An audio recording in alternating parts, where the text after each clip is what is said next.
So I've been meeting with residents, stakeholders.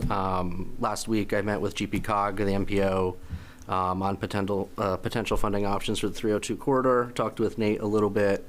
So one of the interesting things is during the last census, you sort of got thrown into what's called the urbanized zone. So as part of the MPO, you may have access to some of the DOT funding programs. One is the UPI. So there may be some grant opportunities along the 302 corridor and the collector roads that touch the 302 corridor. So as folks brought up roads, shoulders, traffic calming, pedestrian safety, the UPI program and other things through the MPO may be available as part of that. So I'm exploring that. Also met with the county administrator, Jim, who talked about there's some less likely that we can access this funding, but there's some ARPA funds that they have not expended. And if we had a shovel-ready project that aligned with their ARPA spending plan, they're looking to give those ARPA funds away. So I'm trying to find something that aligns maybe in our capital plan or comp plan that we could use that for. But I believe they have to spend that by the end of 26, 27. Also reached out to their office on CDBG funds. Cumberland County is the only entitlement county in the state, so we can access CDBG through the county. I had reached out this morning potentially for some architectural design for the Jordan Middle School stuff to see if that'd be eligible through CDBG and what funding opportunities are there. Budget process, as you know, is kicked off. And as you know, I'm under currently a 6-month contract, so I've been trying to frame things in short-term, medium-term, long-term. What can I accomplish? What can I start that someone else may accomplish? And what can't I get to in 6 months? So short-term, we deliver you a budget. Policies and personnel. So there are some policy changes that'll be coming your way. I know procurement is one that the board has identified as a priority. We will look at that. But one that's sort of surfacing that'll come probably in the January meeting after department heads give me their feedback is the vacation policy. You may be familiar, last year I believe the board's intent was to cap terminal leave, so you'd reduce that like sort of terminal leave liability. You passed a policy, may or may not have gotten all the feedback you need, so there are some issues with accruals and implementation, so we're going to make some tweaks to that and bring it back to you. And then on the back end, there's just some PTO bank stuff as a result of that we're trying to fix so folks know accurately what kind of time they have. Town cloud implementation stuff that was mentioned earlier tonight. We are very close to launching that new website. Staff trainings are taking place so that the agenda management portal is up and running before we launch. So there's also the document migration project, which is coming, which I believe we can start. Long term, we'll probably look at different modules for BMV and with department heads and finance on some of that AP stuff, moving away from Trio. Those are things I think we can start in the medium term. Again, that's the content management program that Joe and Kevin started, which will continue once we get through budget. Open space plan came up in the comp plan as I was reviewing it, and I met with Matt Marcotte today with Riley, took a walk through the community forest. And one thing that he had mentioned is they have funding available for us to use if we wanted to develop an open space plan. I'll be meeting with Casco next week, who has already started that process with them. And my understanding from the board is there was an open space committee that sort of was active, is no longer active. So if the board wanted to reactivate that committee and look at some open space planning, Luneco has offered that those funds are available if we want to hire a consultant to develop an open space plan, should that be a priority of the board and it aligns with your comp plan. But that money's there, they're willing to give it to us. And if you have an open space commission, they were willing to give us the funds to do that work. Going to continue reviewing the comp plan just to make sure, like, again, priority alignment, what can I help with short-term, medium-term, long-term. I think some of that is, the Jordan Middle School Phase 1 sort of feasibility planning, some CDBG work, grant pipelines. There's some stuff we can kind of get started on. Long-term stuff that like Route 302 corridor stuff, I don't think is doable in 6 months. I wouldn't expect that.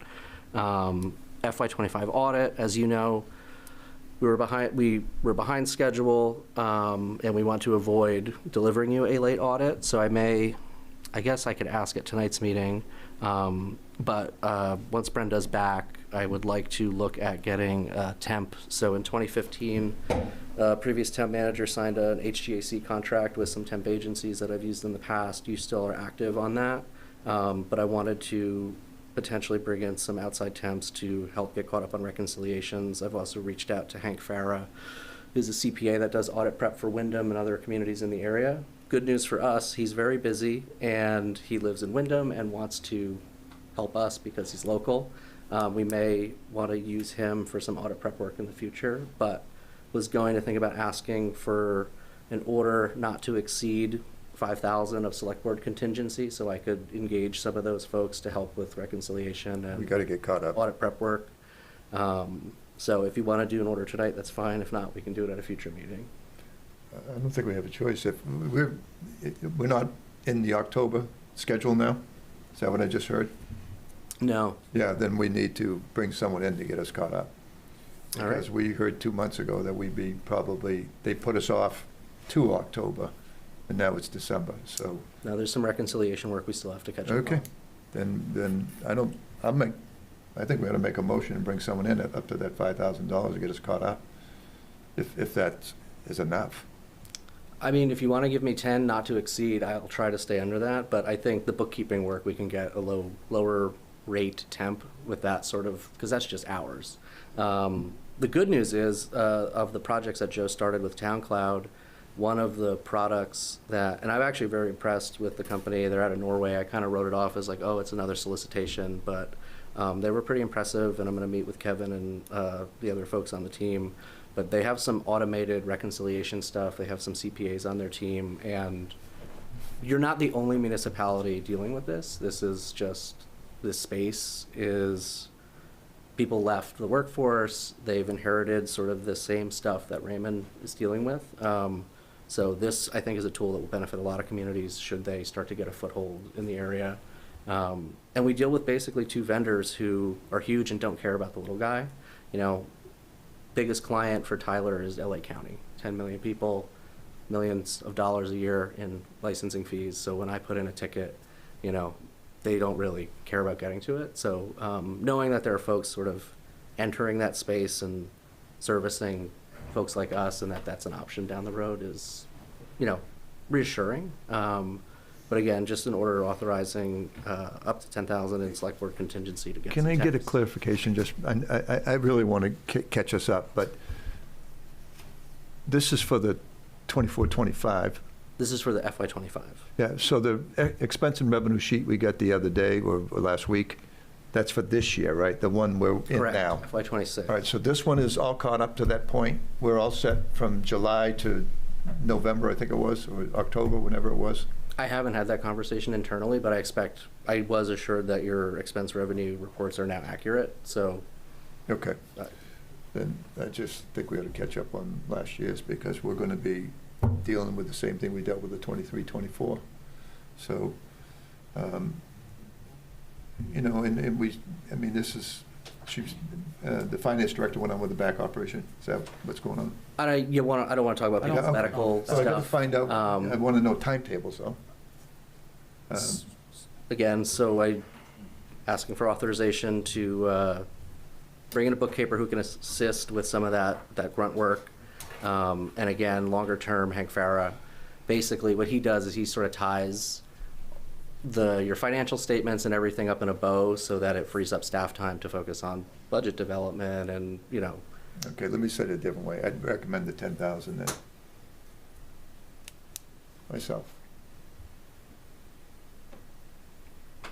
Is there a second? You recommended 10,000 yourself? Is that No, I'd say. So the motion is to instead of authorize a up to 5, I would- 10,000 from contingency. If the select board was interested, I would recommend the 10 if we're going to try to get. Okay, what's the motion?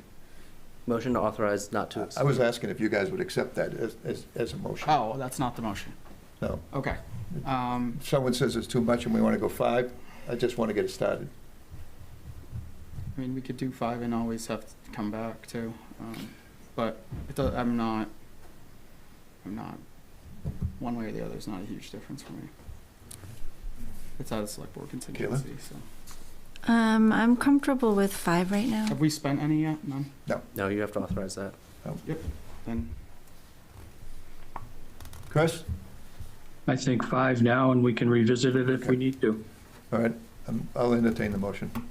I'll make a motion to authorize the town manager to use $5,000 out of the select board's contingency fund, or not to exceed, did I say that, 5,000? It's getting late. To hire outside help. Sorry. Second. Any more conversation? All those in favor? Yes. All right.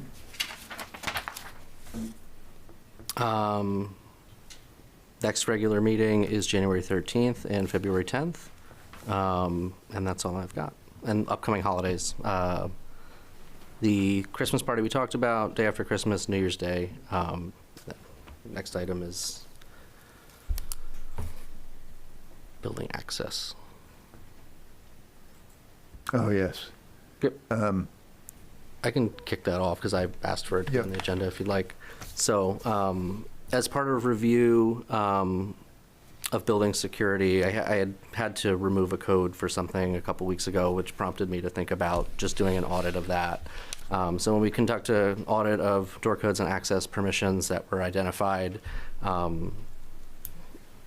we removed 92 people who were no longer employed with the town, but still had active access to our buildings. So during that cleanup, it became clear too that select board access had been applied inconsistently. So there were current members who had codes, others did not, and several former members who had access. So because no formal policy governs elected official access to town facilities, I temporarily removed all of your access to buildings until this matter was brought up for discussion. So I can manage employee access, but you sort of police yourselves. So I didn't want to dictate what board's access policy was, wanted to bring it to you for discussion. But access for elected officials is a policy decision that should be made collectively in an open session. So I don't hold a strong position on the outcome, but my goal is to understand what your preferences are and implement what the board consensus is. So historically, other communities, I've had access to police dispatchers or key cards, and you don't have that here. So I just wanted to facilitate that discussion and see what you wanted and how I should proceed with it. I've utilized it, both here, when we've got here before the video people, and I work 5 days a week, so I come up on the weekend sometimes and get the agenda that Mel puts in this slot. So I'm in favor of at least those 2 buildings for those people who work. This one and the town hall. I don't think we need it for anything else besides the buildings that we have to get into or out of for both convenience as well as if we get ahead of a crowd coming in here. You have a code? Do you have use of a code? I have You a used to. yeah, no, nobody does. Yeah. I don't Right really now, no one does. find a need for access. Just, I mean, I don't know. I can get the paperwork I think I need when things are there. If not, Mel has tape stuff on the door. But I could, it's not a huge, hopefully everybody's using it, you know, properly. Yeah. So I would hope if we're elected officials that we're not using it improperly, but there's other stuff that's been Just done or compromised, so I think it's The more safer. practical it's thing better I've for encountered for is me like, personally. I think it's better because there's no question. yeah, the more So- practical thing I've but- encountered is like people have left garage bay doors open and I didn't know who did and the pipes froze and then they broke and sewer department has to come replace pipes or something. And, you know, like again, I can govern access over employees and how that is handled, but again, you guys leave a door open and my pipes freeze. I'd rather you Is decide there- on the policy. Is there a way where there's a code for select board members that could get in had to maybe call you to get in if it was some sort of crazy emergency where we needed to? Again, I have no strong opinion on the outcome. I can talk to No, I mean, Kevin, is that a but, like, possibility where you could have a code that would just be able to maybe get somebody in if they needed to, but they would have to contact you first to be able to get in? It seems burdensome. I think that if you guys want access, that's fine. And I can, there's log files and stuff, so I can see, Right, and cameras. that sort of stuff. But again, I just didn't want to dictate a board policy to the board. I personally, I just have no need, so it's. So for you the guys don't public's need- interest or knowledge, there's cameras everywhere. Kevin has set up really good security, and the code is logged in every time you come and go. And there's 2, I think, inside Town Hall as well as outside. It's more of a convenient thing for those of us who work. And I'm on the other end of town. I work. Yeah, I know, but you're working right around here too. I'm down at the other end.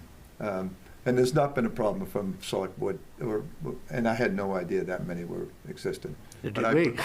Yeah, it's crazy. But I want one. I don't feel like I need one for the town office particularly. Maybe here, just to get in. That's my only thought. I don't, there was one time where I did want to come in that way, and I couldn't. But, I mean, that's not a priority either. But I personally don't need access to the town office.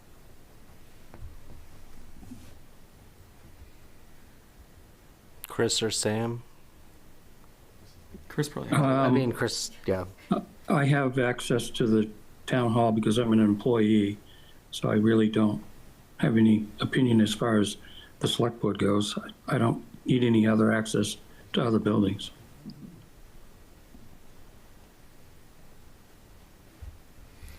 Sam? You don't use the code? I think you should.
Sound check 1 2 1 and 2.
Good evening and welcome to the Wednesday, February 11th, 2026 Planning Board meeting for the town of Raymond. The board will come to order. We do have a quorum, and we'll start with roll call with you, Jackie. Jackie Sawyer. Stephen Clark. Greg Foster. Robert O'Neill. Mike Richmond. This is a public proceeding, and unless the board specifically votes to go into executive session, you have the right to hear everything that is being said and to look at all the exhibits that are presented. Please notify the chair if you are unable to see or hear. We don't have any applications this evening, but our agenda for the evening is the approval of the minutes for January 7th, a communication from Mr. Ray Richardson, and then 2 public hearings for ordinance proposals for the cannabis growing operations and for parking, followed by any new business, and welcoming our prospective new member, Jeremy Wilson. Jeremy, are you here? Back seat, huh? All right, I am going to dispense with the rest of this reading because it has to do with applications. Just as a reminder, the public hearing, and I remind you again, please, and if you were going to address the board, you need to do it from the podium so we get you on the record. First order of business is the minutes for for our January 7th. Thanks, Ray. Yeah, I Meeting? move that we accept the minutes of January 7th. Is there a second? I second that. Second, any discussion? All those in favor? 401. Abstention? Okay. Next is our communications from Mr. Ray Richardson, who wrote the board requesting a site walk. Ms. Richard, we don't do site walks to look at neighboring properties. We only do a site walk for an application, and we are invited to do that site walk on that particular property. We don't do site walks kind of outside of that, outside of the actual application that is for us to view. It's not in our, it's nothing that we can actually do. So, I mean, I understand why you're asking for it, but it's not something that, I don't, and I mean, I don't understand why you're asking. We'll probably we'll maybe get to it more when we do the ordinance for the marijuana, but I would like to be able to give you some direction as to how to go for that, but I don't really know, to be honest with you. Is anyone on board? Great. Yeah. We've never done anything like Yeah. that, that I know of. To be honest with you, it's one of those things, pass the football to the selectmen, because I don't really know, and they'll probably pass it to someone else, but I don't really know where to steer you on that one. Okay, our old business is first is the proposed ordinance change for the cannabis growing operations. Brett, would you give us the intro and the rundown and the summary? Sure, yep. So this is something we've worked on for the past few months, and legal has reviewed what's within this packet as well, and legal has given their blessing. So, but what we're looking at doing here is adding in some more definitions related to indoor cultivation, sun-grown cultivation, sun-grown cultivators, and really just trying to differentiate those different types of growing operations and uses. We also discussed and looked at where those types of terms, how they're defined, which zoning districts they would be permitted, prohibited, or conditionally permitted within there. So that is also contained within the packet this evening. And then we're also looking at adding a few more performance standards for the medical cannabis cultivation facilities.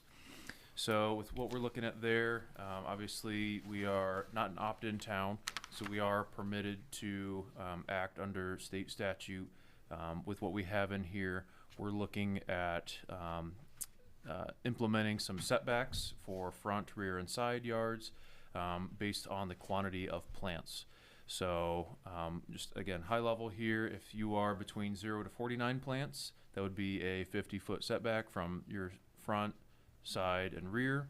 If you are between the range of 50 and 99, we'd be looking at a 100-foot setback.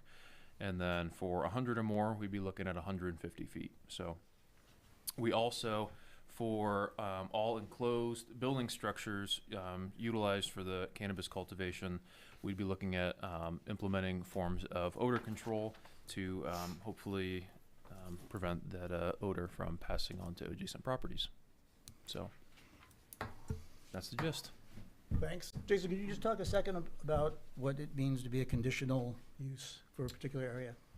A conditional use requires a zoning board of appeals application.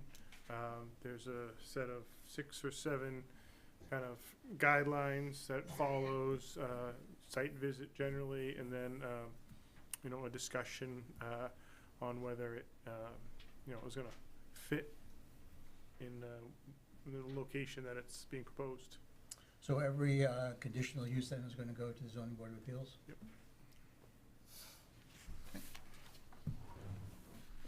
Board have any questions? Okay. Well, wait. Go ahead, Jackie. I guess, is what's in here, we either are like yay or nay, or, Yes. okay, Yeah, it's, okay. yeah. All right. You can do happy for glad. Well, the quantities, I think, are something that I would want to revisit or possibly make an amendment to for the setbacks, just because, 0 to 40, 49 plants is really a significant amount for outdoors, and I can't imagine that a 50-foot setback with a fence is going to make much of a difference. I thought we were kind of leaning more towards trying to limit what was outdoors and open to, the elements with smells and odors, possibly affecting abutters. So I don't know, that seemed, those numbers, all the numbers kind of in the quantities seem high to me. I would like to see lower thresholds there. What would you propose, Jackie? Because I think we could probably do that. I would say maybe for the 50-foot setback, like 0 to 12 plants, 13 to 24 for the next level, and then 25 plus. It's because they get 6 for medical growing, right? And adult gets 6. So that's difference. Right. This is just for like caregivers. This is medical This- only. But isn't medical you can have up to 6 plants per, no. No, caregivers can have, I don't know exactly, but quite a few plants per patient. Okay. And they can have multiple patients, which means they could have 100 plants if they had the patients to cover it, versus a non-patient. Or personal use. Is personally is you're right, 3 that's or 6 6 per plants. person. Okay. Yep. My thought is even, at the 25 plant mark, you're going to get some significant sort of odors coming off of that, my thought was that in that sort of a case, we would want to see it enclosed or odor scrubbers or something along those lines, so it's not affecting abutters quite so much. Okay, so 0 to 12 for that first threshold, 13 to 24 plants for that second, and then 25 or more for that third for 150 feet. Okay. Yeah. That's what I proposed.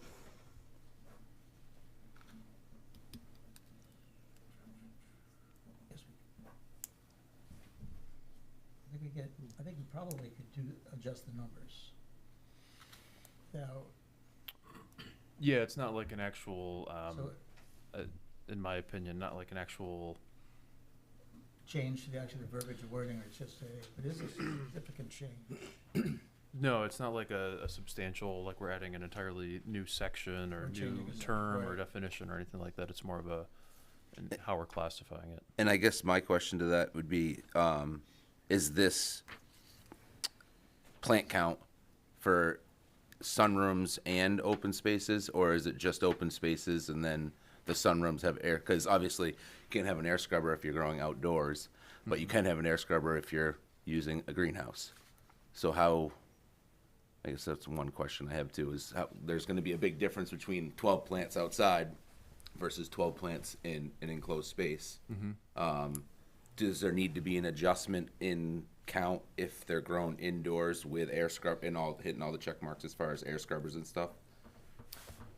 So I think, so you're talking about like a reduction in setback if it's indoors and with a carbon scrubber? No, I'm just the difference between, obviously they're both sun grown, but one being technically all outside and one having an enclosure that can be a little bit more controlled. Is there a difference in quantity that should be looked at between those two types of growing techniques? Because in one aspect, they are taking care of the odor, but in the other aspect, they're not, but they're allowed the same amount of plants.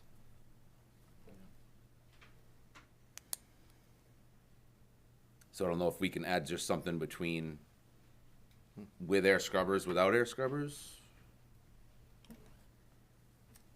Where are you now in the,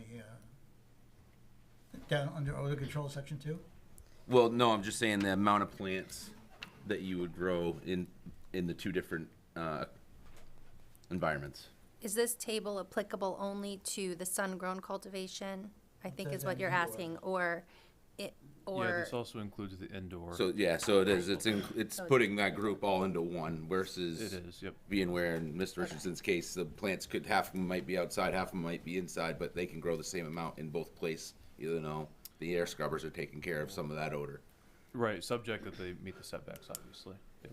So I guess my question is, should we add some type of wording that it says if you have air scrubbers and you're enclosed, would there be an exception in the quantity? Or is that getting a little So too you'd be convoluted? Granting more plants if they had odor If you scrubber. have the air scrubbers, right? Well, we already require all enclosed building structures To have it anyway. odor scrubbing anyways. So I don't know that that would necessarily, Effective. be, like something that could help increase their threshold. I was just thinking down the road, I'm sure that's something Jason's gonna listen to is, hey, I can grow 12 plants in here for the same amount of money. I can grow 12 plants outside and not need it. And you got the neighbors that can't really say anything because it's right here versus having air scrubbers inside with that many plants. Because I think honestly, anything over 20 plants, doesn't matter if you're 50, 100, 150, you're gonna smell it. Right, yep, and I think that's where we had discussed a little bit, and I think we went back and forth, but where we landed last meeting was the all enclosed building structures, so not just enclosed by a fence on the property, but, because obviously odor scrubbing with a fence just isn't effective. Yeah. But it's all enclosed building structures. This is something I talked to Phil about as well, to make sure that we covered that. There wasn't that loophole necessarily, but the actual building itself would contain the carbon scrubbing. Okay. If I may, I would actually support that a lot, because to me, it's almost like we would need, excuse me, two different charts, right? One for indoor, because indoor would be controlled, and one for outdoor. And in a way, to me, if there's a large difference, like you mentioned, it would encourage people, To grow I in. can grow more plants if I'm inside, less impact to the neighbors. So I think it would be an incentive to get people to grow more plants inside in a controlled environment. Yep. And if there's a drastic difference between the two, yes, I could go grow my 10 plants outside, but I can grow a lot more inside. So just a thought. Yep, yeah, because we already require all sun-grown and indoor to be either conducted within a fully enclosed structure, so an actual building or a fence surrounding the property, and then setbacks for all the plants or that structure would meet that, what this chart is describing here. And So- doing some homework on that, I know that there's really good scrubbing systems for indoor, very effective, not for outdoor. Honestly, I'm not trying to be a wise guy. The vegetation, fences, Yeah. that's nothing. Right. it really does nothing. But the sun-grown, if I'm correct me if I'm wrong, but it can be in a fully enclosed structure. But let's say you could like open the roof up or the it's not like it's sealed. I mean, you're still getting sunlight. To Yeah, grow. it's transparent roof system. Okay, Yeah. but do some of these structures? Some of them Open? have air breathers, yeah, but again, if you had air scrubbers, part of I would think some of that requirement would be contained to keep it enclosed. That means you're not opening 5-foot windows to let the air come through there with it. I don't know how that would go on an inspection side of things. Yeah, I mean, if you look at our definitions, like enclosure doesn't specifically say like a building, a fence qualifies, something that's protecting, enclosing, Mm-hmm. private property. So there would need to be some wording then that says it has to be in a greenhouse with a roof, like more specific. Yeah, I would be comfortable saying if there, that there are different thresholds for without air scrubbers and natural ventilation and natural sunlight versus fully enclosed air scrubbers. Plant count with air scrubbers versus without air scrubbers, whether it's indoor or outdoor, I guess. So we're talking about making a second chart then, one for where it's truly like outdoors versus, I guess, what would the board's feedback be on the setbacks then if it is within like an enclosed carbon scrubbed? I think your original numbers are probably Yeah. fine. So it's more so just clarifying that this chart applies to both? This chart would apply to, I would say maybe one more column and differentiate the quantity of plants between enclosed with air scrubbers versus not. Fully enclosed with air scrubbers, yeah, because like you said, that as far as the definition goes, they can say a fence is an enclosure. Right. Can we use the word structure, which is clearly Enclosed structure. Well, I guess this is where I'm a little confused, and apologies. So within the actual, that number 1 bullet point, we have that they shall be conducted either within a fully enclosed structure or fence surrounding the property. So we need to get rid of the fence portion and you just have full enclosed So then structure. that basically that prohibits outdoor growing. Well, no, we would have a plant count just for outdoor growing. So they'd have a plant count for the inside the structure and the plant count for the outside of the structure, because that's going to control the odor. would the thresholds for plants be different then, based upon the type of Yes. growing then, is what we're talking about? Yes. So like your column here, one column labeled outdoor grow, no structure, no air scrubbers. Second column, structured, fully enclosed with air scrubbers. You can more than double your plant count. So that for conditional use, it has to be enclosed. Fully, They need to enclose it anyways by state law. yeah. by structure or fence. But the But enclosed, it can be a Yes, fence, right. and It just has that's to be a not fence, but it has to be. gonna So control. in that second table column, we could parenthesize the fence part for the outdoor grow versus the full enclosure for the interior grow with air scrubbers. That's my thought. Yeah, That makes sense. I see now. Yep. Yeah. Okay. What, I guess, would we carry over what's in there now and put that as the indoor plant threshold then? Right, For yeah, what setbacks you there? currently wrote, yeah, I Yeah. think that's good. Yeah. So for outdoor, it's 0 to 12, 13 to 24, more than 25. Indoor, it's 0 to 49, 50 to 99, 100 or more. Right. Same setbacks? Do we want to, I mean, just another thought since do we want to put a cap on outdoor numbers as far as we don't, yeah, they could be on a big lot, but again, if you have 100 plants and you're only on a 7 or 8 acre lot and everyone else around you is on a 3 or 4 acre lot, it's going to be pretty easy to determine where all that stuff is. If we put a max on the outdoor versus the enclosed.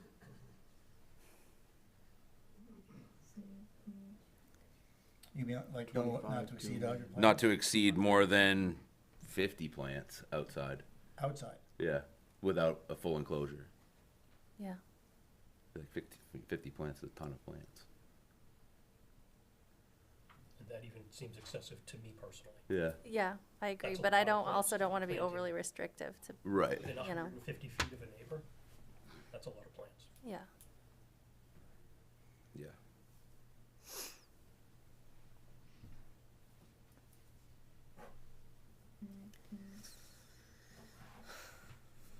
So we're changing the quantity of plants for the outdoors as well?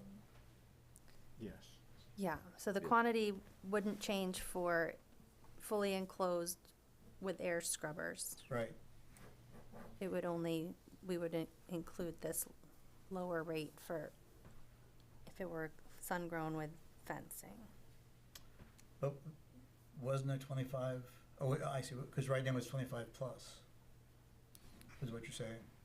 Yeah. Right, yeah. So we want At to- our 150 mark, we have just 25 plus, which leaves infinite amount of. Yep, So it'd be capped at 50, so it'd go from that third threshold, if you will, 25 to 50. And then I think I might have to bounce this off of Phil yeah, we are. about the, that language to cap it, like in, like kind of how we have that footnote for number 1, maybe it's like in no such case shall Right. threshold exceed all that legal Yeah. language, so. And I Okay. guess, I mean, again, 150 feet is not very much. Should we talk about maybe bringing that more to a 200 mark for if you're going to go up to 100 or up to 50 plants? 150 feet's not a couple telephone poles. Yeah. Mm-hmm.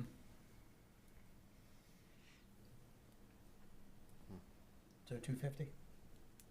I like 250. I mean, we use 250 on all the water side stuff. Mhm. It's kind of a common number.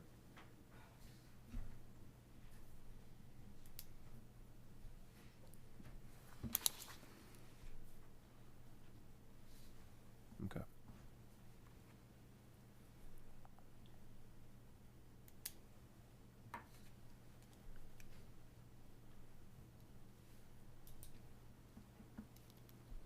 Okay. So the way this would be written, is there a cap on how many plants somebody could have indoors? It just says 100 or more. I mean, Is that, if I just don't know if that's okay for an enforcement point. right. If you walked into a house and it had If, 1,000 plants, is this? if you want my honest opinion, if someone's growing it indoors and they have all their carbon scrubbing stuff, I don't care how many plants there are, if it doesn't smell. If it doesn't smell. Yeah. As long as you're legal.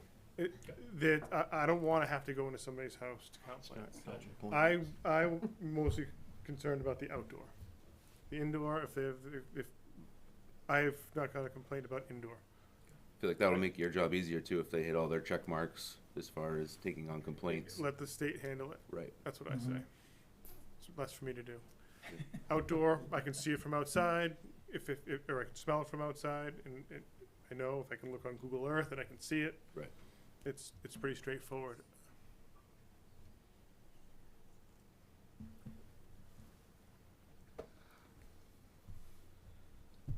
Anything else on the board? Sorry, Brett.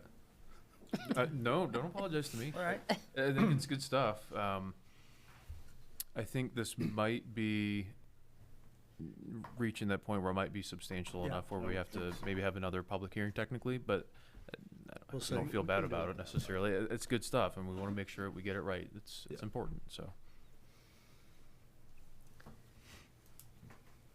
So I guess just to recap for my own clarification real Go quick. ahead. So separating out that current column that says quantity of plants to 2 different columns now, one for outdoor versus indoor.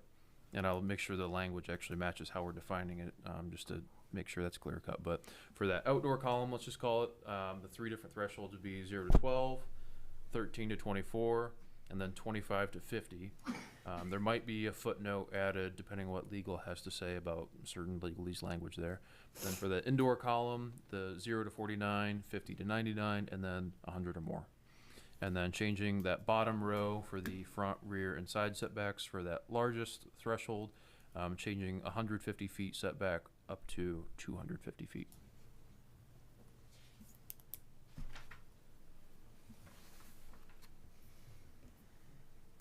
Good? Okay. Yep. Good. Okay. I'm going to open the public hearing on this in a second. I just now, with a caveat, I think the board is all in agreement with the changes, and I think we want to see those changes go through. We're tasked with the ordinance proposed changes to get them to the select board at their next meeting. The way the ordinance proposed changes come out of the planning board is after the public hearing on it. It's a yes, it's a vote to not to send it to the selectmen. It's a vote to send it to the selectmen without a recommendation, or it's a vote to send it to the selectmen with a recommendation. Because the proposed ordinances that reach us at this stage have been viewed by legal and have blessed it so that it can get turned into a warrant for the selectmen, we don't have the option of very much of any really significant change. You know, we can do the happy for glad, but we can't do a significant change.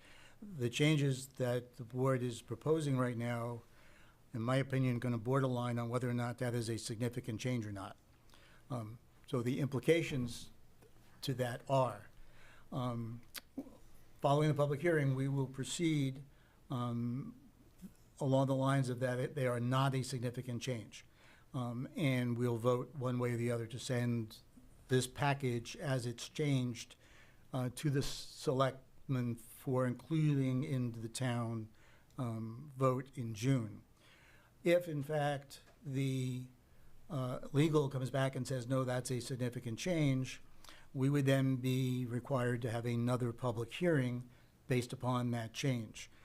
That would be in the March hearing, the March planning board, which is after where the planning board has been tasked with getting all of the ordinance changes, proposed ordinance changes, to the selectmen. So we run the risk, one way or the other, if legal comes back and says it's a significant change, and the selectmen say, no, the package has to be to us for that March meeting because they've got their public hearings to be held, then this ordinance would not get put on for a vote in June, but it would go to the following June, where the next time for the public hearing, unless the selectmen would decide to have a special meeting specifically to vote on that.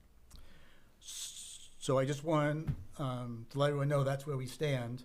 And I can't tell you whether or not it's going to be a significant change or not.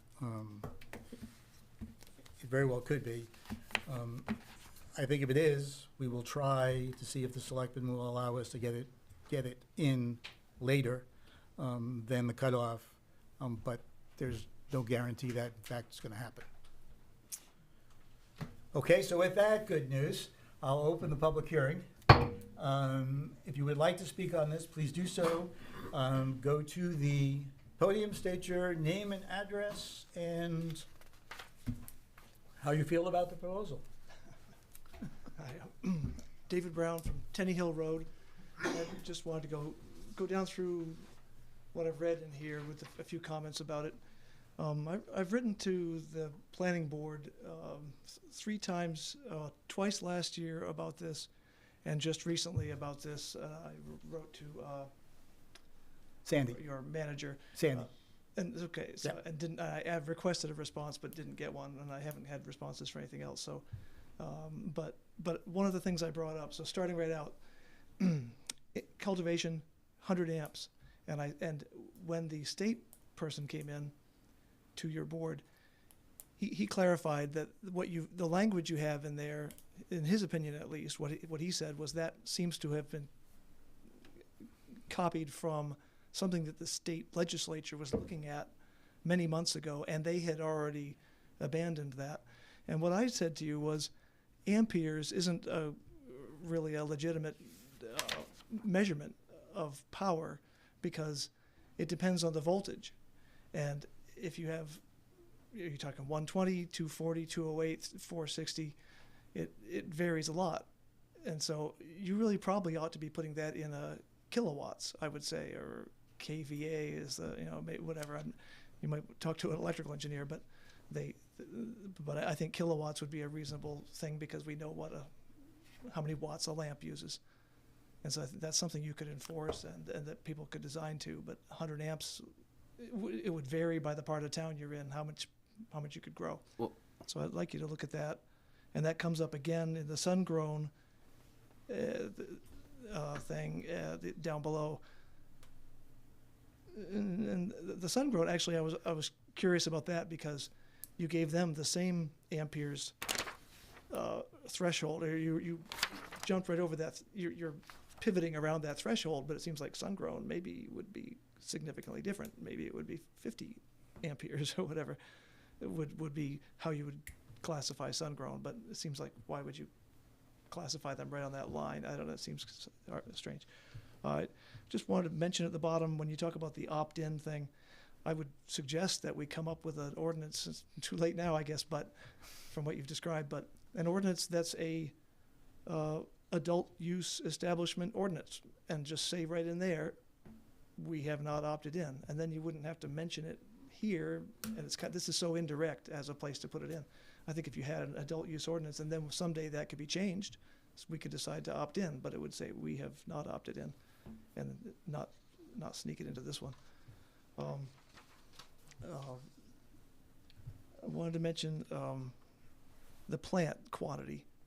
I think you ought to be in line with the medical caregiver law and the licensing that goes on, because I believe that similar to the recreational marijuana that I could grow, there's a difference between mature plants and the starter plants. And I think what you're concerned about is the mature plants that are flowering and make the smell.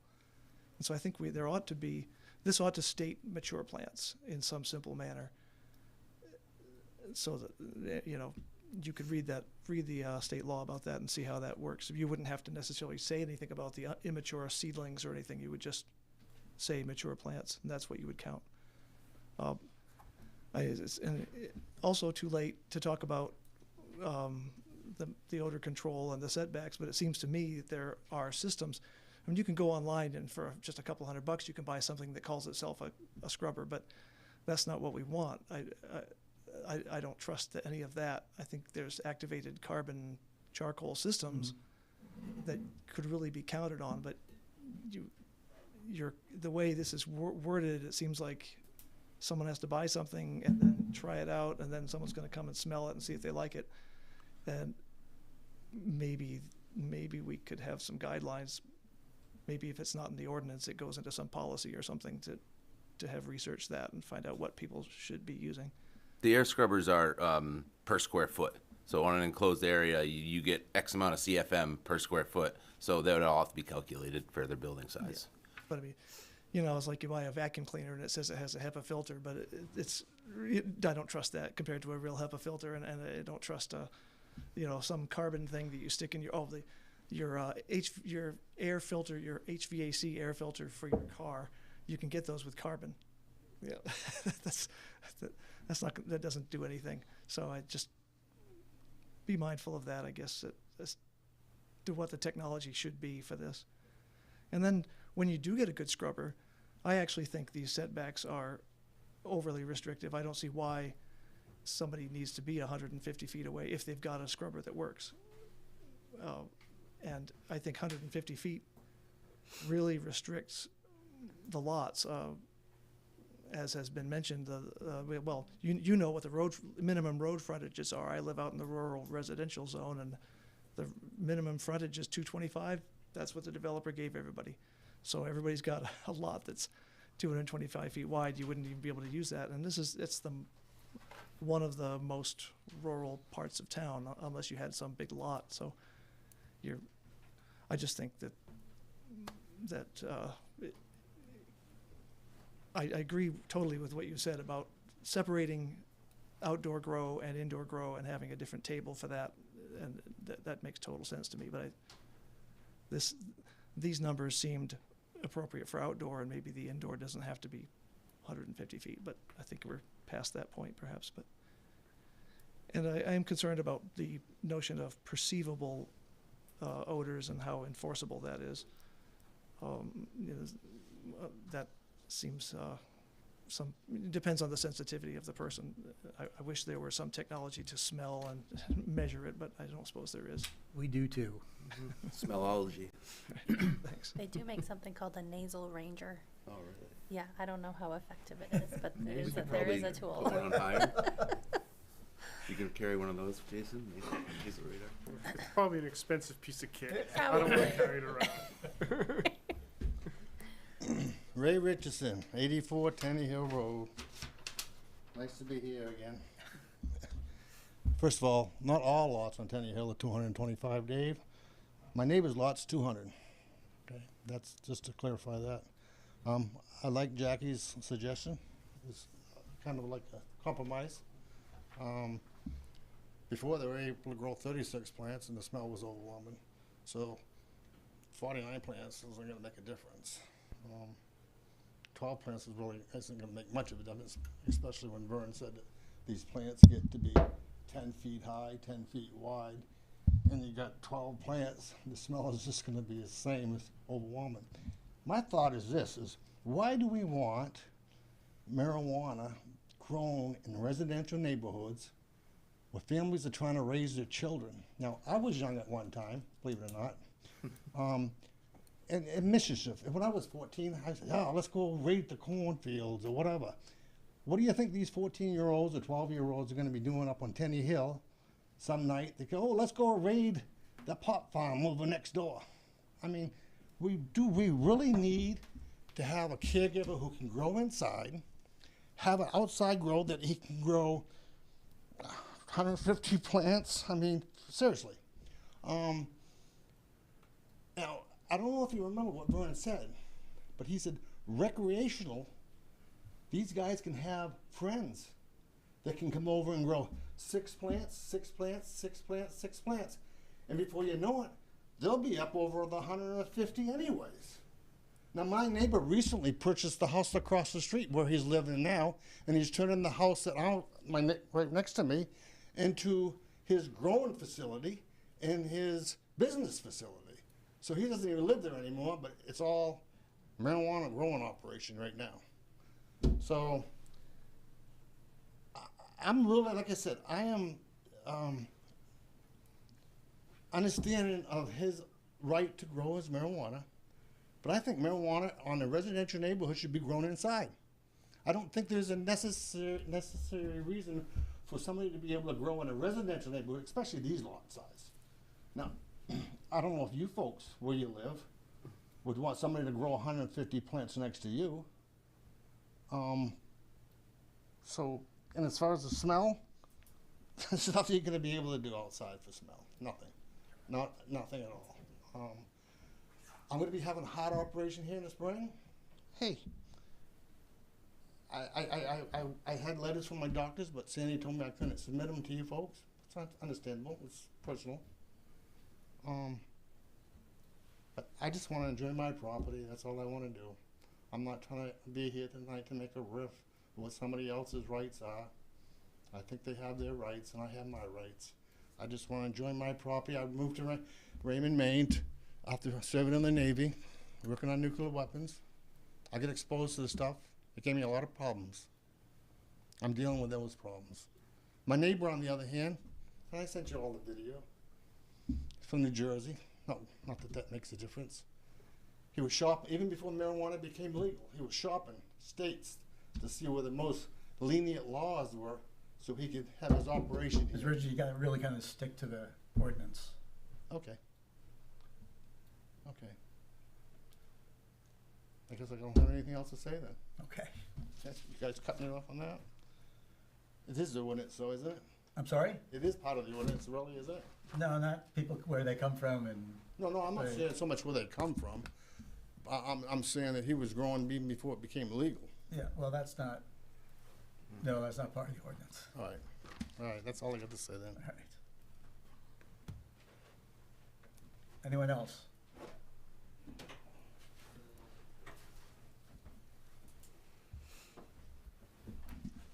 My name is Julie Rockwell Sutherland. I live on Ledge Hill Road. You guys seem to be doing a lot of bypassing of state laws pertaining to the cannabis. Outdoor growing and indoor growing. There's numbers that you guys have tripled to what is required for state requirements. I have them both here. Cultivation, wastewater, none of that's been mentioned. And as someone who is disabled, who suffers from chronic migraines, who has TBI, I've had to deal with this cannabis issue from a next door neighbor. I know what Ray feels like. Him being a veteran, he's been elderly, him being disabled, I had to deal with it. You guys didn't want to help me? You guys laughed at his face. Do you know there are laws pertaining to secondhand smoke and smell for cigarettes and cannabis in the state of Maine? It took me 5 calls to the sheriff's because the guy next door to us was smoking. First it was he was harassing my service dog. I had to deal with that. Then it was he was smoking, and I'm going to tell you, I don't know what it was. I couldn't even sit on my porch. I have 2 horses. It even bothered my horses. It bothered my dogs. Couldn't open the windows. I couldn't sit on my porch. So I finally got it. And there's also a nuisance law for invading the smoke and the smell, invading the property, that you can sue the property owner. And that's what I threatened. So now the guy has to smoke on the other end of his house in a screened-in porch, or he has to smoke in his house. You guys are giving no care to the people of residence. You're giving no care to the children in this area. My grandsons come up, they were here today. Yeah, they're 15 and 20, but I don't want them around it. I don't want somebody growing 10-foot cannabis plants. I have a cousin that has a cannabis farm. Makes more money than you guys ever thought of. Outdoor grow. Big 6-foot fences, state required. He is 6'6". And his plants are taller than he is, wider than he, 10 foot. I have another friend we have another friend who grows, has a huge farm down in southern Maine. Outdoor grow. Same thing. They use fans on their properties. They have 6-foot fences. They put netting up. You guys aren't addressing any of those issues. You aren't addressing any of the issues for the residents that have breathing problems, chronic migraine problems, heart problems, disabled, or children. And there is stipulation pertaining to the smell and smoking around children. There's state laws pertaining to whether you own the land, whether you have written permission, or it's domicile. You guys haven't mentioned any of that. You guys have not done your homework. Not hard to find, not hard to research. All you have to do is have a brain. And it doesn't seem that any of you are using it. Okay, thank you. Is there anyone else?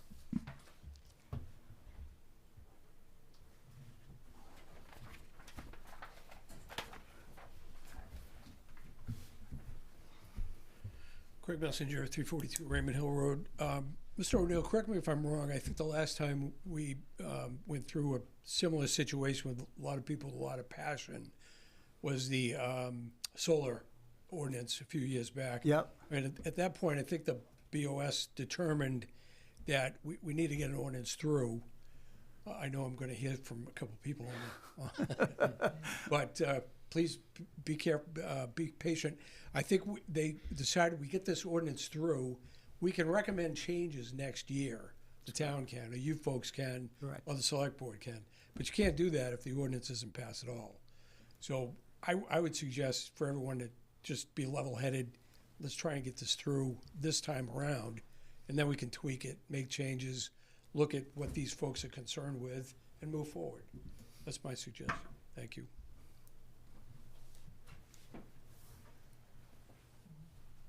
Anybody else like to speak? As long as you're fast. You only usually get one shot.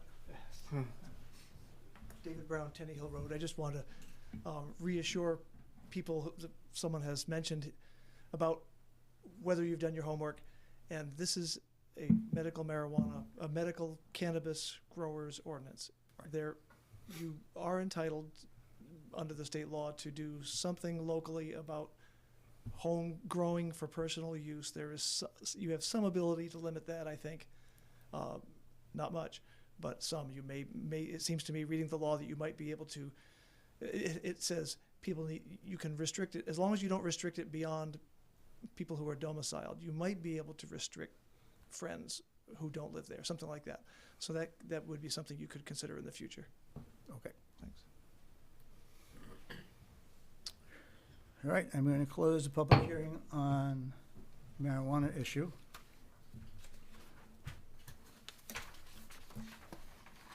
Is there anybody online that wanted to? Oh, you know, I didn't check. Yeah. I don't see the hands. Good call, though.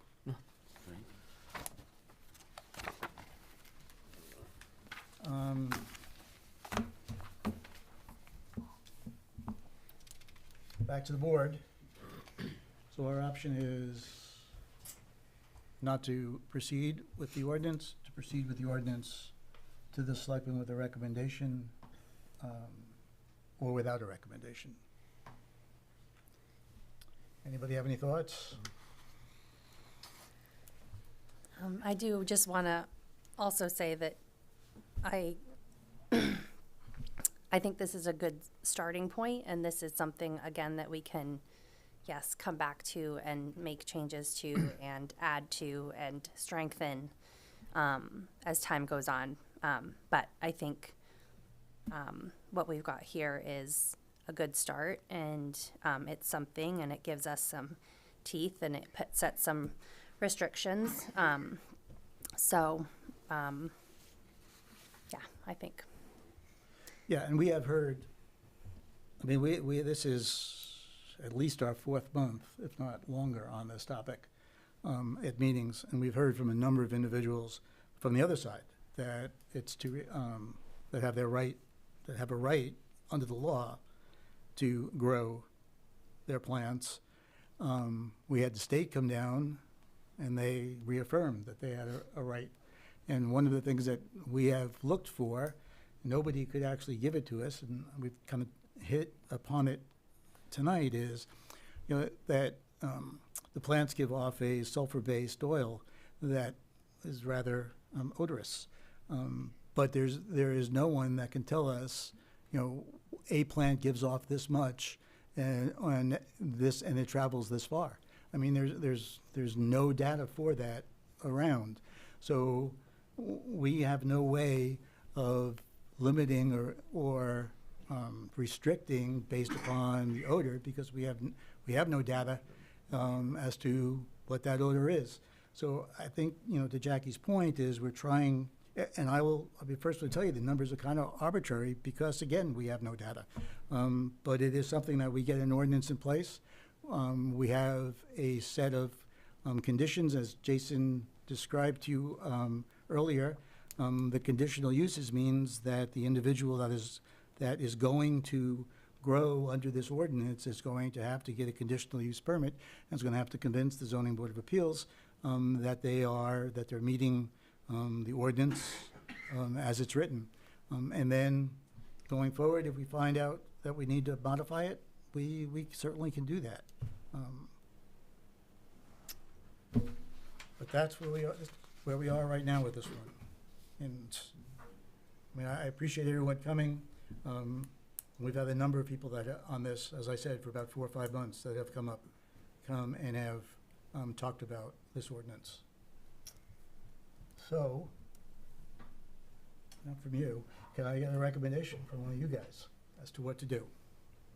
I motion to send this with approval to the select board for approval.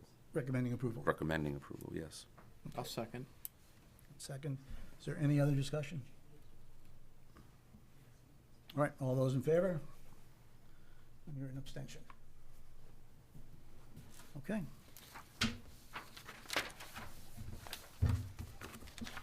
On to parking. Brett, you're up again. All right, thanks. Again, this is more of a clarification item than anything. So, as the board is aware, we have discussed and sent off the draft short-term rental ordinance to the select board. Within that actual ordinance document, though, we do make an external reference to our land use ordinance in terms of off-street parking. So what this is looking to do is update our land use ordinance in two different areas. The first is our parking standards.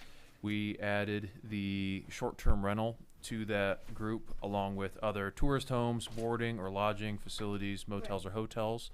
So we're adding the short-term rental or parking standards that would apply to short-term rentals would fall under that category. And then we're also copying, pasting the definition of a short-term rental over into the land use ordinance as well. That's it. Pretty simple. Pretty simple. So. Any comments? Questions? Good as written. Good as written, good as written. Let's see. All right, I'll open the public hearing on our changes to our parking regulations. Does anyone like to talk to it?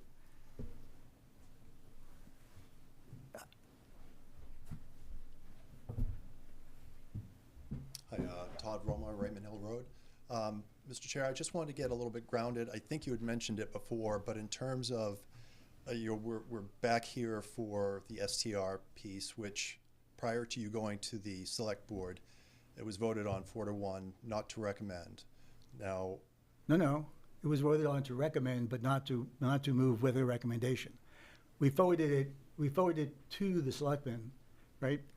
But we forwarded it without a recommendation. It's not that we forwarded it not recommended. okay, I thank you for the clarification. I don't think that was all that clear when it was mentioned in the meetings, and we did have quite a few people at the time. So I just Yeah, it's always a confusing spot. Yeah. Point there. Yeah, and you had just mentioned the three options like for the marijuana of Right. no without recommendation and recommendation. Right. It seemed a little bit different than what you were just mentioning, though. No, same thing. Same thing? Yep. Okay. Well, thanks for the clarification. I'd just like to ask, how do we expect this STR initiative to be moving? Is this going to be something, decided upon by the Board of Selectmen, or is this going to final vote? Oh, no, it'll go to a vote. Okay. Yeah. They, every ordinance proposed changes that leaves here goes to the selectmen. Yeah. The selectmen then hold a public hearing, and they decide whether or not to put it on to for a vote. But none of it is approved at the select At the level. Select Board Yeah. level. Okay. Thank you for that clarification. You're welcome.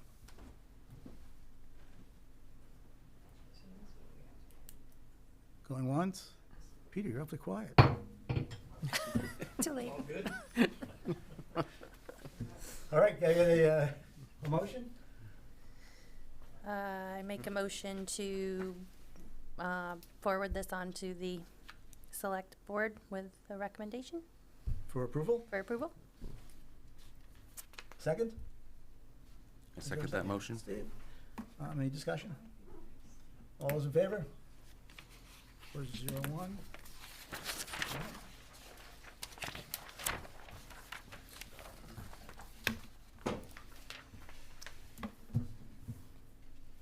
Did I skip over this?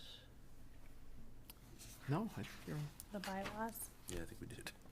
We're at The business ordinance, to board member guy, right? Oh, the bylaws. the bylaws. Yep. Did I skip over that somewhere? No, it's not there. It's 4C. Is that in there? Old business? I think it's on the agenda. I thought it was on the agenda. It's on the online version of the agenda. Okay, good. That counts. Okay. And it was in the packet online. We'll call it new business. So you have a list of the revisions to the bylaws. The bylaws have never been, see, there's been one revision to the bylaws for as long as I've been on here. Who did this? Who, I know, Peter, I know you brought it to our attention, but you didn't produce this document, did you? No, that was me. That was you, okay, Sandy. Sandy. That's why you have the page that explains what they were, and the one that shows what was. Yep. And the one that shows what is, or should be. Have you seen this? Okay. So is any comments on our proposed changes? No, everything. Nope. There is no Lake Region Weekly, so there's no sense in having It's that. kind of a- Yeah. I think Peter mentioned some of it in that we were not in accordance with our bylaws, which we really should be.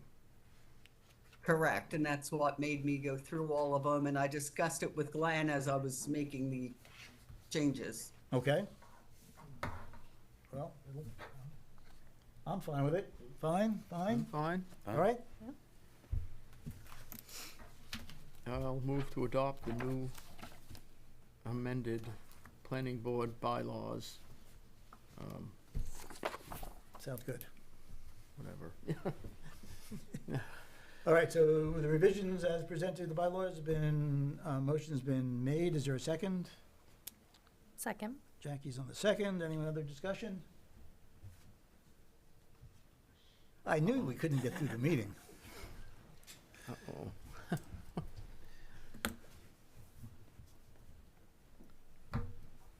11 Tulare Road, it's not to be nitpicky as far as where the announcements are made, but it is, I know, and I know you're aware, important that all of those type of situations be clarified, because it does put you in a vulnerable situation as far as notice is concerned.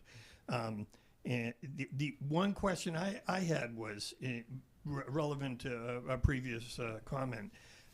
When I was reading through the bylaws, and I have to tell you, they're as good as any bylaws I've seen in any committee or board anywhere around here. So it's very comprehensive, and it's well worded.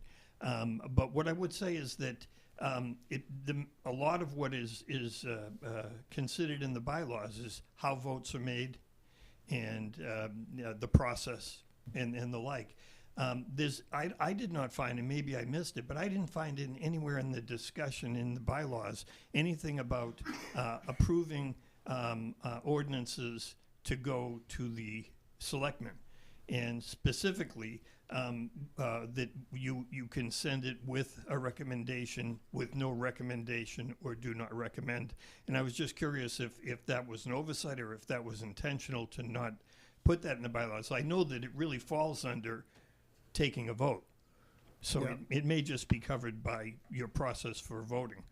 But I just thought that might be something to consider for future revisions. Thanks. Might not be a bad idea, because it's a confusing point for lots of people. Bob, that's more procedural overall, not something for your bylaws. Robert's Rules of Order. Robert's Rules of Order? Is it wrong? At any rate, yes, I agree with you. In the bylaws for the You talk too long, they're going to yell at you. Yeah, zoning board of appeals, it's in their bylaws. It is? This is, okay, go ahead. You got to be quick, though, because we're not really taking a public comment on this. Oh, you are? Oh, okay. No. Well, Go ahead. We've been through an election recently where we recalled somebody for embarrassing somebody and having a loud conversation. And you folks are elected. You're subject to the recall, I believe. We are not. We are not elected. Oh, you're not elected. I'm Nope. sorry. You're No. appointed. They pick us off the street, and they Okay. send us in here, and Okay. here we are. Yep. Well, Yep. lucky you. Yeah. Nonetheless, I would suggest that you might in the future consider something about how you behave, how you just the selectmen have something in their bylaws, which We are such a congenial sadly group. they don't. I We beg your don't pardon. really need to do that. You- We just get along so well. Well, There yeah. really is no reason Yeah. to do that. All right, thank you, Mr. Brown. But there is something in terms of how you deal with the public and how the public deals with you and the kind of things the public says, and perhaps following on to the cannabis thing, there's been some things said and posted and repeated that I think that targeted a particular individual, and I think you could have a policy to rein that in some sense. That's all. Okay. We have a motion. It was seconded. Jackie seconded. All those in favor? Done. Mike's first official vote since returning. Yeah. All right.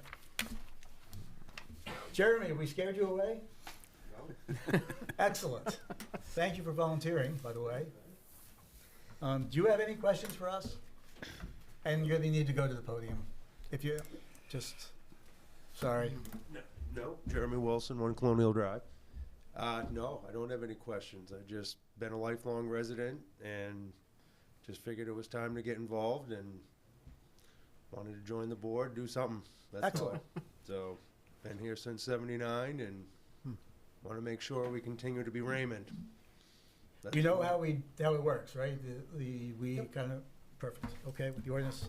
Some people think that we're here to decide whether or not we like something or not. No. You only put forth, I think that's been explained tonight here. Yeah. Okay. So, yeah, no, that's about it. All right, so in the process, unless somebody has a objection, the process would be we'll put your name for the selectmen. Sometimes they like to see your face. Sometimes I think they just kind of approve it. Yep. After that, you've got to go take the oath down to the office, and hopefully you'll be a member by next meeting. Okay, perfect. Sandy, did they want to see him at the select meeting? No one mentioned anything. I will check with Mel tomorrow, and I will let Jeremy know. Okay. That's good. Thank you. Do you have, I'm sorry, do you have any questions? You don't have any questions, Jeremy? No. Good. We don't have to vote, though. No, we don't have to vote. All right, staff communications. Where are we on the project that's working? The big one, The the big one. 48 one. Yeah. Sounds like that one's gonna take a while. I think, didn't they say the state was taking a while in some of their? DEP's a little behind these days. It's been taking, at least like for our firm, over a year sometimes for site law projects. So there are some ways that he could expedite it, if he seeks like a third-party stormwater engineering review type thing. So it could be a little sooner, but we had our site walk, so I think he's got some engineering to do, figure out some of the design, and then maybe in the next few months see preliminary type plan. But obviously wouldn't be issuing final approval until DEP gives their blessing. So I did see something came across for they still have it named Pine Ridge, the one for Brandon Chase on the Cape 12 Road. lot one that we had a sketch Yep. plan forever ago now. That was a long time. But I think they're slowly getting to the point for the next step. And then we had an application come in for a small project over Chipman Farms, a small expansion over there. And I think that's the only projects that we have. Yep. Does the Chipman Farm property border Wyndham? Oh, It does. oh, and then there's the. It's on 302. Yeah. Well, nothing official Yeah. yet. So, but There's like- yeah, the Chipman Farm one, that's just a small building expansion, and we'll be discussing that next month. So, yeah, it does border the town line there with Wyndham. So I think we have to notify, right? I think that's. Yes, I Yeah. think, and I think it's within the package as well. and Not to get too deep into it tonight, but I think the same property owner also owns that adjacent lot in where it's in the Oh. town of Wyndham as well. That empty lot, okay. Yeah, where Yeah, the old water that sports empty place one. was? Yep. So, but all for next time. All right. Anything else? Move to adjourn. For a second? I second that. All those in favor? Aye. Done. Who owns that?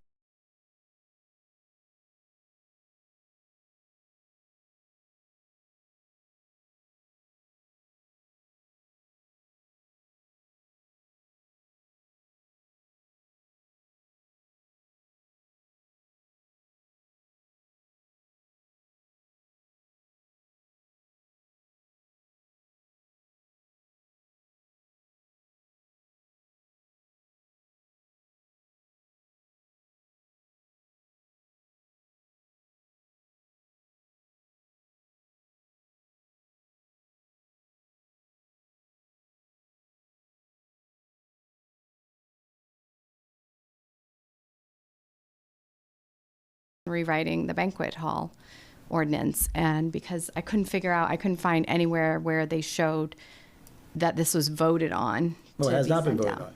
No, but the select board would have to rule Requested to you. to request it for you to rewrite any ordinance for the town of Raymond. No, that's It's not an how it already works. existing ordinance. That's not how it works. There's no banquet hall ordinance. We don't currently have, We have a banquet hall ordinance, We don't have we one. currently do not. so you're just writing a banquet hall ordinance. That's correct. So, All ordinances start right here. This is where they right, but you start. said that you told me that the select board passed it down to They you. passed down the short-term rental when the individuals that presented the short-term rentals, Right. which actually, the meeting you were at, which you accused me of not letting you talk, at that meeting, individuals requested that the banquet hall, an option in that short-term rental, be included in the banquet hall. That was not done because they're two separate things, as I tried to explain to you that first day. So we are looking at the banquet hall as a separate entity. So my question was, so that group, the STR group, Right. wrote their ordinance that day, gave it to the select board, and they wanted it passed. But then Dennis said, let's send it down to them, to you. Correct. Correct. They didn't, they had their 278 signatures, but those. Which were null and void because those signatures were collected and things changed along the way. Correct. So that thing was thrown out. So Correct. stop bringing that up because that actually means absolutely nothing. Well, I'm trying to explain to you where it came from. But just be clear, I've had like a dozen people contact me to say, Jess, if I had known what those people were trying to do, I never would have signed that petition. Okay, They passed so it let's off not as get, something ma'am, different. we No, we politely asked you a question because we wanted to get your input on the ordinance. If you don't want to give us the input, then please just sit down. No. Okay. So my question is, I asked the select board, I asked Sandy, I asked everyone, like, how did we come up with now talking about this banquet hall ordinance? Was this a townwide problem? Because this SDR was this whole separate issue, correct? That's correct, but it was I'm not going to go through this all again. I've explained this to you 3 times already. If you have anything else, please ask. Otherwise, please sit down. Okay. Thank you. No, I'm not done, actually. Well, yes, you are. No, because I would like to know, like, Ma'am, you are done. okay. It's not a public hearing to start with. We were not expecting to take public comment on this. There is going to be a public hearing when it's done, and you can ask your questions at that public hearing. Maybe respond to Jackie's question. That's what we asked you to do to start with. But again, there's a lot of backstory to this as well. There's a huge backstory. Jackie, in terms of the porta potties, we assess that off of the number of people that are going to be in the party. So under a certain number of lives, people, we rent 1. If it goes over, we rent 2. We try and keep it comfortable and also shield it as well. We always Nice. shield it, yes. Yep. Are they rented on a daily, weekly basis? You rent it, they drop it off whatever day they can before the event, Yeah. and then they pick it up right afterwards on Monday. Say the event's on a Saturday, they'll pick it up on a Monday. It's a one fee, they just drop it off whenever they can. If they can drop it off on a Friday, great, whatever. It's similar to a tent rental where it's the same as the logistics for tent. them. What day can they get Mhm. over in that Yeah. area? Drop it off. What day are they picking it up? Yeah. Yep, and we've always hosted events that if it's over, smaller events, no, we don't need a porta potty because people aren't going to the bathroom. They're only there for a few hours when we're hosting birthday parties or stuff, and it's a smaller function. We're talking if it's, 65, 70 people or more. We only host ever on our property, ever hosted up to 120 guests on our property, which is I'm sorry, but that's important. So we should, if we're going to require porta potties, we should put some sort of number in there. In other words, if you're how many porta potties? right, well, if you're having 40 people for 2 hours. You don't need. Yeah, right, so. We have 3 bathrooms in our house. 40 people is like my family coming over on the weekend. You don't need a porta potty. So I guess what I'm hearing is for probably screening standards as well as like a frequency and like you're talking about a cap or? Well, I'm talking about being, I'm talking about if we say, if we were just to say 2 porta potties for 40 people and. For 40 people? Well, no, I'm not saying that. That would be a lot. Yes, I agree. So if we, but it's only for a 2-hour event, then we're asking them to provide something that is not necessary. Right? So like basing it off of occupancy, like if.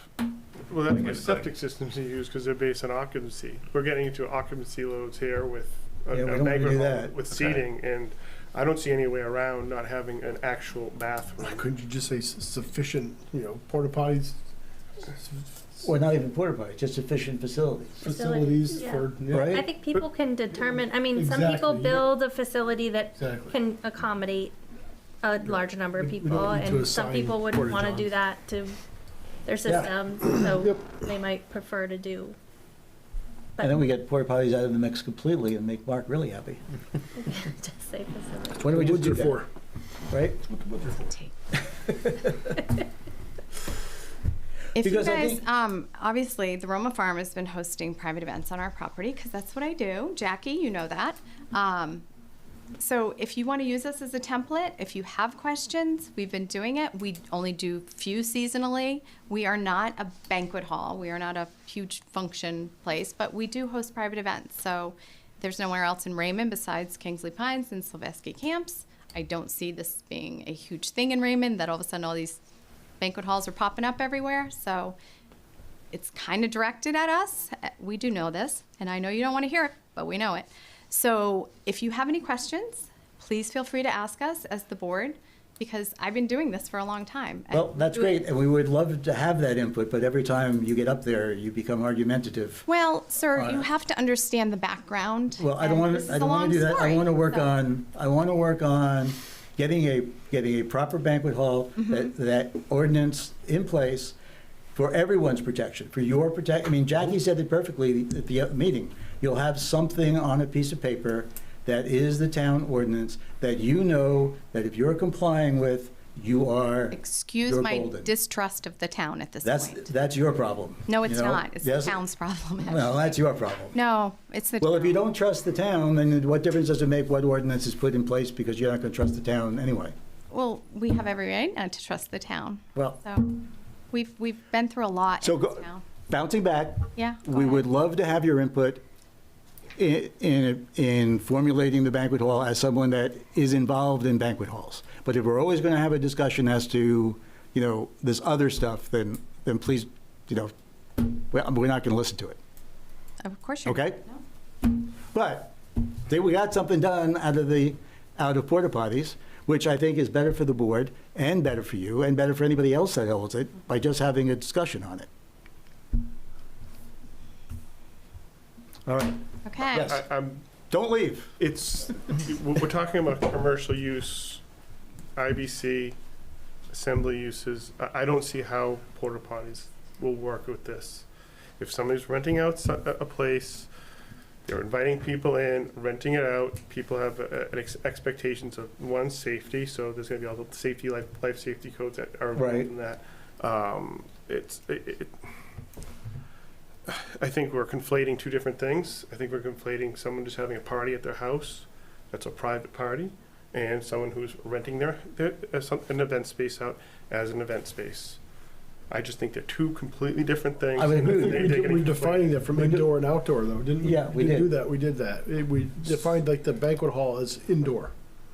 We get rid of all the outdoor stuff. Yeah, and then if it's outdoor, then it's just an event, and you should Well, I just see a provide situation. sufficient facilities. Right. We're not saying that you need porta johns. I'm just saying, if somebody starts, because it's not a permitted use right now, right? Now it's a permitted use, people are gonna see that. Right. Now, if people start opening them up, some people might just have porta potties up all year round. To meet I see what you're saying. Okay. So, But if the standard practice and it's typical for it to come within, 48 hours of the event and go away within 48 hours after the event, something like that. right, but we're talking about creating a whole new entity here. Right. This isn't just someone having a couple. Somebody might just have a couple, but it opens the door for somebody to have as many as they want. Mm-hmm. That's all I'm saying. So the porta potties stay there year round? It's possible. It's possible, yep. It'd be expensive, I'll tell you that. Yeah. I mean, at 5 gallons a head, putting in a septic system for, the septic system I saw was for 1,200 gallons. That's a big system, but it's about twice as big as a large house, but it's not insane.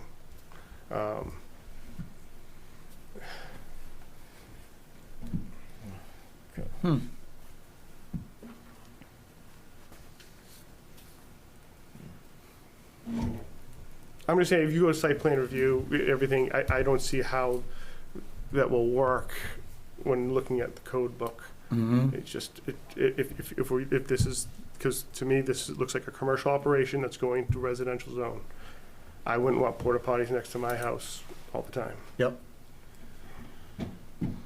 Jason, do you think it would be beneficial if we use some of the language, like from our draft short-term rental ordinance, let's say, about the porta potty couldn't be existing on the property for more than, let's call it 30 days, kind of thing.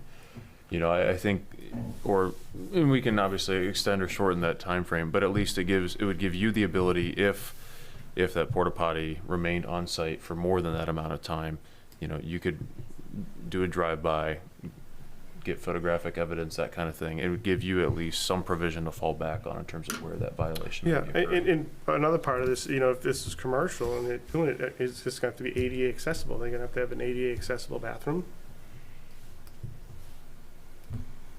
Because we're talking about a banquet hall. Yeah. I mean, a commercial operation. Yep. Well, you're full of good news today. But you're right.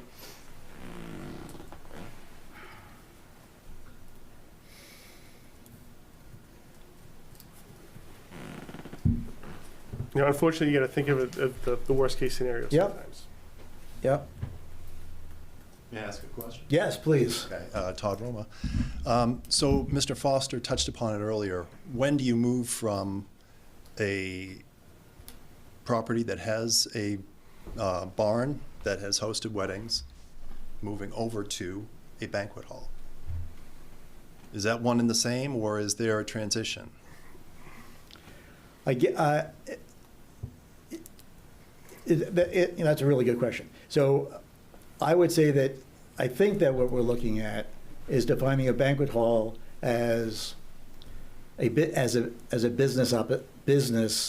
in that it's a money making operation, whereas the personal party is not a money making operation.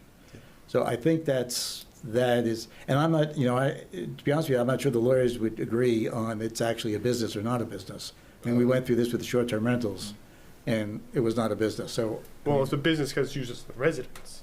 That's why it's not a business. Oh, okay. Defined as commercial use. If you're renting your house out as a house, right, that's not considered. That's not considered okay. Business.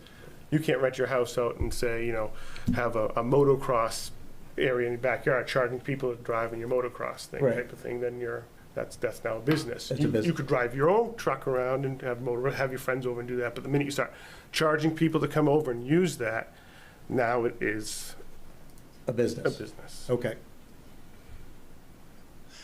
And with that, yep.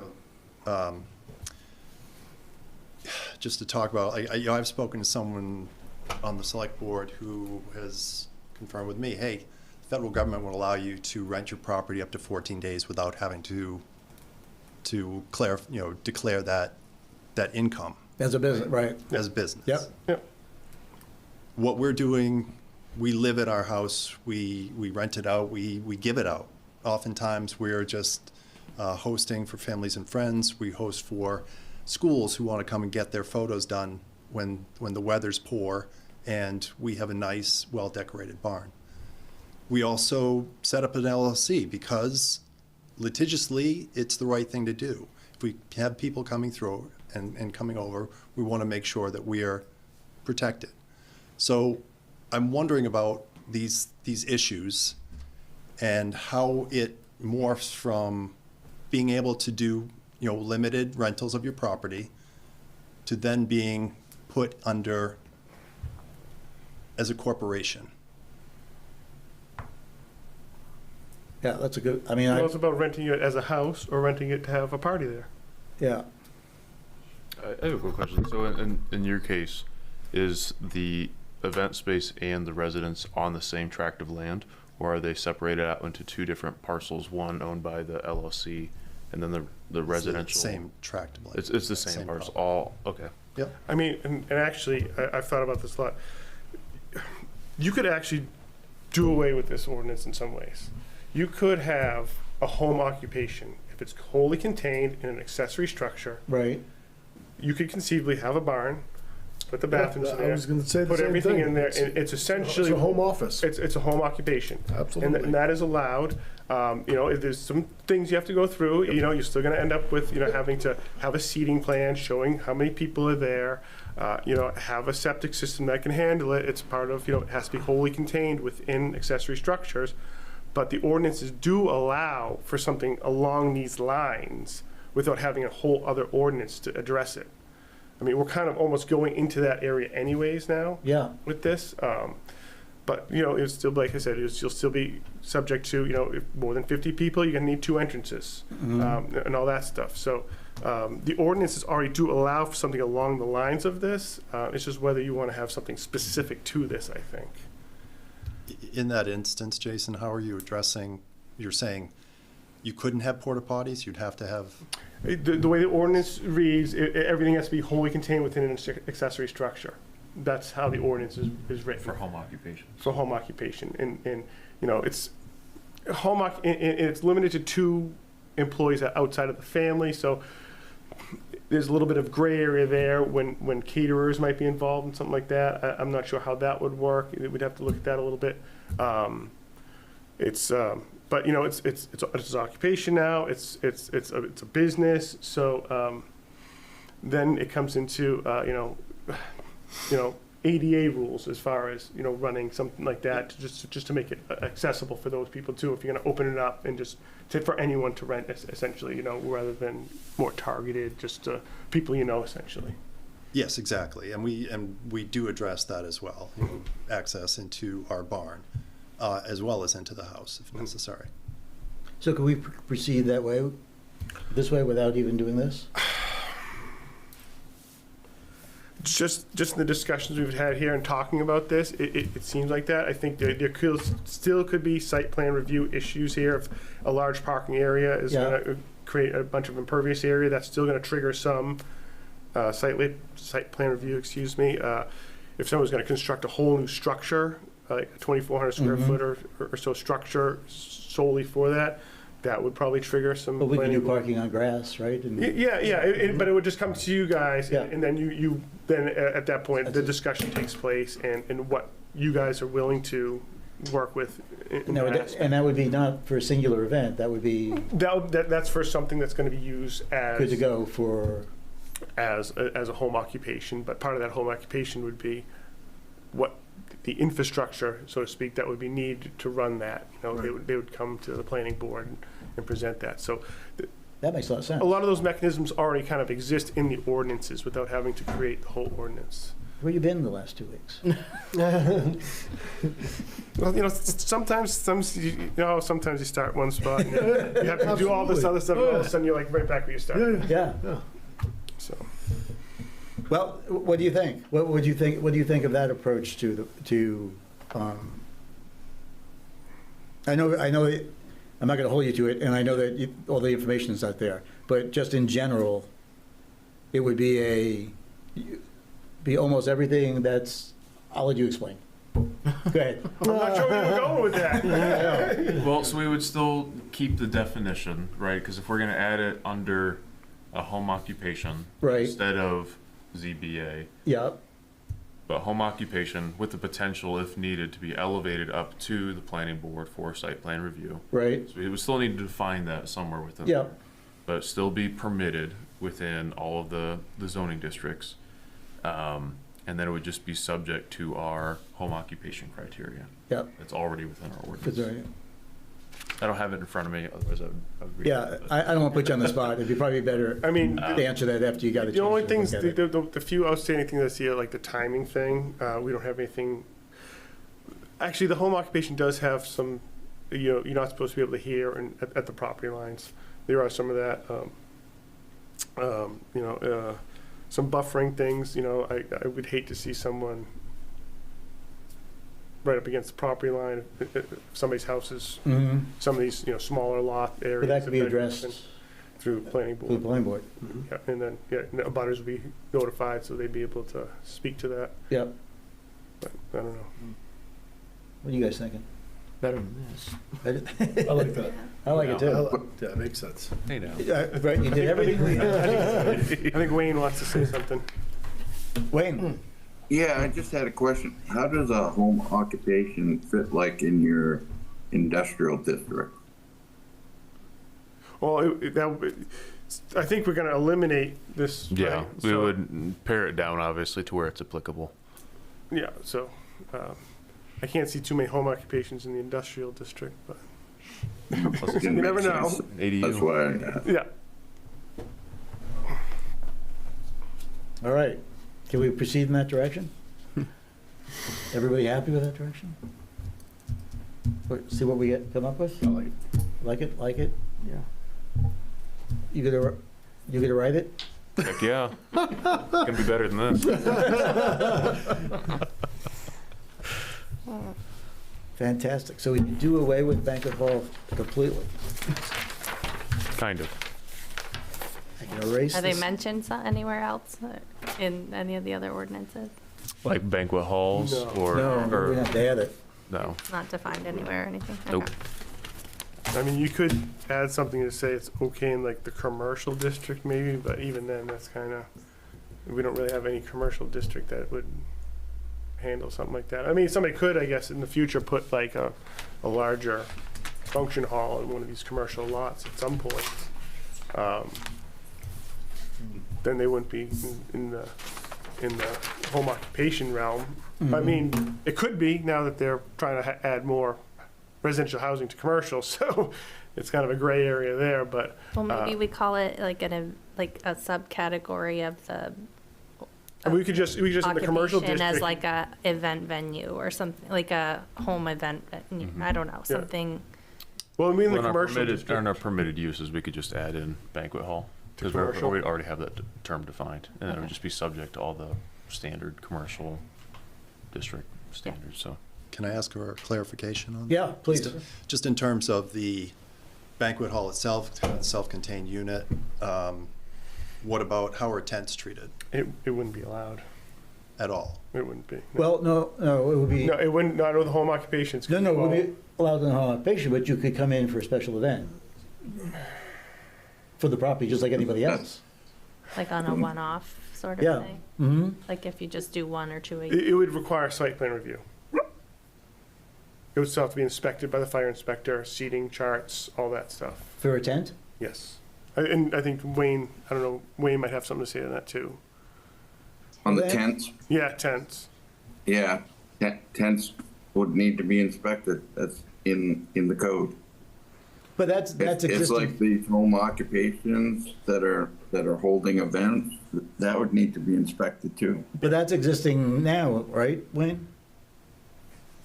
Our ordinance Yeah, for for the tents. adopted code. Yeah. Yeah, we just would want to make sure that we capture it so people understand that that has to happen. Right.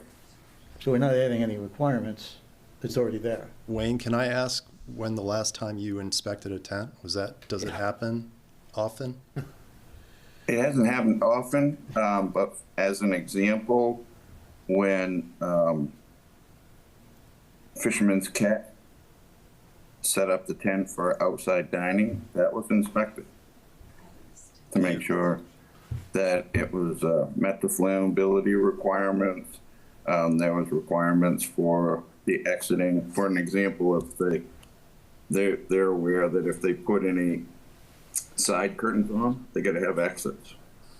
Does that qualify as a temporary structure, though, or is that more of a seasonal structure, which would be kind of a longer term, as I read it, as I've seen it? As far as the code is concerned, it doesn't matter if it's seasonal or temporary, it's the use. It's being used as an assembly. Do you use tents often? Probably a few times, maybe one a season. Oh, okay. So why can't it be the seasonal use? I mean, the one-time use for, I mean. I'm just going by what the home occupation ordinance says. It's supposed to be, the occupation is supposed to be wholly contained within accessory structure. Could this just be a separate event? I'd have to look at that. We will figure that one out. We don't know. Because I think it's kind of circumventing the essence of the ordinance. Yeah. What about parking? Because I think our parking standards for home occupations are also pretty slim. Would there need to be like a subsection in there where references back to, for banquet hall type uses then, where it falls back to that assembly type parking? Okay. Yeah. Make sure that framework's in there. Do we have to call it banquet type usages? I mean, if we're assembly use. Yeah. Yeah. I mean, but I definitely. think it is a type of a occupation. I mean, it's not just any occupation. It's not like you're just like working out of your house and having one at a time clients coming in and out. Like, right. You know, your occupational use is designed as an assembly. Assembly. Sort of a. You know, if we sorry. Go ahead, Wayne. If we think about like Keeley's in Portland, that's a banquet hall. It's a commercial building that's been converted into a banquet hall. I mean, you know, versus what you were just talking about, one or two people coming into a home occupation is totally different than what you have in like a Keeley operation. Mm-hmm. Yeah, so that's where the home occupation thing falls short. Yeah. Yep. I think that's probably why I was, you know.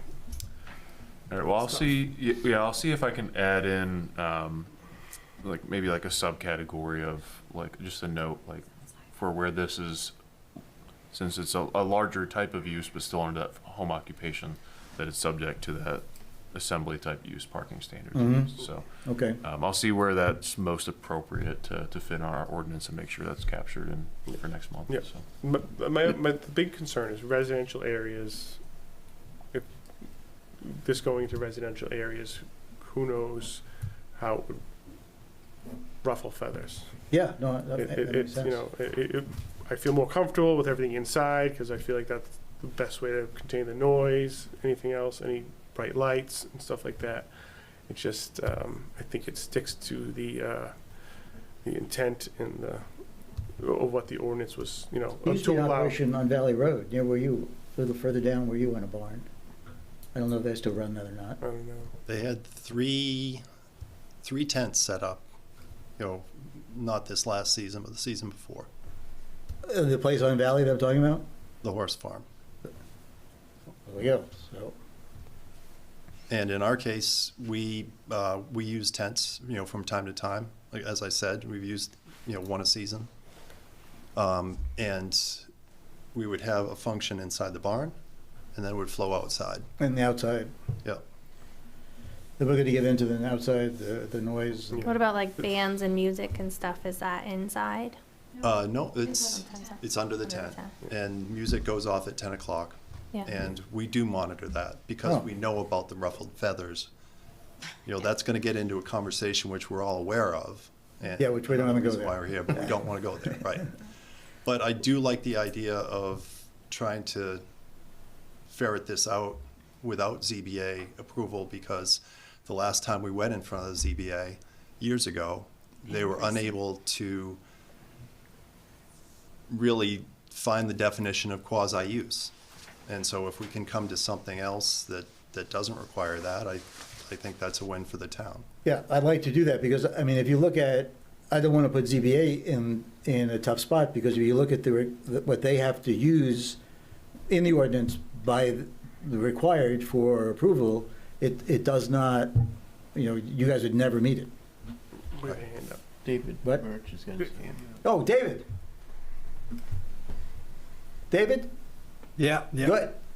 Sorry. That's okay. Just to provide clarification for the home occupations. Yep. For the parking. It says, in addition to the off-street parking provided to meet the normal requirements of the dwelling, adequate off-street parking must be provided for the vehicles of each employee and the vehicles of the maximum number of users the home occupation may attract during peak operation hours. Okay, So just to give you perspective. thank you. That's easily done, I have a question. right? Because, you're meaning that already. Yeah, we have plenty of We parking. have, yes. Yeah. Yeah. But my question is like, so when we host our functions, our barn doors are all open. We have like food set up inside the barn sometimes for smaller birthday parties and stuff, but everyone's using our beautiful property because we have gardens and stuff. So people aren't just trapped inside of a barn. And even if I host a wedding, we host the wedding under a tent behind the barn. So we're not actually, people are walking in and out. I mean, there's not like we're closed into a barn. Again, we have plenty of space and we're very conscientious about noise.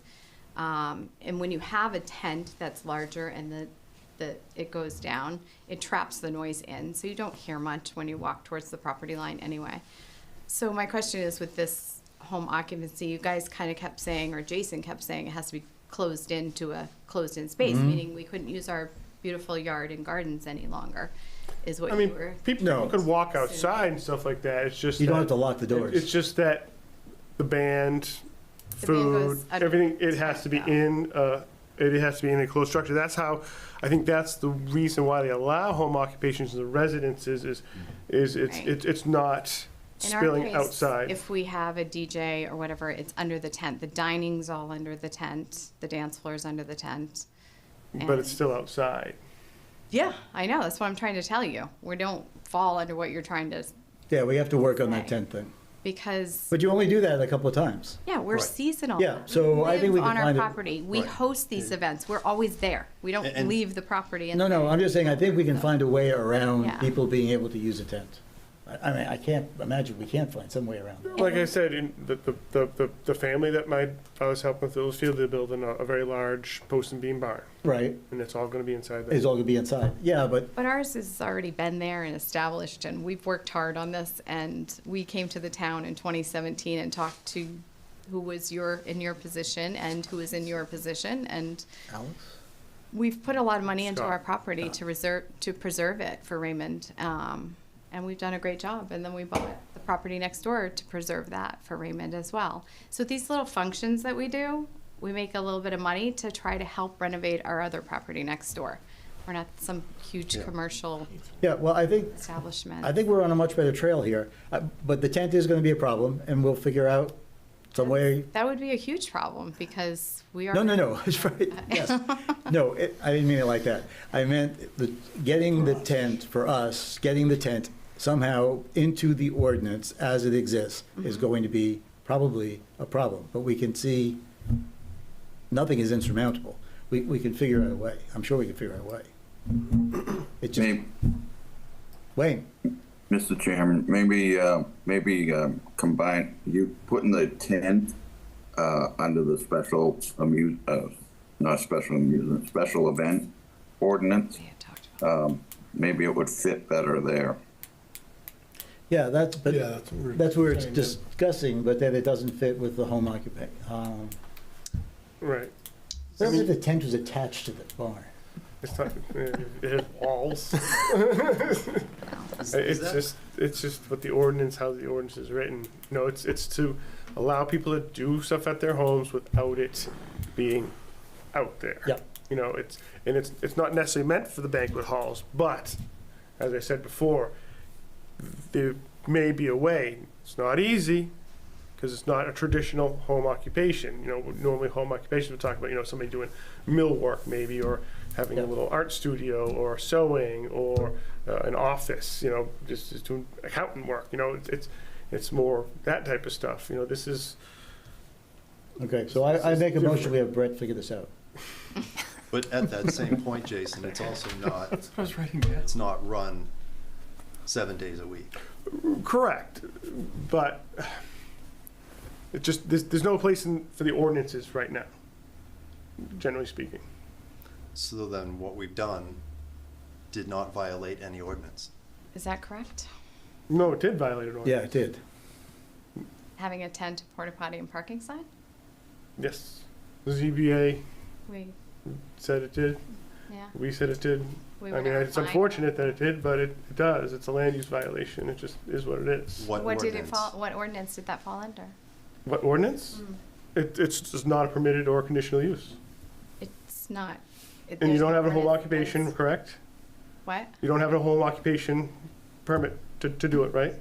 To have a tent, a porta potty, and parking sign on your property To temporarily? have that, you don't have a home There's no occupation, right? ordinance, though. Can you point to an ordinance where we violated it, though? Yeah, it's rural residential permitted conditional uses. It's not listed in those. Okay, you can That's weird. bug him on Monday or Tuesday. Yeah, it's been litigated, so I know. it's passed. I know, I've read it. But we didn't get fined or anything, so it didn't actually get. Well, you can Well, fine if you'd like. We Would you like we one? can't talk about this. No. No.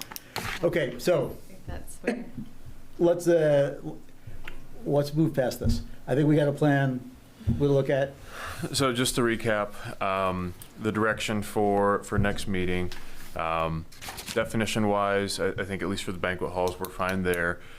Changing the permitted use type under the home occupation type standards. Adding in, making sure parking, it's all appropriate there, or at least an appropriate spot, or at least maybe like a sub-reference if needed, where this is a little bit larger.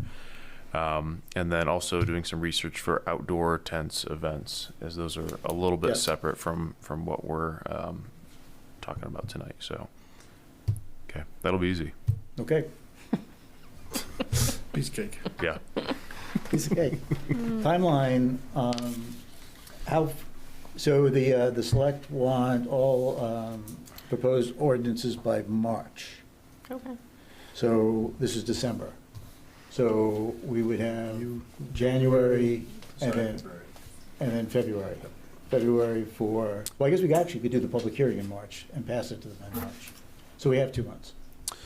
Okay. Yeah, I think just to maybe play it a little bit conservative, though, it depends on how much you guys trust me too, I guess. If in December, if we feel pretty groovy and comfortable, you know, we could have like that kind of that dual meeting in February where we do the public hearing and then sending it off kind of thing. Yeah, that's okay. Yeah. Another thing too, I know, I don't know. I've seen other places do this before where, you know, if there's like a pretty minor edit, like if we needed to remove one paragraph or add one paragraph kind of thing, like after the public hearing, you know, making that change like real time, and then like that document would be sent off with those changes after the public hearing kind of thing too. We have done that only if it's not a significant change. We're happy for glad. Right, do yeah. that. But if it's anything Yeah, but if other it's like than something massive, like obviously this is a much larger change Right. that would need a So little bit more more time. time kind of thing. So, okay. All right. This is supposed to be a short meeting. We're doing great. We still have more to go. They didn't turn that clock back still, right? All right. Turn the page to marijuana. No, it's right here. Yeah. Oh. Page 5. What happened? We didn't know what happened to it. That's it. Oh, there it is. That should be easy. Go ahead. Yeah, so this is one, just to rewind again, we did pause this a little bit to have Vern from the State Office of Cannabis Policy to come in and present to us. Obviously, we had a bunch of questions, and from where we landed, we had talked about implementing back odor control for the carbon filtration, those kind of technologies or mechanisms. And then I did add in a violation section as well. just to give Jason some teeth as well. So not a ton of changes here based upon our discussion. I know odor was really the big point of discussion last time though. So that is where this is at currently. And these are in line with what Vern, right? Correct. All you talked about? The only other thing I think we could do if we really wanted was to really bolster up our definitions. I think the state definitions have a wider variety where they define their terms, whereas really the ones selected here apply most to these actual standards. So. Okay. Jason, do you have anything else to add there? The odor thing is just so hard. I mean, it's going to be based on complaints. You know, if somebody's got 100 acres in the middle of nowhere growing outside, nobody's going to complain. I don't think so, unless they're they got a nose. Depend on which way the wind is blowing. Obviously, we still have, I kind of glossed over this, the authority section still, maintaining that statement that we're not an opt-in town. And then that, for at least the standards for the enclosures and setbacks, making sure that those operations are enclosed and then that they would comply with our agricultural setbacks. So that was, again, something we had discussed last time that we remained interested in. So, and Vern did confirm that we were legally allowed to do that under home rule. So Vern said there's ordinance on or legislation on the governor's desk. Oh, is there? I haven't noticed. Had to increase capacity or Oh, yes, right. Yeah, I know what you're talking about. Oh, that one. I thought you were referencing a new one. Yes, that's to allow, I think it was going from 30 to 150 per caregiver or square footage number. I can't remember. Yeah, what something like that. But this is not going to, that's not going to impact this. as long as they're all indoors. As long as they're all indoors, doesn't matter, right? Yeah. All right. Lady has her hand up. Yeah. Yes.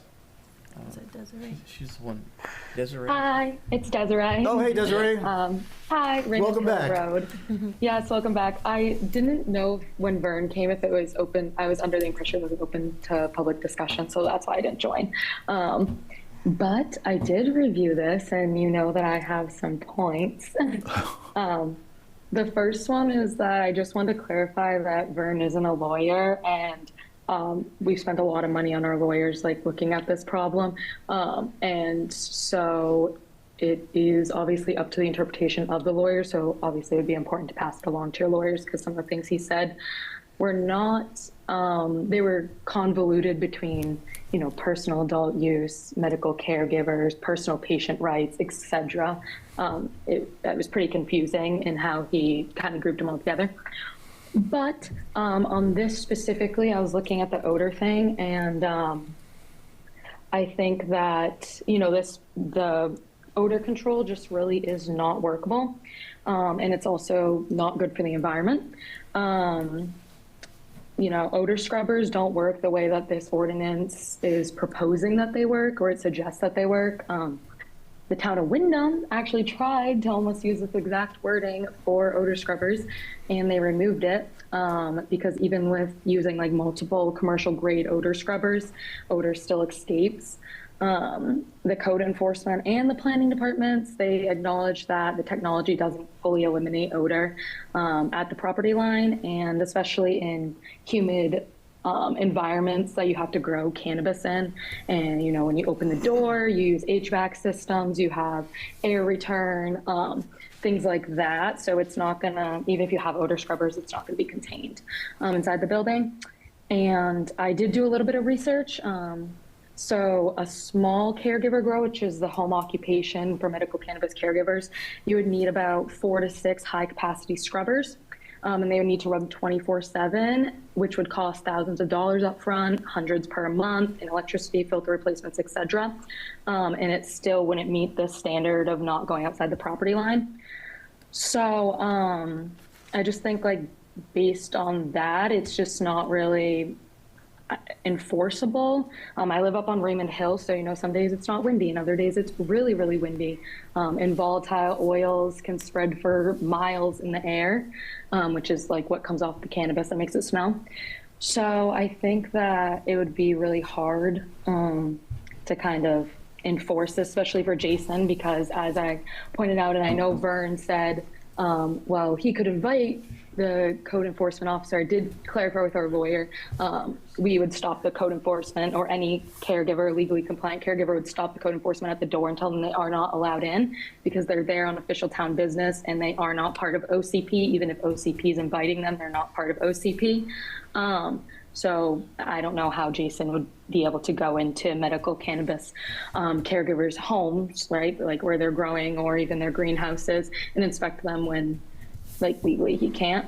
And then I also just feel like adding in the odor thing really puts the town more in like this middle situation between neighbors and neighbor disputes, because property line odor smells are really subjective, and I just feel like it's more complaint driven and harder for Jason to enforce, especially when I did request a FOIA request on 10/9 to see how many complaints we've had. I asked for the past 10 years, which was kind of hard for them to find because there wasn't a lot of good documentation. But yesterday, which was 2 months since I requested it, they did have a flash drive containing a couple documents. So obviously this is not really like a townwide issue.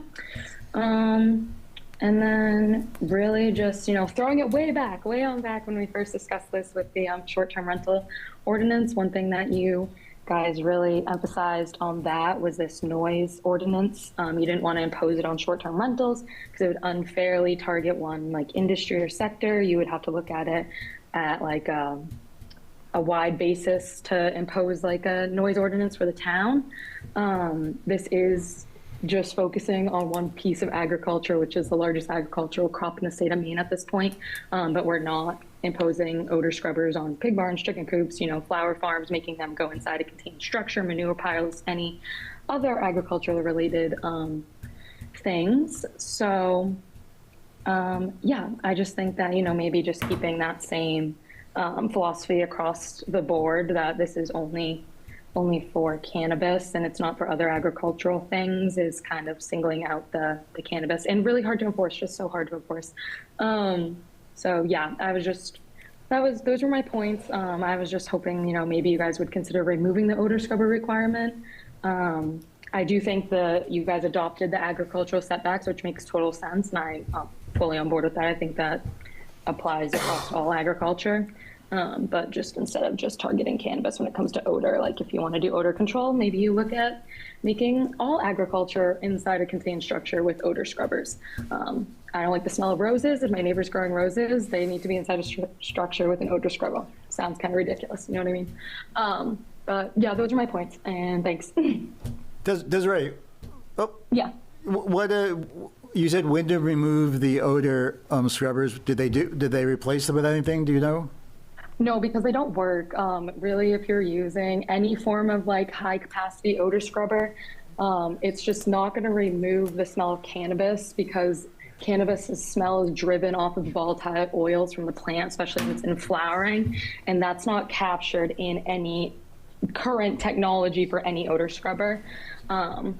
So that's kind of like the issue. Even when they had people doing them, it wasn't eliminating the smell of the property line. It wasn't really mitigating the smell at all. So, and it was just causing more complaints. So Wyndham just eliminated that out of their ordinance and didn't replace it with anything? No, not for the odor. Okay. And I know when Chris Hansen, he was here when you guys first talked about this, and he had mentioned, I believe, that he was part of creating the ordinance for cannabis, and they got rid of that because you just can't enforce the odor control when, if I put 10 scrubbers, right? Someone puts 10 scrubbers on their home and it's still not eliminating the smell because they're volatile oils, and I have HVAC and the doors are going to open and close throughout the day when you're going in and out of the property. at what point, like, am I going to be fined? Am I going to be in violation, even though I've now paid tens of thousands of dollars to try to mitigate this issue that can't be mitigated because of just where the smell's coming from and how it is in oil, and it's not just like in the air. It's like a lot. It's just the compound of the volatile oils is a lot different on cannabis than other plants. We got it. Thanks, Desiree. Yeah, sorry. I mean, I had a thought.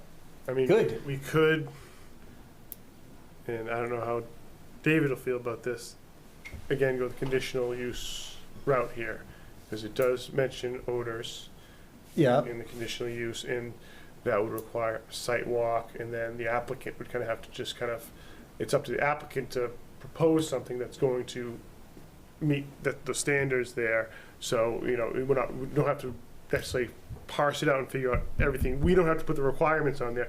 They make the proposal, On how to- show how it's going to happen, how they're going to meet these criteria, which I think most of this would alleviate, especially the odor. I mean, it says it right in there at the property line, and then it would be a case-by-case basis, which, you know, You're on a let's roll face it, today. not every piece. It's Wheaties. It must be something. Not every piece of property is the Also, same. nice sleep last night? I didn't get any. No, but maybe I'm riding that exhaustion high. Maybe it's so cold. Yeah, that sounds good to me. I like that, yeah. Jackie? You didn't convince Jackie. Yeah, because I mean, if you have, 300 acres and your facility is whatever in the back, then you shouldn't have to have a scrubber. But Yeah. if you're 20 feet from someone's house, you are going to have You're a gonna have to scrubber. do something. Right. I built 4 of these industrial commercial grows, Yeah. and they do work. They function perfectly. Am I That's allowed to ask a question? No, but we'll let you anyway, Desiree, because we like you. Okay. I know that you, Mark, you mentioned that you built the commercial things. We're talking about home occupation cannabis caregivers in this ordinance. So these are not commercial industrial buildings with 3-phase power. They're people's homes with either a greenhouse or they're like growing in their garage or things like that. So that does change the capacity load at which, on a commercial building, you have 3-phase power. It's a lot different than the access that you have. And I've worked in commercial grows, really large commercial grows, for a number of years now, and we've had odor scrubbers, and you can still smell it outside the building. So I guess that's just like my question. And then with the site walk, these people are already like compliant within the state of Maine under very rigorous restrictions. So would they need to stop their cultivation? Because right now you don't need, for home cultivation, you don't need like local approval. Like I don't have to go to the town if I build a house and say, I need you guys to approve the grow in my garage as long as I'm legally compliant under the state of Maine for home occupation cannabis caregivers. So I just, would someone have to stop cultivation? Because I need to clear out, there could be no visible cannabis plants, seedlings, anything like that for you guys to come do a site walk. So that would completely shut down an operation when they're plants they're living. So that would take like 3 months to recuperate from. You got it. So I think what we do is we're going to specify that this is outdoor. Not indoor. Right. Indoor, because the indoor ones I don't think are the issues. Right. Yeah, I think, So the outdoor, and then you do a site walk in March before anything's in the ground. Yep. Okay, so it's like for like a greenhouse basically? It could be. It's going to be, the applicant would propose what they're looking to do, and go through that process. And it would only be a one-time thing. Once you got that conditional use, as long as it's in the same spot, boom, it runs with the good to land. go. Or as long as Okay, that and- caregiver's in the house, I should say. And are you guys gonna change this based on the legislation that's sitting on the governor's desk that defines sun-grown differently than indoor? I think we would just do outdoor, right? Yes. Outdoor. We just, no, I thought we weren't Caregivers. gonna do We outdoor. weren't gonna do outdoor. we're only going to do indoor. Weren't we? So What I was saying for the conditional use would be for outdoor caregivers. That's what I was referencing. I thought last meeting that we got rid of that completely. Okay. Is that, Yeah. that's what I remember, is there's yeah. no outdoor grow. We have the ability to make a more restrictive That's right. Yep. ordinance than what the state Yep. says. And the issues that arise are from the outdoor grows. So the thought was I just, not having outdoor. I Or we had talked about limiting yeah, I certain just, number of I plants think, per I think it's acreage being or a little something. unfair to, you know, people who want to try and use the sun instead of a whole bunch of electricity. And if they have, like I said, 100 acres and they're going to put it outside in their backyard. So, I mean, you make a good point. That's why I said 100 acres is fine. But to Desiree's point, she said it's not a commercial building, it's a home.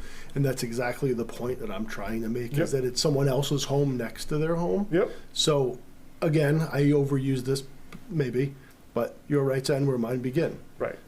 If you're 20 feet from someone's house, you do not have the right to invade their space. Right. So if it's 100 acres, absolutely. So That's that needs why- to be in here somewhere where you can have an outdoor grow if it's 100 acres, sure. So that's But next where door to somebody, no. that's where the conditional use where it says will not generate noise, vibration, fumes, or dust Right. which is detectable at the lot boundaries. That's why I said if we make this a conditional use, they're gonna have to show Right, that sure. they're hitting that, and then they can do the outdoor grow, because it's they have to. Right, or but else it's is- a violation. Sure, but how do you measure that to be fair to someone who's gonna put money into this grow? Like if they establish it here and then you come and say, no, you can feel a vibration and smell, you have to move it back. So is there a setback? Is there 100 feet? Is there 50 feet from someone's house? Is that gonna be written in? And that's why I think that we just sort of get rid of the outdoor grow, but because of the photos from, Mr. Richardson. there you go. Yep. Yeah. Yep. Yeah, somebody's, I do- tenants in the driveway.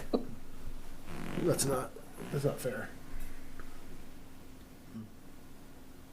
I had one last question for you guys about this. The majority of the complaint is from this one property that was referenced from Mr. Richardson's complaint. So wouldn't that be like the one issue versus like across the town? I've seen in other towns that have imposed the strict restrictions, and it just forces the compliant caregivers to move. And then, hypothetically, right, you have this home that's already been set up for a grow, and now caregivers who are compliant can no longer grow in those spaces. Who do you assume is probably buying a house that's already like set up to be a grow? Probably not a legally compliant caregiver any longer. So somebody who's not legally compliant in choosing to do that. So I worry because it's just this issue with Ray Richardson, and for conditional use, if my neighbor says it's fine and they like tell the town it's fine, they don't care about the smell, but then someone 5 miles down the road because the wind's blowing is having a problem, like would I have to move it? I guess that's where I like, the wind blows and you can smell stuff. Just like with noise at night, if you have a party, you can hear it for miles.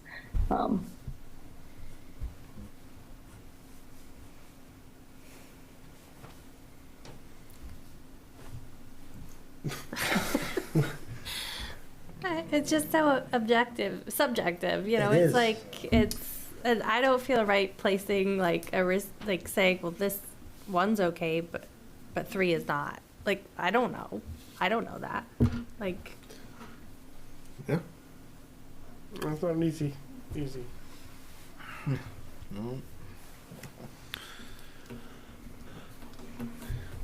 Just think in Hudson Valley, New York, to get rid of fire burning chimneys because of neighbors' complaint of smoke. So this is okay. We're in a good spot right here.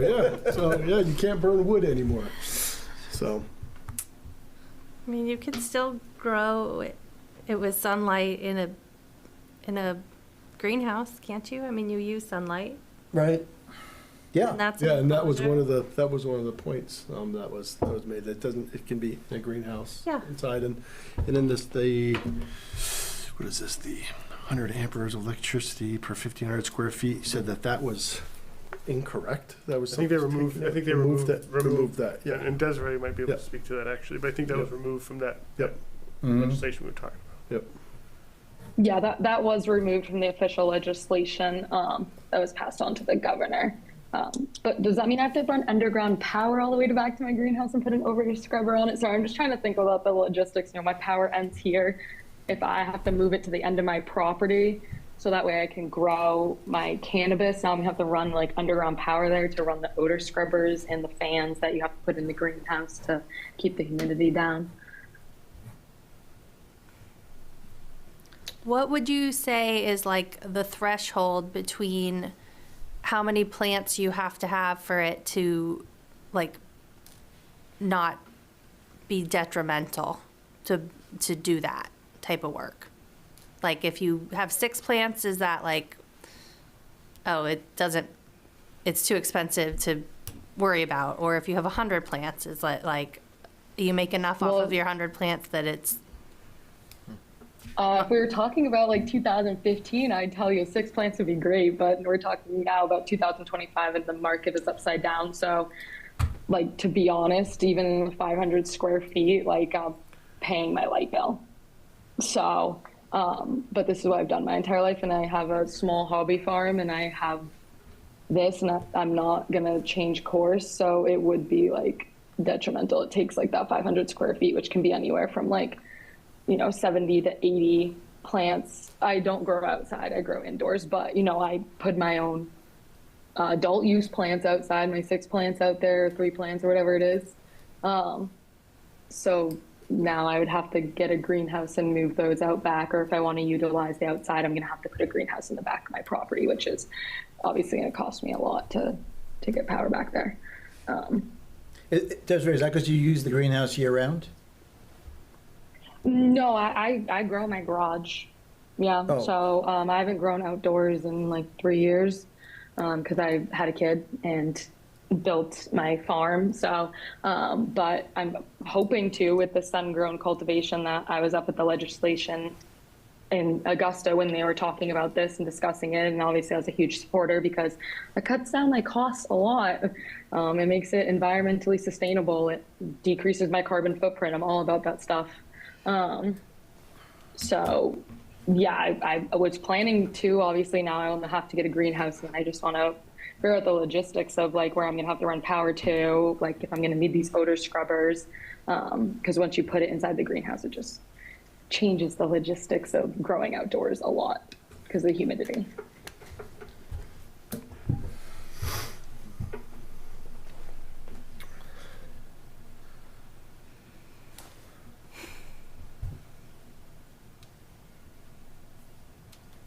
Well,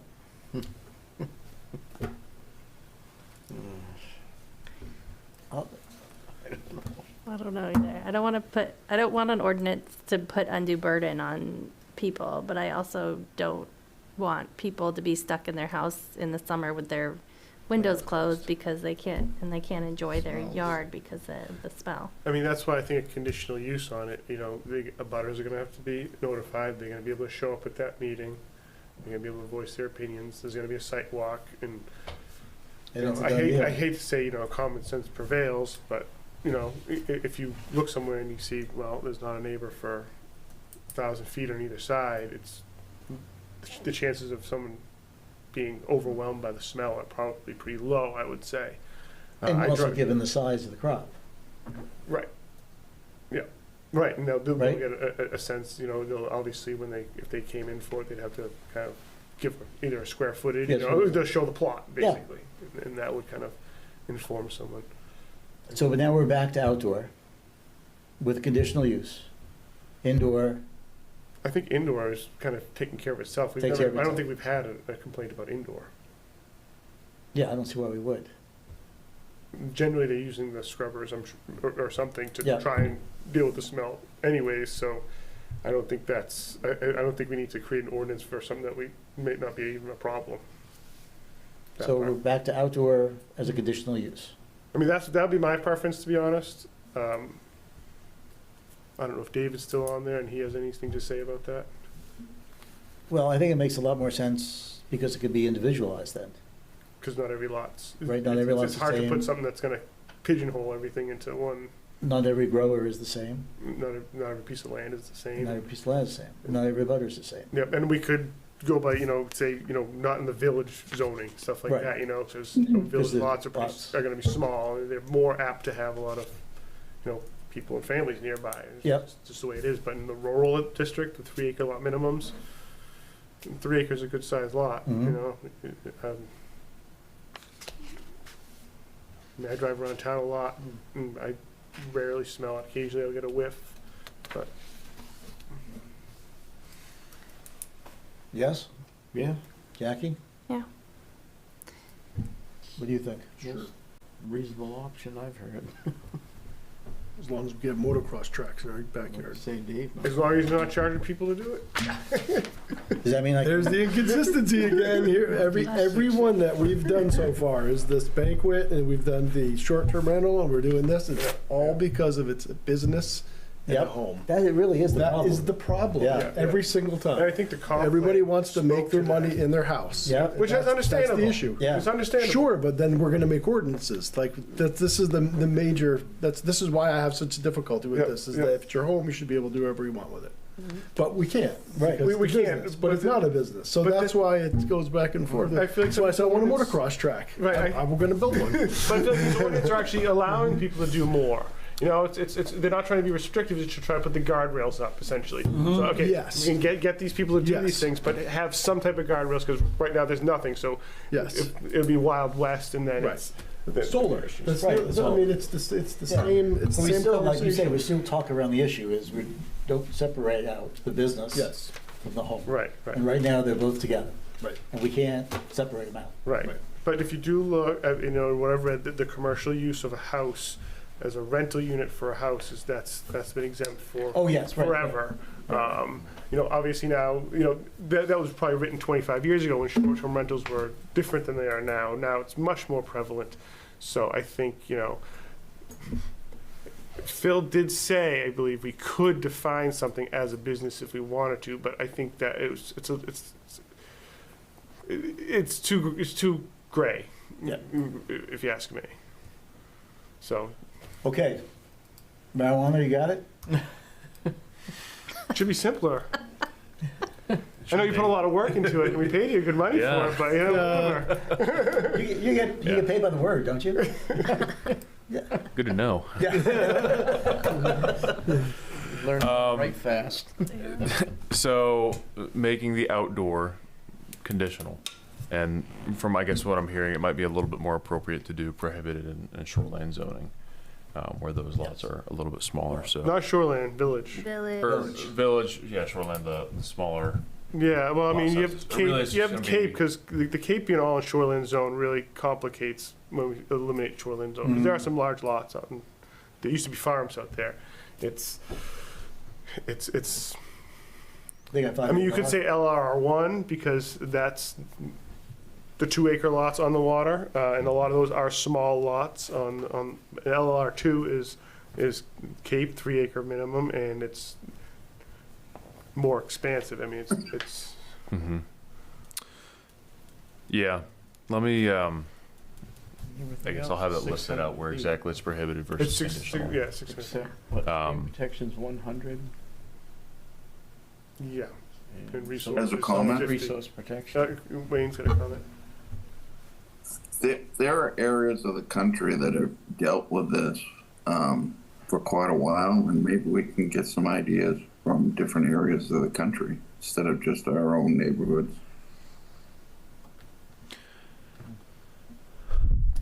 Yeah, I mean, truthfully, Wayne, I mean, I did some research through this. I mean, like, Portland is a good example. Like, I think they're kind of like one of the places where a lot of people look to for like the odor control, in particular with the higher density there as well. They want to make sure they're not impacting just the higher populations there. So, like that kind of language exists within those towns.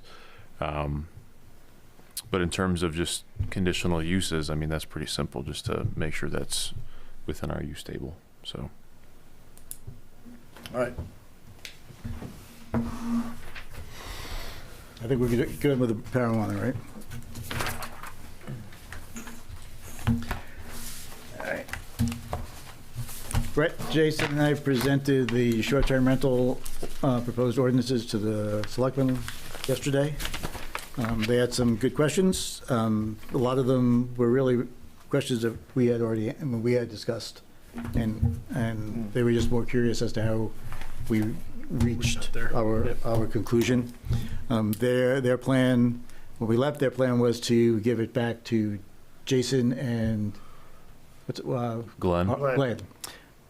See, that's the Glenn. See, I know there's a Glenn around here somewhere. Jason and Glenn to look at and just for their cut, and then they're going to proceed then with that to the process. I mean, I've looked at it enough. I think it's. Yeah. You know, there was a point in there that we hadn't really considered, I think, when we were doing when we were putting in the clause about the insurance coverage. Right. That was the. But I think, you know, we didn't really take into account the fact that there are these like local property management companies that manage rentals. There's like the Cranen and like Jordan Rentals and things that are smaller local businesses that handle the rentals that are not an Airbnb, you know, and they're not Verbos. And they probably don't offer that same sort of insurance coverage that the big companies do. You know, and we don't want to drive everybody away from using those local agencies. But I don't think our insurance, the request for insurance is anything more than your average person is going to carry. I mean, It's up to the property owner. Yeah. I believe the way it was written, at least, it's less about like Airbnb, like proving that you have insurance through them, or whether it's like some like third party. It's just more so just about the property owner, if they're covered. Okay. Well, because I think that was, because that was talked about too. I think it was Mark that brought up like no insurance carrier is going to write a policy to cover the town kind of thing. Right? But, Right. but in the instance, if there's like a septic leak, for example, where it is impacting town property, obviously what's going on in town property is a separate issue, but at least they're insured to fix that issue on site kind of deal too. So it'd be similar if, someone had a really big party and things got a little too crazy and I don't know, something happened to the house, it became an eyesore or whatever, they're insured to make those repairs too. But yeah, I thought that was an interesting discussion last night. Yeah. Looking for a motion. Move to adjourn. Motion to go to bed. All those in favor? Oh, wait a minute. Well, good. We need to get Sandy. I told you I'd forget. Now I can't. I know. Now I forgot even what I was supposed to do. Completely. I'll call Brett in the morning, even though I'm not working, and he and I'll get it figured out. Oh no, we can do it right now. It's pretty easy. For what the agenda is? Yeah, we just need, before we go, we just need to finalize the agenda because we're in a timeline. So we don't have crunch. any new applications, correct, Sandy? Nothing came in today, so I don't know, would we have minutes to review? Obviously, I think that's something that you could do, Sandy. Yep. So in terms of old business, discussion review of ordinance changes related to banquet halls, discussion review of draft marijuana regulations, and then we would want to make sure we could do the parking standards for short-term rentals as well. Now, can you say some of that a little slower? I mean, No. take shorthand, but Jesus, not 200 words a minute. Well, I was just reading off the agenda you already had. Just a summary. Yeah. Sandy, how about I just send you a message in the morning and you can copy and paste it? That'll be perfect. And then I can review it. If I have questions, I'll get a hold of you, and then I'll get that knocked out Friday. Yeah. Since I get paid by the word, I'll make it as long as possible. Oh, yeah, gee, thanks. At some point when things slow down with everything in town, with the lawyers, I'm going to reach out to Phil. So starting, the clock began September 24th for you have 180 days for that training for the 1829. Okay. So, we're down to about 4 months right now, which seems like a long time, but it's probably going to come up quick. Yep. So I'll try and reach out to him to see if we can have him come in and just, our two boards can have a workshop or a dialogue, and he can kind of do some training on what that's So if we're gonna not be. trained, they fire us all? Yeah. The board I don't know gets how long- dissolved. A lot of that works. Kind of small as it is. We don't need any more help. But that's a great idea. That's going to be that those zoning changes are going to be a surprise for a lot of people. So I'm trying to get out in front of this and let people know, especially people who own land in those areas. I just want them to be aware, what's going to happen with that. preference would be on a light Wednesday, if we have one of those things, which Yeah. Right. Yeah. But I think it should be, just the boards. I agree. And one Phil. of the, Yep. But forecast-wise, I think we know next month, generally, we're gonna be in a pretty good place with these, and I think February, probably moving towards public hearing. I mean, ideally, because we want to get this in by March. Oh, yeah, we gotta have Phil here. So, Yeah, and I still have to see if him doing Yeah. the training is gonna Yeah. satisfy the state, what they're looking for. I'm not Okay. even sure if they have a guideline for that yet. And that's from Phil himself. So, yeah. All right. Maine Municipal Association, whatever, they have a lot of online trainings too. So if it's been if they've done a training, it's pre-recorded. It's usually Some of just you can be able to $50 watch. that you can just watch Yep. from home. Right. on your computer. I just don't know even if they have any trainings on this available yet because it's so new. Yeah.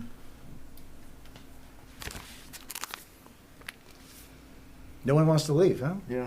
All we gotta do is Didn't vote, we right? vote? Oh, we didn't vote. I'm sorry. All in favor? Jeez, I thought we already did that. I rarely let that get by.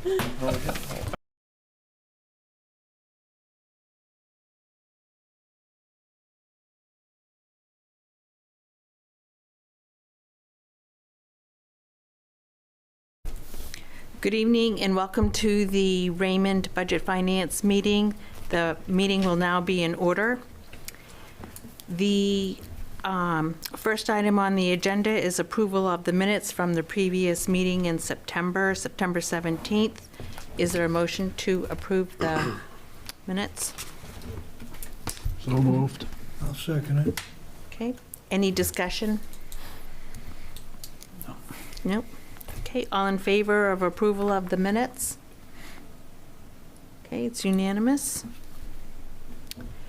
New business, discussion and recommendations regarding the Budget Finance Committee vacancies. We currently have 2 vacancies, and we've had 3 applicants to fill the vacancies. And the Budget Finance Committee invited the candidates to come to the meeting tonight to express their interest in serving on the Budget Finance Committee and to introduce themselves. So we have Fred Miller and Diana Froyland here tonight in the audience, and then on Zoom is Mark Meister. So Fred, would you like to go first? Sure. How you doing? My name's Fred Miller. I live at 170 Thomas Pond Terrace Road in Raymond, Maine. I've lived in Raymond pretty much my whole life. I went to school here. I am currently on the appeals board. I've been on it for several years now. I guess I started an appeals board quite a few years back, and by doing that, I got to see a lot of things going on here in the town. So I decided that when this last year came up, there was an election for a selectman, and I ran for that. And in running for that, I didn't make it, but I did. After that happened, I had talked to one of the people from the select board, and they suggested maybe it might be nice for me to get some training through coming to the finance board. So I did do that. I made out a paperwork and I sent it in, and then Joe, which at the time was the current manager, he called me and said that you guys had picked somebody else.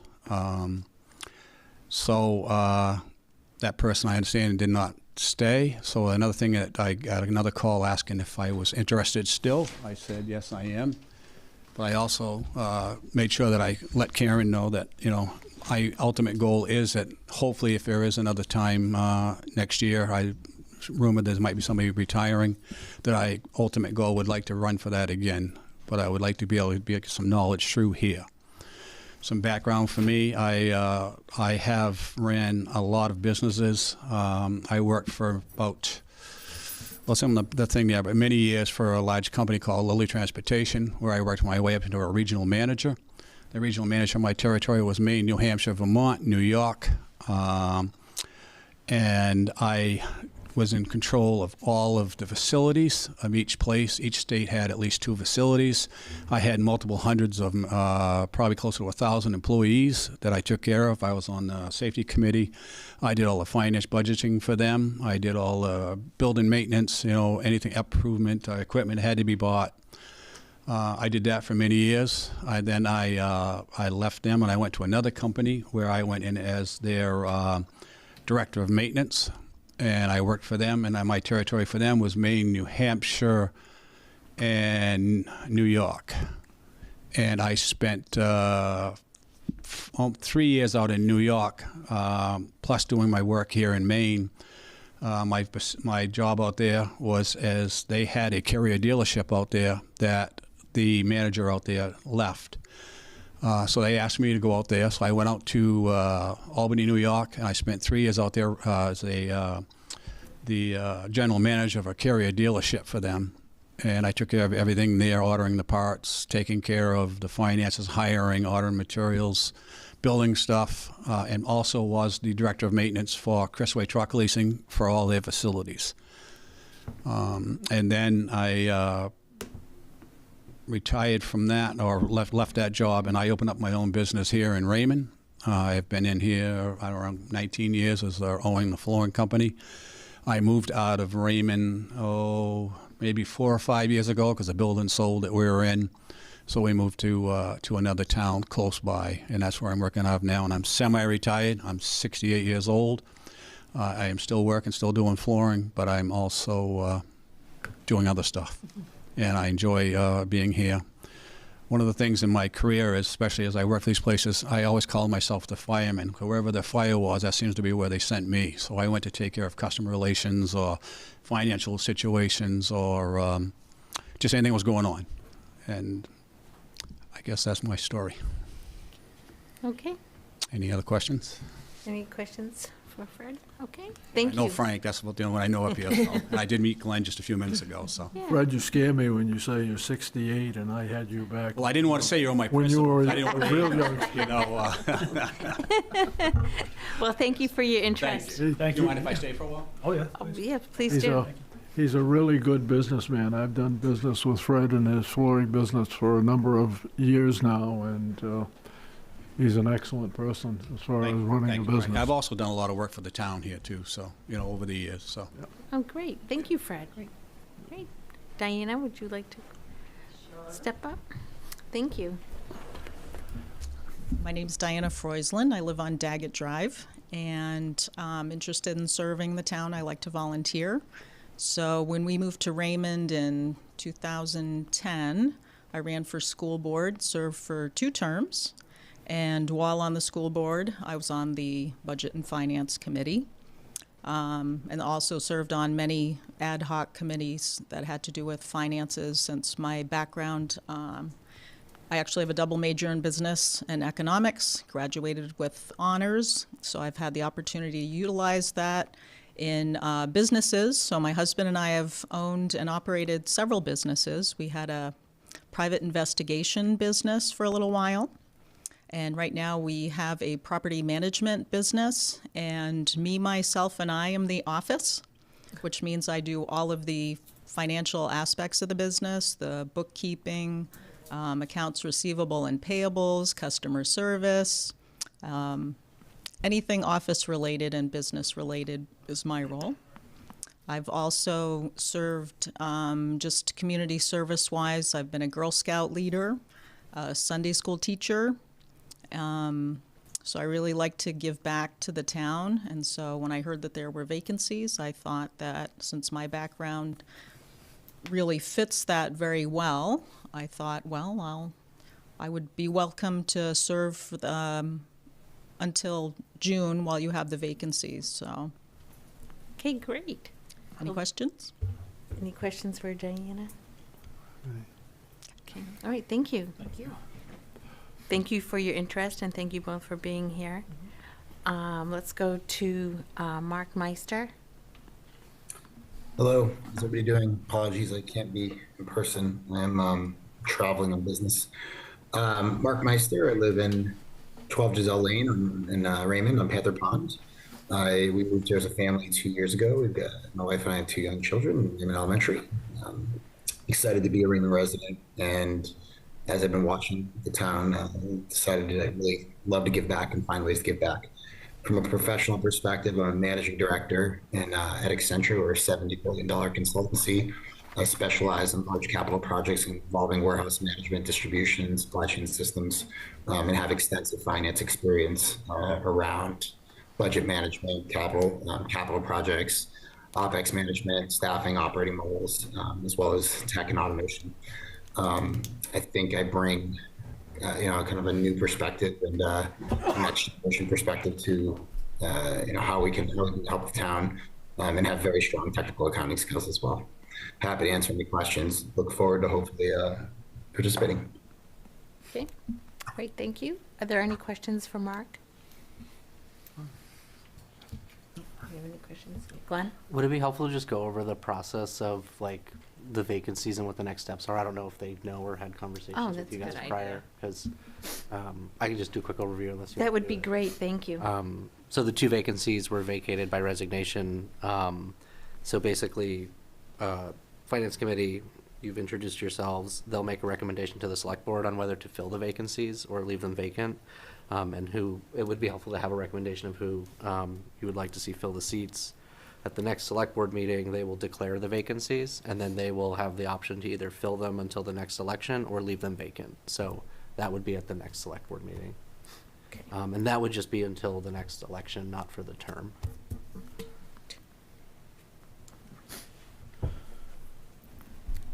So what is the Budget Finance Committee's desire to, are you interested in filling the vacancies from now through the end of, through June when we have the election? I am, definitely. Okay, I am also. all right. And it would be, it would take months, right? Or would it be shortly that they would be put in place? It would depend on the Select Board, because they could choose not to fill the vacancy. Got it. Right. So you would make a recommendation that you would like to fill the vacancy and who you would like to fill it. They would consider that and then make a decision. If the Select Board decides to fill the vacancy, they probably would be on the job by January sometime. Oh, yeah, you would come right on So board. they would be here for the beginning of the process. Yeah, and as we get to the next item, which is the training, if that appointment is made, to be just in time to do the training that you all have requested, which we're looking at targeting for, we'll get to that item when we get to that item, so.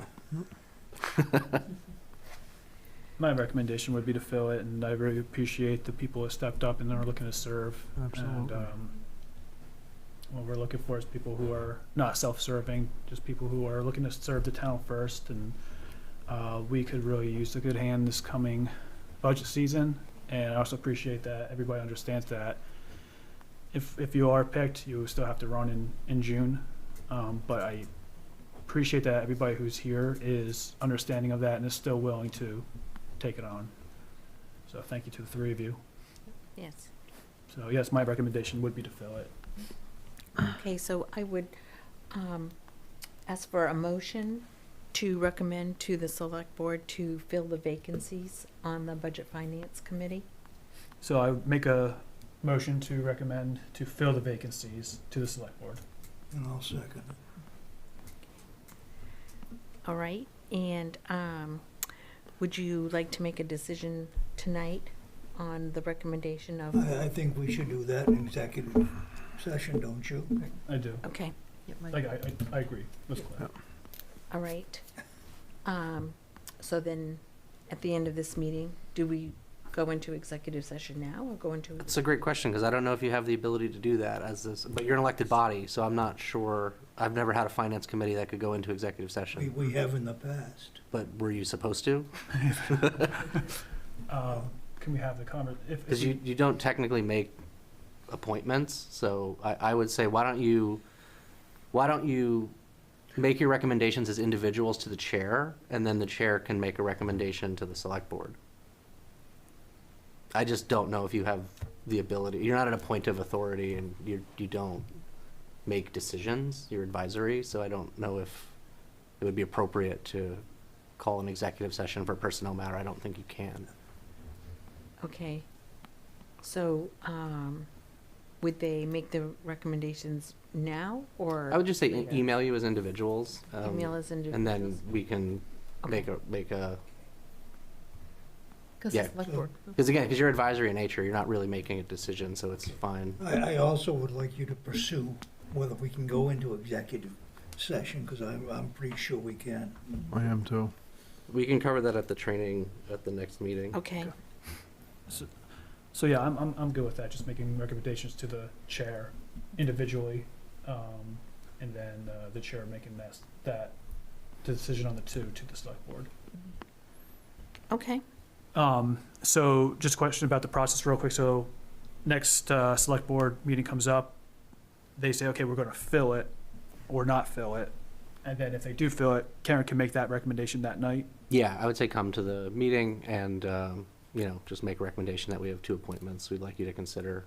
And then we'll provide obviously all 3 applicants, and the select board can choose who they'd like.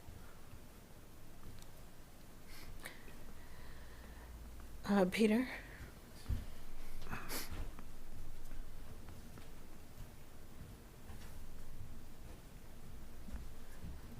Peter Levitt Road, just as a little input into that discussion, I would just say that regardless of whether you're allowed to go in executive session or not, I believe the select board and all of the boards and committees are governed by Roberts.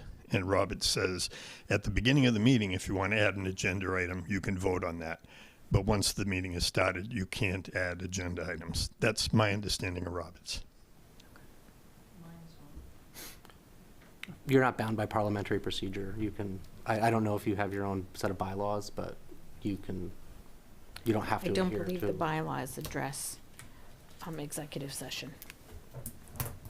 Well, the statute would, but I mean, just Robert's rules is a procedural thing that you use for parliamentary procedure. But I was at a training for the town meeting with MMA Legal, and you technically don't even need to have an agenda legally. You can have a meeting without an agenda, and it's not a requirement to have an agenda item unless you have a separate set of bylaws that say you have certain rules of order, which I don't believe we have do. bylaws. Then you would just We have- default to all we have is the ordinance Yeah. to follow. And then you would just default to select board working rules, but I don't think you should be overburdened by that. You can add agenda items.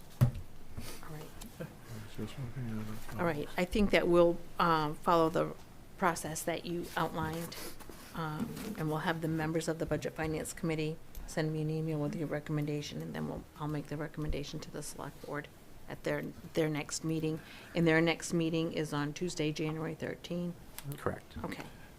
Karen, I think you should pass whoever we recommend on to the selectmen before the meeting to let them know that we have candidates. Yes. So that in fact, that might weigh on their decision on whether or not they would fill the position. Right, so So let them after- know in advance so they Yes. can have it as an agenda item on their next meeting. We typically publish the Friday before, so if you get it to me before that Friday, it should be enough time to get it in the packet. Okay. Friday before. I'm sure we'll have it earlier than that.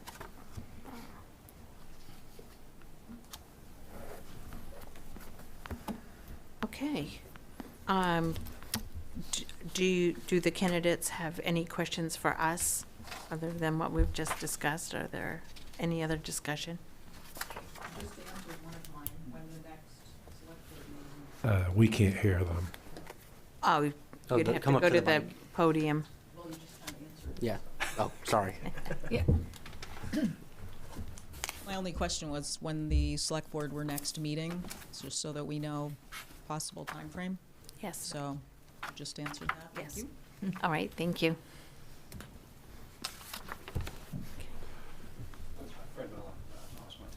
I don't really have one. I think Glenn answered it because they're talking 2 seats, I believe we're talking now, right? Yes. And you said that it's not for the term, it's just until next June on both of them. So in other words, one may have a term of 2 years left on it, but that doesn't count anymore. It's just going to go straight to June on both seats, correct? That is correct. Correct.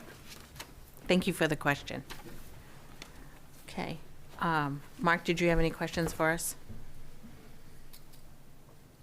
Just curious from the select committees, what areas are needed do you really feel like the most value is needed, or the most skills are needed right now on the committee?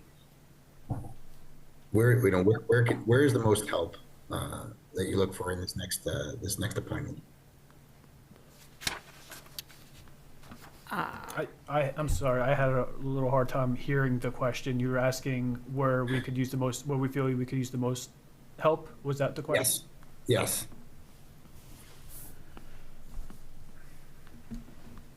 I can't speak for anybody, but just myself. Again, I kind of mentioned it, but looking for people to put the town's needs ahead of their own. So as far as like less of their self-interest and more of their understand what the town's needs are, and just, I guess, somebody who's going to work with the town as opposed to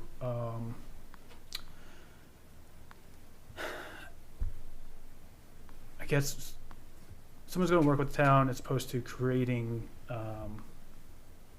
don't want to say a target for us, but we've been a bit of a target in the past, and we're just here to serve. And I want everybody that's on the board here and the town people to understand that we're here to serve. We don't have to do this. We're volunteering for it. And that's my biggest thing, is just to have that message out there and have somebody that has that same kind of message that they can put out there as well. I think understanding checks and balances is large. Just knowing that, we are getting the budgets and being able to see if maybe perhaps something's going over budget, why it's happening, and vice versa. If it's under budget, why is it so far off? So I think that's really important. And what I like to see is understanding what every aspect of the town is and us working together to get to the answers for everybody. Would you like to add anything? I think just common sense is the main thing we need, but also we need people who really understand the town and know the town. And just because you knew, that doesn't mean you can't do that homework to find out exactly how this town has grown over the last 25 or 30 years. Because I think it's really important to understand the heartbeat of this community. And even though people think it's changing, it hasn't changed that much. And so we need people who are willing to do some work to understand where we came from and where we're headed. And I also appreciate what Fred said about using this as, doesn't have to be a stepping stone, but maybe a longer term, maybe you're looking to serve on budget finance because you want to get into, select board eventually, or I think that's totally fine. That's kind of why I'm on budget finance, is because I'm not quite ready for the next step, but there's sure enough learning experiences from this committee that will definitely get us there if that's what we choose to do. Okay. Right. Well, again, thank you all for your interest in serving the town and for being here tonight to introduce yourselves. And you're welcome to stay if you'd like, or if you'd like to depart, then that's fine too.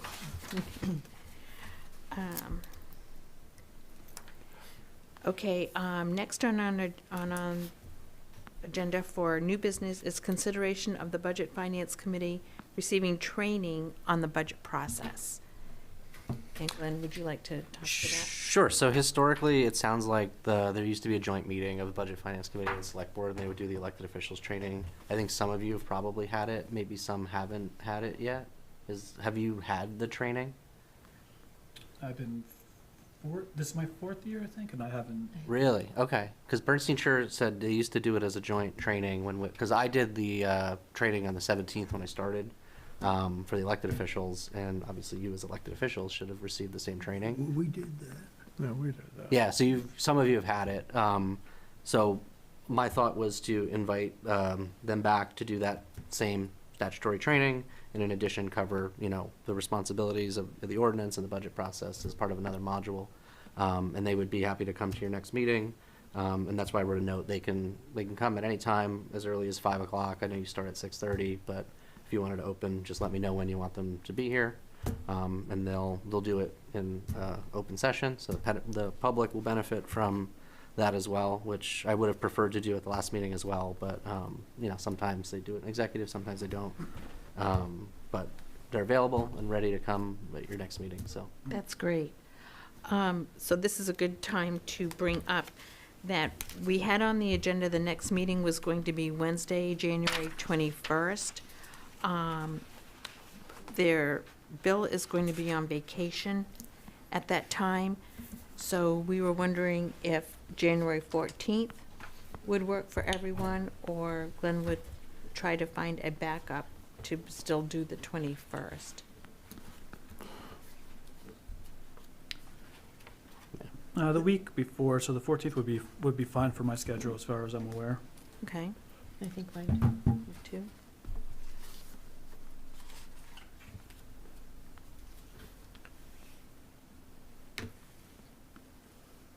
And I like that you said that the training would be open to the public, because if they're not having the budget, they're not having the select board meeting.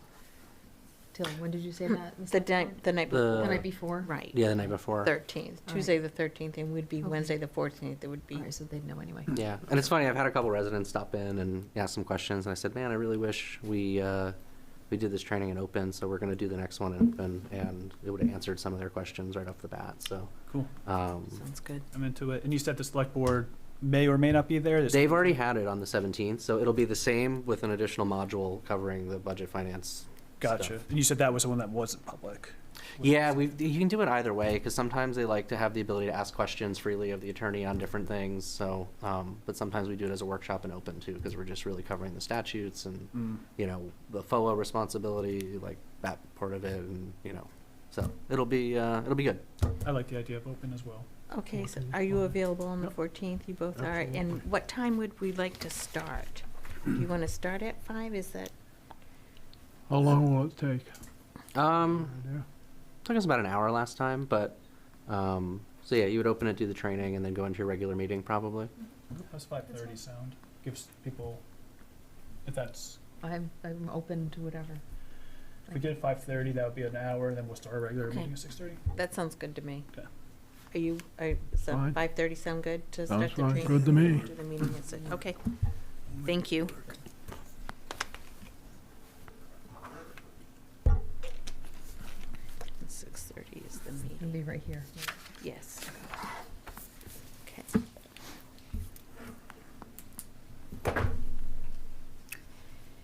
Okay.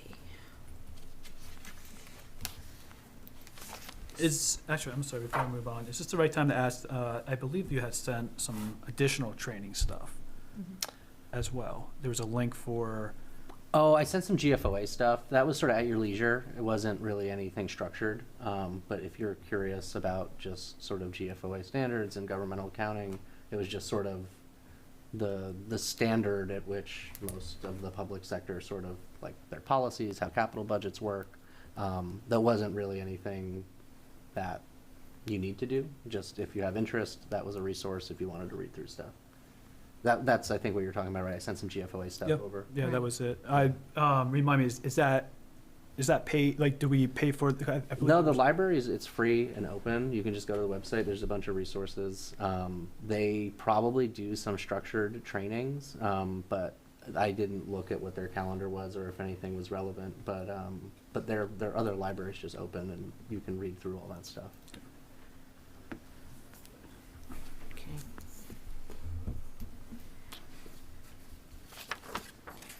All set with that? Mhm. Okay. So. That's extra credit stuff. Next is working up with a draft for the FY 26-27 budget goals. And I was flipping through my notebook, and I did come up with the proposed budget goals for FY 25-26, which I gave everyone.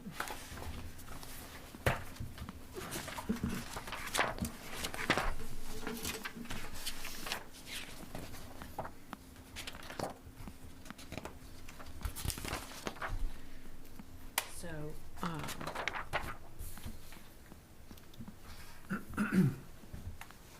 I'll just read off what the goals were for this past budget session. Maintaining or lowering the tax rate, the FY 24-25 mill rate was 1720.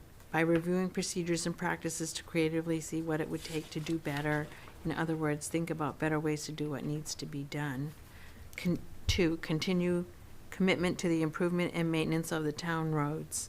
3, undesignated fund balance can be utilized within existing policy to accomplish priority number 1. See the below policy. Number 4, all budget areas are on the table for discussion and review. And 5, the core services driven budget.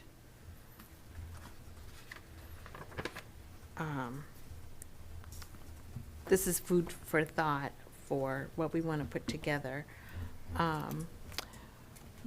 Maybe we'll come back in January with some ideas that we would like to formulate to draft up to present to the select board of what the budget finance proposed budget goals are.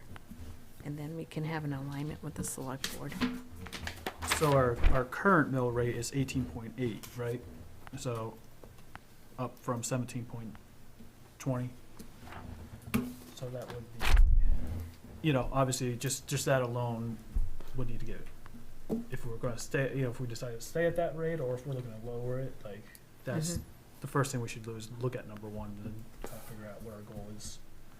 Yes, I agree. And I don't have an answer for that right at the moment. Obviously, you're not asking, but I thought it would be good to get this document out there, and then we have a starting point of where we can go for the January meeting. Okay.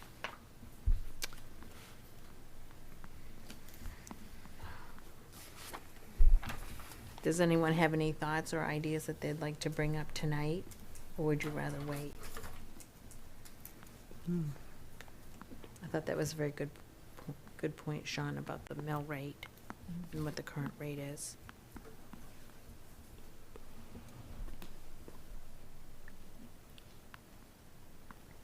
is undesignated surplus, it's been 15%, I believe, prior year's tax commitment. That might be a number that I don't know where we're kind of at right now, if we've maintained that, but that might be a good idea to know if, like, hey, is 15% enough anymore, or is that too much? But that 15% is generally the top of the recommendation. Usually it's like 90 days of your total outlay. So you can have a range, not to go below a certain number or not to go above. But if you're capturing too much in undesignated fund balance, that means you're overtaxing folks. Mhm. So 15% is, again, I don't know your total off the top of my head, but generally it's to cover like 90 days in the event of, you know, unforeseen circumstances. And I don't believe you have a formal fund balance policy. You just sort of develop a goal at the beginning of the budget process, because you don't have a charter and you don't have an ordinance that dictates what it should be. But also important to keep in mind that given your increase from last year on the school and the county side, it's the total number, it's the percentage. So it's 15% of your total of that $20,800,001. So if you were targeting 15% of those prior commitments, you're going to have a larger portion of fund balance to kind of make up for coming off last year, which is why you didn't use it this year probably. And you shouldn't be using it for recurring expenses. Just mantra I'll put out there. Recurring expenses, recurring revenues must equal recurring expenses. Peter, we didn't have any goals for a comprehensive plan when it came to that. Or did we? We didn't really look at that too much, did we? Okay.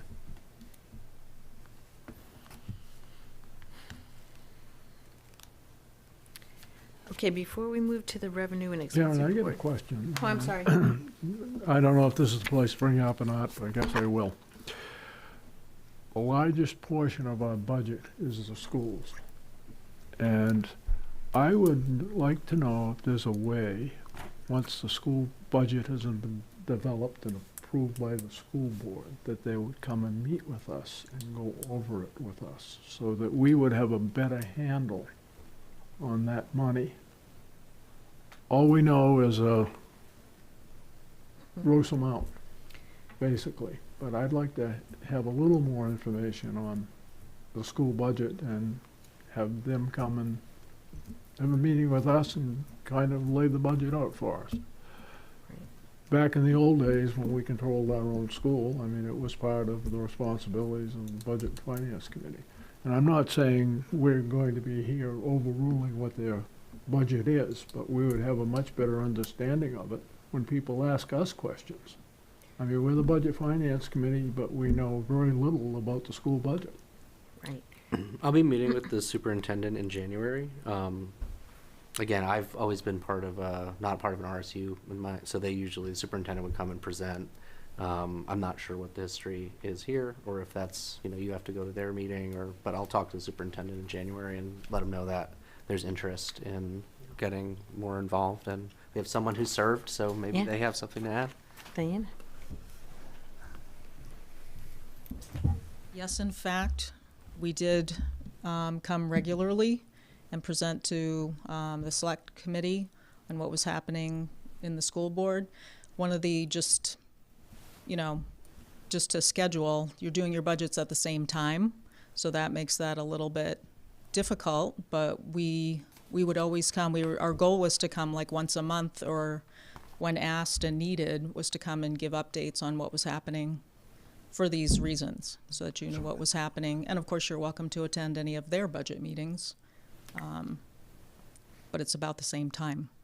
I just think that if we had a better understanding of what was in the budget, when we're asked questions, we'd be able to at least Yes, address that's some why of those issues. Yep, we did. And support you. I'm not saying we're going to be sitting here and nickel and dime on the budget. That's your job. But we really need to have understanding of where the money's going within that budget, so that we're cognizant of the fact that, it's being spent and it's being spent well, that's all. I would suggest you get in touch with the school board representatives. We had very good working relationship with the select board at the time, so could ask them if they'd be interested in doing updates. Well, the town manager said he will speak to the Yeah, but we have done that in the past. and go from there. I thought they'd done it in the past. It's one of those things that slides by. Okay.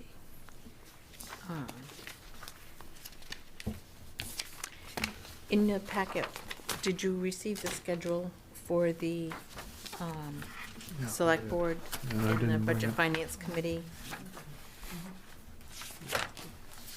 Did you, does anyone have any conflicts with the dates that we're scheduled to meet?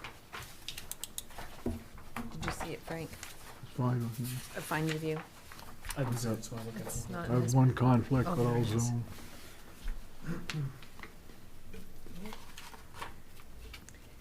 Hold on.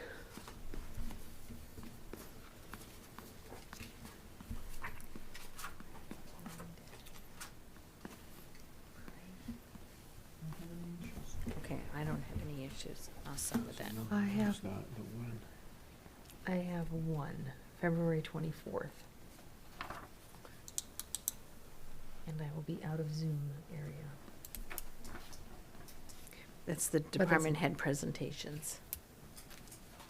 I'm gonna be in Baxter. Oh, okay. No internet connection. No there. internet, no. If I can get out of Okay. there, I will. Okay.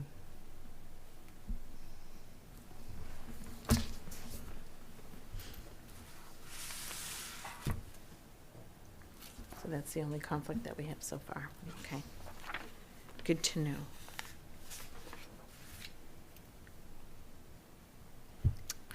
Okay, next up on the agenda is the monthly revenue and expense report.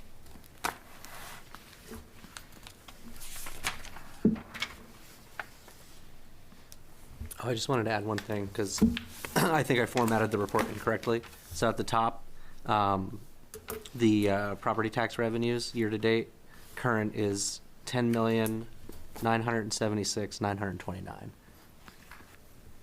That's a different report, and I did not know how to generate it, so I got it from the tax collector. So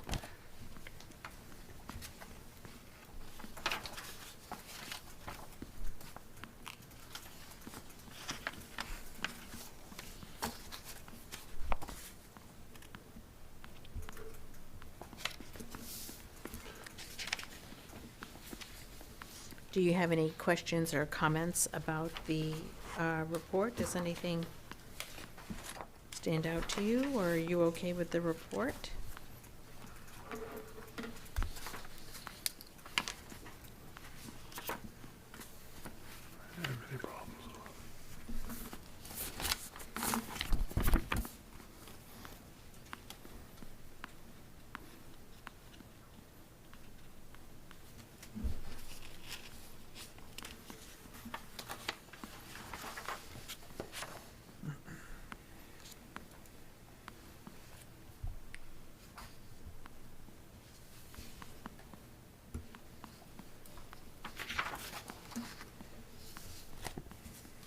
Nothing for me.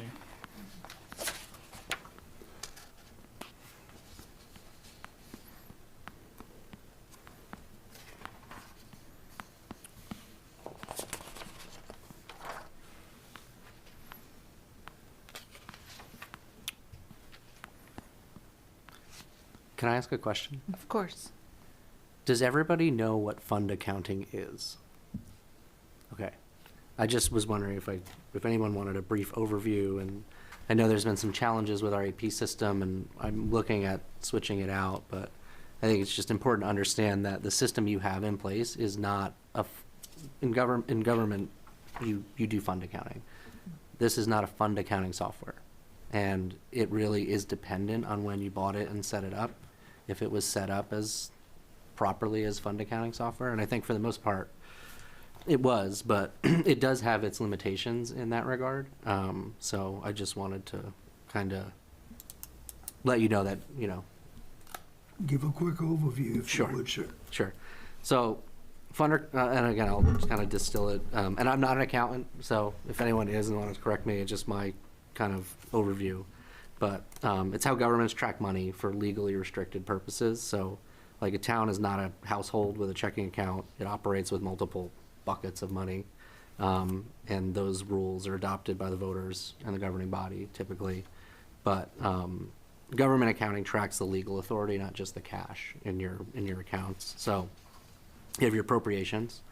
That's your town meeting warrant. So appropriations are created by the warrant. Voters approve the warrant. That authorizes the spending. It sets your legal limits. And those are basically creating your primary control accounts, right? So you have your general government, GG, right? That's what one of your warrant articles there. So when the warrant passes, the departments can't exceed those cost centers. But think of think of them as everybody gets a gift card for, you know, a certain amount of services, you know, or general government, public safety. But the line items there, think of that more as a planning tool, right?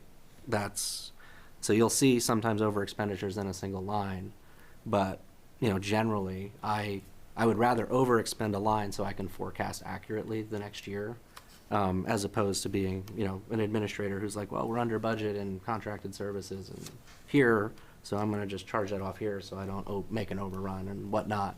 So just because a single line item is over expended doesn't necessarily mean that you're in trouble or you've budgeted, you know, because some things are unforeseen.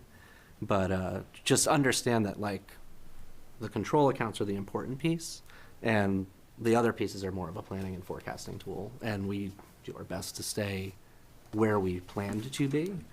The other interesting thing, too, is that system doesn't have a purchase order system set up, so we can't do encumbrances.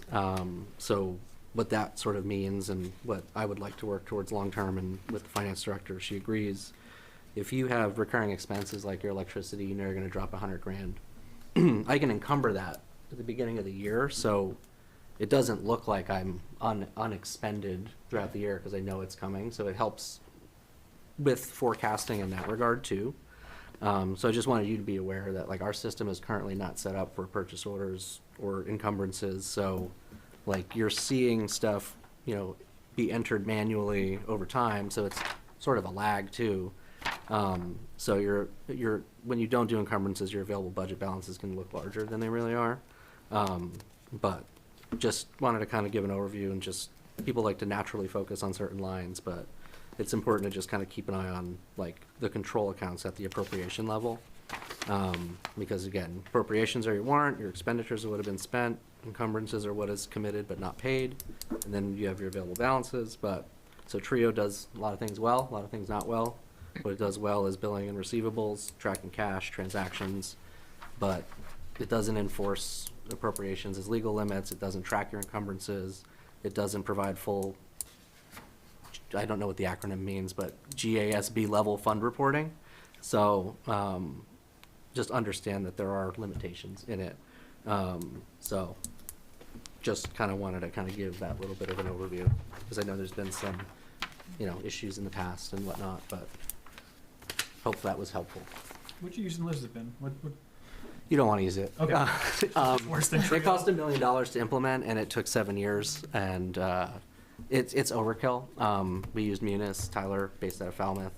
I'm not going to disparage the company publicly, but they're a larger company. You're too small. It's overpowered for what you need. I think there are other alternatives out there, and Joe was looking at them when he was here, and I think he found a good one. So I'll be looking at that with them, and just trying to find something that works for us.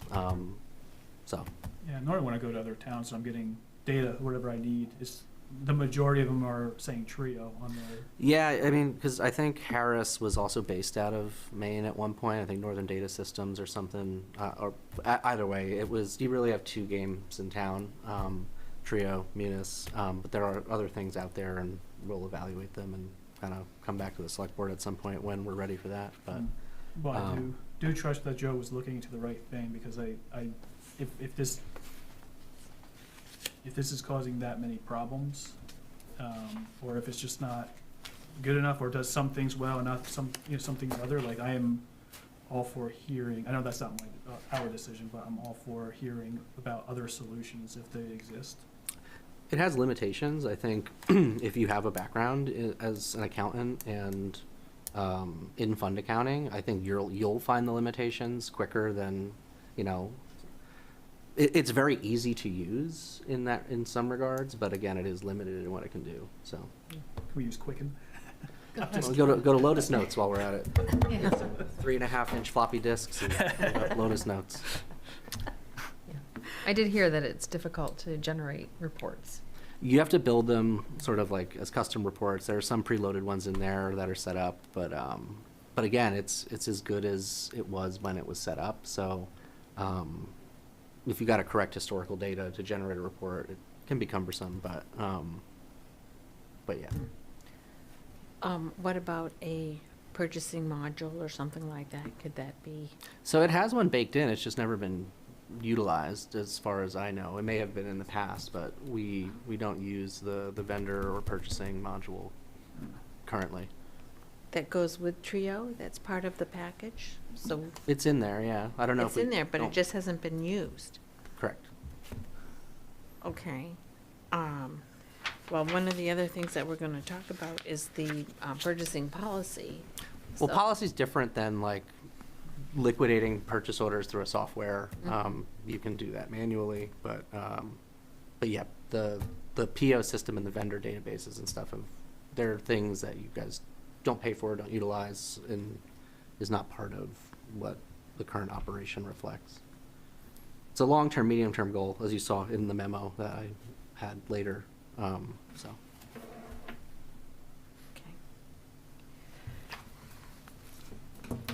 So are there any questions on the revenue and expense report for? I still find, I actually happen to be looking at the milfoil line. I look in, because I just changed the page, like everything else. Okay, so if I look in, and maybe it's my misunderstanding, I look on the TIF, and it shows milfoil. Okay, which is, it shows it was expended. And then I go up into special fund, and there's a budget for $15,000 with nothing spent. In 43. So we're looking 42 TIF. There's 48 grand, 49 grand in milfoil. And then I go to 43 special fund, and there's milfoil with a budget for $15,000 and nothing to spend. And milfoil's over with for this year. So 43 is a revenue account, not an expense account? Okay, all right, then Oh, that's, It's on the next page, so it's, okay, that, and then it will be the account for, I think okay, it is that's, for expenses. like I say, I, Oh, I see what you're saying. Yeah. I'm looking at the top here.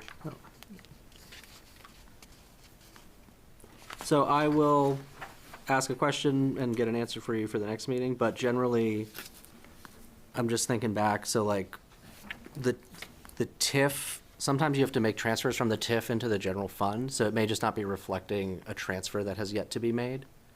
That's possible. I I say, just that's don't- one that happened to jump out, you know, only as I was scanning through it, because I haven't had time to go line by line through this whole thing. Yeah, and if you have any other questions, just shoot me an email. I can. And I guess the other question, and this is, I've been working in the FEMA reimbursements for 2 years in that last snowstorm, and I'm getting ready to wrap them up finally. We've had 6 different people we're working with. The money on at least 2 accounts, they show has been liquidated, appropriated, call it whatever you want, the fund's been drawn down. Where would that show up as an income? Because it should have showed up in the town as an income. And that's a real question. Those kind of things, it's a revenue account, it's revenue. And some way of tracking and knowing exactly when it happened, I can tell you it was probably July they moved money before everything came apart.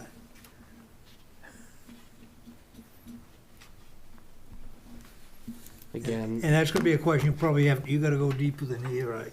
It wasn't meant that, you know. Yep, no, I got you. I'll get you an answer. My guess is it probably gets booked to general fund because there probably is like a tracking tool to track the grant funds, but again, Well, I guess that's my question.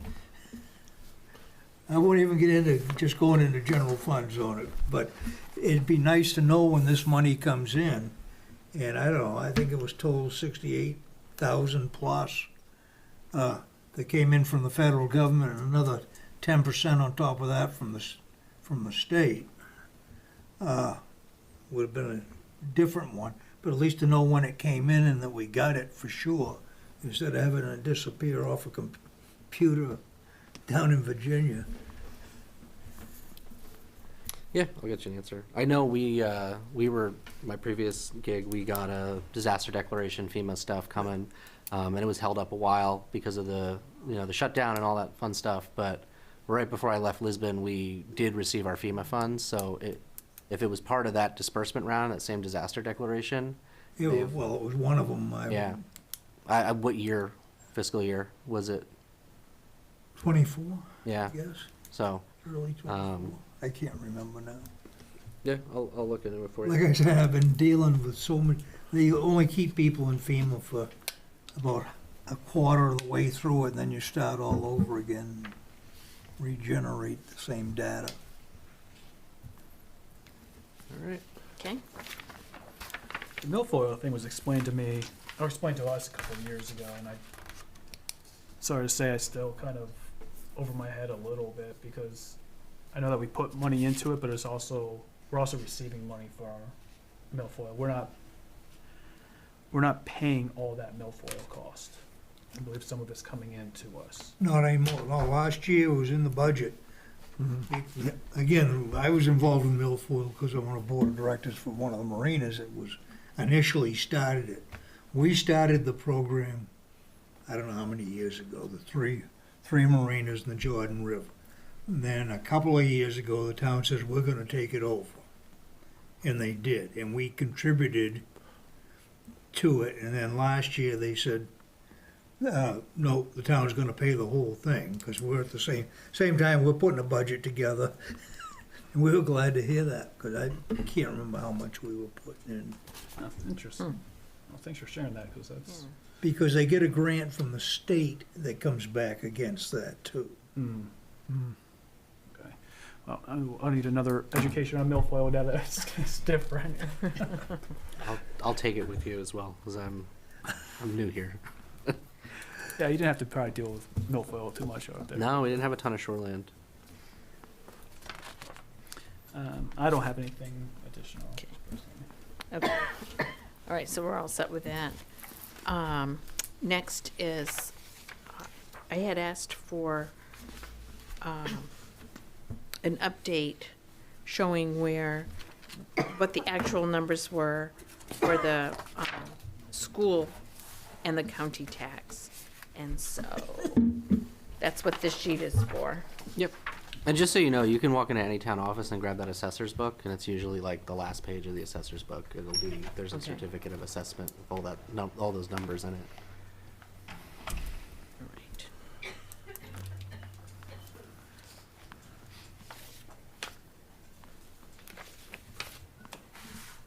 So I guess the number that you're after is the total tax commitment, which was a change in tax of 11%. Yes, that was what I was after. Thank you, Sean. So the school was up 11.1%, county was up 6.5%, municipal 12.2%, tax incrementing, financing 8%, and then the overlay was down 14% with a total of 11%. And just for your awareness, my understanding is the county's changed their budget process, so they're going to a fiscal year from calendar year this coming budget. So I assume I will have county numbers around February, mid to late February. But it'll be an idea because I think they went to a fiscal year, so they have some hard decisions to make. I've heard, so it has a lot to do with whether they take federal prisoners or not, and if they lose that revenue. But they're going to be starting their budget soon, and you'll know sometime in February-ish. That's good.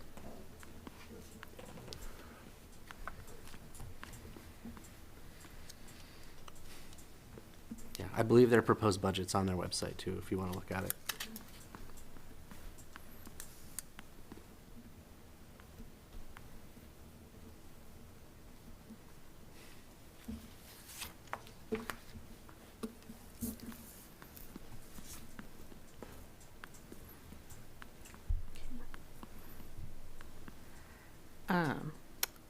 Item F under new business is consideration and recommendation on the town's insurance policy expiring at the end of the year.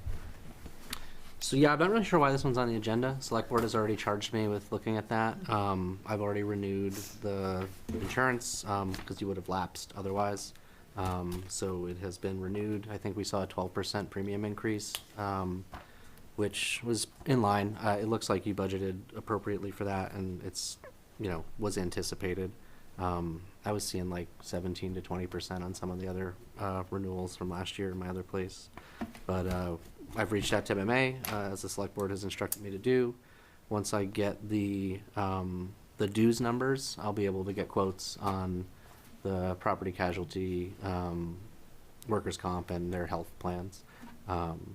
Generally, they are more expensive, so for the health, you may save on workers' comp and property casualty, but and I'm not an insurance guy, but it's like the risk pools that you're in. So the MMA risk pool is, Maine public employees, and it's based on those claims, but we're, I think, in a more distributed risk pool with HP. But the other thing there too is if we have a high claim year, you, I think, have more stability with the MMA programs year over year with premiums, where it can be less predictable, but I can look more into that sort of thing. But we've renewed with the current plan for the year.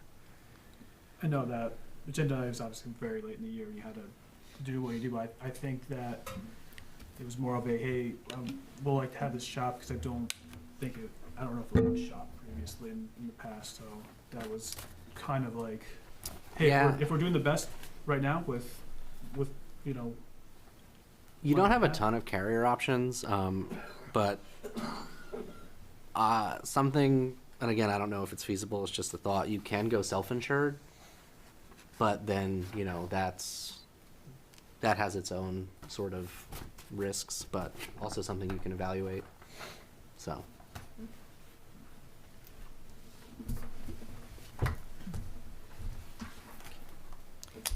Thank you for that update. Okay. And now we're at the town manager report. Okay. So when I started, Select Board and Finance Committee identified revisiting town's purchasing policy as a priority. Upon review, it appears, so this is the other thing too, I sort of got a lot of homework in a short amount of time. I reread the purchasing policy, so I sort of disagree with my first interpretation of it. Because when you read it at first, your current purchasing policy says every purchase goes in front of the select board. And then you read further down and it says, unless I decide it doesn't. So it's pretty broad and has a lot of, authority sort of vested in this office, which it's a pretty expansive policy, gives a lot of latitude to staff. So I've looked at it, I've put forward sort of again, I like to develop policy collaboratively. So like the technical pieces, I would say, disregard that for now because I haven't talked to staff. I want to get their feedback on operations and if it's restrictive and whatnot. But I would say focus on the spirit of the policy and is it consistent with what you all had in mind when you asked, to have a revised purchasing policy come before the select board. I think it kind of gives that foundation. But I said, don't get hung up on purchasing thresholds and limits and that sort of thing. Just kind of the spirit of is, the budget authority, the fiscal responsibility, the general purchasing authority, and, review it, think about it, and, give us feedback. And by the next time we meet, I'll try to get some feedback from department heads as well. And again, I think that folds into a longer term goal of, the select board's goal of working towards a purchase order system and having, a more robust sort of procurement policy. But as of right now, like I said, you have a pretty liberal purchasing policy, I guess I would call it. But yeah, so that's there for your review. I reached out to RTP. He was out of town. He said he'd be back today. I have not heard from him. And I have a memo on the TIF in there for you. Again, not a TIF expert, but I just kind of outlined some stuff and some historical data for you all to have. But this has sort of come up informally about the creation of a new TIF district. So I'll do my best to sort of address what I believe is the underlying question. But again, I'm not a TIF specialist. But TIF applications are typically submitted to the state in March and require multiple public hearings, formal municipal approvals, and coordination with legal counsel and the assessor. Given these requirements, just understand it's not realistic to pursue the creation of a TIF before the next deadline in March. If the select board wishes to explore this further, I'd recommend inviting the assessor and the attorney to a select board meeting to give a TIF primer. That forum would allow for more informed policy discussion and whether a new TIF district makes sense and how it might be structured. At a high level, the TIF would likely focus on capturing the OAV pre-reval of commercial properties. That being said, it's not entirely clear that sheltering that value would provide a meaningful benefit because it would maybe be, your school and your county portion that you're sheltering. So I would just be aware of the cost benefit of what you're getting in return for the time you're going to spend on it. Because it's possible after your reval that those remain flat and it would take time for the OAV to catch up. That being said, if you wanted to pursue the next round, select board might want to consider, reactivating the Economic Development Committee to evaluate a TIF and probably target a special town meeting for November of 26 to meet the next deadline of the TIF stuff to the DECD. But I would start with, have the assessor and the TIF council at Bernstein Sure give a TIF primer and see if it's worth doing, and move from there. But you won't be able to hold the public hearings and get all this done by March this year. So, but I have all the history there, the TIF, when its expiration is in the packet. So that would be sort of how you would proceed going forward.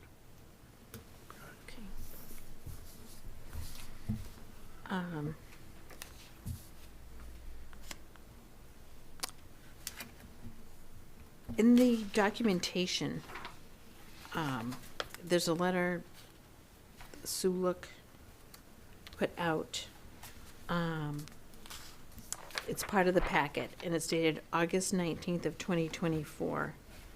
And I'm just a little bit confused because it says in this paragraph, the district began on July 1st, 1999, and will expire on June 30th, 2029. Okay. So, is the expiration 26 or is it 29? It's what I believe is in the packet from the DECD, which is 2029. Okay, so, I'm just a little bit, I guess I'm a little confused as to why we think that that we had to get this done by March.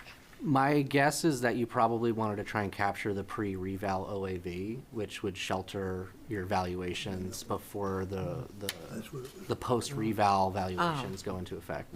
Okay. That being said, if you have, so this is again a Kurt question, I'm not going to speak for the assessor, but it's not too late to do that anyway, because I think if you get the application into DECD, they go back to your OAV from like 2 years ago.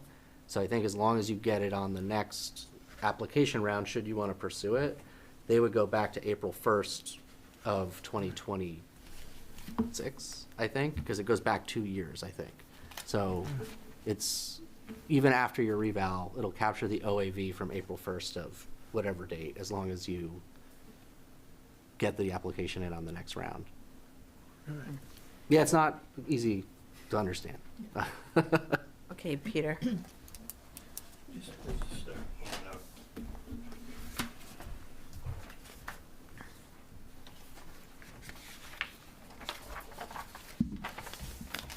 Peter Levitt Road. Karen, in answer to your question, as far as the letter with Suluk and all of that, it was basically, we currently have a 30-year TIF that does expire, I believe, June 1st of 2029. There has been some discussion, and from the comprehensive plans perspective, what's being proposed, or what was proposed, was a new TIF area. And the handout I gave you basically comes from the comprehensive plan that was passed this year, looking at the village theory, which basically came out of a workshop that was attended by roughly 80 citizens during the comprehensive plan, and it was a workshop on land use. So I would just tell you, I am impressed with both the unprecedented detail and quantity of information contained in the PDF packet for this meeting. My compliments to Glenn and his staff. I have not seen this amount of detail in quite some time in this committee. Regarding Glenn's comment on future TIF activities, I agree that attempting to create a new district prior to the completion of the town's revaluation, although being of financial benefit to the taxpayer, is not realistic given the now narrow time frame for state application and approval. I do consider this as a missed opportunity for our community, which I believe was created by poor management, lack of vision, and distractions of past boards and committees. I am hopeful that the Financial Development Committee identified in the 2025 Comprehensive Plan will soon be formed, as was referenced by Glenn. However, there has so far been no administrative action taken to reform this committee. In fact, there has yet to be a comprehensive plan implementation committee formed. So, I believe that would be a task of the implementation committee to look at the formation of such things as a financial committee. I do not agree with Glenn's assessment that a potential new TIF district discussion would focus on commercial properties along the 302 corridor. That primarily is the TIF that we have now. I don't know if you recall, but a year or so ago there was a little bit of a taxpayer and citizen revolt about changing some designations down on 302 as far as land use was concerned that would open it up for more development. And there was a strong pushback from the community, at least the people in that part of the town, on that. And so my guess would be that the focus wouldn't be on commercial properties along the 302 corridor. Community input from the 2025 Comprehensive Plan Use Workshop identified considerable support for the East Raymond growth area as a target for economic development. It's basically where we are right now. If you look at that handout, what you'll see is basically we got input and we're lucky enough, and the town paid, I would consider, a relatively significant price of $100,000 in order to have the Comprehensive Plan Committee work with the consultants from North Star Planning. Together with that committee and North Star Planning, the idea of the village, establishing multiple village concept in the town was something that they came up with and was supported by at least the individuals that attended the land use workshop. TIF districts and residential and mixed use zones allow funding for public investments like roads, sidewalks, utilities, parks, and affordable housing. And the TIF districts also prevent increases in county taxes and stimulate private investment. So the focus strictly on the fact that we can shelter some of our tax dollars from the county is not the primary goal. It's obviously an additional benefit of TIFs. But TIFs are more beneficial for such things that was talked about in the comprehensive plan, such as sidewalks, parks, affordable housing. And by affordable housing, as I've described before, as one individual on a committee told me a while back, that there's no such thing as affordable housing these days. And yet, if you look at our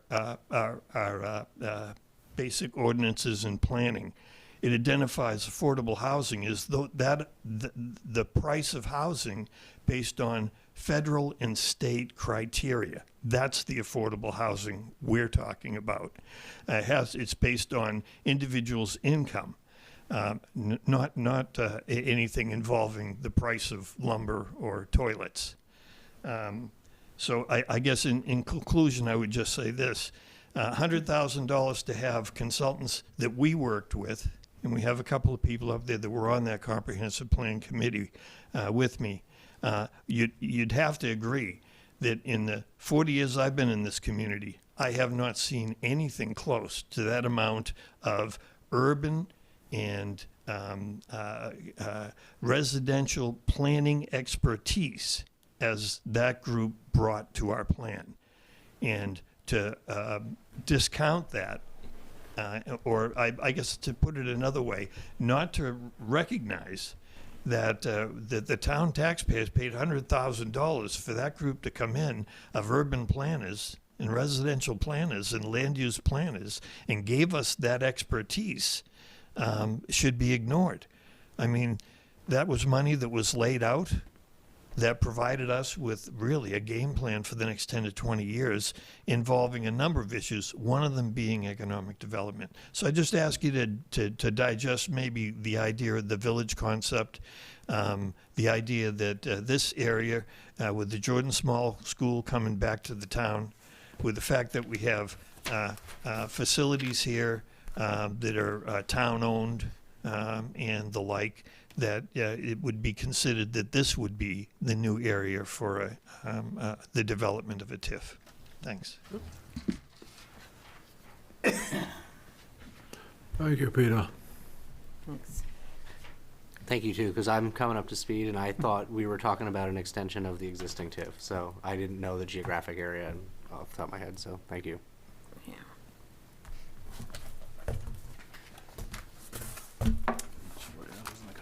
Plan, that's kind of what we're looking at, and that's what's current. No, it's okay. It's, you just have very pro-comprehensive plan people here, so. Yeah. probably like drinking from a fire hose, everything that you have to absorb since you've been here. A lot of stuff. Yeah. Okay.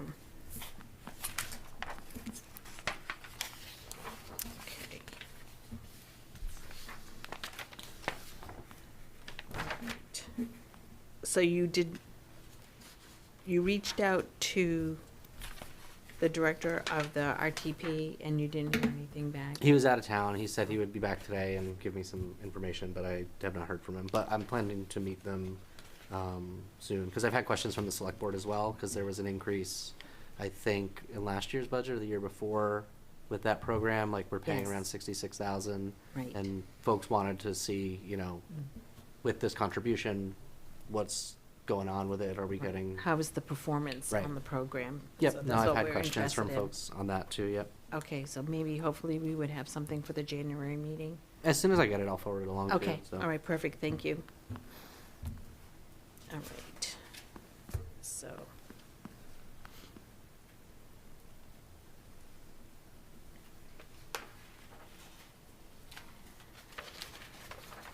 Okay. Are there any other thoughts and comments about the comprehensive plan and the TIF? Moving forward with the TIF? Anybody have any thoughts about that, or anything you'd like to express? I thought what Peter brought up was something we've discussed on a number of occasions. I thought that was on the docket, to work on that type of TIF that would include this area. I mean, this was something I thought was ongoing from what I knew of our discussions that were going on here, and also the school, the select board. Yeah, especially with the school changing over. Yeah. Yeah, but those committees have not even been formed yet. I mean, you're right, we've talked about it dozens It's of time to times. get back to doing town business. Amen.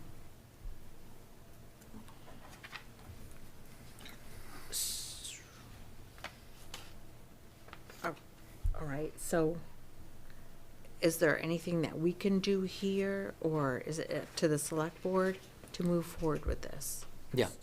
It's really the select board getting those committees and together. Yeah, like I said, my suggestion would be reactivate that committee, evaluate the TIF, and like I said, bring in like a TIF primer, evaluate how you want to proceed. And if you're going to proceed, you need to target like a November 26th special town meeting to start those public hearings and do that. But and maybe hire a TIF consultant in the process, which could be part of the FY27 process. And remind us that needs to be done by November. You said it needs to be done by November? There's, the applications to the state are due around March. And again, they're gonna do a look back. So if you wanna capture that pre-reval OAV, you wanna be on the next round of applications. So March 2027. Correct. March of '27. Correct. Yeah. So November 2026, by November 2026 to get to March 2027. And my understanding is, as far as the looking at the cost, there is a cost with developing a TIF. However, my understanding is that in the current TIF dollars that we have for our existing TIF, that money can be used to get a TIF consultant and help to finance the overall. Actually, I had a conversation with Kurt LaBelle, and although I am not a TIF expert and he is not a TIF expert, it sounds like no one is a TIF expert, because it is pretty convoluted in understanding the whole workings of the state and how this works. But basically, he if you think about it, when we have the existing TIF that we have in 2024, we wanted to use some of those monies, those TIF monies, basically to finance a portion of the internet, the black Fiber. dark web, the fiber. And in fact, what we did, since what the TIF generally says is you can only spend money, TIF money, on in the district. Actually, what we found is we petitioned the state, and they said, no, we'll allow you to use TIF money, that TIF money, outside of the district in order to finance the web, the fiber optic, and that's what we did. So there, as Kurt explained it, there's basically three components of what you can use TIF money for. One is for within the district and making improvements, and another is any initiative that is going to promote the basic financial development of the town. They're pretty liberal. You have to make the case. You have to have a special town meeting or a town meeting and have the town approve it, which we did. And then we were allowed to use those TIF monies to help finance the fiber project.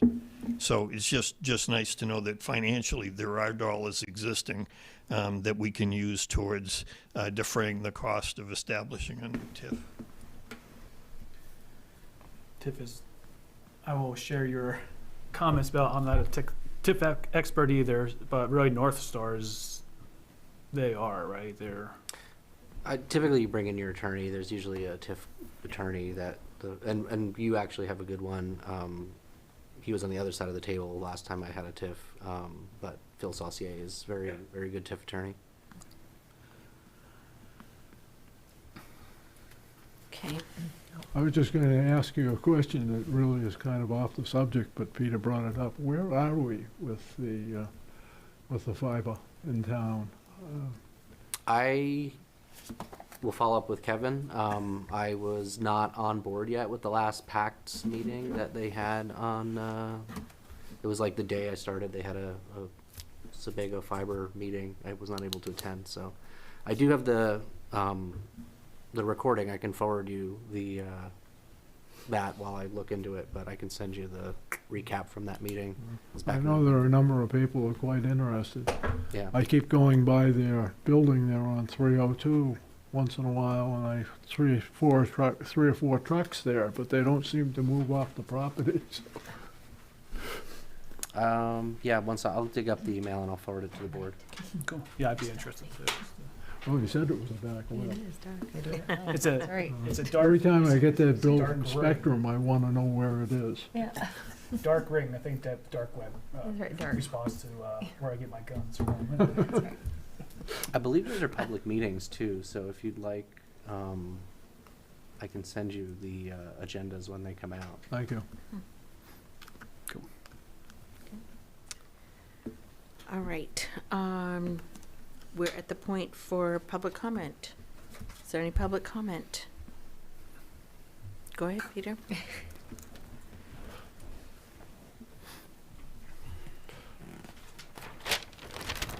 Peter Levitt. So if I'm sounding impatient, I am.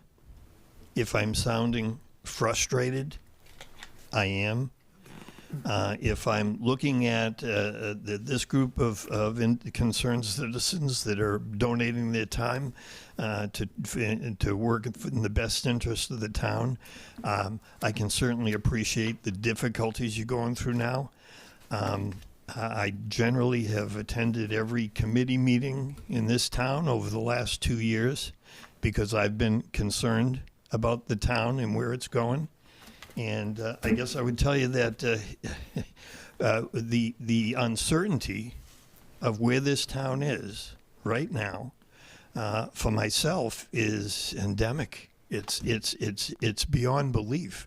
We're looking at everything from trying to develop the Jordan Small school into a more of what the town at least said they wanted in the comprehensive plan, which is more of a sense of community. And yet, I will tell you, in my 40 years here, I don't believe I've ever seen this community more divided than it is right now. The fact that we've had issues with a number of changes in committee members, in board members, potentially more changes in board members, is not really the solution to this chaos. And yet it seems like we don't know where that's going. But I do appreciate Frank's comment, and I mentioned it at the last select board meeting, and it was a long meeting, and I spoke at the very end and simply just read off a few things, and didn't elaborate them at all. But everything from the implementation committee for the comprehensive plan to potentially a multi-million-dollar public works building to revaluation, which, as I understand it, doesn't necessarily mean that taxes go up. It's really a redistribution of where those taxes are. So I appreciate Glenn's observation that if property valuation goes up, which I would expect it will, what that doesn't necessarily mean is that commercial property goes up. As a matter of fact, commercial property will probably come down, as Glenn observed. So maybe concentrating on the TIF area of 302 is not as a big a deal as it was in 1999. But once again, I guess just as a public comment for the Budget Finance Committee, you have, and I'm not telling you anything you don't know, you've got your work cut out for you. I guess one other thing I read and I've heard Glenn mention this at the select board meeting and also in his letter about the TIF, and I can appreciate it, which is, he's kind of unsure of his future as well. And, so, but I would ask of Glenn, and that's that basically go forward as if you're going to be here for more than 6 months, because right now the town needs that. And whether or not that turns out to be the case or not, I'd say do what you can to go forward with implementing things, and not necessarily worry about, you may not be here to finish them.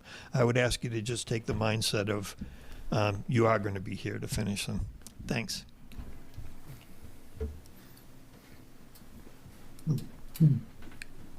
Hi, this is David Brown. Can you hear me? Yes, go ahead, David. Yep, David Brown, Tenny Hill Road. And I just want to tag on to what Peter said. I've really enjoyed this entire meeting and everything you guys are doing. I appreciate Glenn. He's another nice guy, town manager, so that's great. And I just wanted to offer, I read through the purchasing policy. I know it's a draft. And I wondered if any comments from me would be welcome, if I could send a few just wording comments through Glenn, and if you could take those. It's public comment. It's an agenda item. Yes, go ahead. Oh, I didn't want to offer comments right now, but I wondered if I could just you can put shoot me an emails. Oh, okay. Yep, just want to make sure I'm going through the right channels. Yep, my door's always open. All right, great, thanks. Frank, you had some comments? Well, I was just I'll make my comment when we make our comments, if there's Oh, okay. other people who want to speak. All right. now. Oh, yes, Fred. Oh, go ahead, Fred. Fred Nolan, 170 Thomas Point Terrace Road. I just want to say, as a resident from the town of Raymond for most of my life, I can say that I'm standing here right now very, very proud of this committee and the meeting we just had right now. I see smiling faces. I see people that are here for the town of Raymond. Not for anybody else, but for the town of Raymond. And I am very impressed with Glenn. I think that he's going to be a great leader for us. I think we need to get behind him and support him. And I think we need to have all committees to work together and work as you guys are working tonight. And I want to thank you from the bottom of my heart. This is the first time I feel like a real good Raymond resident right now, and I have a great town back. Thank you very much for this. Yeah, thank you. Thank you. Thank you. Okay, we'll go with the Budget Finance Committee comments. I'll jump in. Okay, Frank. And I want to tag on to what Peter said. Glenn, you have a job that is going to be very, very difficult. but we need leadership. And the leadership right now has to come from the town manager. Many things need to happen in this town, and many things need to move quickly. We have been so stagnated for the last year and a half that nothing has happened. You saw a lot of that referred to tonight at this meeting. I hope you will give us the leadership we need. It will not be easy, and it will be a difficult job, but we need someone who is willing to give us that leadership in this town. And I hope you're the man. Yeah, I'm here to help. And again, I think as we move forward, hopefully some of the dynamics that, again, I wasn't privy to, and, you know, you've all experienced over the past couple of years, whatever they may be, you know, just here to help, just listen, and we'll navigate it and we'll get through it. I greatly appreciate your communication, your organization, follow through.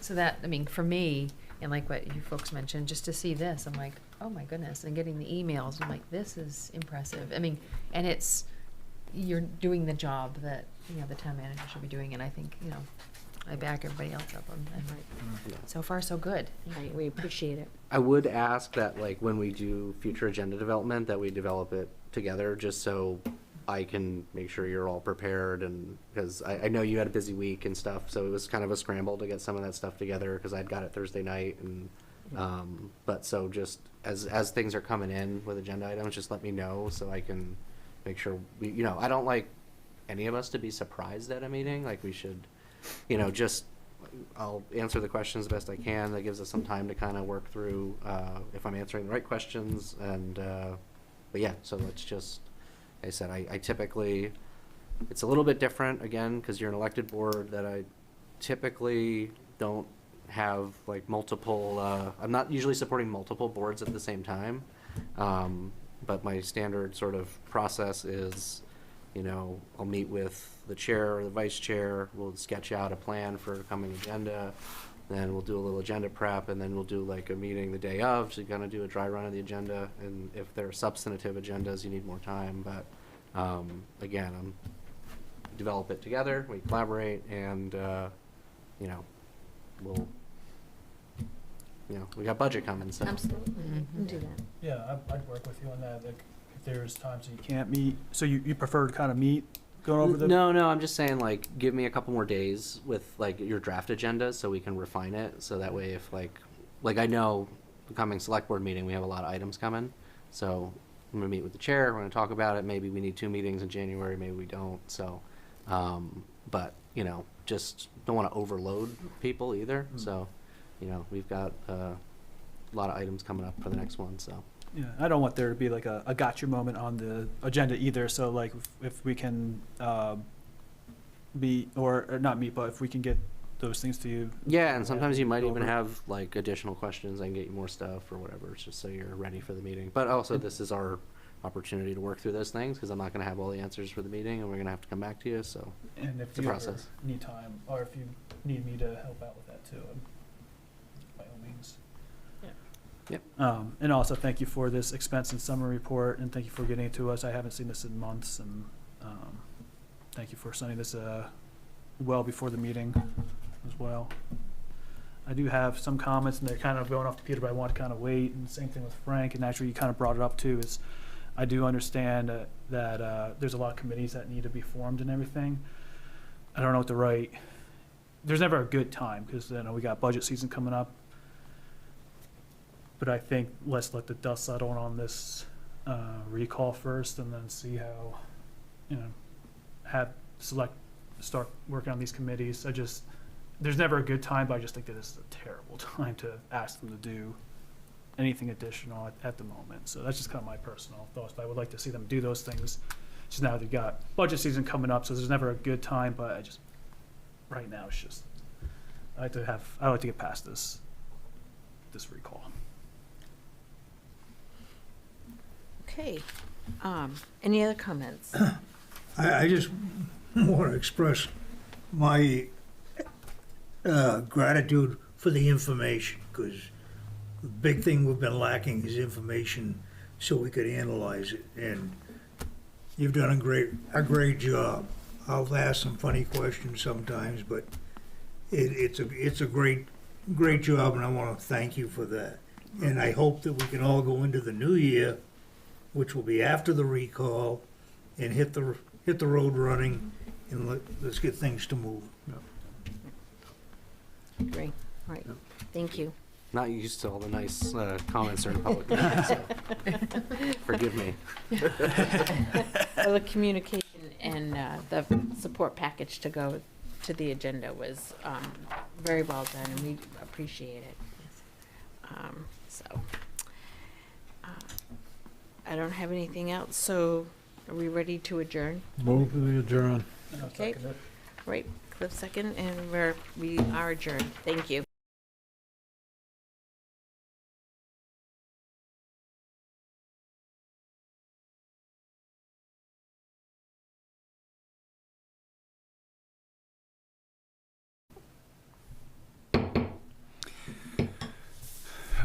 Welcome to the December 30th, 2025 Zoning Board of Appeals meeting of the town of Raymond. The Zoning Board of Appeals will come to order. The board does have a quorum. I am now going to do a roll call. David Murch. Fred Miller? You're muted. Tom Hennessy. Pete Lockwood. And Greg Dean is absent tonight. This is a public proceeding, and unless the board specifically votes to go into executive session, you have the right to hear everything that is being said and to look at all of the exhibits that are presented. Please notify the chair if you are unable to see or to hear. The board works from a published agenda and will be considering tonight's items in the following order. Number 1, call to order. Number 2, minutes from November 25th, 2025. Number 3, old business. Ratification vote on the conditional use approved for Performance Motorsports LLC for outdoor sales property at 1215-8 Roosevelt Trail. Number 4, code enforcement communications. And number 5, adjournment. This meeting is not over until the board has formally adjourned. Any discussion not included on the meeting agenda or accepted by the board is to be held until after adjournment or conducted outside the meeting room. So we'll move on to our minutes. I'm hoping everybody has had a chance to review them. Do I have a motion to approve the minutes as written? I'll make a motion to approve the minutes as they were written. I'll second them. Do you have any further discussion on it? None from me. Okay, we will have to do a roll call vote since some of you are on Zoom. So David Murch in favor of accepting the minutes. Fred Miller in favor of accepting the minutes. Pete Lockwood. Tom Hennessy. I froze up. Do I have to have Pete do his again, Sandy? Because he's frozen. I approve. Oh, thank you, Pete. Okay, old business, ratification vote on the conditional use approval, or conditional use that was approved. I am assuming that everyone has had a chance to review the findings of fact and decision. Yes. Yes, I have. Were there any immediate comments that we need to address before moving on to a vote of acceptance? I don't have any.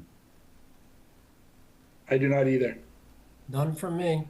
Okay, do I have a motion to accept the findings and decision as written for Performance Motorsports LLC, Matthew Cullens and Isaac Allen?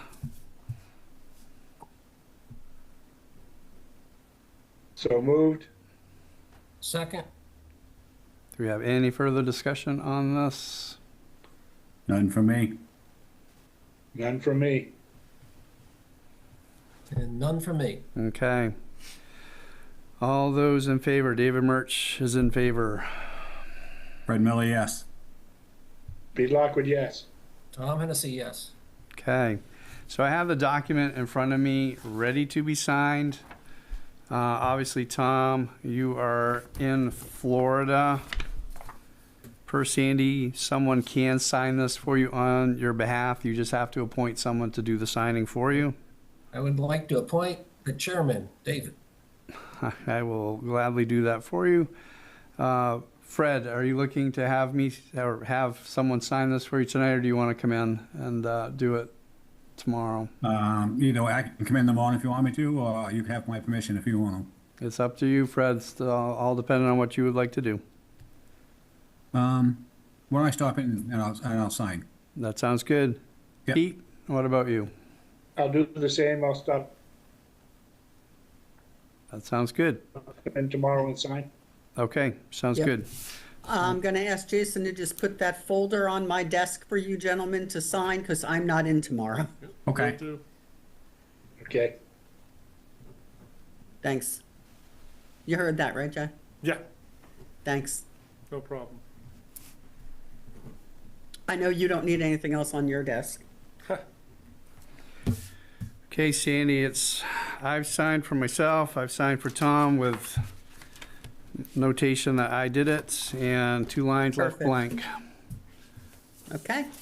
Okay, moving on to code enforcement communications. Jason, Not a lot going on right now. okay. Anything on your end, Sandy? Nope, nothing else came in for next month, so you don't have to meet. Sounds good. Not that we don't like to meet, but sounds good. Well, I knew you'd all be heartbroken. All right, do I have a motion to adjourn? A Motion to adjourn. Oh, everybody's jumping to I it. second it. All right, any discussion? All those in favor? David Murch, yes. Fred Miller, yes. Pete Lockwood, yes. Tom Hennessy, yes. Thank you all. Good night. Happy New Year.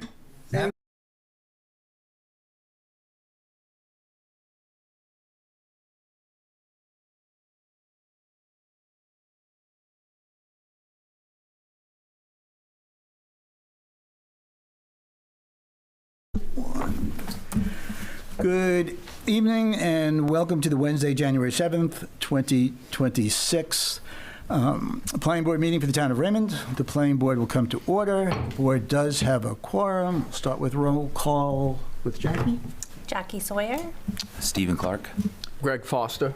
And Robert O'Neill. This is a public proceeding, and unless the board specifically votes to go into executive session, you have the right to hear everything that is being said and to look at all the exhibits that are being presented. Please notify the chair if you're unable to see or hear. The board works from a published agenda. This evening, we have the approval of the minutes from December 10th of 2025. We have no new business on the agenda. We have 3 ordinance reviews. The banquet hall, the outdoor medical cannabis, and a parking standard, followed by staff communications and adjournment. I'm going to dispense with the reading of the rest because it has to do with projects, and we have none. So before we have a question for the board, before we get to that minutes, and I was wondering, you know, when the alarm went off this morning, did any of you like initially think, gosh, I hope I get voted vice chair of the planning board this evening? Oh, is that what we're going to do? Yeah, that's what we're going to do. I'm not sure that's what happened. Mark's not here. Yeah, well, I guess that could work. Should we do it to him? I would. Might not come next month, but oh my God. Let's do it. What the heck? Yeah. Go ahead, dominate him. Move to have Mark become the vice chair of the Raymond Planning Board. Is there a I'll second. All those in favor? Sure. All right, Mark's it. That's what he gets for missing. It's like this game. Good thing I showed up. I was going to say, thank God I showed Oh, up. he does no job. Heard no objection. He's going to love that email from me. He'll probably Thanks, shoot me. guys. Okay, first up in the old business is a continuation of our discussion on the banquet hall ordinance. And I do have a question and maybe a suggestion. So the last time we were going through this ordinance, we were getting way into the details of how down to how many porta potties there should be. And Jason brought up the fact that there is an ordinance that covers it now.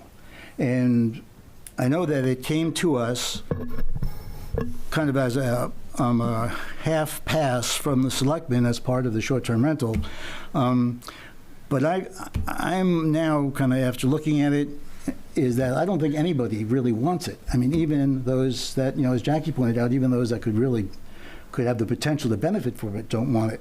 I think that we pass back to the selectmen and tell them we looked at it and we don't think that we need any change to what's already in the ordinance. I know Greg likes more ordinances, but Yeah. I mean, Ordinances, handcuffs. yeah. I don't know. Right. Does anyone feel that we should continue to pursue it? I don't believe so. I think push it back the way it was. Yeah, I'll just leave it the way it is. Jackie? Yeah, I think, I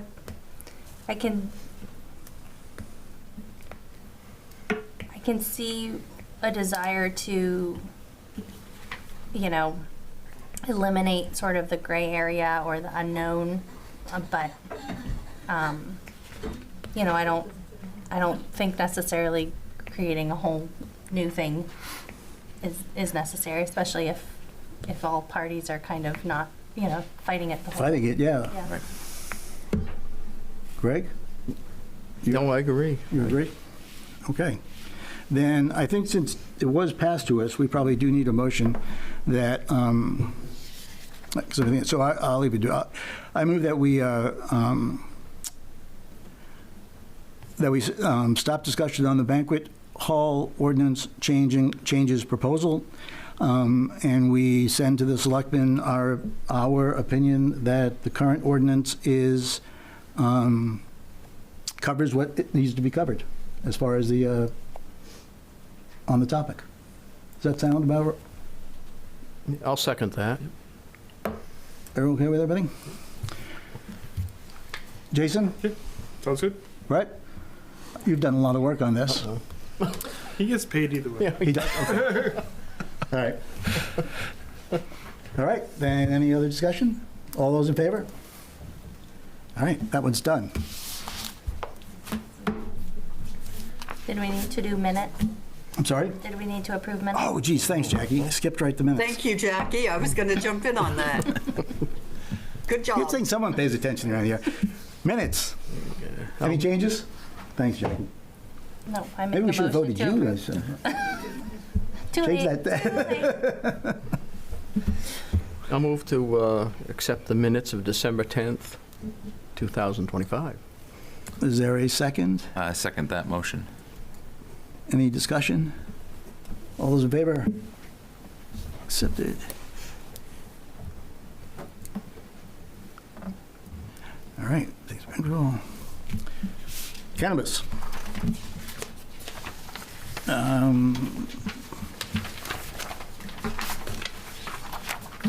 Brett's given us his newest version of what we were talking about.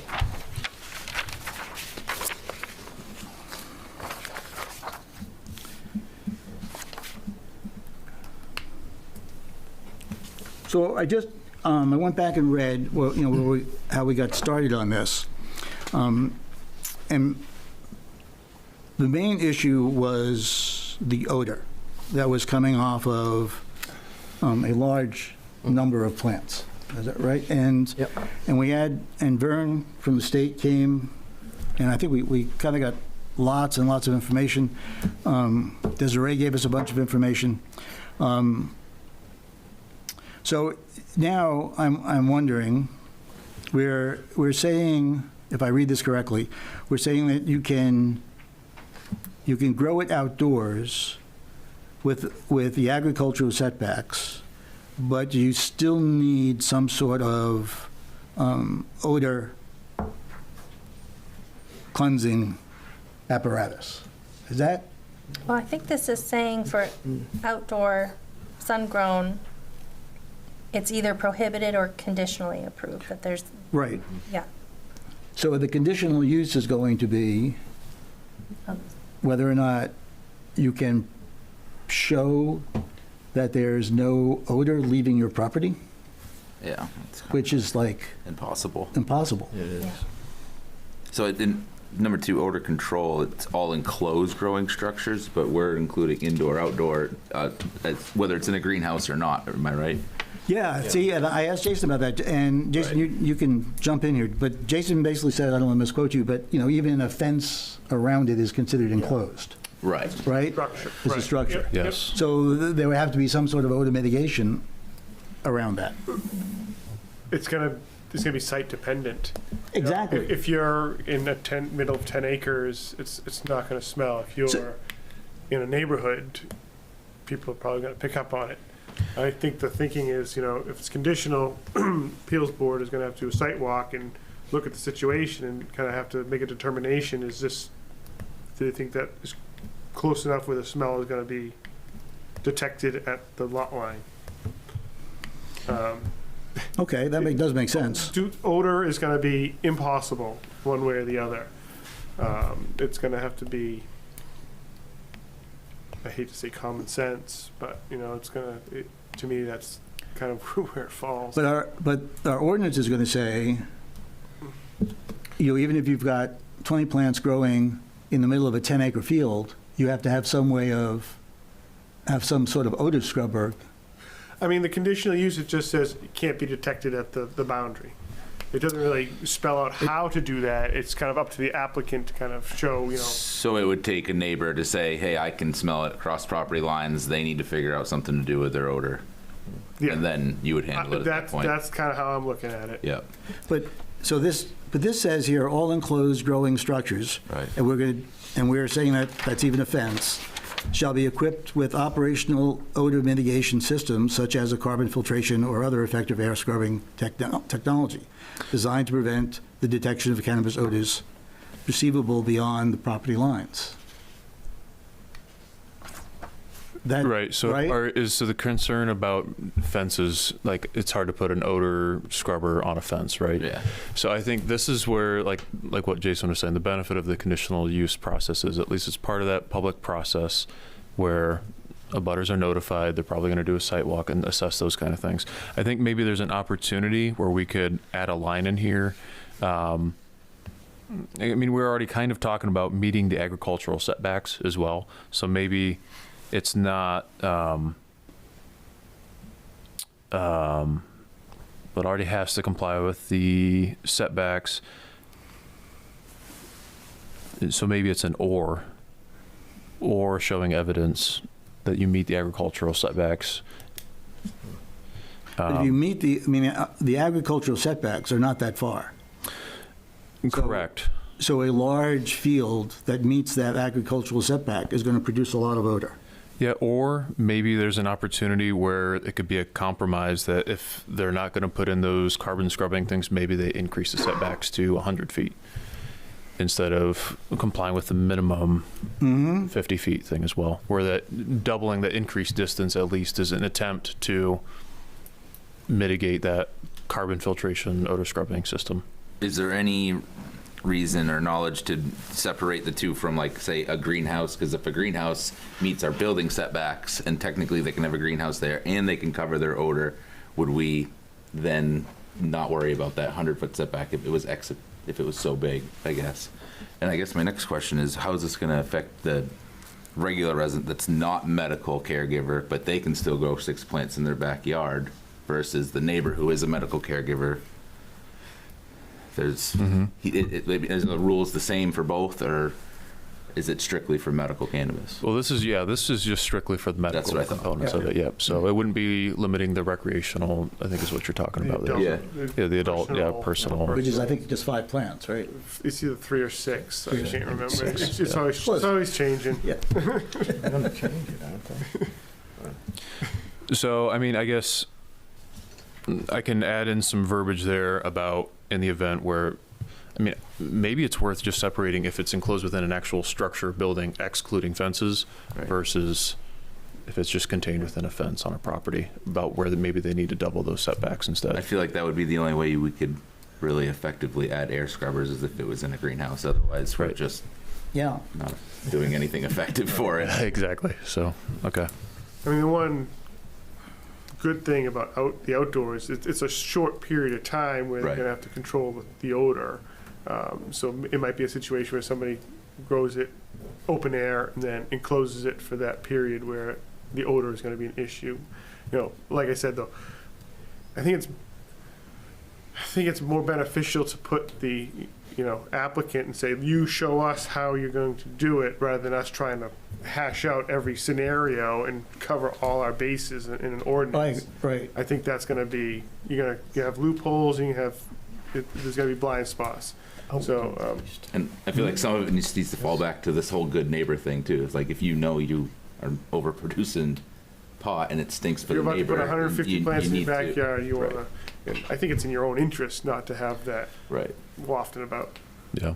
One of the other things I think too that's worth saying is I know there's a lot of confidentiality or protections around the medical components of it. And so where this is a conditional use and going before the Board of Zoning Appeals, the property information in terms of address, ownership of the property that's like asked about on the application form, I mean, that's all public information. People know where everybody lives in town. They can find that information online. But what the board would not be asking about or reviewing is how many patients are you serving, about the patient or caregiver information, things like that are protected. So I think it's important that we provide this baseline of the actual standards they have to meet for the setbacks, odor control, those kind of things. We obviously have our conditional use standards as well, but outside of that, it's not really appropriate for them to limit them on the number of patients that they can serve or things like that. So.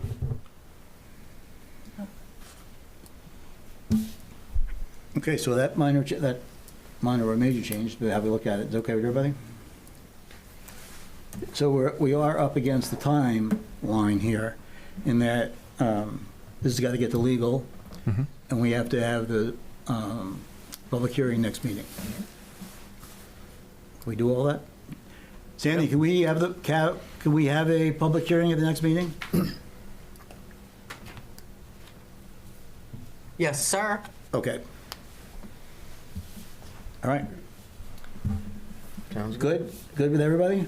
I have a feeling this is going to come back to us at some point. I don't think this is one and done with this one. Well, I think it does answer the mail, so to speak, in what we originally were asked to do.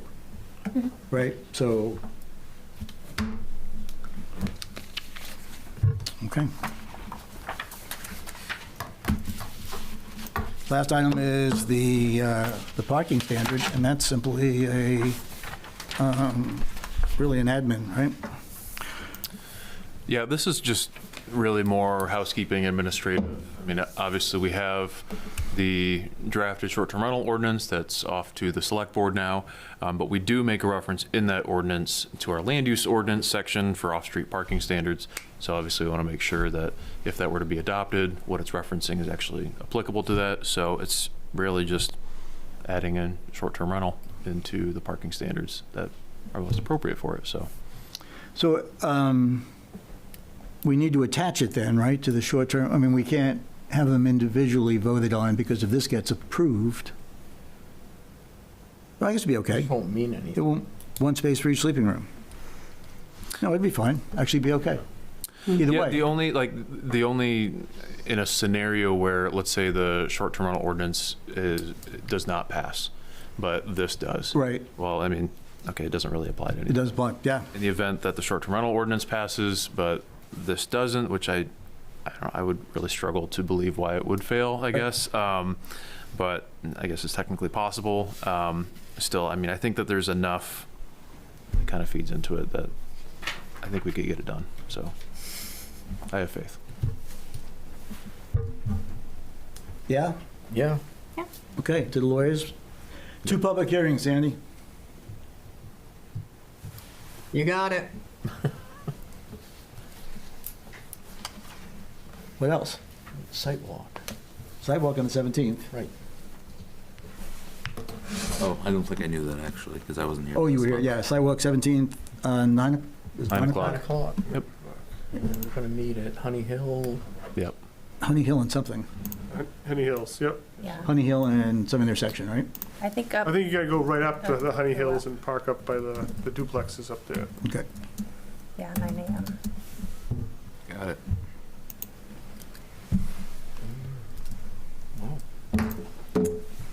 That winds down what we 25 minutes. came here to do. Might be a record. 25 minutes. And we started 5 minutes late. Yeah. Are you guys all here for a reason? That, or just kind of? I thought we'd have an opportunity for public comments tonight. On what topic? Yes, go ahead. Give us a public comment. I mean, we know we're not taking it, but go ahead. Yeah. Ray Richardson, 84 Tenny Hill Road. I'm concerned about the smell on, first of all, you say you don't want marijuana grown in the town as far as community down in the Village. Village area? Village, yep. the village. Why is that? Why is that? Smaller lot sizes. Okay, smaller lots, so that's what I was getting at. Yeah. So my concern is the lot sizes that we have up on Tenny Hill, and probably a lot of places in Raymond, that the lots are very narrow, 200 feet.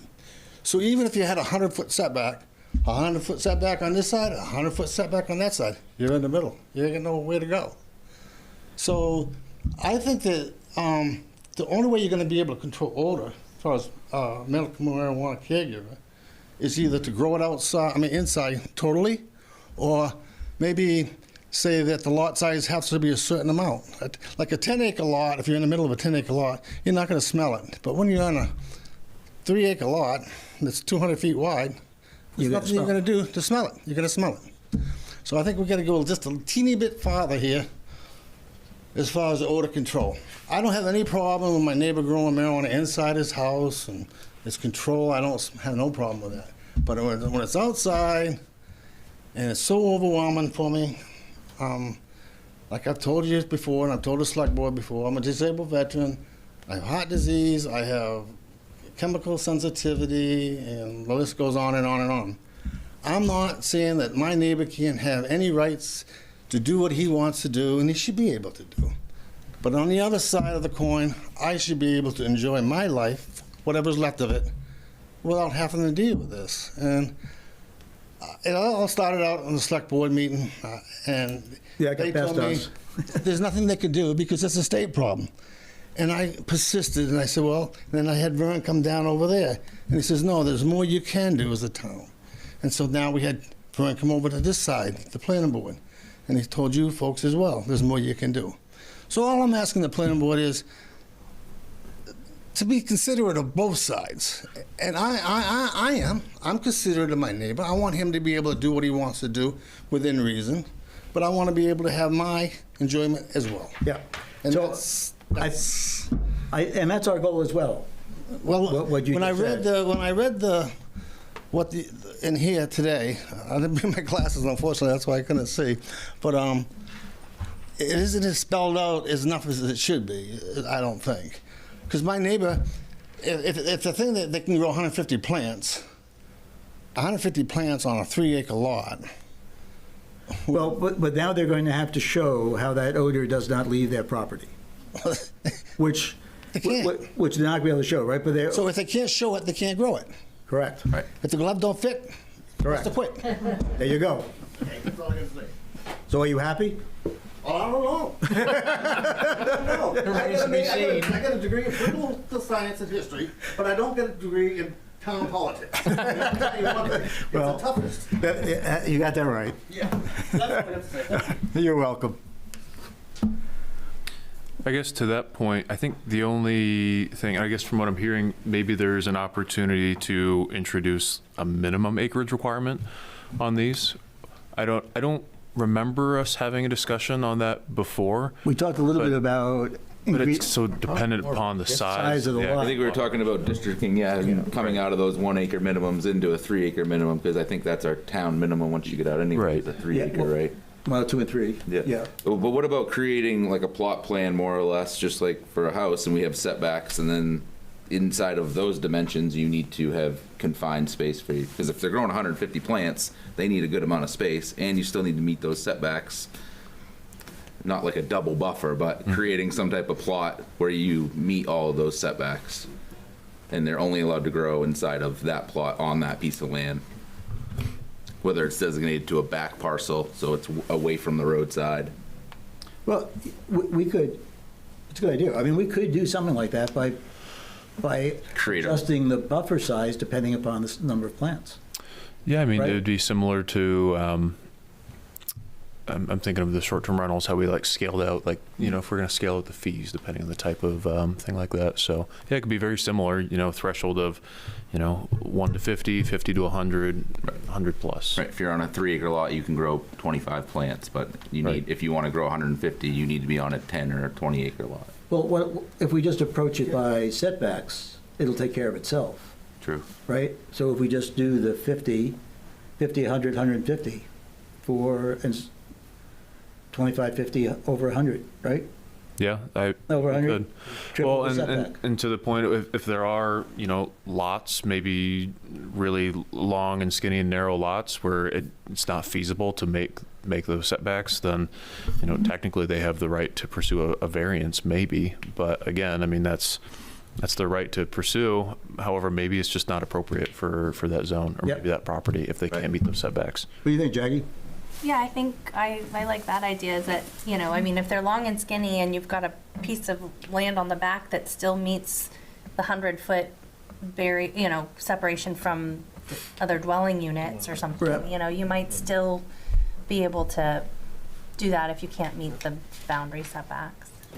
I mean, I know there are, you know, we don't do a lot of variances, but there are times where I just was reading about a gravel pit, which isn't the same, but it can be disruptive, and they can encroach more with the abutter's permission, essentially. So it's kind of a civil agreement in some ways, but if that person is saying, you know, I'm okay with you coming a little closer to here, they can kind of, you know, and obviously that would, if the owner changes, then that, you know, it's not like a variance that runs with the land. It's going to be something that's going to have to be revisited if that property changes hands, which could get a little tricky, but Yeah.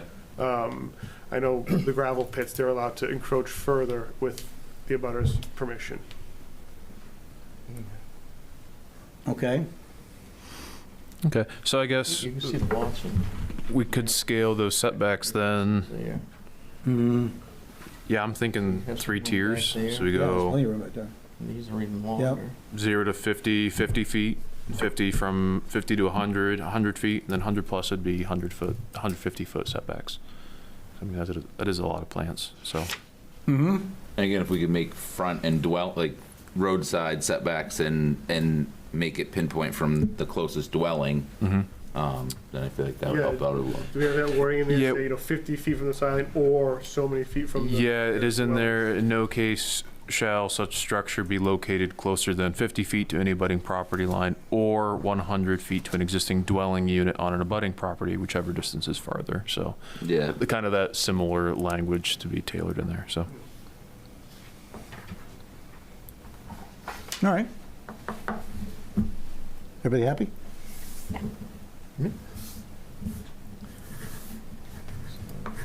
Got another question, Bob? So, yeah, 1 second. So Brett, could you get that out to us the same time you send it to the legal? Because I think we need to read it before we have the public hearing on it. That would make sense. Okay, so I would draft, I mean, I could truthfully have this done by like tomorrow afternoon in terms of drafting. Good. Like by lunch. Well, I haven't. My morning's pretty booked tomorrow, so end of All right, day. fine. Sorry, it's the best I can do. But I guess so. How would that work though? Then afterwards, I mean. Well, I just want. I mean, so we've made some changes now, and I'm slightly uncomfortable sending it off. I just don't want to be like having communications through emails and like that kind of thing. Oh no, we're not going to do that. like- But I do. But I mean, it would be a yes or no back. I mean, no comment, sure. or this is not going to, or we find this definitely objectable. What are the? And it would go to Sandy. It wouldn't go to you. Gotcha. Bob, can I chime in on this? Oh, go ahead, Sandy. The way we usually send stuff to Phil is it goes through me. Right. So if Brett makes the changes, sends it to me, I will forward it to all of you, and I will forward it to Phil. And then when I get the feedback from both directions, we'll know where we're going. Perfect. Thanks, Sandy. We'll advertise it for public hearing, and if we have to pull it, we'll pull it. Right. Okay, thank you. Okay, you can go back to sleep now. Ha funny. Thank you, Sandy. Coffee. Okay, Brett? Yeah, that works. Brett, Yeah. Works? Everybody good? All right. Yes, sir. Did you want to say something? Hi, Todd Roma, 141 Raymond Hill. I just wanted to ask, when you take these into consideration, the medical marijuana sites, do you take the environmental impact wind coming into play? Because that does augment the smell getting further quicker. I don't know if that's been brought into. Oh, yeah. Yeah, it's been discussed a number of times. And there is really nothing, I mean, we're going to rely upon the fact that relying upon our setbacks that we'll put through, and who's ever doing it, growing it, has to show that those odors are going to be pretty much contained. Now, that's the best we can do. Yeah, and I understand that. I mean, we've got wind coming uphill from our property, so we've been impacted by the neighbors. And that's a tough thing to think about, regulating the wind, right? Right. And outside of that, I'd just like to recommend Mr. Richardson. I think he's doing a nice job trying to find a solution, and he still understands the freedoms that these individuals have to grow. He, sacrificed for them. So just like to give you a shout out. All right. So we're getting ready to close. We have not heard anything from Jennifer. I'm getting a little concerned. Do you want me to say? No. I was just a little concerned that you were okay there. Or to, yeah. Peter, you have Okay. Move to adjourn. Is there a second? Second. Any discussion? We're done.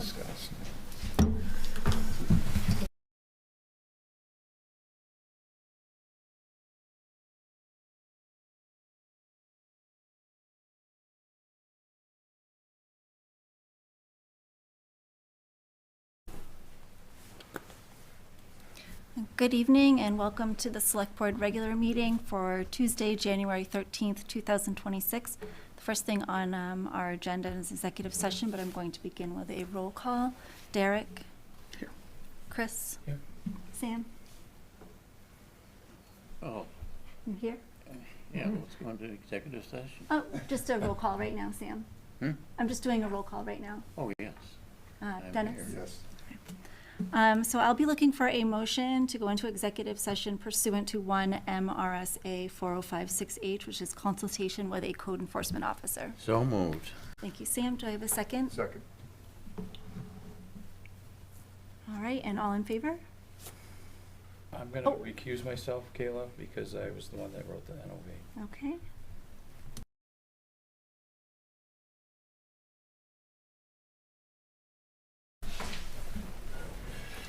Hi, we are back from executive session, and I would ask for a motion to exit executive session, please. So moved. And a second? Thank you. And all in favor? Okay, and that passes. I did already call our meeting to order. I can do that again. So this is the Select Board regular meeting of Tuesday, January 13th, 2026. We do not have approval of minutes, so I'm going to go right to new business, which is land use enforcement history and request for authorization to proceed with a court action.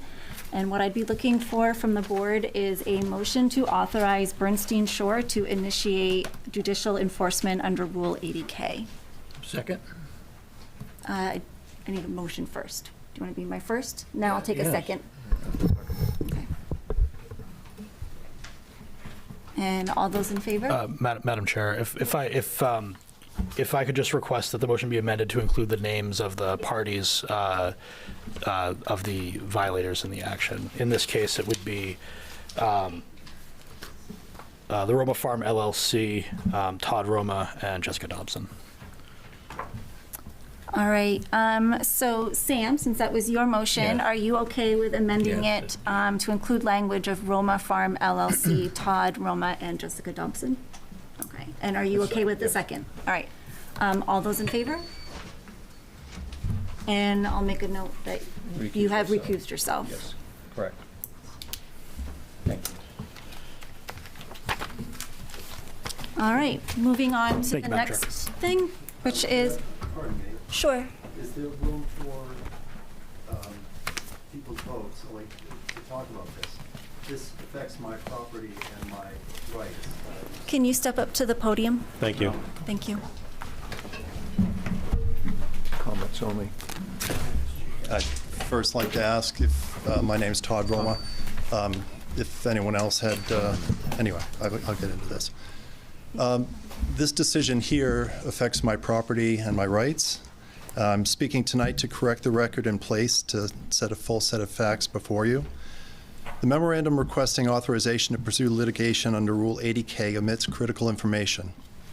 I want everything said tonight to be clear and complete, so there's no confusion later about what you were told before making a decision.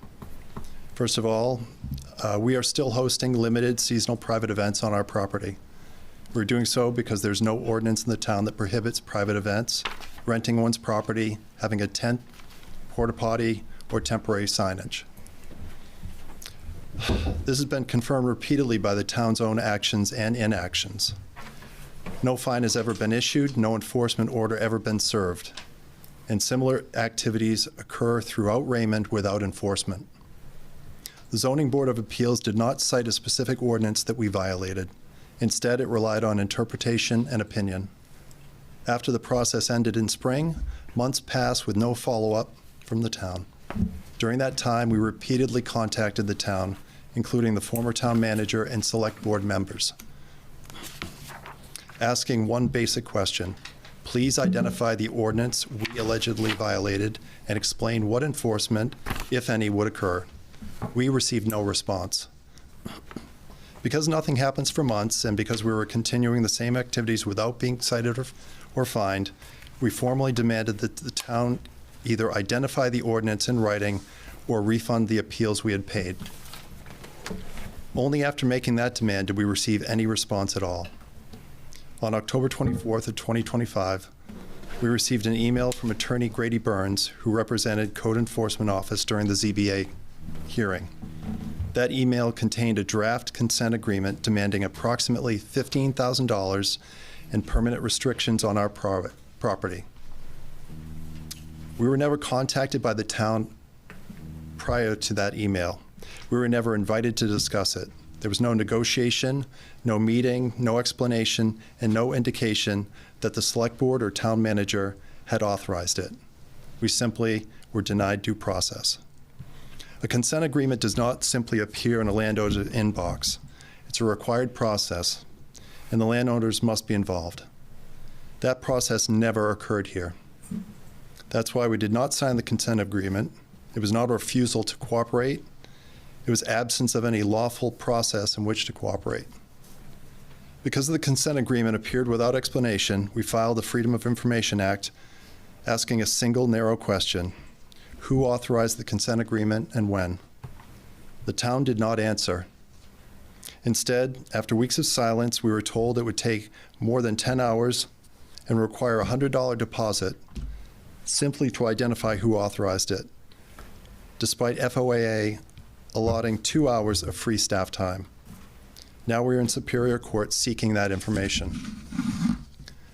While that FOAA case is pending, the town pursued a separate track. The planning board began drafting a banquet hall and private events ordinance that was clearly aimed at our property. That draft ordinance itself confirms a crucial fact. There's currently no ordinance that prohibits what we do. If such an ordinance already exists, there would have been no need to draft a new one. That ordinance was abandoned last week after public scrutiny.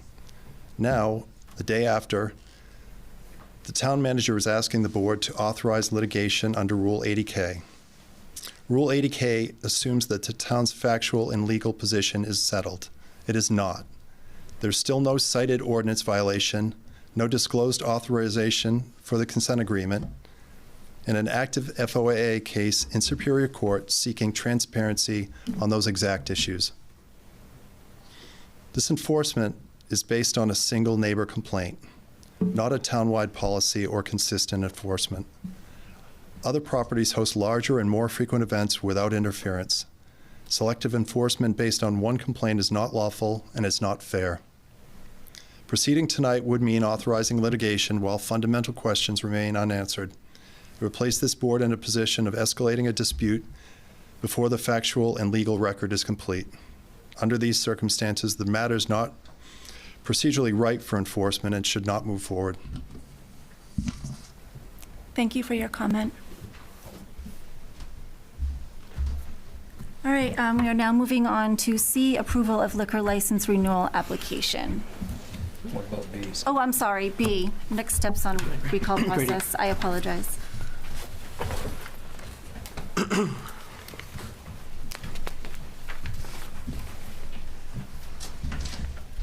You want me to kick it off? Yes, please. Okay. Thank you.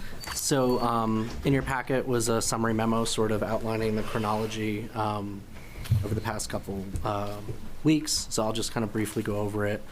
A recall vote for the 2 select board members was brought before the town. The required number of signatures to place the recall question on the ballot was met, and the recall election was held.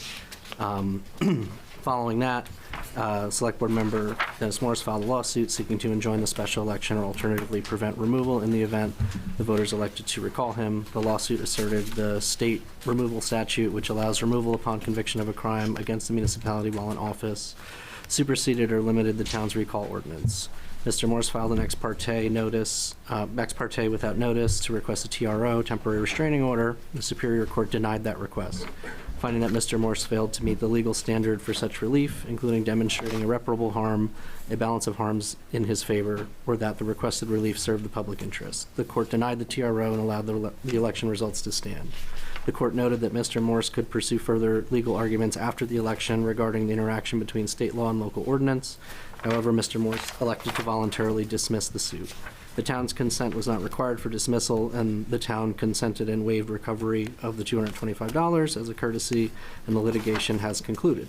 So also in your packet is a memo from the town clerk outlining the proposed timing and date for the next steps of the recall election pending the certification of results, which the board will take action on tonight.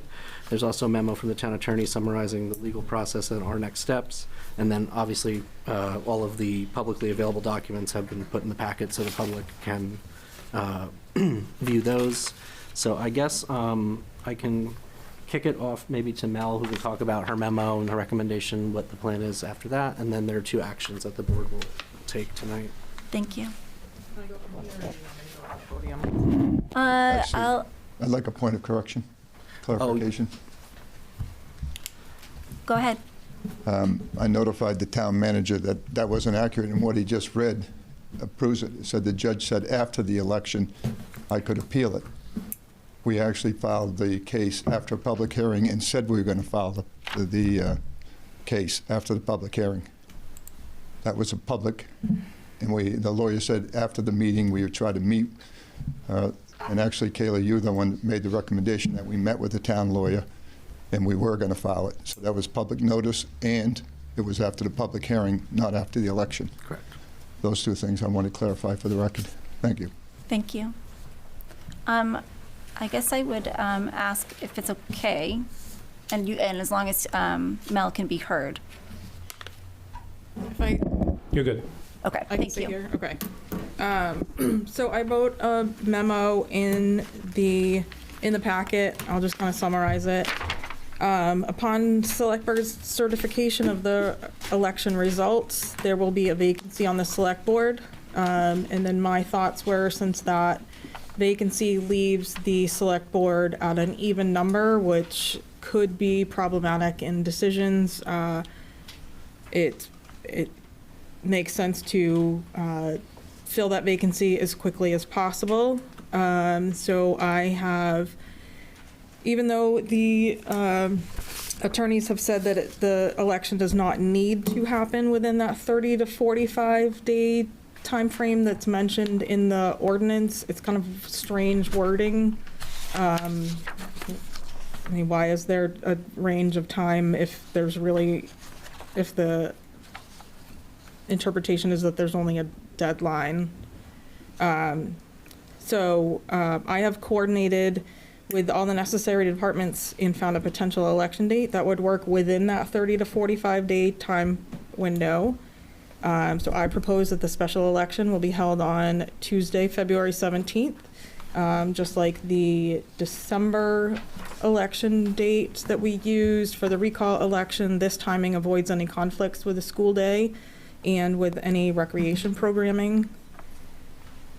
Additionally, Title 30A, Section 25284E allows for the Select Board to shorten the window of the availability of nomination papers and the clerk's deadline to receive completed nomination papers to as short as a 24-day window. So that allows you to shorten it to as little as 10 days for potential candidates to circulate petitions for signatures, and to have the due date for those be as close as 14 days prior to the election date.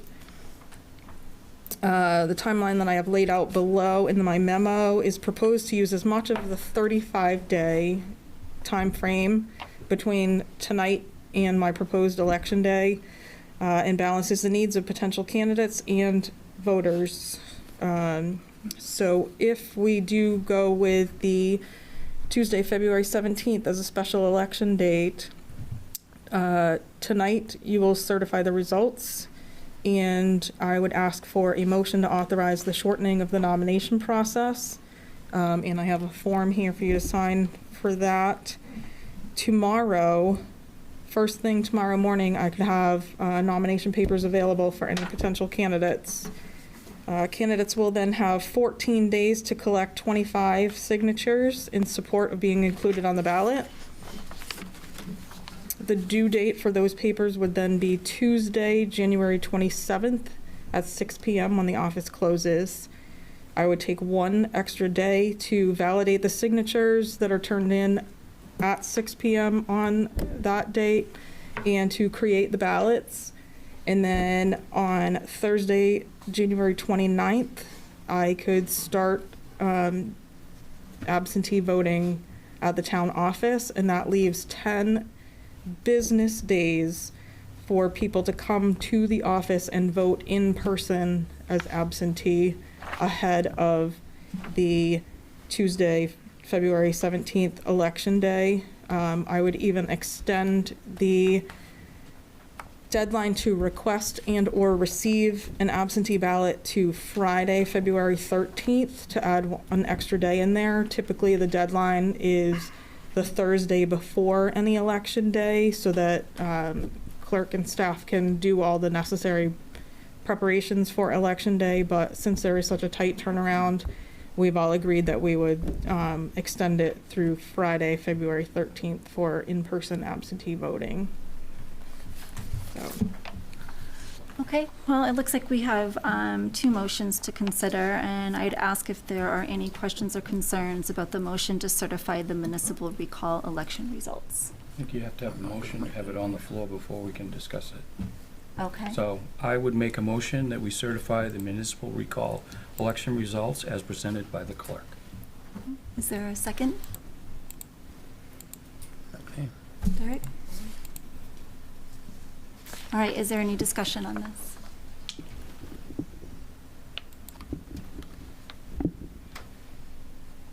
Okay. All those in favor? I'll note Sam as a no. That still passes. I would like to take a moment to thank Dennis Morse for his service, including well before his tenure on the select board as a chief on the Budget Finance Committee meeting. Your service to this town is commendable, and I thank you very much.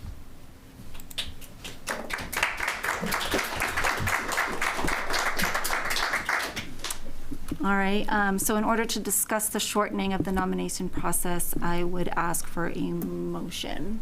I'll make the motion that we authorize to shorten the nomination process form attached as presented by the town clerk. Is there a second? Second. Any discussion on this?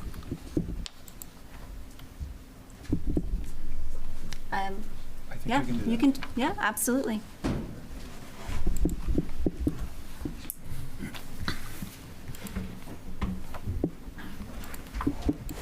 Peter Levitt, 2 Levitt Road. Where to begin? Okay. I guess my question would be to the Select Board. What is the urgency of this special election? Number one, legal opinion, the election does not need to be held within 30 to 45 days. Regardless of what was said before, we either follow our town attorney's guidance or we don't. That's my understanding. Number two, an even number of board members with a voting quorum can occur at any meeting. I believe we have one tonight.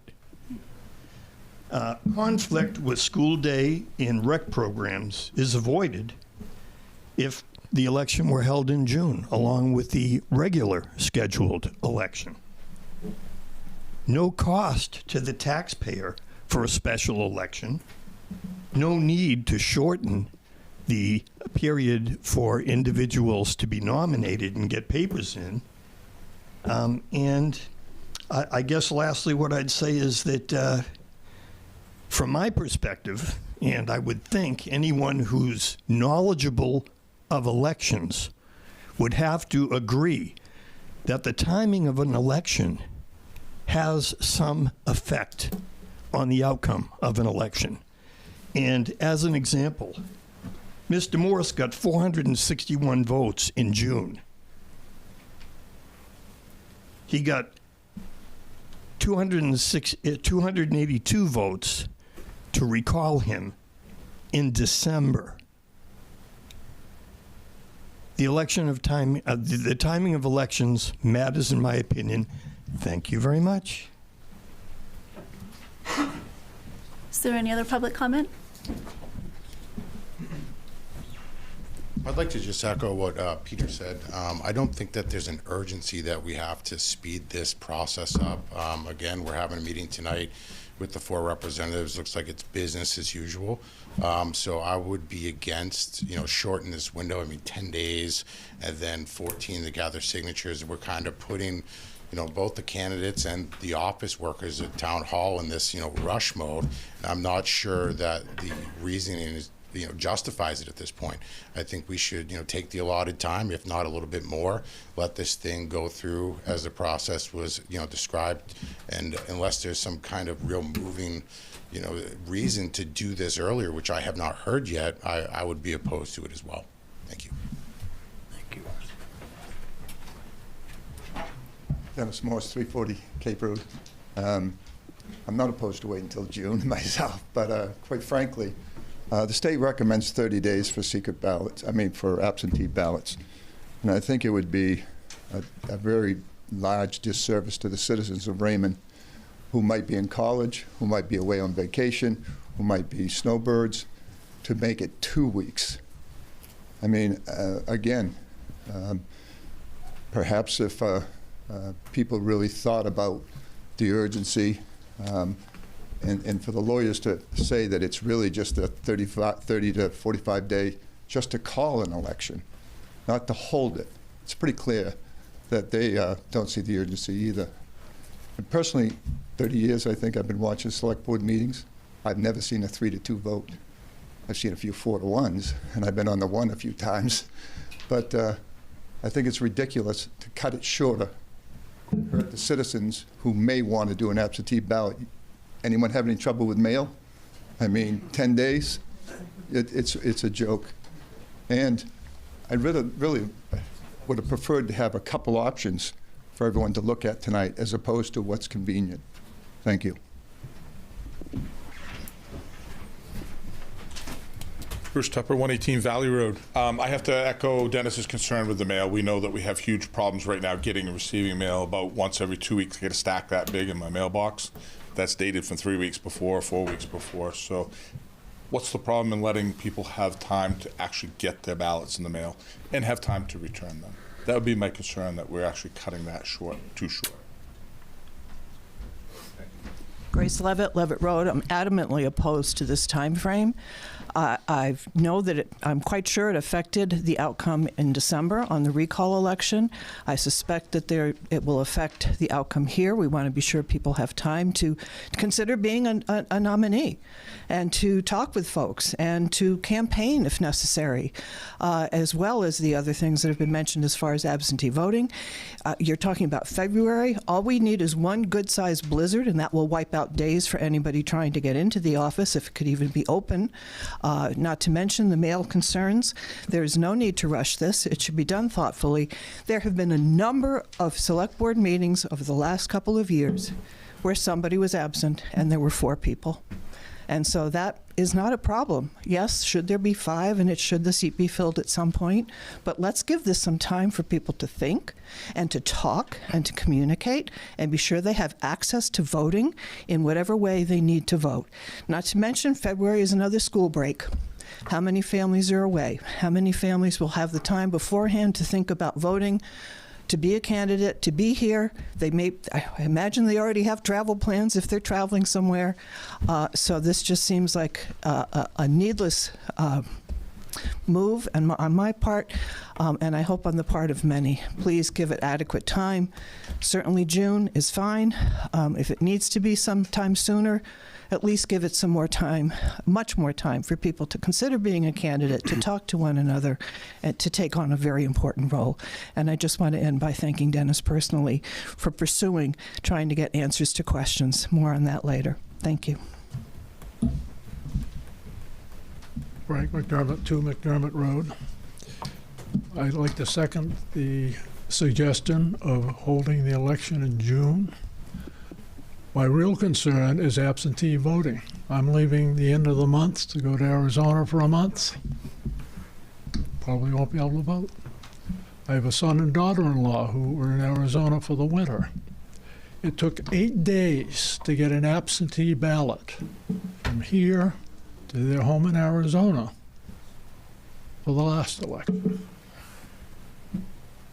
There are, as has been said, there are many snowbirds.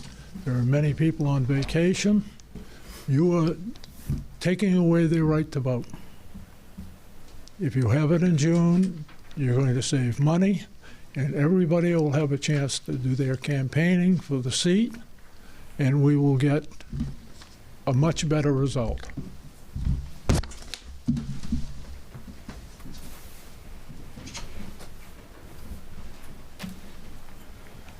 David Brown of Tenny Hill Road. I'd like to build on to some of those things that have been said, primarily related to the mail and other things. Advertising. How do we get advertising out there? And the town relies on the Wyndham Eagle, and historically that's been a pretty good paper. It's a good paper, and it has a lot of information. But I just spoke to my carrier yesterday. We haven't had a Wyndham Eagle delivered to us since sometime in December. And I asked him, can't you get somebody to prioritize those? He said, cannot. He said, I took a week off, and when I came back, there were 600 packages, and we were behind. He said he has a pallet that has, and they're stacked in his pallet in order. Somehow they stack the Wyndham Eagles, and they save them. And last year, when this same thing happened, we got them in order. Somehow they pull them out and give us, okay, here's 6 weeks ago. Here comes 5 weeks ago. And eventually we caught up for a while, and now here we are back again. So the town relies on that. The town will put something on their website. The town has a Facebook page, and you can see that very few people look at the Facebook page. There have been people during the previous thing that asked, what's going on? On that Facebook page, they got no answers as to what was going on. They got answers when they went to a different Facebook page that's around the town, that's a private page, which isn't a very good source because it's not completely unbiased. I myself put out signs. You may have seen some signs beside the road. I think I was probably the only person that did. And I was battling with snowplows and and theft of my signs. I only had, 8 or so, but even with that small number, I had a couple of thefts. I replaced one. But with the snow, one was intentionally plowed in. Others, just the tip of the plow pushes the snow, and these signs aren't that strong. It just blows them over and buries them. So there's no way for people to get out the usual political signs that we should be entitled to have a chance to do. So if we could delay this at least into past the snow, there would be a lot of opportunity for that kind of a debate to go on. It's not going to happen in the newspaper. It's not going to happen fairly on Facebook. So we can please consider that. Thank you. Thank you. Just to add, we did pose that question to Phil as to whether June would be a date you could select from. And I wish he was here tonight, but he's not. He had a conflict. But June was too far out. My understanding was 90 days was like you'd be in sometime in April. But that being said, should you not take action, you still have 45 days to schedule. So Phil can be available for the next meeting should the motion fail. Who can clarify what your absolute limit is as to when it has to be held. But that was the first question we asked, and we were told that June was not an option. I'm not seeing any other public comment. Is there any comments from the board on this? I have some comments. I guess first of all, I'd like to say that I appreciate all your comments, and my thought process was if we couldn't wait until June, which that's my understanding, that we should get it over and do it as soon as possible. But hearing the issues that have been raised with people's right to vote, people being on vacation, a little inclined to wait a little bit and see what the town attorney has to see, like Glenn just brought up, that we could have another discussion on this at the next meeting. I'm not in such a rush that I can't wait to hear. I know that we did ask him about the June date, and I don't think that is possible that we can wait that long. I would have preferred to wait that long and not have the expense of an election and the hassle for the town clerks and wardens to do another election. But if we have to do it, I want to do it so that the issues that have been raised by the public tonight get addressed. I think that the mail is an issue. I think advertising and putting signs out in the snow is an issue. And I don't want to rush this. And I think that as a board, we can run with 4 people until then. That's my 2 cents. I brought the motion up so that we could have a discussion. We've had a discussion, and I don't know if anybody else on the board has any comments, but those are mine. Oh, he's right.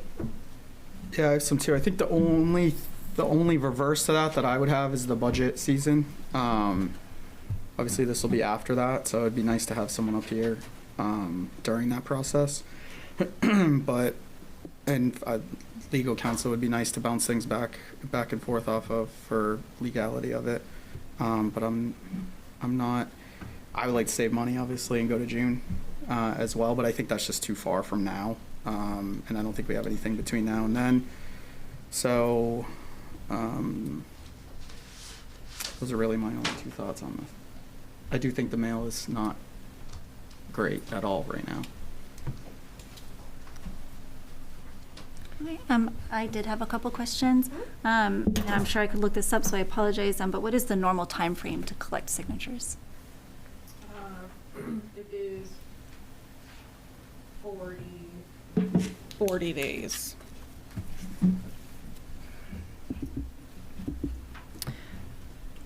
Thank you. So my concerns are that it limits time for voters to learn about their candidates, it limits the time to gather signatures. I do understand that using the school outside of school hours is a double-edged sword. Yes, we get the use of the gym.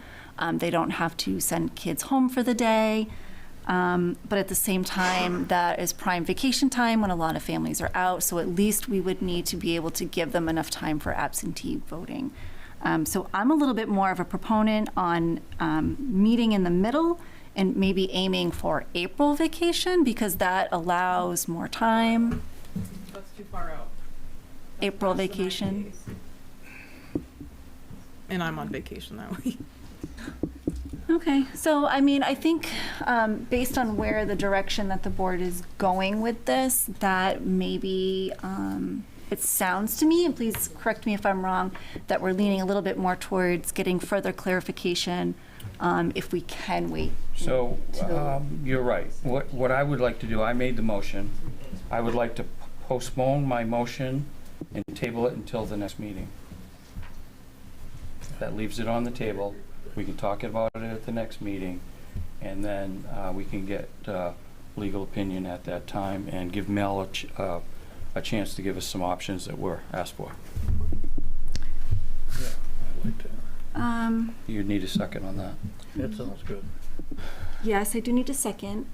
Second. So I have a second from Sam. Do you have any questions, Derek, on this? No, I just,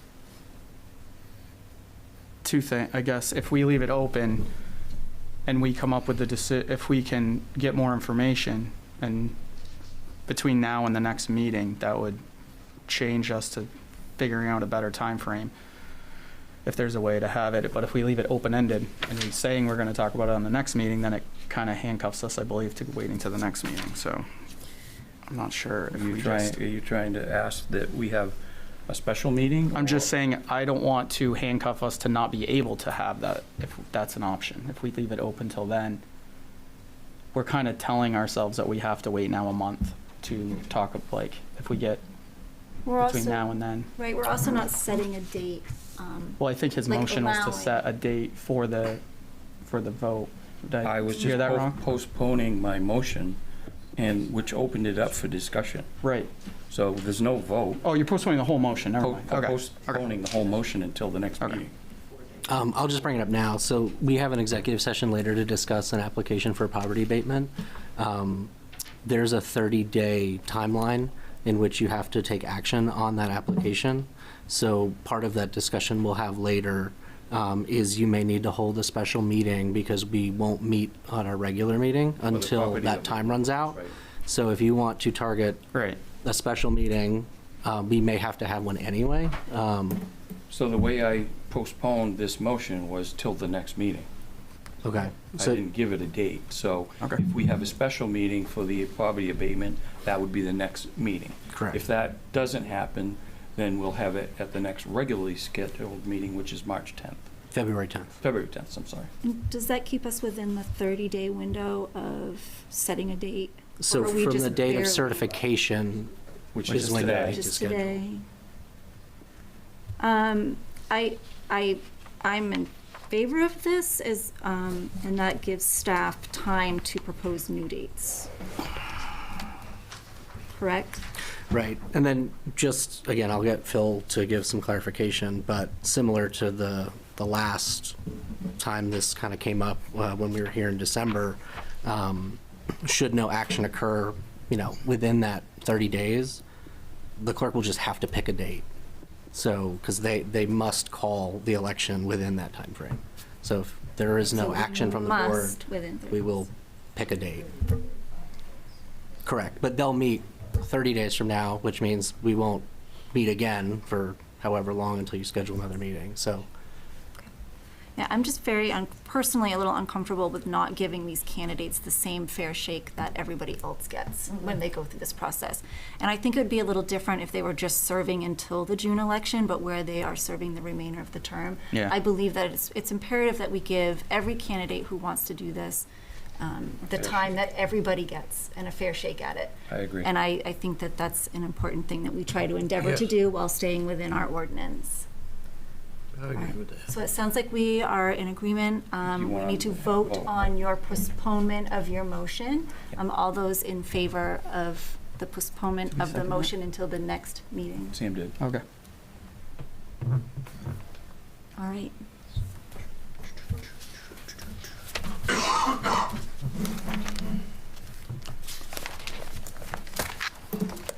Moving on to the now approval of liquor license renewal application from A La Mexicana. Go ahead. Hi. Hello, guys. Jose Chavez again. Welcome again. Yeah, thank you. Did you want to speak, or do you? Oh, no, I'm here for the license desk. Okay. That's what you do. All right. Do we have any staff comment or select board comment on this? We have Wayne. So to the select board through the chair. Go ahead, Wayne. So we've been working with Jose to get him taken care of. We have an inspection scheduled for next Monday. And he's been working on gathering his forms and stuff, his inspection forms, and getting those to us. So.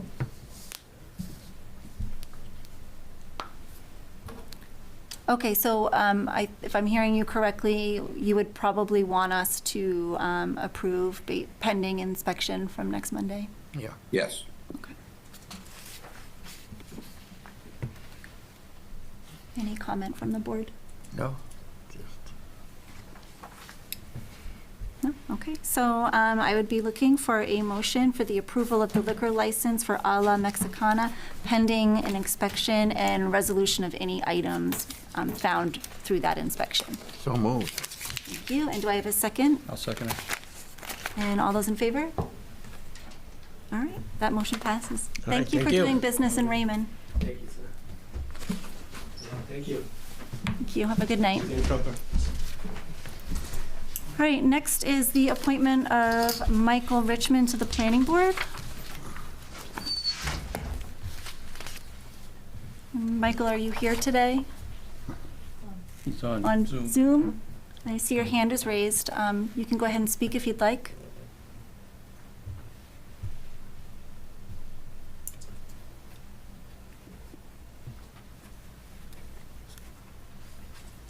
He's still muted.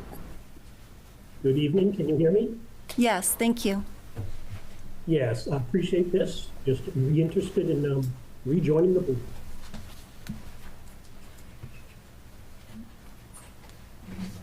I'm sorry, Mike, are you finished? We're having trouble hearing you. Apologize. I'm just interested in rejoining the board. Okay, all right, thank you. Thanks. Any public comment or comment from the board on this? I think Mike's been on the board before. I'd be welcoming him back to the planning board, so I would make a motion that we approve his appointment to the planning board. All right, is there a second? Second. Okay, from Sam. All those in favor? I got a Oh, question. sorry. I didn't see this one. Did they interview or have any recommendations on the last meeting, or when was that? It says the planning board recommended the appointment of Michael to fulfill the remainder of an unexpired term ending in 2028. I was just wondering was that done before? My guess is we filled in boilerplate language when it was asked to be put on the agenda by the planning board chair. So Okay. I don't know. I don't attend the planning board meetings unless asked.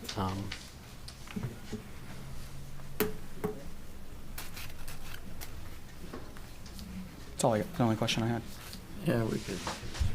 Yeah. Do you feel okay? With a the vote? answer? Yeah. With an answer and a vote? Yeah, sure. Okay, so all those in favor? All right, motion carries.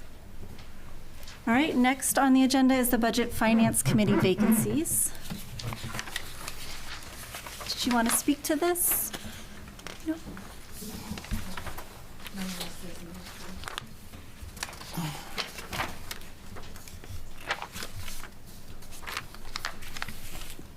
So there were 3 candidates. Yeah, I can give an overview. Yeah, if you want to do that. So there were 2 vacancies as a result of resignations back, I believe, around October. So the ordinance gives the select board the authority to fill those vacancies by appointment until the annual town meeting, or to allow those vacancies to be filled at the election. The Finance Committee met on December 17th and interviewed 3 residents, Mark Meister, Diana Froyland, sorry if I mispronounced that, and Fred Miller. Following that discussion, the committee recommended the appointment of Fred Miller and Diana to fill those 2 current vacancies. That recommendation was conveyed to you all via email. So the committee's recommendation is advisory in nature, so you have the final say, so to speak. So you can choose to appoint those members to serve until June 9th. And again, I just laid out some options. You can accept the recommendation, you could appoint another candidate from the pool that wasn't recommended, or you can defer the action until the election. And then there's some suggested motion in there if you choose to accept the recommendation. All right, is there any public comment on this?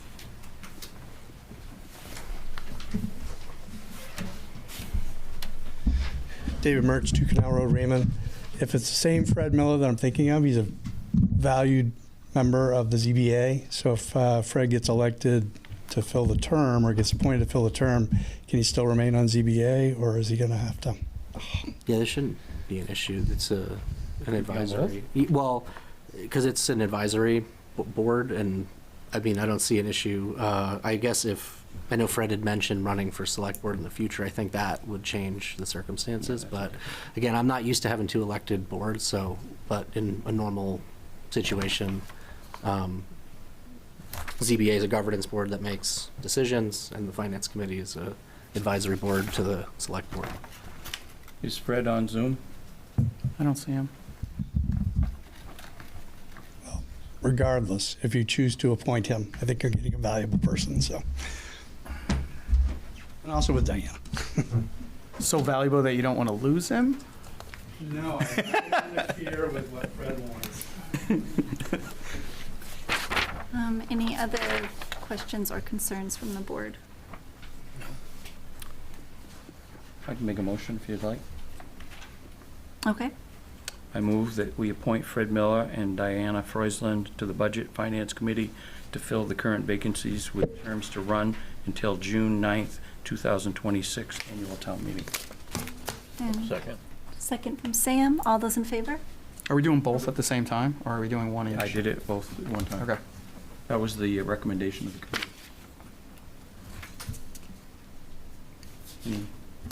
Good? Good? Yep. Are you okay? Do you have further questions? Nope, So I'm make just- sure you're good. No, I was just getting the answer, then I got to process and vote all within 30 seconds. So I'm trying to weigh what I'm thinking and what's going on. I'm ready. Okay, all those in favor? All right, that motion carries.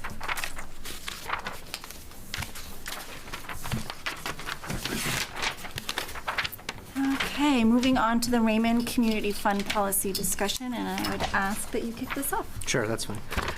So in my travels in the last 2 months, I've sort of been digging around policies and things like that. So this one was sort of on the back burner to come before the board anyway, just because it is a little outdated. So I'll just kind of give an overview of what it is. But there's currently what I could find, a one-page document titled the Raymond Community Assistance Fund. It outlines eligibility criteria and maximum assistance amount. I was unable to locate minutes authorizing the policy or to confirm whether it was just an administrative policy that was implemented by management at some point. So I figured 2 birds with 1 stone. We can adopt the policy formally and also make some updates to it as it's a bit dated. So part of the recommendation is the maximum one-time assistance for someone who's not eligible for general assistance is $500. It's generally been used historically to fill an oil tank. That's not generally filling an oil tank. So it's an ask to increase the maximum to $1,000. And again, this fund is funded by donations from residents in the community. The other ask is, as I met with Jim Galey, County Administrator, I was made aware of some CDBG funding that was available for grants. And we had discussed potentially doing a rec scholarship for families who were low and moderate income. So the other ask is to expand the use of the Raymond Community Fund, similar to kind of maintain the intent and spirit of the policy, but also to meet the community match if the next action is passed for the grant that we'll be requesting. And then there are 2 options in front of you. One is to, if you adopt the expanded uses of the policy, one would be at my discretion. The other would be you would want it to come before the board because it's something we typically don't do. So depending on what you'd like, if you'd like to give us that discretion, or if you want it to come before you, there's two motions there if you want to adopt the policy and the expanded intent of the funds.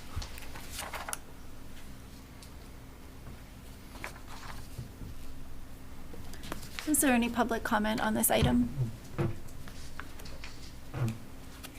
I'm not seeing any. How about any comment from the board? I will also add that the records of disbursement and the historical use of it, you've already been exceeding the allowable amount, so also makes sense to bring it up in line with what you've been using it for your general assistance disbursements.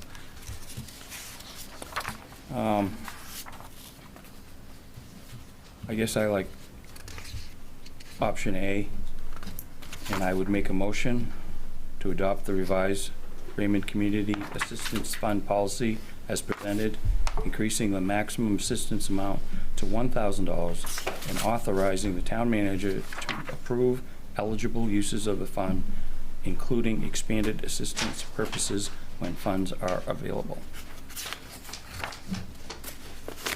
Is there a second?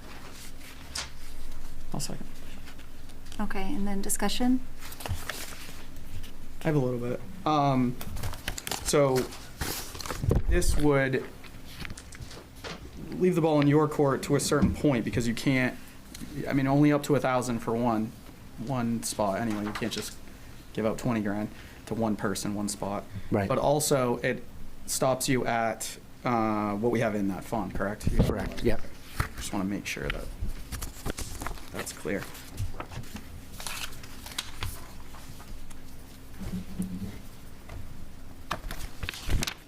Any other comments?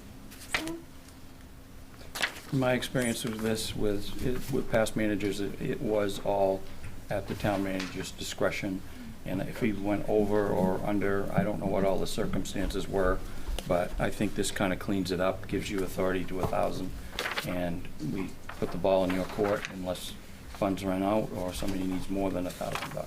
Yeah, and the eligibility criteria is outlined in the policy. So I saw that. Yep. And that hasn't changed. That remains the same. So should we speak to that so people know what that is? Yeah, if you'd like. I just didn't know how much of it you want. So basically, historically, if you were denied general assistance, you could use this fund as long as you were a Raymond resident for at least 1 year, had limited or no assets, been disqualified from GA, and again, we cleaned up the language because the language that was being used was in terms of general assistance was somebody who had, like, you had worded it in a way that it was somebody who had committed fraud, not necessarily someone who wasn't eligible. So we changed that so because the county now administers the program and they called that to our attention. That demonstrates an immediate need that could not have reasonably been avoided and have all adult household members 18 and over either employed or receiving disability. And if an applicant is more than 1 month in arrears on rent, the town may require the applicant seek alternative housing as a condition of receiving assistance. And again, it's not maybe used for, but not limited to heating and fuel, emergency housing, food or essential household needs, and then the expanded financial support, including matching funds for program services or community assets that directly benefit low-income residents when consistent with the intent of the policy.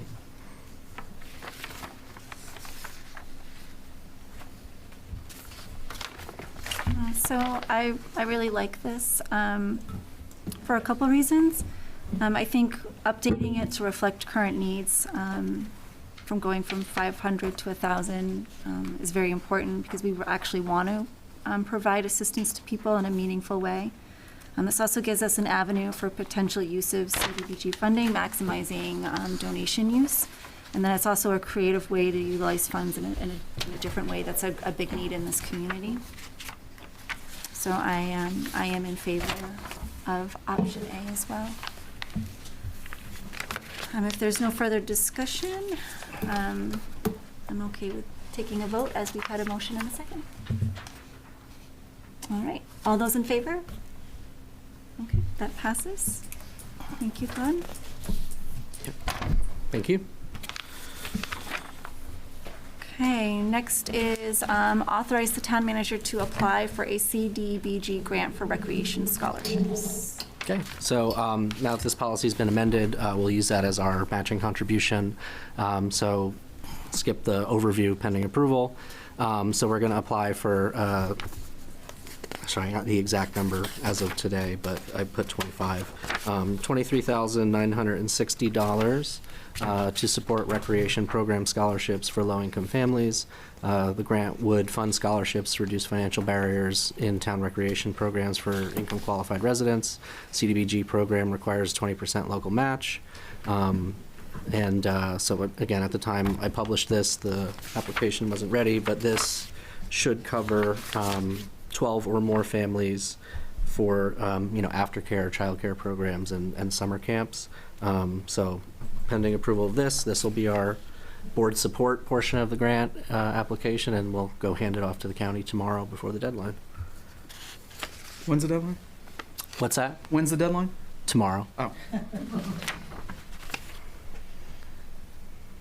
Is there any public comment on this agenda item? I am not seeing any. I would ask the board for a motion to authorize the town manager to submit a CDBG grant application in the amount of $23,900 for recreation program scholarships contingent upon approval, which we already did, and availability of the required local match.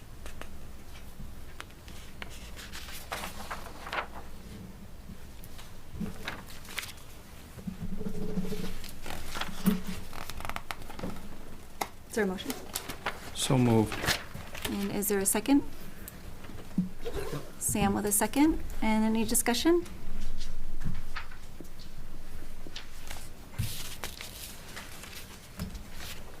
I am not seeing any, so all those in favor? And that motion carries. All right, moving right along, Glenn, revisions to the vacation policy. Yep. So just some background. Over the last year, select board members amended the town's vacation policy, which I believe the intent was to cap terminal leave payouts so you don't carry that earned leave liability for employees who had accrued significant unused vacation time. After review of the policy with staff, there were some ambiguities and operational risks. So there are some amendments to that policy. So I'll kind of skip over some of this, but because it's in your packet. So you made some terminal leave payouts in July. I believe there's also a warrant article appropriating a portion of undesignated fund balance for this exact purpose in the event you have, a large terminal leave payout liability. I believe it was Article 24 of your town meeting warrant. So because there was a couple inconsistencies.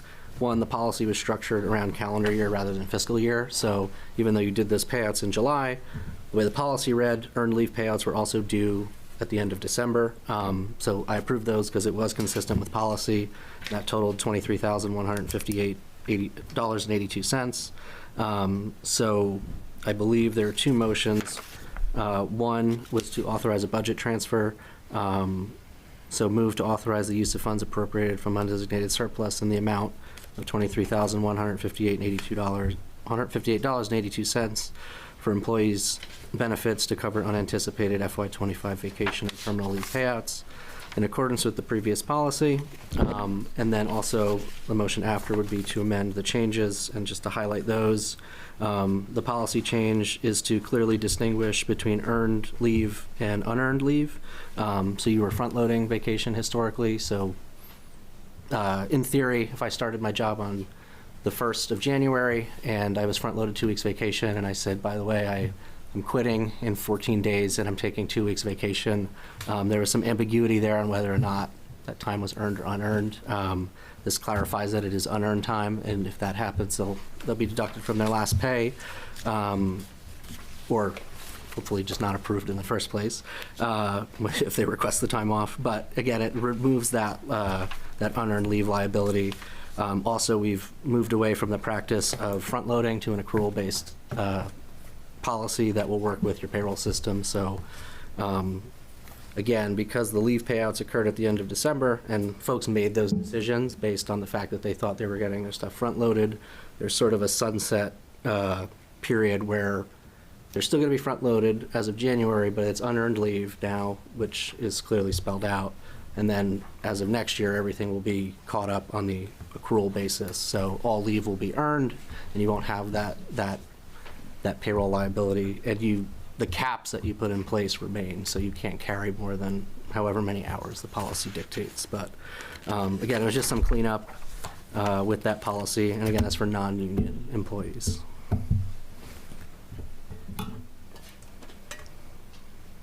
Thank you, Glenn. Is there any public comment on this item? I'm not seeing any.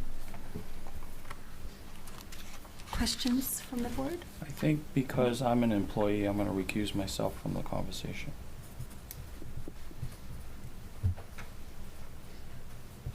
Okay.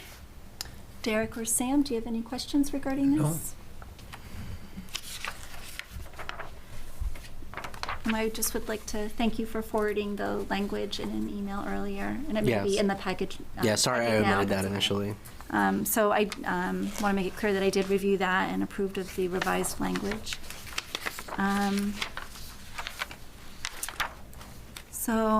I would be looking for a motion to approve the revised Town of Raymond vacation policy effective January 14th, 2026 as presented. So moved. Okay, and here would be my second. Any further discussion? Okay, all those in favor?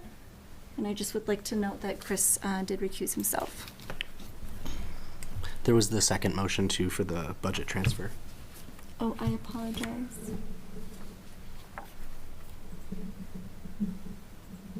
Okay, so we would also be looking for a motion to authorize the use of funds appropriated from undesignated surplus in the amount of $23,158.82 for employee benefits to cover unanticipated fiscal year 25 vacation and terminal leave payouts incurred in accordance with the previously adopted vacation policy.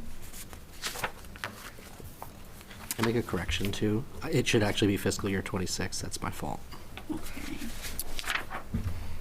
So I would be looking for a motion with, as I just stated, with FY26 as a correction. Do I have that motion?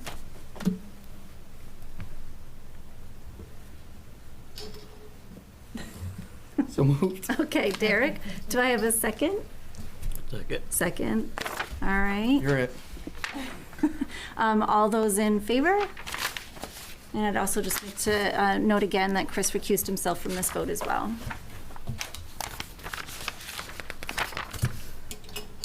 Okay. Moving right along to the budget goals and schedule.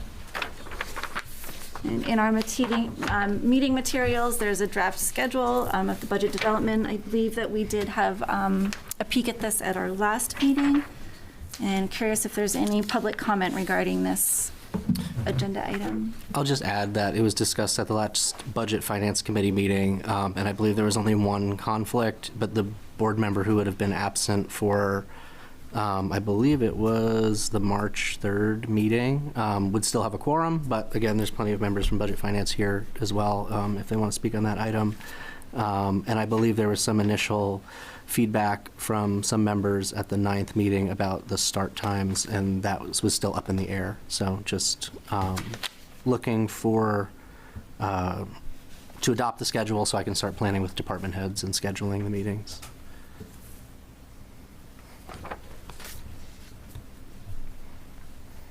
Okay, so I'll once again ask if there's any public comment regarding the proposed schedule.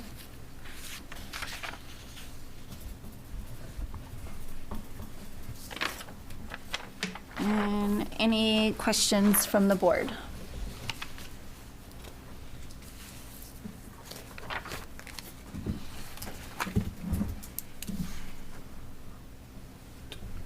Glenn, do we need to take action now, or?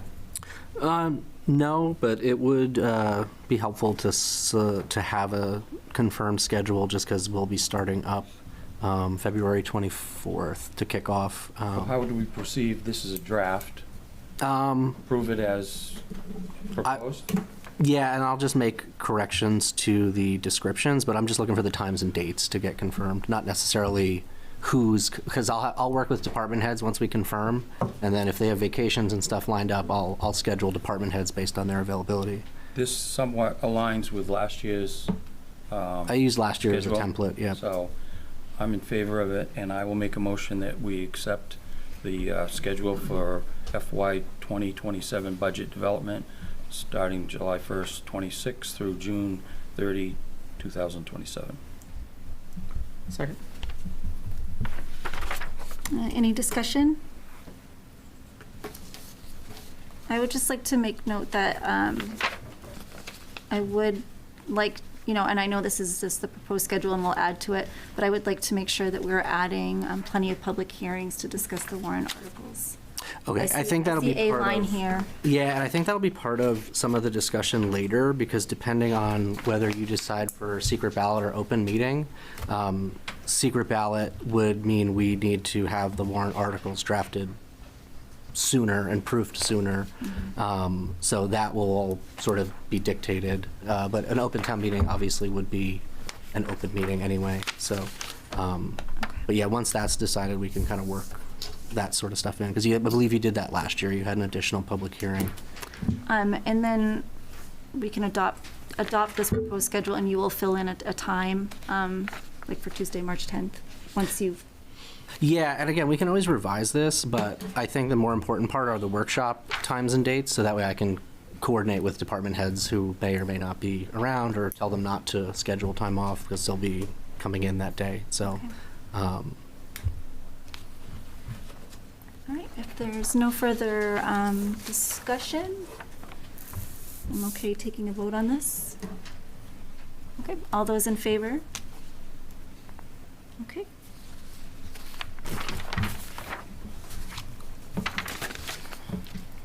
All right, next is subcommittee discussion. Glenn, I'll let you kick this off again. Sure. So there's been a lot of discussion about a lot of things that are going on. We have the middle school in the pipeline. There's been some discussion surrounding TIF, open space, public works buildings, and sort of just had some informal discussions with the board, which is to spin up that many subcommittees. It's obviously a lot of volunteers. So I just kind of wanted to prime a discussion with the board and get some feedback and see if they might want to consider either consolidating some of that work into a subcommittee with a broader charge to maybe work on multiple things, or implement members of other committees that already exist and task them with some steering work on some of these items. But basically, you have a lot of these things sort of out there, and if we were to spin up a subcommittee for every project, 5 people on each subcommittee, it's 25 volunteers, and just kind of wanted to get some feedback, given the breadth of the work and the anticipated committee work that's kind of coming down the pipe. No actions being requested. It's just, again, a discussion intended to inform the direction of how you want to structure these committees.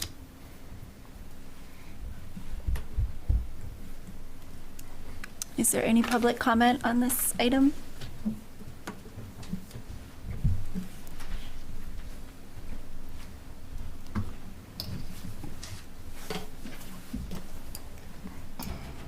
Peter Levitt, 2 Levitt Road. Okay, so I'll try and be brief.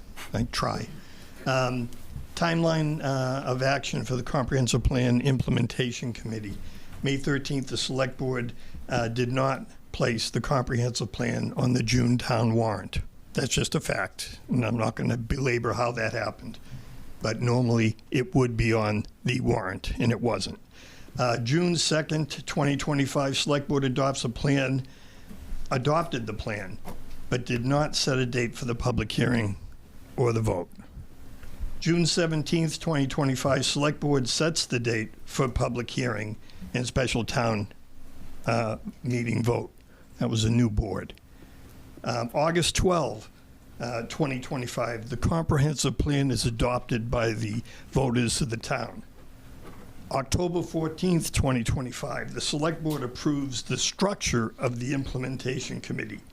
5 months after the voters of the Raymond adopted the 2025 Comprehensive Plan, there has been no further action on creating the Plan Implementation Committee. The Comprehensive Plan Implementation Committee is part of the adopted comprehensive plan. If I just could quickly just read the description, Comprehensive Plan Implementation Committee, after the adoption of the plan, Raymond will, and I stress that will because I believe, although I'm not a lawyer, legally will means it's used for the future or the intent of the language. Will establish a comprehensive plan implementation committee. The committee role will be to coordinate implementation of this plan with the select board and the planning board. The committee will also have a role in working with town staff, other boards and committees, and regional partners. Sounds like a steering committee to me. The interim town manager's executive summary says the town of Raymond currently utilizes several subcommittees to advance discrete policy and project objectives, including the Comprehensive Plan Implementation Committee, Public Works Building Committee, and Middle School Implementation Committee. Raymond does not currently utilize the Comprehensive Plan Implementation Committee, as this committee has yet to be formed.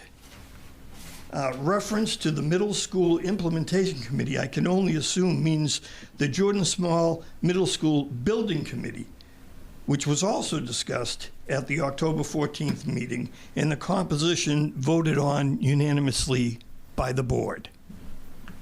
The Jordan Small Middle School Visioning Committee has completed their work and submitted their findings to the Select Board.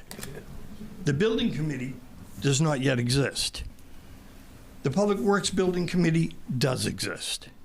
So just as a correction, just to refresh all our memories, what committees are and aren't in the town.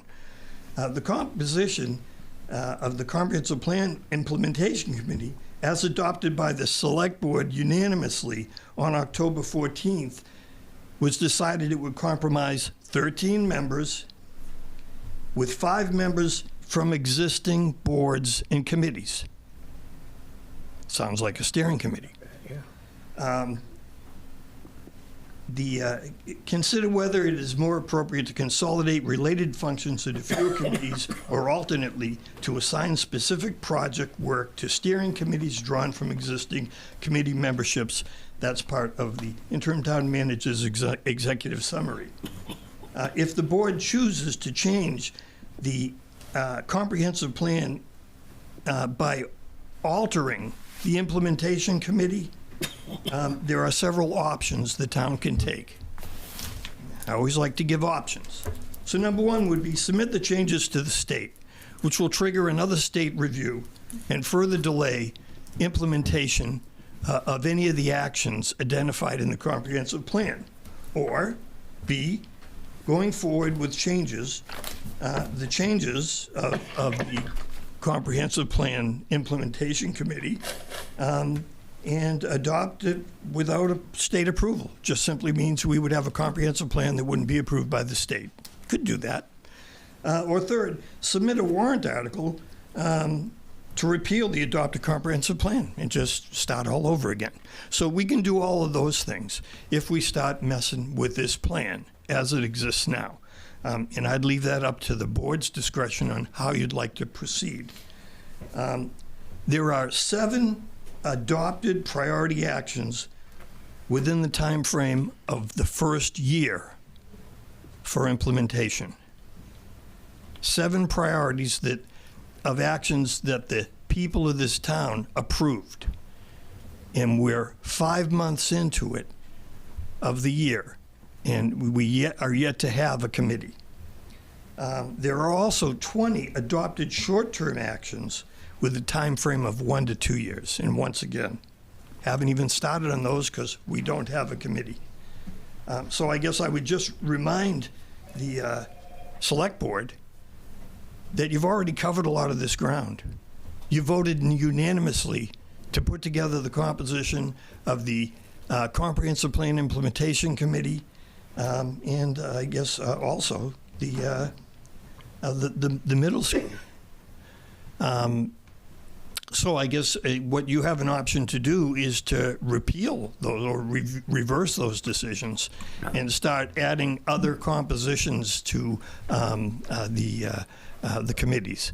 I would say at that October 14th, which I reviewed that meeting, and I would encourage everyone to review that meeting, what I heard from selectmen as well as members of the public was that there were a number of individuals that expressed interest in serving on committees in the town.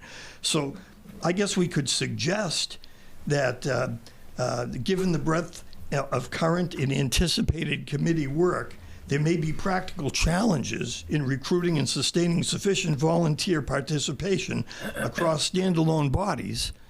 But I would suggest that from what I heard on that meeting, a number of the selectmen didn't believe that would be the case, and a number of the public that were in attendance at that meeting also expressed interest. And I've also had individuals just in the community express interest to me to serve on one or more committees. So I don't know that that's a valid concern, especially since we haven't posted or even seen who wants to serve on a committee in the town. I know that steering committees basically expedite things because they're made up mostly of leadership. One of the things I heard at the October 14 meeting from a member of the public was they wanted to see more public involvement in committee work rather than leadership. Thank you.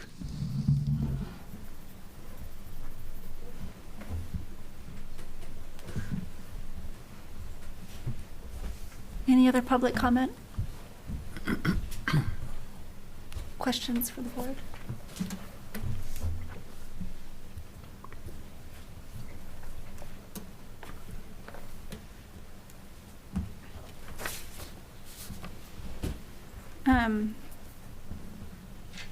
I'm open to a lot of things, but particularly whatever sort of gets these subcommittees up and running. I think, as we've just heard, a very comprehensive timeline was just laid out, and it has taken, even though government doesn't typically move very fast, it has taken what seems to be an unusually long time to sort of get moving on this comprehensive plan and implementing it.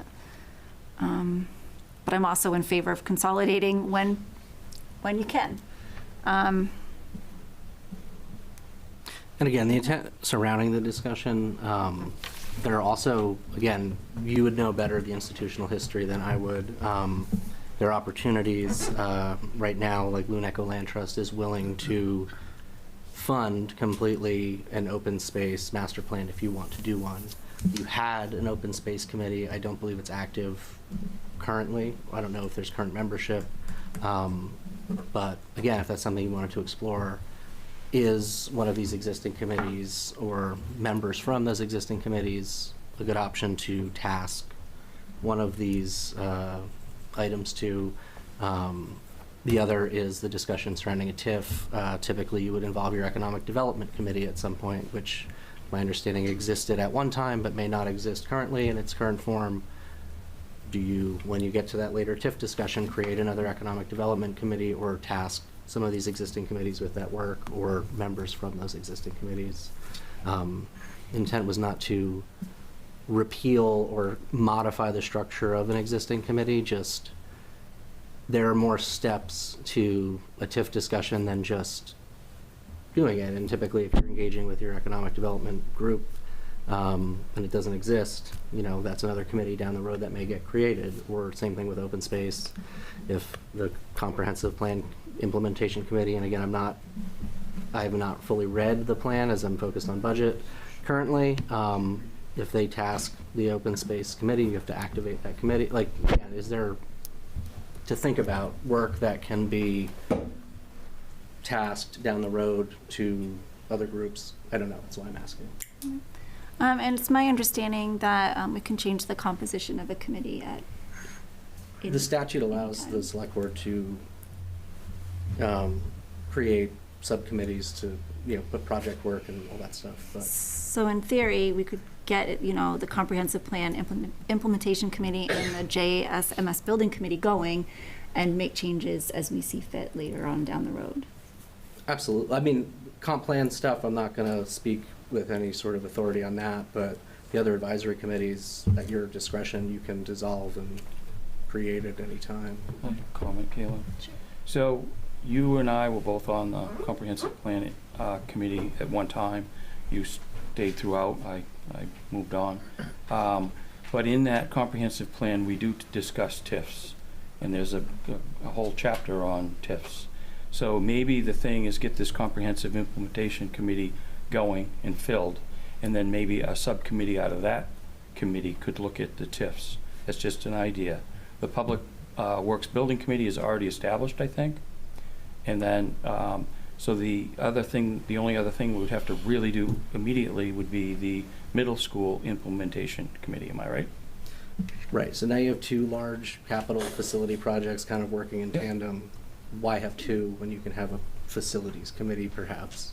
But I think it's imperative, I agree with Peter, it's been 5 months, we need to get things going. And this has nothing to do with you, Glenn, you're the interim, the can got kicked.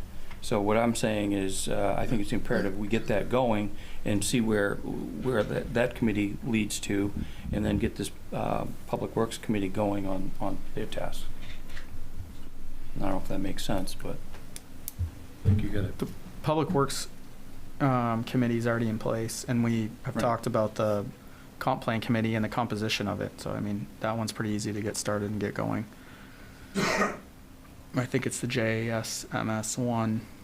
If we fill the comp plan one and all of a sudden there's nobody left to do the other one, maybe that's when we try to figure that out. Well, what I'm hearing is an easy combination would be a facilities committee. So we would dissolve the Public Works Building Committee and create a facilities building committee. Yeah. Right, and then so we would be working on those two large infrastructure projects in one committee. Yep, Public Works and Jordan Small. Mm-hmm. That does make sense to me. So that's something I think we can chew on, but I do think it is important for us that the comprehensive implementation committee get going. Okay. So I'll review the structure that was adopted, and we can advertise and solicit applications. Okay. Peter? Sure. I'd just like to say I'd encourage everyone who's in leadership and on a committee, especially those that are involved with legal discussions regarding land use. So that would be the planning board, that would be town government, that would be the zoning board of appeals. I would encourage you, if you have not yet read the comprehensive plan, I would advise you to do so. The plan, it contains a recommendation that the Economic Development Committee be involved. It recommends that the Jordan Small School repurposing is discussed and would be part of the implementation committee. And I think you would find that really the key in that committee to me, and what impressed me, is that it's called a comprehensive plan. And therefore, a lot of the discussions, as was just had here, involving committees, are already incorporated into the comprehensive plan. And given the fact that the board spent a significant amount of time figuring out what the composition of that board would be, and I believe it's pretty well covered as far as both public involvement as well as leadership and committee involvement. So if you're looking to consolidate a lot of these committees, I would say, I would agree with you. What needs to happen is that we need an implementation committee for the comprehensive plan. And from that, a lot of this stuff will be addressed. Thanks.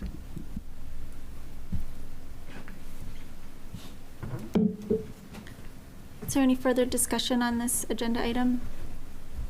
No. Nope. Okay. Moving on to the annual town meeting discussion.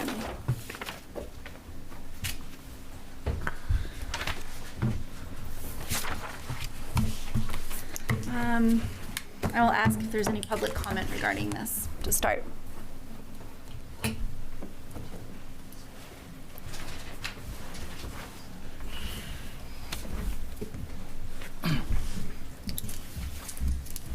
Hi there, Char Jewel, 17 Harley Lane.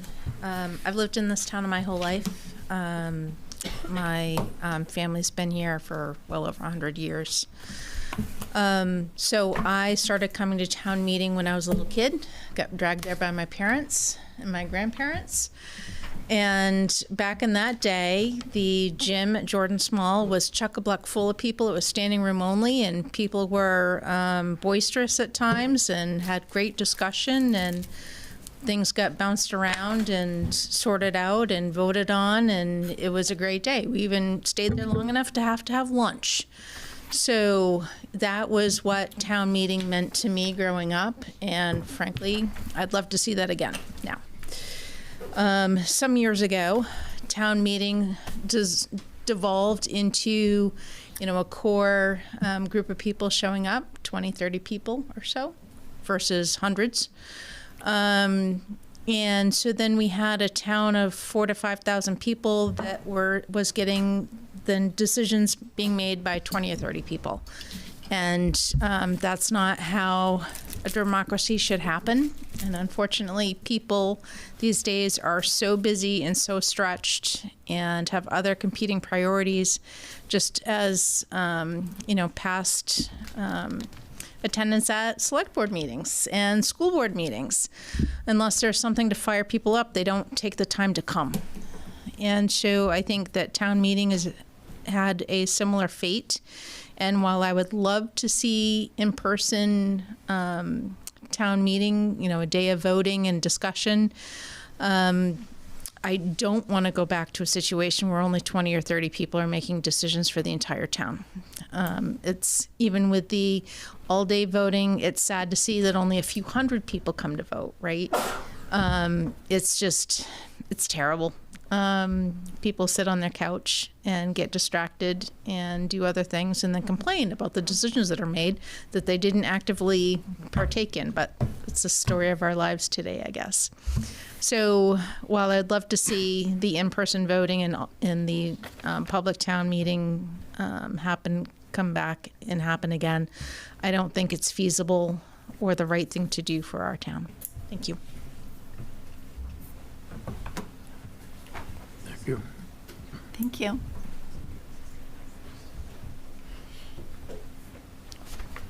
David Brown of Tenny Hill Road, and people who use the it's called the Raymond Community Board Facebook page over the last month have seen me write about had a little discussion about the town meetings. My wife and I have been here for over 26 years, and we, as was said, have attended the town meetings most of the years that we've been here until COVID, when they stopped. And yes, we noticed that they petered down a little bit, but that's the place you can have discussions. You can, the way it works is you actually talk back and forth. You hear from people who have been on committees, who have proposed the ordinances, who have proposed the budgets that we're voting on. And that's the only time you get that information. As I was saying earlier, we don't have a great information sharing system in this town. We could get articles put into a newspaper maybe to talk about these things or something if there were time and if people would read it. But the people who come to these meetings tend to be the most informed, and not only are they the most informed before they get there, but they become even more informed. And hopefully they come with their ears open and they listen and they can have some actual debate. You debate through the moderator. You don't debate with each other and fighting, but it's a great way to learn. And I've looked at state law, and I've looked at the Maine Municipal Association town meeting documents, including one that's on our town website, and it's all about the in-person town meeting. It's not about this idea of having not pointing at anybody here, I'm pointing at past things that have been said in the paper by former town officials, that a secret ballot is an acceptable replacement for that. I don't see that in the law. I don't see that in the Maine Municipal Association description of what a town meeting is.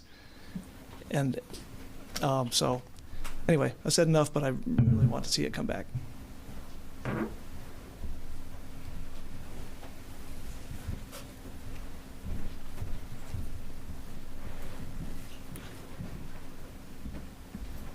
Grace Levitt, Levitt Road. I wasn't going to speak on this, although I saw it on the agenda, but I feel like I'm supposed to because I was so adamant about an in-person town meeting last year and bringing that back. I totally understand. You get greater representation of the voters with the secret ballot. My strong objection to it is the chance to change amounts on the warrant. For example, there was something the year before that ended up being voted down, which if it had been in an in-person town meeting, I do wonder if that would have passed. It was the Public Works building at a lesser amount, because the objection I was hearing from people was that it was just too much money. And so here we are without a Public Works building still. So again, it's if there were some process where people were encouraged to be able to give input. I know there's a number of budget hearings coming up, budget meetings coming up. I'm not sure if that's a place where people can get input. If it is, I'll be there to talk about anything that we can do on traffic mitigation issues and traffic safety, because that's the other hot topic for me. I really want to see some movement forward in our town on that. It just seems to continue to be bad to not have that addressed better. But in any case, I understand getting better representation of all the voters. I just want them to be informed, and I want them to have a way to give input on what's being voted on prior to it being on the warrant, and then that's the way it is. You vote yes or no and don't have a chance to modify something. So I know that there was one town, at least recently, where they had both. They had an in-person town meeting for certain items on the warrant, and the other items were then voted on with a secret ballot. Don't know how they went about doing that or deciding which was which. Again, just any chance for the public to be sure they've got input and a chance for discussion would, I think, be the right way to go as well. So we'll see how it goes. Thanks. Thank you.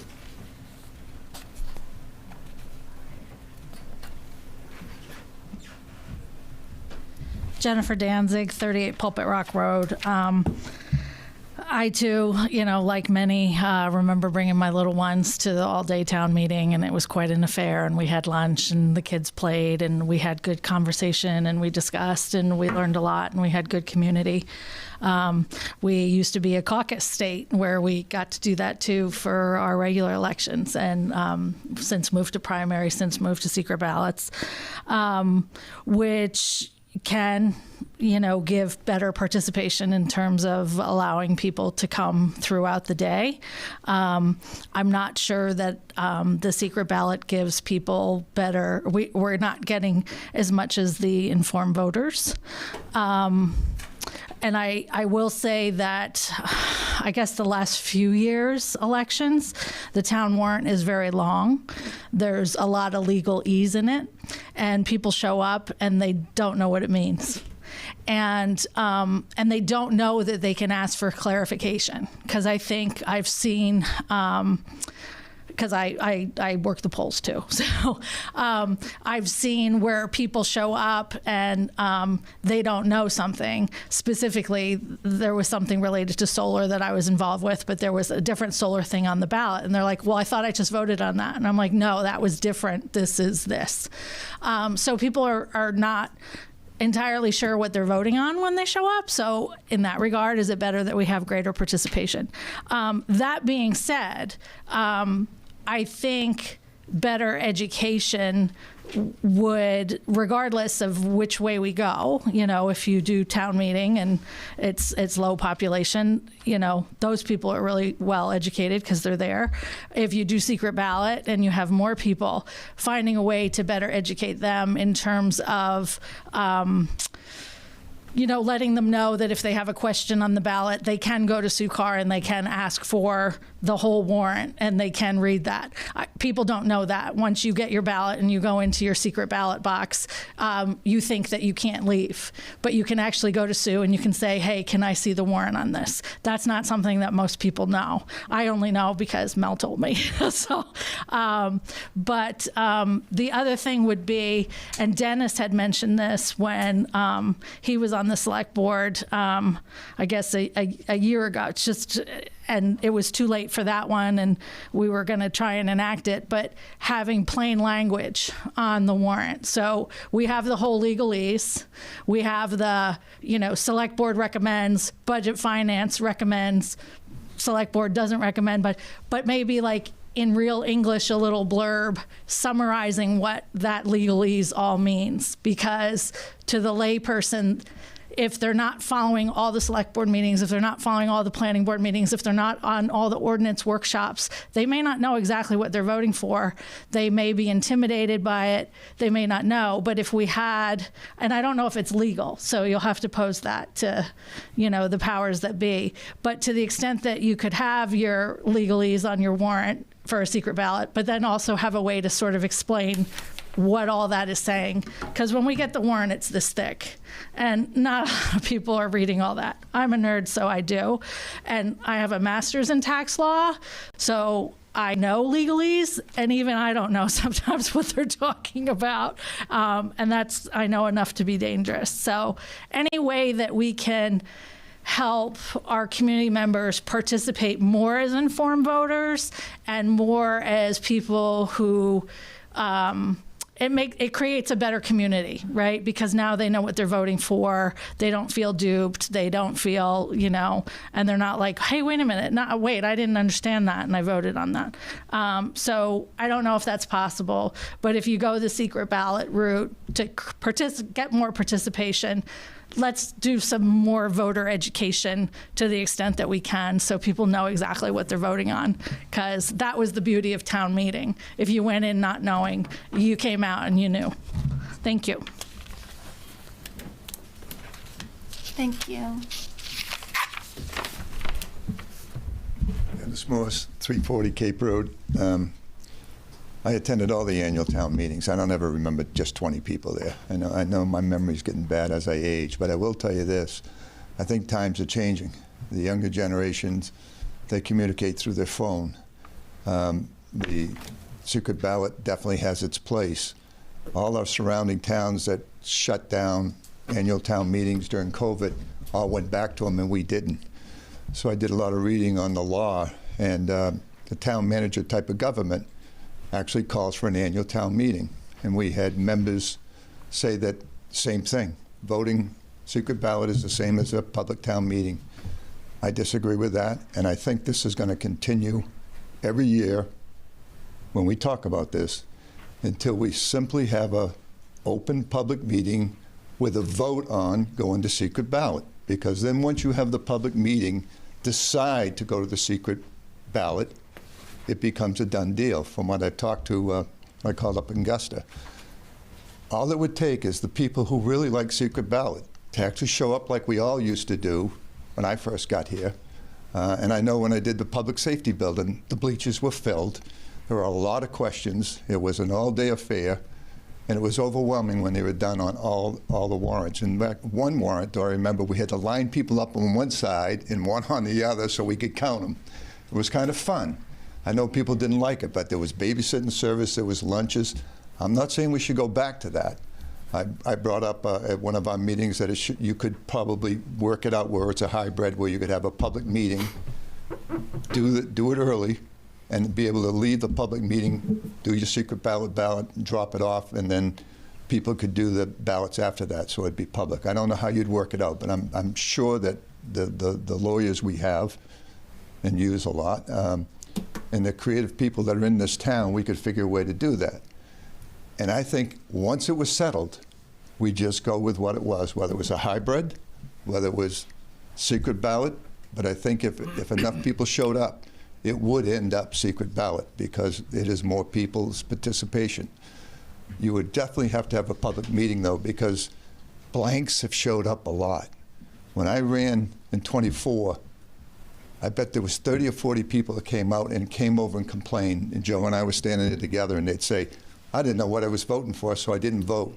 And we looked at it. I looked at it when I got elected, and there was a ton of blanks because people didn't understand the ordinance, which is why when I got elected, I said, let's put some common sense into this and allow people to understand what the ramification of all that language was. Just a simple thing. Same thing I said about agendas. Put right on there what it's about. It doesn't take much work. We're not talking about staff working overtime to do something like that.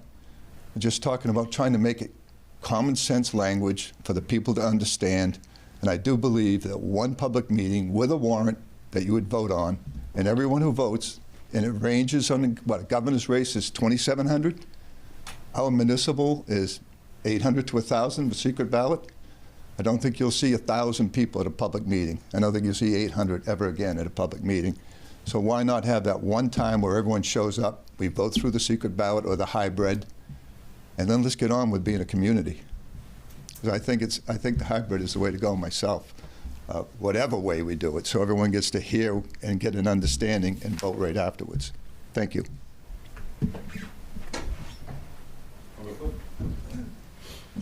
D. Gillies, Plummer Drive. Just a question. I heard a lot of concern about absentee ballots for the first election and everything. Is that just not a thing with the town meeting? If people cannot vote absentee if they're not at the town meeting. So we had a lot of concern with the first votes that we just did, and I heard a lot of people speak, but now for the town stuff that we're not worried about it, I think it's kind of, doesn't make sense to me. I think that a hybrid, not necessarily a hybrid, but a town meeting where people could be informed, people could talk about it, learn more, and then be able to vote, afterwards with absentee involvement, whether we broadcast it or have it be done that way. Yeah. Just my 2 cents. We ought to consider that. We do it. That's what we currently do. Sean McCope, 84 Main Street. I just want to clarify one word. Sue Look said we will get sued if we use the word hybrid. She was more joking, but I don't think the term hybrid was correct. So just to say that, I've seen, my memory just kind of shot too, Dennis. What did we do last year? We did a meeting of sorts where we went through all the agenda items, right? And then we still did secret ballot, right? Yes. Yeah. Was kind of senses of the room here. I know not everybody's here, but do we like that? Do we not like that? Yeah. Do we remember how many people were there? 50, maybe? I only bring that up because we are, I think, I never did the in-town meetings. That was before my time, before I moved here. I'm kind of neutral on this, and I said that last year. I'm not going to be able to drive the town forward to say this is the decision we need to make or this is the decision we need to make. But I think the point of my generation not showing up to these things, I think, is valid. And I just want to throw that out there because I want the town to get informed.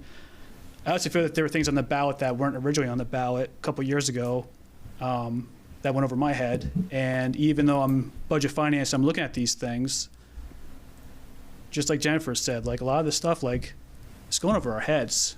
Like Dennis said, with all the blanks, that's not good. So I'm not here to give an answer what to do, but I'm just saying, hey, with my generation not showing up, and then certain people feeling like even if they were informed, we don't understand what's going on. Just if we could find a way to, do the best for the town, that would be my suggestion. Thank you. Dennis Morse again. Just to clarify, the way they explained it to me when I've talked to people both in Augusta and some surrounding communities, you couldn't vote at a town meeting and then do votes afterwards. The town meeting would be set up so that it would happen before the vote, secret ballot, but you would have the answers and you'd be able to, and combine, get an absentee ballot and drop it in at the end. You wouldn't take a public vote and then have the absentee ballot and not be able to use the ballot. So in other words, you couldn't vote one way like they did in Wyndham.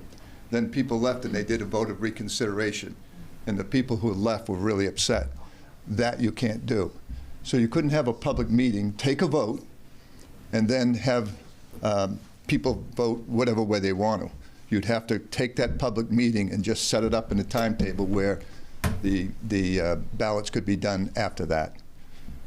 But it'd be so much easier to be able to leave a meeting, go up to town hall or have a ballot ready to go, vote it and drop it in the ballot box up there all in the same day, and then be done with it. So it'd be informational. And I'm not saying how I figured it all out. I'm just saying that you couldn't do voting in a public meeting and then voting afterwards. It would all be done after the meeting. And so people who weren't there, that saw it on Zoom, could simply pick up a ballot in the next day or two and drop it in, or you know, it'd almost be all absentee, basically. It's just an idea, and I think it would be done anyway, once we got to the public meeting. Thank you. Excuse me. Cliff Small, 84 Webbs Mills Road. I am a strong proponent of the open public meeting in person. Ideas were exchanged. I've gone to enough of them. Ideas were exchanged. Questions were asked that you'd never think of. You say, oh, I never would have thought of that. That does have an impact. You get a larger turnout with the secret ballot, but it's not anywhere near as well informed. You read the ballot, you read the warrant, and if you can understand the warrant, and I mean anybody here, everything on it, then you're a better man than I am, because there's confusing places in it for everybody. So to make an informed decision works better if people get together, stand there, ask their questions, and everybody gets a chance to voice their opinion. Thank you. Right, McDermott, 2 McDermott Road. I'm absolutely in favor of the open meeting. And I say that remembering that for 21 years, I was the subject of a lot of questioning.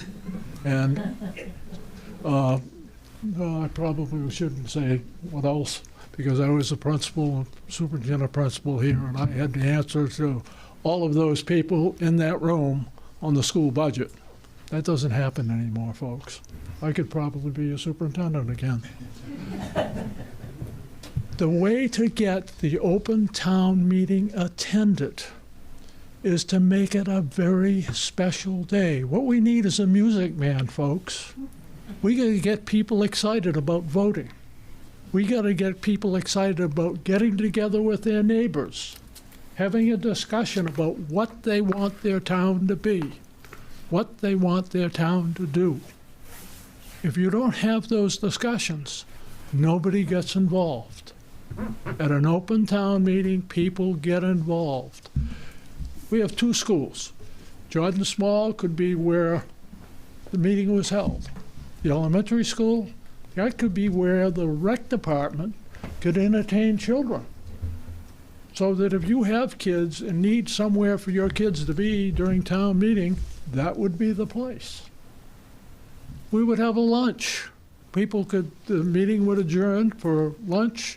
People would get together. If it's a nice day, you can go out and sit on the lawn, talk to your neighbors.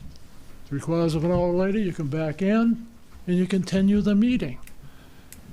Part of the problems we have today is we don't know each other.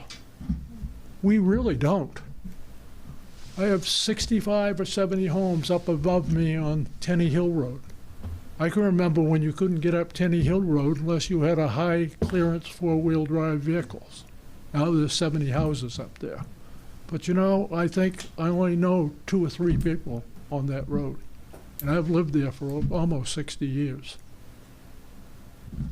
We got to get to know each other. And the only way you get to know each other is to get together and discuss what you want your town to be. You don't do that at the ballot box. And a couple of people have said it, is that people go in and they vote on things they don't understand, or if they don't understand it, they leave it blank. That's not the way to run your town. The way to run your town is to get together, dialogue, and talk it out. Thank you.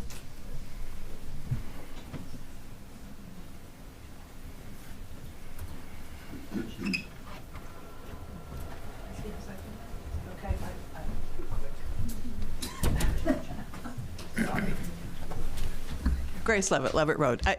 The point about the absentee ballots was really, I mean, yes, absolutely, I agree. We talk about that on one issue and then different on the other issue. Again, the one piece that's missing with the secret ballot, even when you hold the informational meetings that the select board held last year, I think you did 2 actually. I don't know if you did 1 or 2, that had the chance to ask the questions and understand what you'd be voting on. There was no chance for the input for lowering the amount. The ballots were already made up. This is the amount. You either voted up or down. So I don't know what the answer is to trying to provide that, other than attending every single budget hearing and maybe making comments there and having things considered there. Unlikely that a lot of people will be attending those. I think a few of us might, but seriously, that's the piece that's missing. As far as the community building and having a chance to get to know one another, I think that there's movement forward with all that the rec department has been doing and trying to have different events, so that helps. But I do hope that we continue on that path and have a greater sense of community again that we did have with in-person town meetings. So I'm kind of speaking on both sides here too, because I can understand the advantages of both ways. You do want good participation. You want informed voters. You also want voters to have a chance to weigh in on things and not just vote yes or no. Again, we don't have that public works building yet, and maybe we would have had that been an in-person town meeting, and we could have just lowered that amount and get that moving along. So anyway, thanks.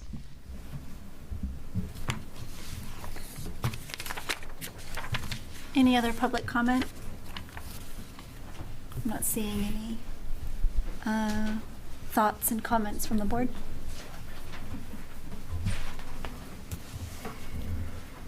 I guess I'm sorry. I was going to say, I can suggest maybe we discuss how we feel about the process last year.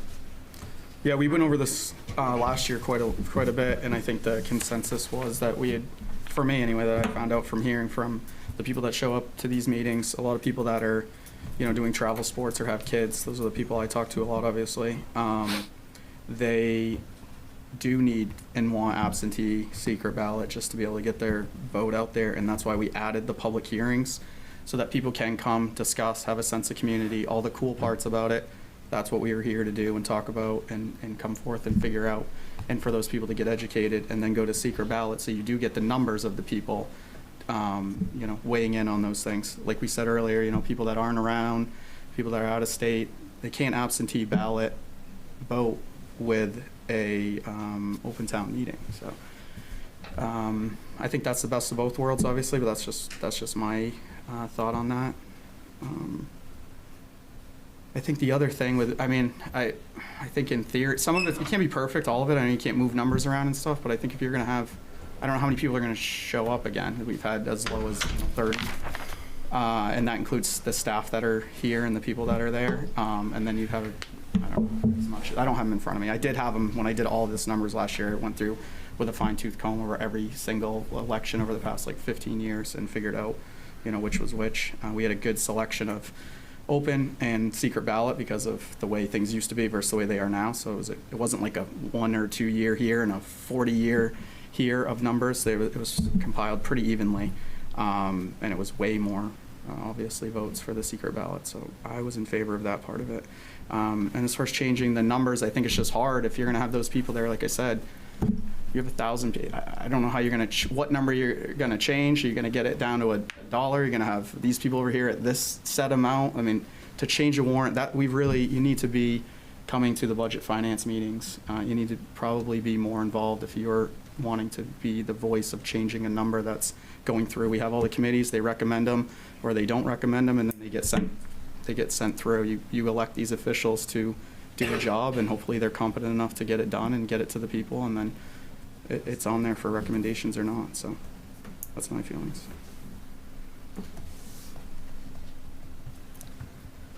Chris? I see both sides. I like the open town meeting. I think last year was better than just doing a secret ballot, having the public informed and having a chance to speak. Do I think we could improve? Maybe. I think this is just a discussion tonight. We're not going to make a decision. So I think that we should look at ways to improve on what we did last year and maybe doing a better, I don't want to use the word hybrid, but maybe we do a combination of open meeting and ballots and making sure that people can do absentee. How that all works, I don't know the answer, but I think that we should look into it and do a little more before we make a decision. Sam, did you have any thoughts? No. Last year I was on the fence, could go either way. I'm still there. I would love to see our community get together and be for something and not just get together when we're all against something. And I think that would be really important. But I also agree with absentee ballots. People are busy. It's not the same community it was 20 years ago, even 10 years ago. A lot of things have changed. COVID really changed some things, good and bad. And the reason why I ask about, the process last year is because I think it's a move in the right directions toward trying to appease as many people as you can and try to bring as many people to the table as you can. So I'm still in favor of continuing with that process and improving and fine-tuning it and trying to get better. I know this is a discussion item only, but that's where I sit with that right now. I do have one other thing to add on that. I think as we move forward and hopefully transition over to that building, I think it'll be easier and funner and a better event to have the public hearing type meetings with the community involvement, because you will have space for kids to be able to, this is tough. This room isn't great. I mean, these chairs are nice, but these guys, it's not as great. So, I mean, I think as we move forward and we have other things, I think it would be easier to be able to do that, to have more people show up.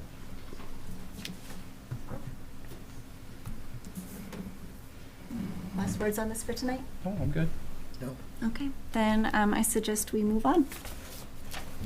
Thank you, everybody, for your comments. And now we are on to public comment.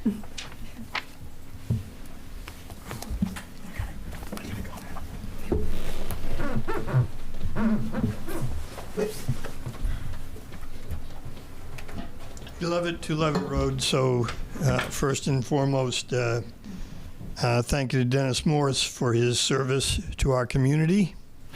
And I want to express some admiration for Kayla Gonzalez for her courage and dedication to our community through this unfair and hateful recall process.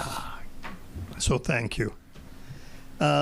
It just as far as just a point, and I know this is going to be discussed at the next select board meeting, but I would just ask that the town manager and the select board or whatever get together with the attorneys, because I'll tell you, I'm confused. As I read Section 9 of the Recall and Appointments Ordinance, and that is the section that deals with basically the special election. The 90 days is mentioned in a context with if there is not a regularly scheduled election within 90 days. But as I read it, it's silent as far as addressing the attorney's opinion that calling the election is not holding the election.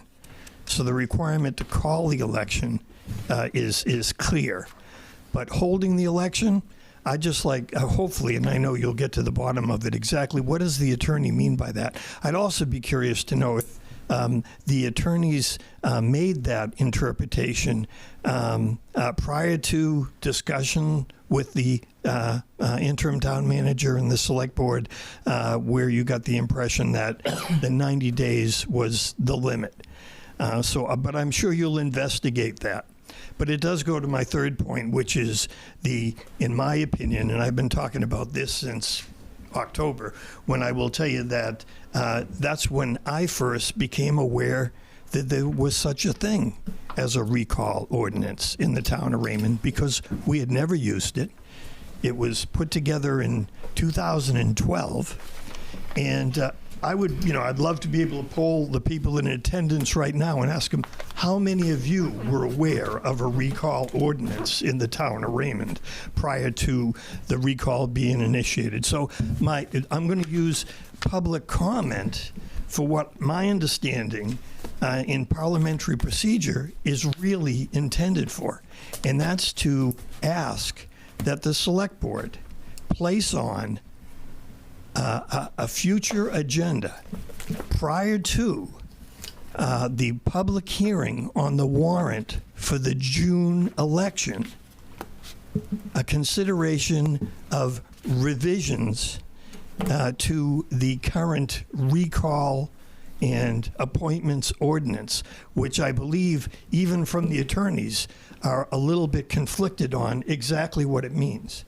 Because, and I'm not going to get into detail, because everyone sitting up there is intelligent enough to look at this and say that when Bernstein Sure makes a comment that under the Home Rule authority outlined in the Maine Constitution, and the municipalities may adopt local recall ordinances that provide for recall mechanisms that applies broadly for any reason. And I would ask any reasonable person, is that a good policy? For any reason. And then they go on to say many municipalities throughout the state have done so and have recalled various officials through such mechanisms. I don't doubt that. But I would love to sit down with Bernstein Shore and just basically say, but you know what? I can cite as many municipalities in this state over the last decade that have revised their recall ordinances, because what they found is that they were too vague and that they promoted abuse. And therefore, that would be my ask of the select board, that that be placed on an agenda and with the potential of putting it to the people in June. Are you satisfied with this ordinance? Do you want to revise it? Or do you want to repeal it? And the worry that, well, if you repeal that, then you're really not allowing the community to have access to getting rid of someone who's really a danger to the community and they're in a leadership role. Because, communities have done that, even in the last couple of years. They repeal their own inadequate ordinance, and then it just defaults to the state, which has an ordinance, particularly for that reason. If a community doesn't have one, the state provides one. And what the state provides is an extremely narrow cause, which I would not support, any more than I would support our ordinance, which says for any reason, which I believe is the absolute opposite of a narrow. It's as broad as it can be, and in my opinion, anti-democratic. Thank you.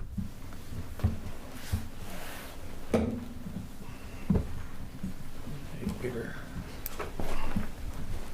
David Brown, Tenny Hill Road.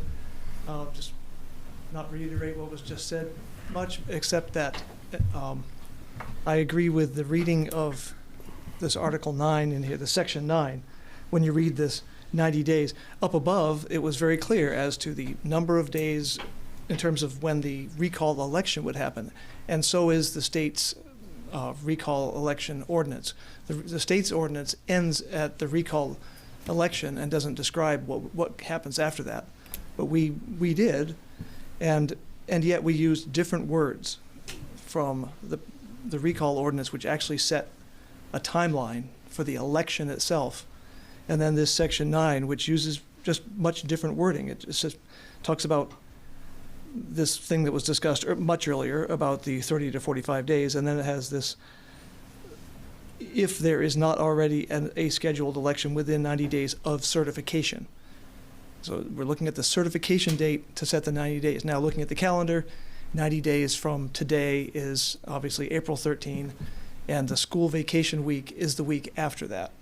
Now, in going back to that previous discussion, it seems to me that there's a little wiggle room, there's plenty of wiggle room in this wording. This wording is so non-committal as to when the election happens that you could easily just say somewhere within, that school vacation week is great, let's just do it. That's that on that. I just want to go back to the town meeting thing in terms of town meeting today. If we held it, an open town meeting today, it would be a lot different from the town meetings that probably scared off a lot of people. Because when we talked about the public works, a public safety facility meeting, I'm sure that public safety facility meeting didn't actually take all day because a town meeting back then covered the school as well. And that was very contentious, and lots of people showed up because lots of people are parents.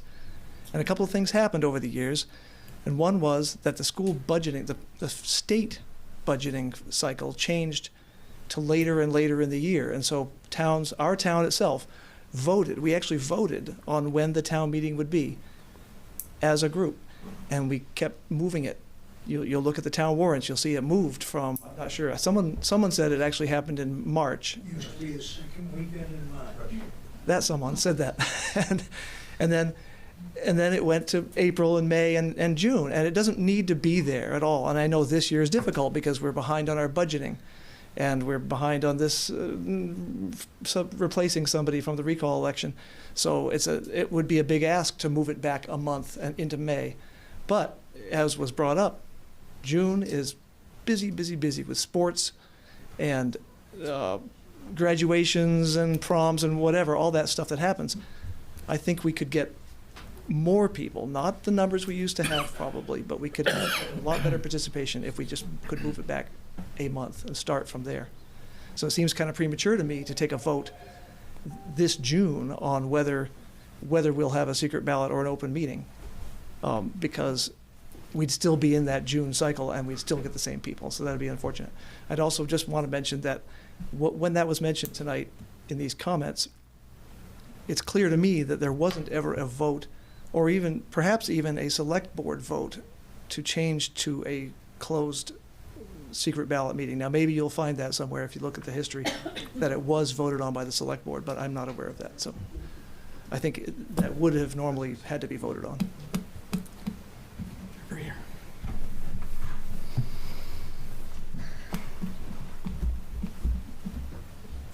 Grace Levitt, Levitt Road. I have 3 topics. I'll try to, again, be quick. Thank you for your patience this evening and listening to a lot of comment. I'm hoping that the questions that have been raised previously, months ago, about the 23-24 audit have been resolved. And there were a lot of questions about finances in the town. I don't know what the answers were. I'm hoping the Select Board and the Budget Committee have had good answers to the questions that had been being raised for a number of months. And I'm wondering where we stand with whatever the current audit date is, if that's been resolved, and for that matter, a complete annual report and that whole process. Just kind of keep those questions out there. If everything's been resolved and answered and I'm just not aware of it, that's great. But if those questions have not yet been answered, I hope that they will be soon. And just a concern when you read in the paper about our neighboring town of Gray having questions about their finances. It's really critical that all of that is very clear and transparent to our community and to all the voters. Different topic, I would ask, and it was really much better this evening, I would ask that select board members or any committee members that are meeting refrain from any side conversations amongst themselves.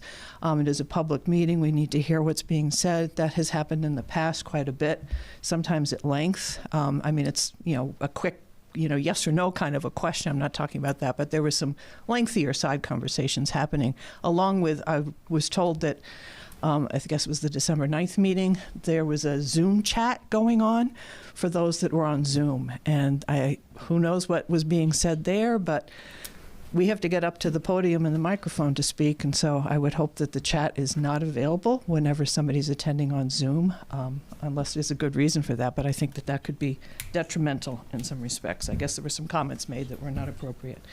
Totally different topic. I wanted to be sure of a couple of things as regard the RSU. It's a goal of the RSU Board of Directors to really improve on communications, really making great strides, especially about the budget.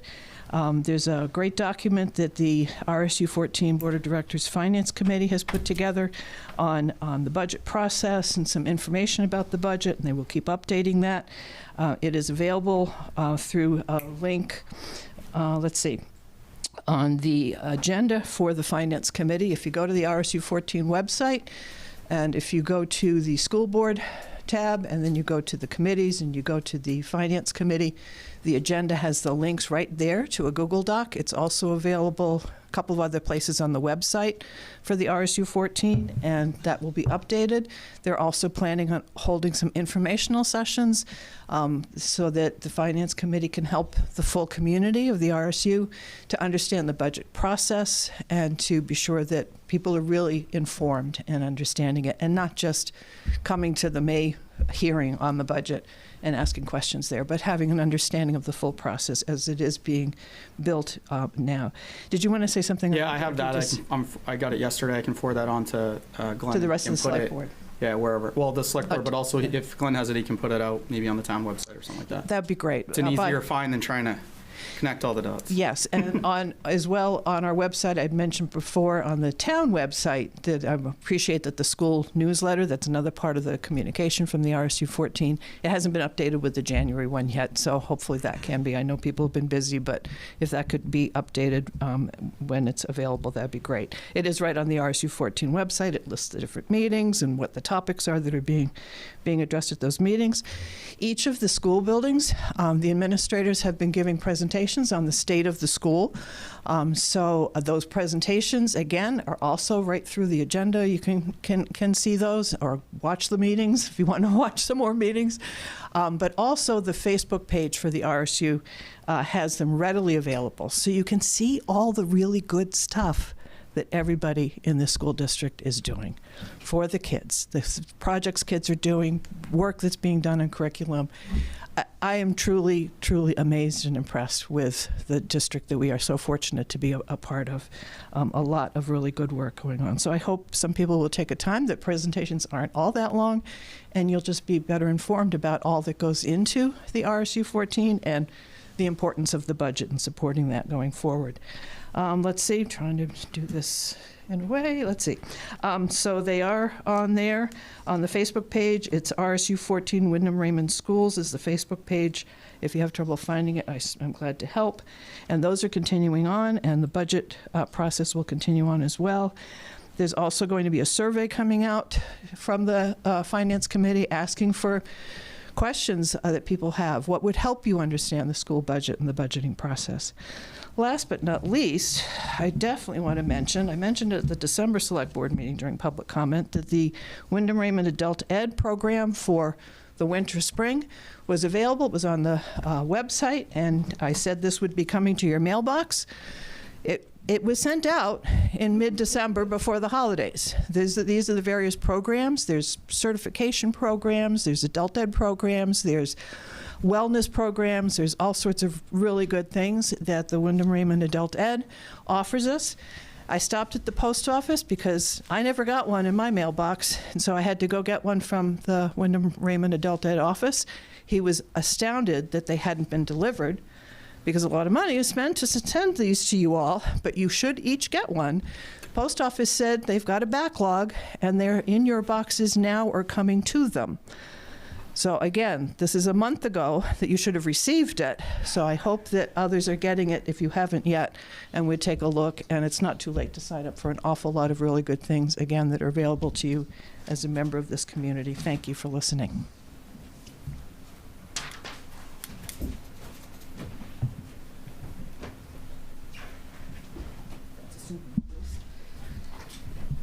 Jennifer Danzig, 38 Pulpit Rock Road. I just want to take a moment just to thank a bunch of people here. Glenn for coming in during a really difficult time in our town and having a lot of grace and putting your head down and getting to work. Very impressed with the stuff that I've seen and how well prepared we are for things and understanding things and supporting our staff.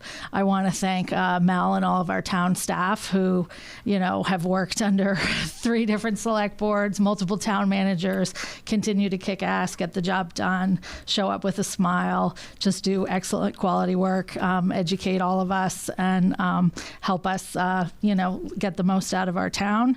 I wanted to thank Dennis for everything that he's done through his many years of service in the town, from when my littles were little, and Bruce knows all about it, my boys especially having the fire department at my house all the time because somebody had a treadmill drop on their head, or they ate, the little pellets in the sneakers, or, ate an ornament off the tree. So really appreciate all the service for all of you. I want to welcome the new members to all the boards, and thank you for volunteering and stepping up and making a difference in our town. And I do want to call out Mike Richmond, who I know is not here, for the planning board, and also Chris Hansen on the select board, both for the same reason. Really impressed with both gentlemen who sit on the boards, who have the integrity to recuse themselves from issues. The reason that Mike had originally stepped down from the planning board is because there was an issue that he was involved with and cared about deeply, and he thought it was inappropriate that he be on the board because it was such a major issue, and he thought that it tainted his involvement to be on the board and also be spearheading that issue. So appreciated him stepping down for integrity and then coming back when the issue was resolved, because he was a great member of our planning board. And then also to Chris, saw him twice today step down with things that affected him to show that integrity and ethics. I just think it's really important, especially as we see things that are happening nationally that divide us, that we don't let things locally divide us. I come to all these meetings, have for the past couple years, and I was really dreading tonight. Like, I didn't think I was going to speak at all, because I just thought, like, oh my God, if I go tonight and it's this whole thing. So I was really very pleased and very heartened to see the respect shown, to see the dignity of Dennis, stepping away and, not making a fuss, to see Kayla stepping in, holding her head high, not making a fuss, just going about the town's business and doing all that they can for all of us, because you all make a difference. All of you, each and every day, and you hear all the criticism. You don't always get the compliments. So I just wanted to take a moment to compliment you, say thank you. We love you. We appreciate you. Even if we don't always agree on policy, you have our love and respect. And keep at it, because you make a real difference in our lives. Thank you.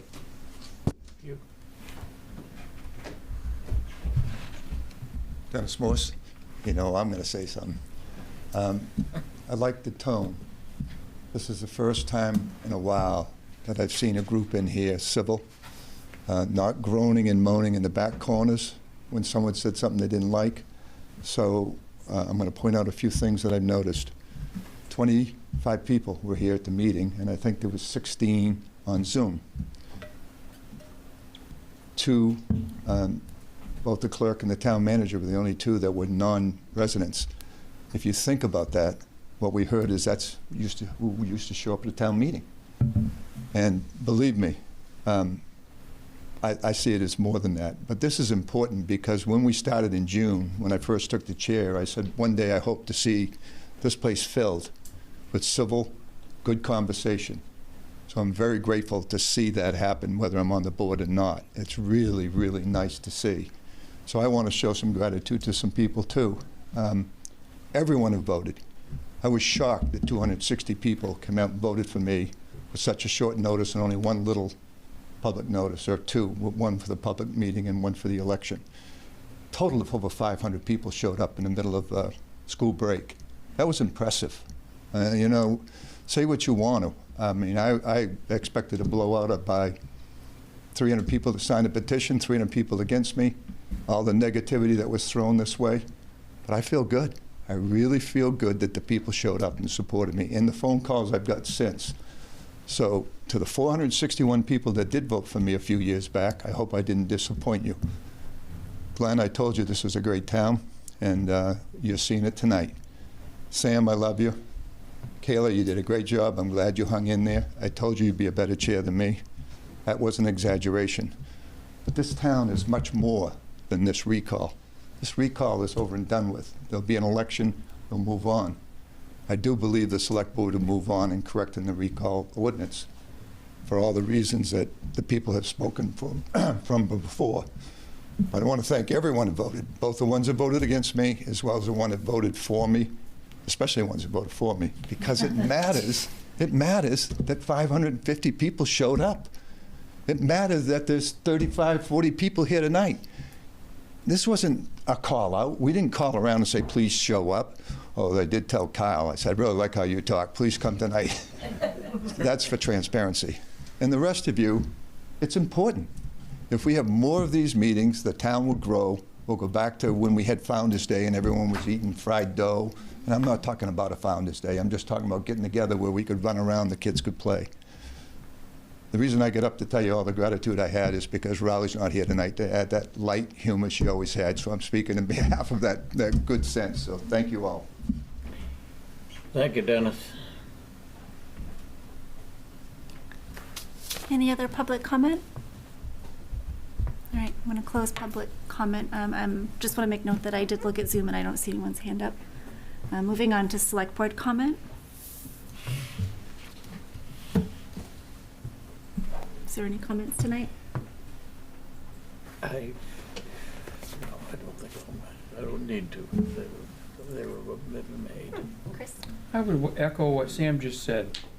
I appreciate all the comments tonight, the discourse, the civility of this meeting, the people that have showed up, all the volunteers. I would like to have a shout out to Public Works for going and taking care of these nuisance storms and keeping our roads plowed and doing an excellent job. And I know how tired they are. I'd like to thank all the staff at the town hall for going through this period where it was very tense and very contentious at the town hall. I want to move forward and look forward to a brighter future and calmer times and calmer seas.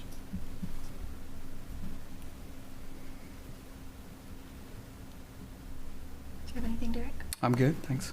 Okay. I do not have any. We'll move on to the town manager's report and communications. Sure. So I'll start with some good news that I think most people are looking forward to, which is when you wake up Monday morning, hopefully there is a new town website for you to browse, which will have information that's easier to find and more, our policies, our ordinances, our agendas. So I just want to thank everybody that worked on that project, Melissa, Kevin, Joe, who started it, and everybody else that contributed to that. So Kevin will be doing the cutover sometime Sunday night, burning the midnight oil, to have that up and running for you on Monday. Don't hold me to it when tech delays happen, but that's what we're shooting for, Monday morning. Then just a couple other things, just to kind of go over. So procurement policy has come up. I spoke with Chair and Vice Chair of Finance last week, and the board and I have informally discussed looking at the town's procurement policy. I just kind of wanted to report out that, we've started and undertaken that work. I've drafted a preliminary policy, circulated it to the Finance Committee, but at this time I'm going to pause that work, and my recommendation is I'm going to focus staff capacity on the FY27 budget development and the upcoming workshops, and also prioritize a timely audit, which, as we all know, will be delayed, as we discussed at the December 9th meeting. And the board had previously authorized the use of some contingency for some temp staff. So the finance director and I have decided to move forward with the next phase of previous town manager's implementation of the Town Cloud AP system. So the reason I want to pause that procurement policy is I would like to make that cut over in March, get the new AP system up and running, and Town Cloud has generously offered to waive the implementation fee. And the reason we've done that instead of temps is they've also offered their CPAs that they have on staff to assist with reconciliation, and also an automated tool that they've developed for reconciliation that should reduce staff time. So I'd like to focus our capacity on that. And as I continue to monitor the budget, if any additional contingencies needed, I'll come to you. But we should be able to sunset the Trio AP module before it's renewed, and sort of offset that. But once that's stabilized, I'd like to then revisit procurement so we can build a procurement policy that aligns with the system that we put in place. Because we'll be working with Town Cloud 2 as well to develop a PO system after we do the AP system. And again, I'm hoping that that's sometime in March that that's completed and start getting us caught up.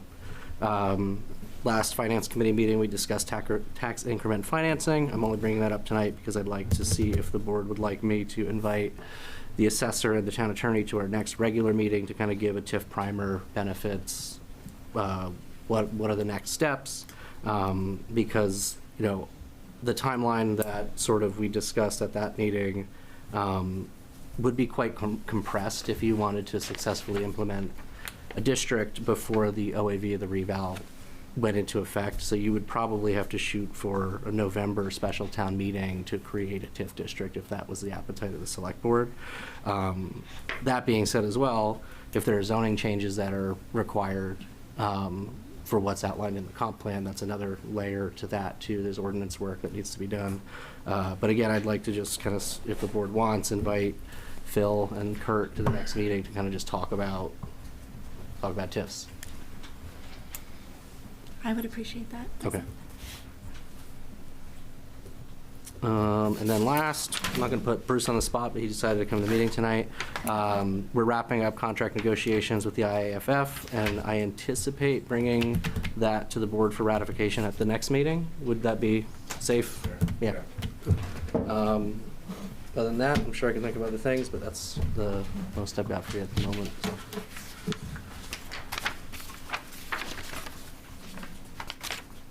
I noticed there's dates for the upcoming regular meeting. February 10th, I do have a conflict. I do too. Okay. Like I said, our later discussion will probably require we have a meeting sooner anyway to meet that statutory timeline. So we'll have one sooner at least, but is there another date for the regular meeting that would work for you all? I think I can do the 3rd.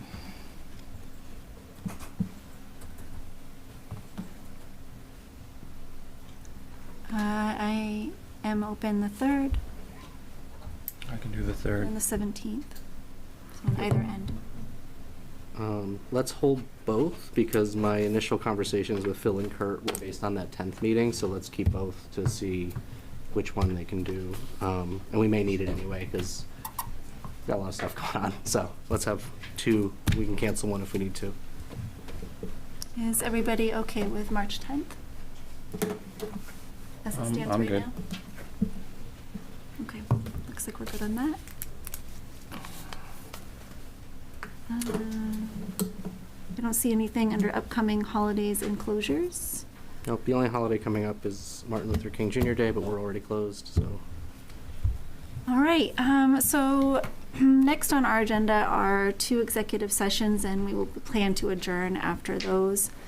So I'd be looking for a motion for the board pursuant to Title 36 MRSA 841-2 for a poverty abatement application. Moved. And is there a second, Derek? Thank you. And all those in favor to move into executive session? All right.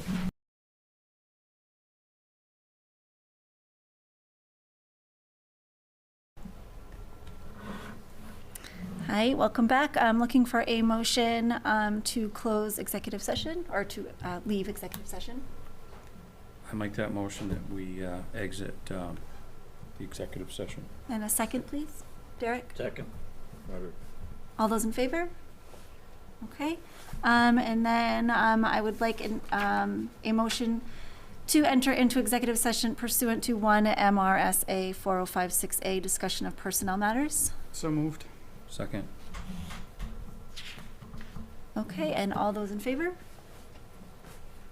Okay.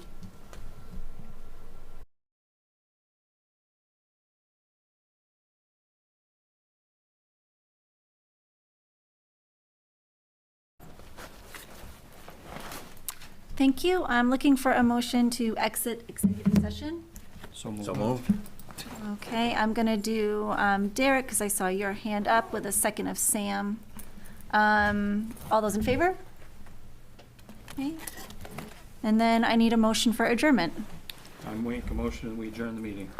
Second. Second. And all those in favor? Okay, thank you.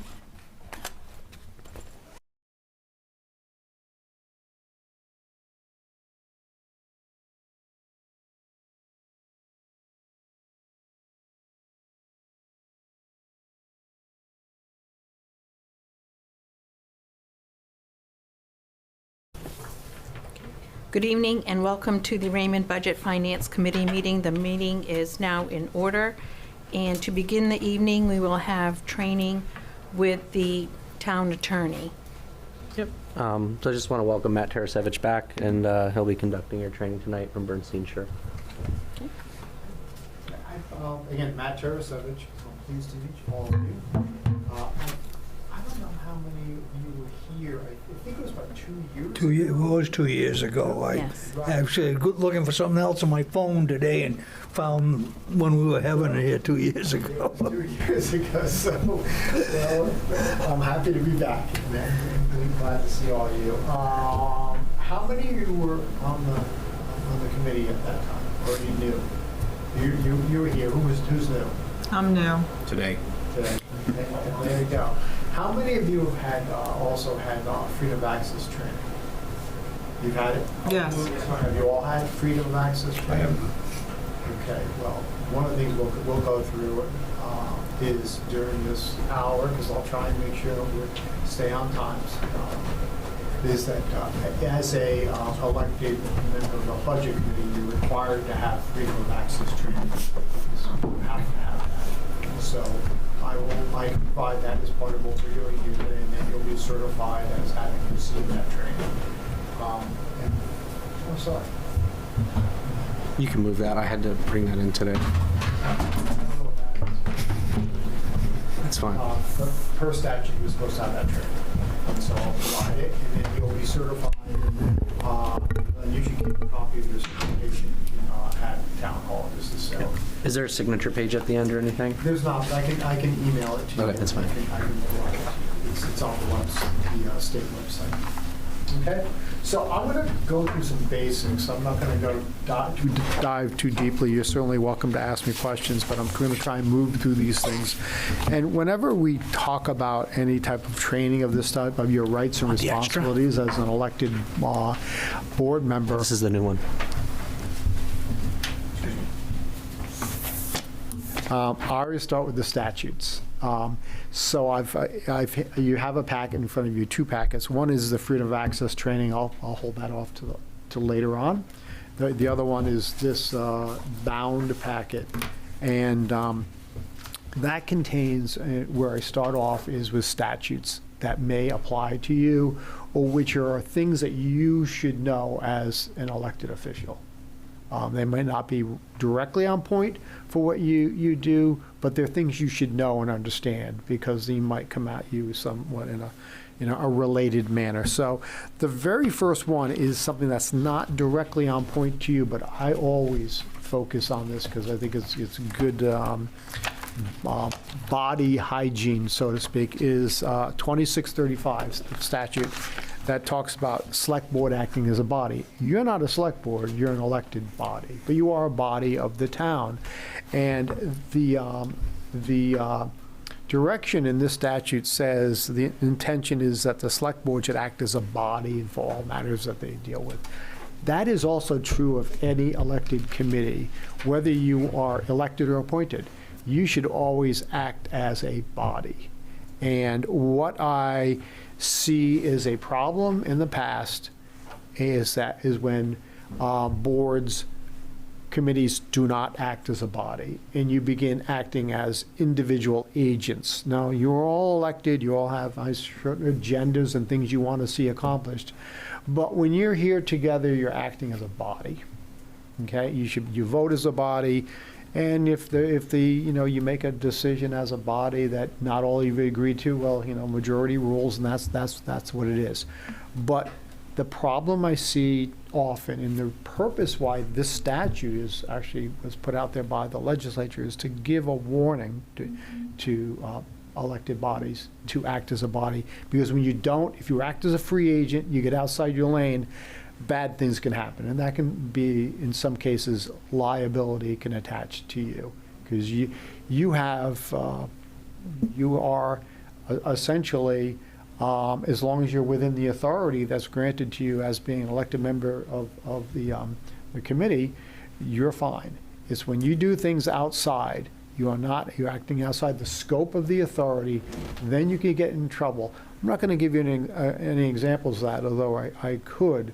But there have been instances I've been involved in over the years representing our many towns that we represent, where elected members of committees or bodies have decided that they're going to take it upon themselves to begin to act. And one of the easiest examples of that is elected officials who believe that they can basically order around the town manager's employees, that they think they're entitled to get information, and that because you were elected to a position in the town, that therefore you have some sort of authority over other people. And that's simply not true. You have your authority and your charge for what you do on your committee, and that's it. But all too often, people make the mistake of thinking that because I got elected to a position, and this applies to a select board, to an elected budget committee member, whomever, that they think now that they have authority and power that they actually don't have. And when that butts up against other people's rights, that's when the rubber hits the road and lawsuits start flying and complaints start coming out. So I just want to. I don't think I can emphasize that enough, although I will move on. Stay in your lane, do what you've done. You have an ordinance, which we'll look at in a little bit, an ordinance that's directed to the Budget Finance Committee. Stick to what's said in there and don't go beyond it. If you have a question or an interaction with anybody else in the town, then I think you should, particularly if it's a town employee or anybody else, directed to the town manager, and you'll probably get good guidance on that. But be very, very careful there. Okay, I've given this training many times in many communities, and I've always said the same thing: do what your charge says you do, but your interactions with others can come back and bite you. So be very careful and get direction if you need it. Okay. Next one I want to focus you on is 2605. That's the next page on this in this pamphlet, and that's the conflict of interest statute. And the very first thing I want you to focus on that is that that votes avoidable if they are involved in a conflict of interest. This statute says if it's a pecuniary interest, like you have some money involvement, direct or indirect, that can be voidable. There are other parts of this statute that also says other votes can be voidable if you have some sort of something that could be considered a conflict of interest. So I particularly want to direct you to the second page of this, subsection 6 of the statute, that says, and I'll read it to you: avoidance of appearance of a conflict of interest. Every municipal and county official shall attempt to avoid the appearance of conflict of interest by disclosure or by abstention. And this is really important because everybody wants to have good faith in their government that the people they've elected to do their position is doing so acting in a manner that's fair to everyone. You might not like the outcome of it, but at least it's fair and nobody's self-interested in what they're doing. So to the extent you feel like there's anything you're ever dealing with that there may be a conflict of interest, if you're discussing a topic or an item and somehow you're interested in that, either financially or otherwise, the proper thing to do is to disclose it. Tell everybody, I've got a concern here and I want you all to know it. Disclose it publicly, that I have a concern. And in 99% of the time, it's probably not a problem. But you've done your duty under the statute by telling people that it could be a problem, and I want you to let me know it. And the rest of you can also then discuss it and consider whether or not this is something that the person needs to abstain voting or discussing or having any type of role in that discussion. So it's important to do that. And by the way, it's the appearance. It's not just actual conflict of interest. It's even the appearance of it. We want the public to know that even the appearance of it could be problematic and, could lower people's trust in the actions and decisions you're making. So you just want to get that out there. So what do? You disclose it publicly. I have this concern.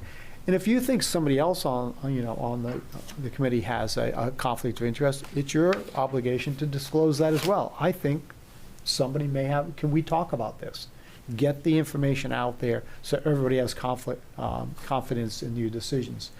If there is a conflict of interest or there's something that somebody should do it, then its abstention is the next thing. And if you feel there's something, an agenda item or something you're talking about that you have some either direct conflict of interest on, or it could be the appearance of it just doesn't look good, then you abstain.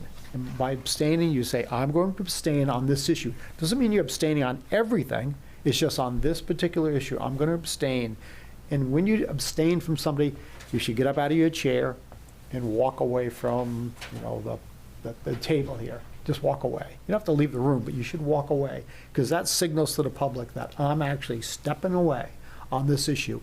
And if you step away and you're sitting in the audience observing, which you can do, that's not problematic, you shouldn't be getting up to the podium and then giving your input as a, now I'm a citizen. Before I was a board member a second ago, now I'm a citizen. No, abstain, sit back, allow whatever happens to happen. And then when that issue is, next issue on front of you, you can return to your seat. It's a problem.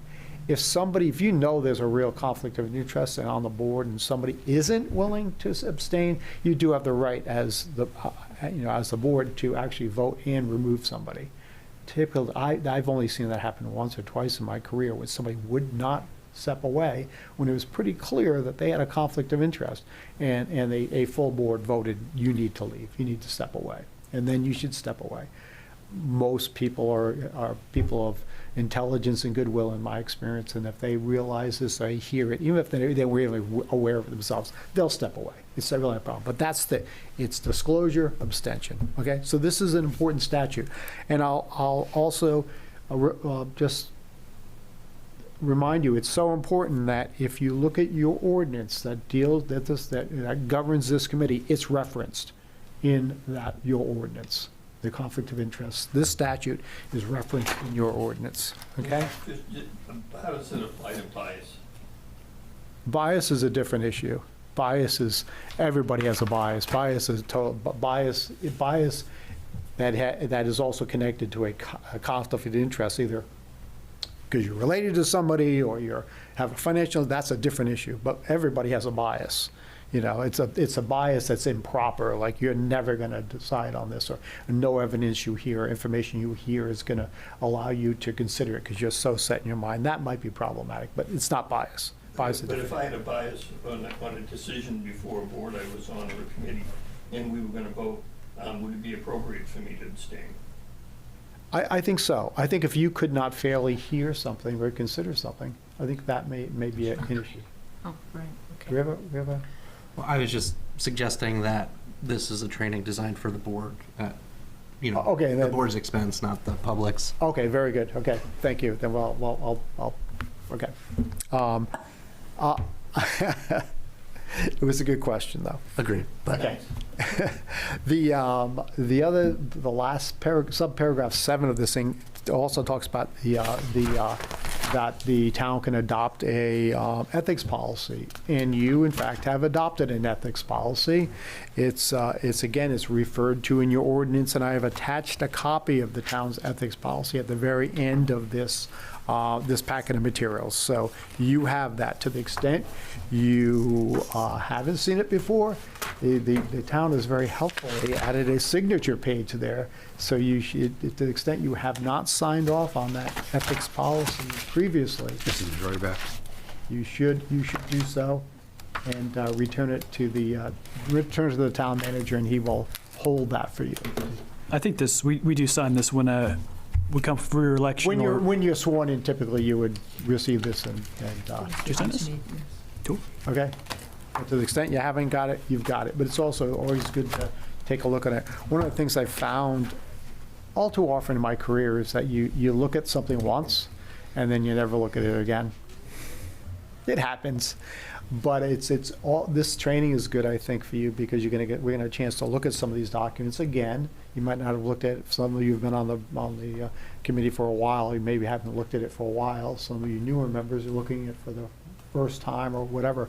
But it's always good to revisit documents. They are the documents that govern the way you conduct yourself. So it's always a good thing to come back to them. But that subsection in the statute is referred to. You've got the policy. And it's referred to specifically in your ordinances. The next one I want to do, the next couple, really don't pertain to you directly, but I did put them in here specific for a reason, and that's the town manager plan, 2631, and 2636, the powers and duties of the town manager. And the reason I put that in here is related to some of the freedom of access information we'll talk about, but it's also because sometimes the town under these statutes, the town manager, the town's employees are his employees. They work for him. They don't work for you. You might interact with them or get information from them. They might come to a meeting with you. They might provide information. You might need information from them or ask for information from them so you to do your charge. But they're his employees. You deal with the town manager, town employees, you deal with the town manager, and that's the only one you deal with. So that's number one, very important. Again, I've had too many instances where somebody's been elected and had negative interactions with a town employee, and the next thing you know, God forbid, we've seen harassment claims or sexual harassment claims, or something has happened because they are not happy with the interaction they had with an elected official. And that's what they may claim if that's what they believe happened, and that has to be investigated, and it's a whole process. You don't want to be in that process. You got issues with the town manager's employees, deal with the town manager, and he will deal with it. It deals with people a lot of times. And sometimes there may be concerns about people, and those people are town employees. And if there are complaints or charges against town employees, those should not be aired publicly. We'll take a look a little bit about under the Freedom of Access Act, Section 405, which deals with that, but I'm kind of previewing for that. If there's a meeting and somebody gets up and starts complaining about a town employee because it may be related to the budget or whatever, we should be doing this. If it's against an identifiable public employee, you should not be hearing that. That should be, you've got a hammer right there. That hammer is going to come into use very quickly. Stop. We don't do that, because hearing those type of charges or complaints in public session violates the employee's rights. And you should not entertain that. Not only should you not entertain it from the public, you shouldn't do it yourself. If you in your budget discussions have a concern about a public employee, do not reference the public employee or level complaints about them. That doesn't mean you can't talk about the budget or the operations or all those things that you're going to get into. But if you're complaining about a identifiable public employee, that person has rights, due process rights, and rights of protection and confidentiality under the statute, and you shouldn't be doing that, okay? And that's what happens. Unfortunately, I've seen it happen a lot across my many years of doing this, and I give the same advice: don't. If you got a problem with somebody, don't say it publicly. Okay? If you got a problem with what an employee has done or said or complained, you take it to the town manager. That's their employee, and then the rights and the process for dealing with that will then kick into gear. But from the public, no. From you, don't do it.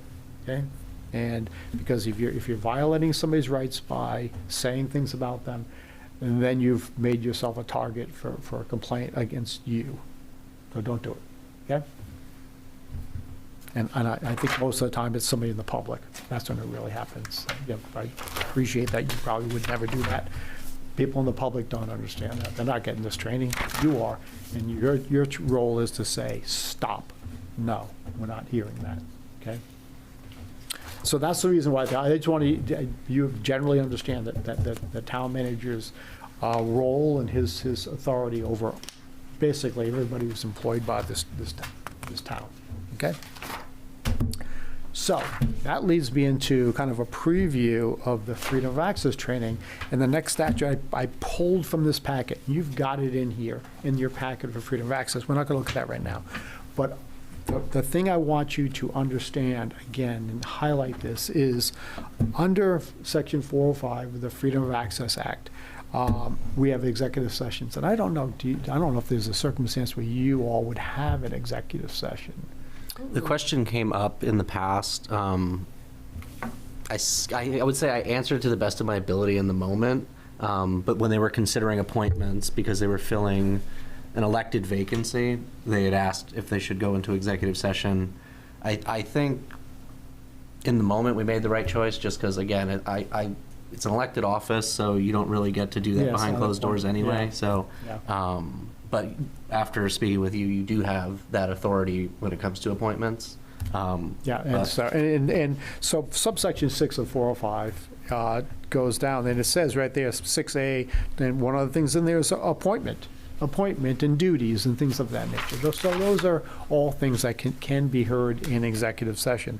And one of the misunderstandings of this statute in particular is that you can go into executive session without a person being present for all these reasons, like appointment and things of that nature. The person doesn't have to be present. You can do that without notifications to them or them being present.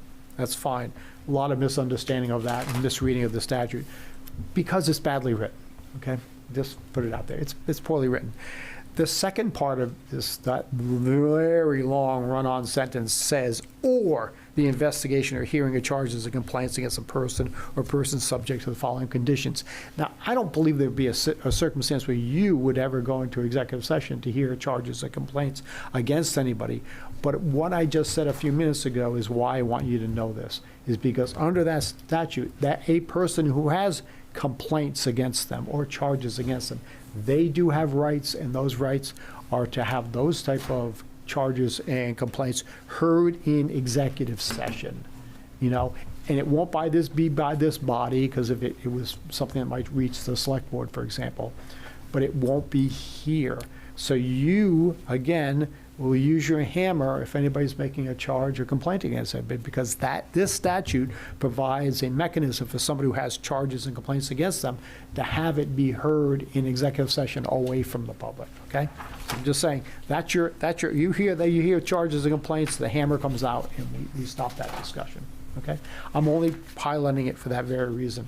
The other reason I pull up 405 is because it has a very kind of a throwaway sentence in this statute under 405-6A that says, at the end says, this paragraph does not apply to discussion of a budget or a budget proposal.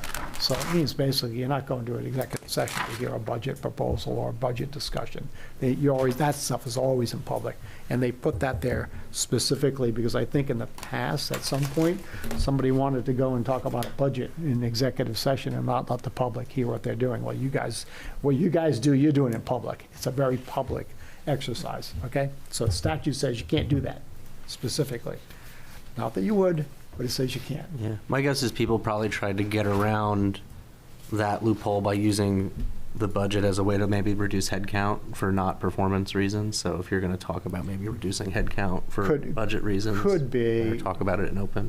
Could be. Yeah. I'm not going to speculate. I just think we know we can't do it, so we're not going to do it in the statute says you can't. So that's a good place to stop there. A lot of these other things I don't think are really terribly relevant to you until we get to skip over a couple of them to 408A public records. This is also under the Freedom of Access Act. This is Section 408A of that stat. And it talks about public records. And Glenn, are you the public freedom of access officer? I believe Mel is the FOA. Mel? Okay, The okay. clerk. Mel And she's on. I don't know if she's doing the minutes or paying attention. Okay. But if she wants to chime in, she can. But I believe Mel's Okay, the FOA. but that's fine. The town has a freedom of access officer, which means none of you are freedom of access officers. You are elected officials. You are connected to the town, and you're in your travels, either here or outside or at the coffee house or whatever. People, or by correspondence or a phone call or whatever, people may ask you for documents that you either have or have access to, and when they ask for that, that is a freedom of access request. And all freedom of access requests for public records should be conveyed to the freedom of access officer. You should not promise to get them. You should not deny it. We're not doing that. All you do is you get the request, you pass it on to the freedom of access officer and say, I got this request, here you go. You can't, if somebody approaches you looking for records, you can't ask them, why do you want them? You can't ask them who they are or what are you going to do with them. You just have to say, I understood. I'm going to pass this on to the access officer, and then you're done, okay? So it may never happen to you, but it could, and this is part of your training and under the Freedom of Access Act, is that if you get a request for records, you pass it on, period, and let somebody else handle it. Because I can tell you, a lot of things you might get may not be a public record, and this 408A says right in the title, public records. And public records under Section 402 of the Act is a very specific document, a definition of certain things are public records and many things are not public records. And frankly, it's not always clear. And so we shouldn't be promising to give anything to anybody until the analysis is done.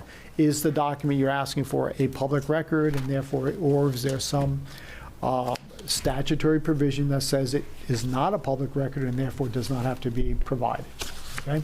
So you don't want to get into a discussion or make a determination of what is and what is not. You're simply going to take that request and pass it on to the public access officer, and then there may be a legal analysis, and there's also provisions under 408 as how long you have to, the town has to, what it has to do, how long to give it to somebody, whether they can charge for it, all sorts of things that are connected to that, which luckily, thankfully, you just have to get the training and learn to say thank you and pass it on, okay? And that's all you need to know. You don't even have to make the determination whether or not it's a public record. You don't have to do that. Somebody asks you for something, you say, I'm going to pass it on to somebody else, okay? When you say pass it on, just you just mean this is how you get it? No, you're just saying, somebody says, I want the budget committee report from 2016. Okay, I'm going to tell that to the public access officer, and they will respond to you. But why do we have to, if somebody asked me, like somebody could ask me for documents all day just to, sure, so every time somebody asks me for a document, I have to go to Mel and say, this was requested. Yep. And then you do nothing. You're done. Your assignment's done. Because you are an elected official in this town, subject to FOIA training. So you are somebody that somebody could ask for records. You don't have to provide those records. Your only duty under the statute is to make sure the public access officer has that information, and then will examine it and make a determination of whether or not they get it, and how they get it, and when they get it, and where they get it. But you are somebody that somebody could ask. But you have no duty to actually give them records. Matter of fact, you don't have a duty, an obligation to give. You only have the obligation to have the person who the town has elected to be their access officer to get the information to them. Can I ask a question? Sure. So, correct me if I'm wrong, but didn't you say back a little while back that you said that we're not allowed to ask them who they are, why they want it, what they want. Right. So how do we know to tell Mel who to respond to? Well, it's a tricky thing. Well, a lot of times you may get it, say you get an email on your town-issued, hopefully town-issued email address. Correct. Okay? Saying, I'm interested Raymond resident.com. That's who I am. I want these records. Give them to me. You don't know who they are. You just know, and you have to actually respond to that. They don't have to tell you who they are. They just have to, you just have to respond to it. You pass that on to the access officer. It happens all the time. There are people who, you know, the last few years there have been people who have traveled around the state of Maine. They're called freedom of access warriors, and they'll just come into the town office and start asking for records. And if you ask them who they are, they go crazy. I think we had First Amendment auditors today, actually. Yeah. Yeah. Yeah. You can't ask them why you want, and then people make the mistake asking, who are you and why do you want it? And then they're off to the races filming you and saying you're violating my rights. So you get a request from somebody, and if somebody face to face and says, you know, I want these records, well, how am I going to get them to you? How are we going to get them to you? I'm going to pass this on to the access officer, but you're going to have to make arrangements with them to get these things, because that's not my role. Are we allowed to tell who is the access? Yeah, sure. So we'd say then, Yeah. to protect us, we would say then you'd have to reach out to the town and speak to our Yeah, Mel. it's fine. It's fine to pass on her name. So we can give her a name, but I mean, But because we can't ask their name. But I period. I would give her a name, but I would also, if you have specific information, most of the time you're going to know who they are. Correct. Just say, you know, I'm going to tell Mel, this is what you want, and you can work with her to get it. And then you pass it on, and then you've done your duty. So what if we get an email, and we can reply to the email like you said that we should, because we've said. I would not that, reply. Would not reply, okay. If interested Raymond person.com or whatever at gmail.com emails you and I say I want these records, I would forward that message to Mel, and then you're done. You're done. Okay? It sounds kind of weird. I know. You look on your. I see you looking. It's a really odd thing. You have an obligation to receive things, but not an obligation to do anything other than pass it on. I know. I just if I go to Good Life Market, someone comes up to me and says, "You don't know me. You know, I want this information." I go, "All right, I'll go talk to Mel." Then say, "Mel, somebody asked me for this information," and then it just seems like an odd thing where anybody now knows this. They're going to come up to me and bog me down for the fun of it. It's just odd. I can only tell you that it's very entertaining to see the freedom of access warriors, to see what they post online, because You can watch the YouTube video from today. I don't know who the guy was, it can be entertaining. YouTube video that was done today. They come in with their phones and they make demands and they do their thing. Sometimes they're rude, or sometimes they're confrontational. Today? Yeah, it happens all the time. Yeah. I was not aware of that. I had my door closed, but they generally, and I won't get detracted with the First Amendment audit stuff, but generally they come in, if there's a door open and it's not restricted with employee-only access, they'll just walk through the door. I had it happen during a department head meeting. Like, we were here, the door was open. Yeah. They sat in and said, I'm not leaving. And I said, all right, I guess, we didn't close the door. So they tend to just do that sort of thing. Or if there's stuff on your desk and it's not, they go, I want that, And I have a right to have it. So generally the practice is keep the door closed, employees only beyond this point. Signage and warnings and things, but confidential information. But the thing is, if you're ever confronted by a person like this, they're not wrong. They do have the right to ask for this information, and it's the kill them with kindness. I'm sure Glenn's staff has been told. We have kill them with kindness. So be nice to them. Don't deny anything. Just receive the information and be very nice to them, and most of the times they'll go away. Yeah, but if you're rude or confrontational back, then it's off to the races. So, and Sean, he just said about he met somebody at Good Life. Shouldn't whoever's response of ours response would be our representative is mailed to the town office, if you want to have information, reach out to her, because, I mean, we can't, if we don't know their name, you know.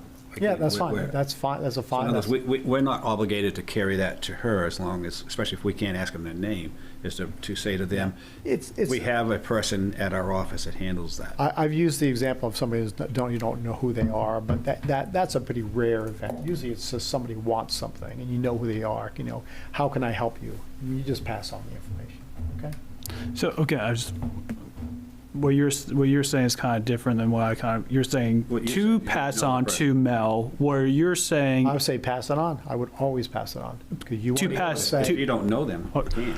But you can give her name. This is who's our access officer, but I'm going to pass your request on to them. That's what I'm saying. This is the different, so just to bring the point home, it's like, yes, I can say I'm going to pass it on, but when we say, like, we can't just say, Mel's go talk to her. We need to actually put the request into Mel. I would pass it on. If you received a specific pass it on. Okay. Then you can always say truthfully. Is that what you were kind of it on? Yeah, is that what you're getting at? Because I think. Well, I mean, if you know them, obviously, yeah, you can say, and I don't know if we have the right to say to Mel, hey, Bill said to us he wants to get this, because we know his name. Yeah, but are we violating him because we know him? We've given his name to Mel? No, that's fine. If you know, Bill Jones asks you for something and says, I want this document, thank you, I'm going to pass it on to Mel. And then you do it. But if we don't know it, the best thing for us to do to cover ourselves is to say that we have a representative at the town office, and her name is Mel.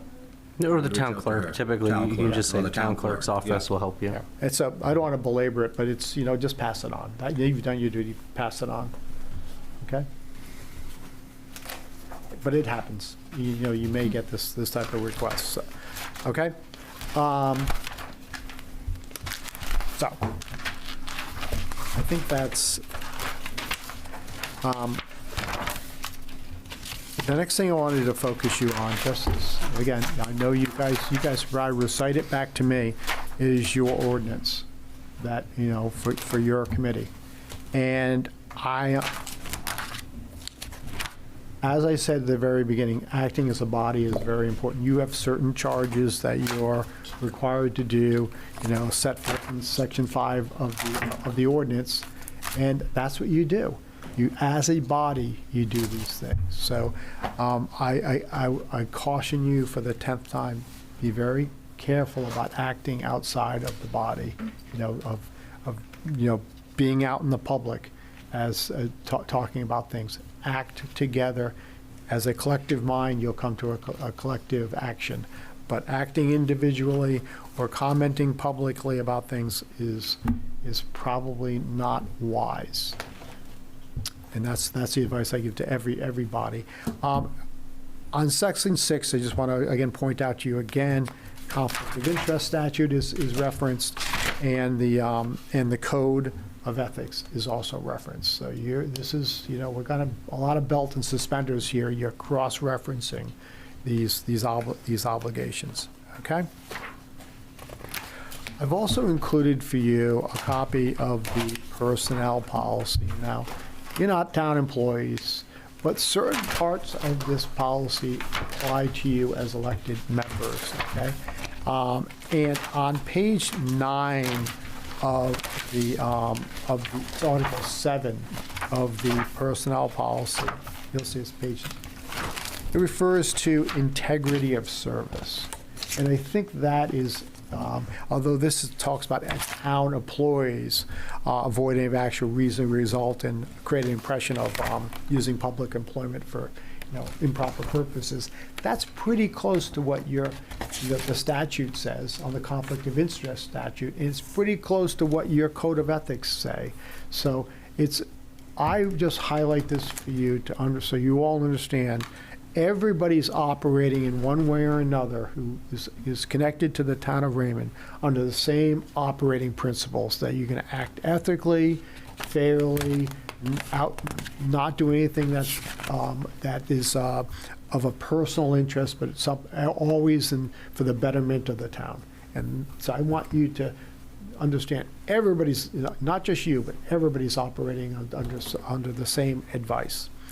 I also want to point out to you on page 28, and it leads on to page 29, 30, 31.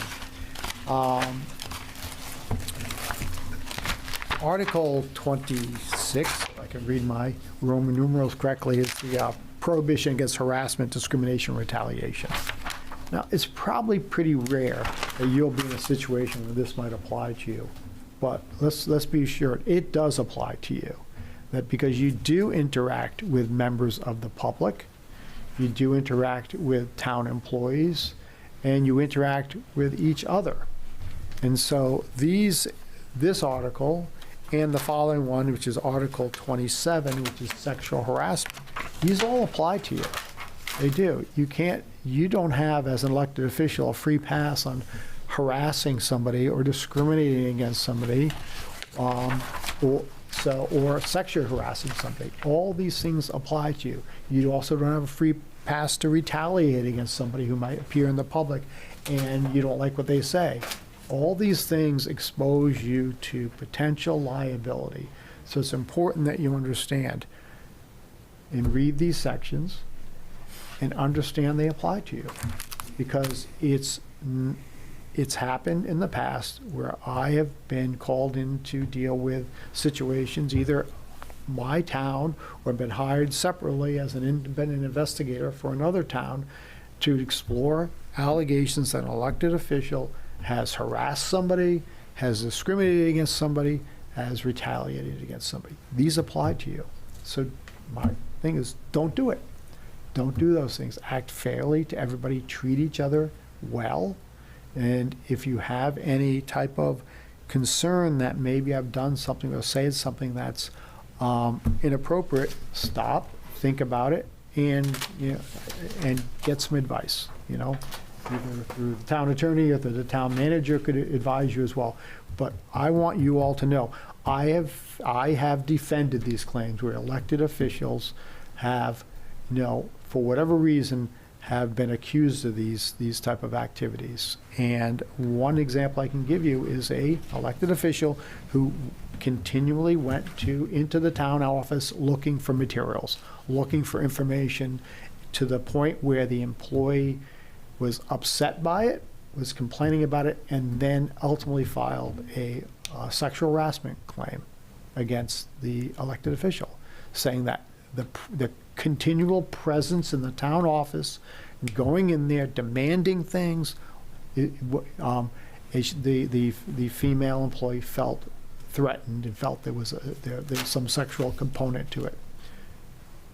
I'm not going to tell you whether that's true or not. I'm just saying it resulted in a claim that had to be investigated and then defended.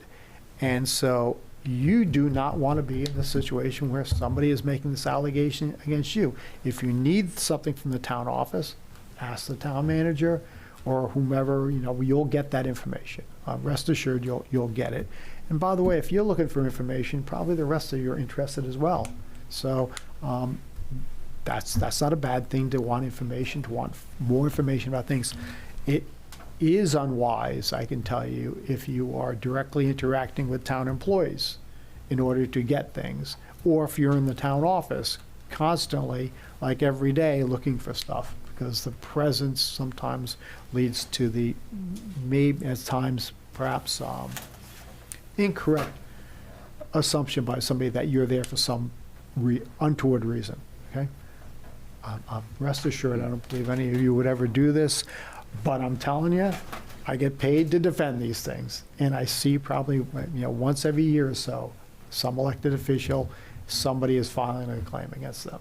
So it's a broad range, like you said, of this, and it is some things that you would not even believe to think about that is doing as much as me touching Glenn's shoulder. I mean, if you are touching somebody inappropriate. I mean, I've been on a lot of these committees that he's talked about, on safety committees and stuff, and some of the things, and I've been involved with union and non-union businesses and employees, and it's crazy. Some of the things you can do that will get you in trouble. I mean, it's scary. You have to have some unbelievable situational awareness about when you're around other people, but it's you ultimately don't put yourself in a position where anybody would ever do that. You know, you act professionally, act, you know, in your role, you know, and interact with the town manager to the extent you have to. Just don't put yourself in a situation where anybody would ever make this type of allegation against you, and you'll be fine. But it happens, whatever reason. Okay. So those are the two things I wanted you to on the personnel policy to understand. This is something that it could come back to you. So you've been warned and you've been trained where to look and to read and not to do it. Okay. And if you, as part of that policy too, if you feel that you have been subject to harassment or discrimination or something like that, the policy also contains information about who you can complain to. You know, if you have to make a complaint, you can do so, and have your rights vindicated and protected. Okay. The last document I want you to look at again is the Code of Ethics, and again, this Code of Ethics cross-references things we've already talked before. Particularly number 9 is basically a conflict, a warning against conflicts of interest or the appearance of impropriety. I guess this again, he uses the word the appearance. It doesn't have to be improper; it just has to appear to be so. So, 11 references what we talked at the very beginning. No decisions on the behalf of the board unless expressly authorized by the board. That means you are acting as a body at all times. You're acting together. And again, 15 references, again, the conflict of interest law. These are all very good things to be aware of. It's one of those things, if you signed it once, I would read it twice because it does apply to you. Okay? So, unless there are any questions from you all, I just want to quickly turn to because I want to keep you on time, right? You're good on time. We have a light agenda tonight, so if you Okay. have Yeah. questions. Okay. And then I'm sorry to interrupt before, but I was just reading the bylaws. But before you adjourn, if you want to open it up to the public, that's the way the bylaws have the workshop structures. So, just through the chairman, you can open up the topic to the public. Sure. Okay. Anyway, freedom of access training to those who've had it before. This is a quick refresher course for you who haven't had it before. You're getting trained right now.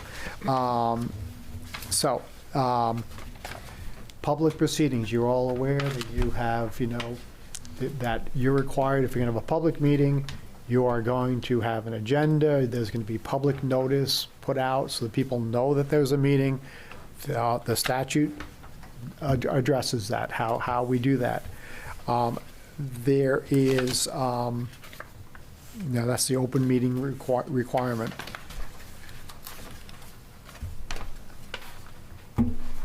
When you're a board, section on page 4 of this training, if you see it's communications outside of a public meeting. Let's be fair, you can talk to each other outside of a scheduled meeting. There's nothing wrong with that. I mean, the classic thing is, what can we go to a barbecue together? I might talk to somebody. Of course, you can go to a barbecue together, or you can go to be at a ball game together, or whatever. It's conducting public business outside of a scheduled meeting that is problematic. Because if you get together outside of a public meeting and you start discussing agenda items or things that are in front of you that you may be making decisions or recommendations on, that's a problem. And that doesn't mean just outside of this meeting or outside of a scheduled meeting. It also means by doing it by email, communicating by group email on things that are things that should be discussed in public session and decided by a quorum of members. So I would strongly urge you not to do that, not to have email communications about things that are topics of discussion that should be done in public session. That doesn't mean you can't communicate like, when's the meeting tomorrow night? Or can I get a ride there? Or what, kind of generic stuff is fine. It's stuff that is decision-making that should not be held it has to be held in a public session. That becomes a meeting when you do that. So, you put your meetings on the agenda for a public session, you properly notice them, and then when you do things, you do it here in this room, okay? That's what the statute says. Just a point of clarification in case I've been doing it incorrectly. I've always advised boards that if they're sharing information, like say they're prepping, I'm a board member, there's an item I'm requesting to be on a future agenda, and I say, not for discussion, I'm going to be including this in the packet, so you have a week to read it. That's fine. That's fine. So There's no information sharing, I've always said. that's information sharing. That's not discussion or decision making. That's when we're talking about having a meeting. You are deciding something, or no, you can't do that. But yeah, you can. There's got to be. You got to get the agenda, people. Or we're gonna have. Should we add this to the agenda? That's fine. It's fine because that's going to be dealt with when it comes out in public. Okay. Also, just to let you know, under Section 402, we talked about public records. So therefore, things you say in emails to each other could become a public record. They could be discoverable under the Freedom of Access Act. So I would caution you in your use of email about things to limit that only to things that are appropriate, like talking about should we be discussing it? Can we bring this up on an agenda item or whatever? But if you're discussing substantive issues by email, those emails can be subject to a freedom of access request because they may be considered a public record, and they also, if there's ever litigation down the road, they could be separately discoverable in litigation. Okay, so litigation, a request for documents in litigation is different than a freedom of access request. Okay, in a freedom of access request, it's limited to what is defined under the statute as a public record. In a discovery request in litigation, it could be anything, whether it's confidential or not. It could be obtained potentially through litigation. You do not want to be creating information by emails. And by the way, that includes text messages, that includes leaving voicemail messages, that includes anything that can be, obtained. So be judicious in what you write, because you don't, first of all, I'm not suggesting you do anything wrong in that writing. I'm just saying you're creating records that could be something subject to FOIA, and then you're going to have to go, somebody's have to go and get them. Use only your town email for all communications. Period, okay? No communications using any alternate email or anything like that. Use that only. That way, if there's a freedom of access request for anything you may have done, it's easy to get. The town can get it without having to start searching through devices and phones and iPads and other things. It's in one place, it's easy to get. It can then be reviewed and by the freedom of access officer, and then it can be easily produced. So please do that. No alternate emails or whatever might be out there. Use what you have and limit it just to that. Okay? It's for your own good. It's for the public good as well. It makes things very, very easy to do. Under Section 404, the public can come here and record your meetings.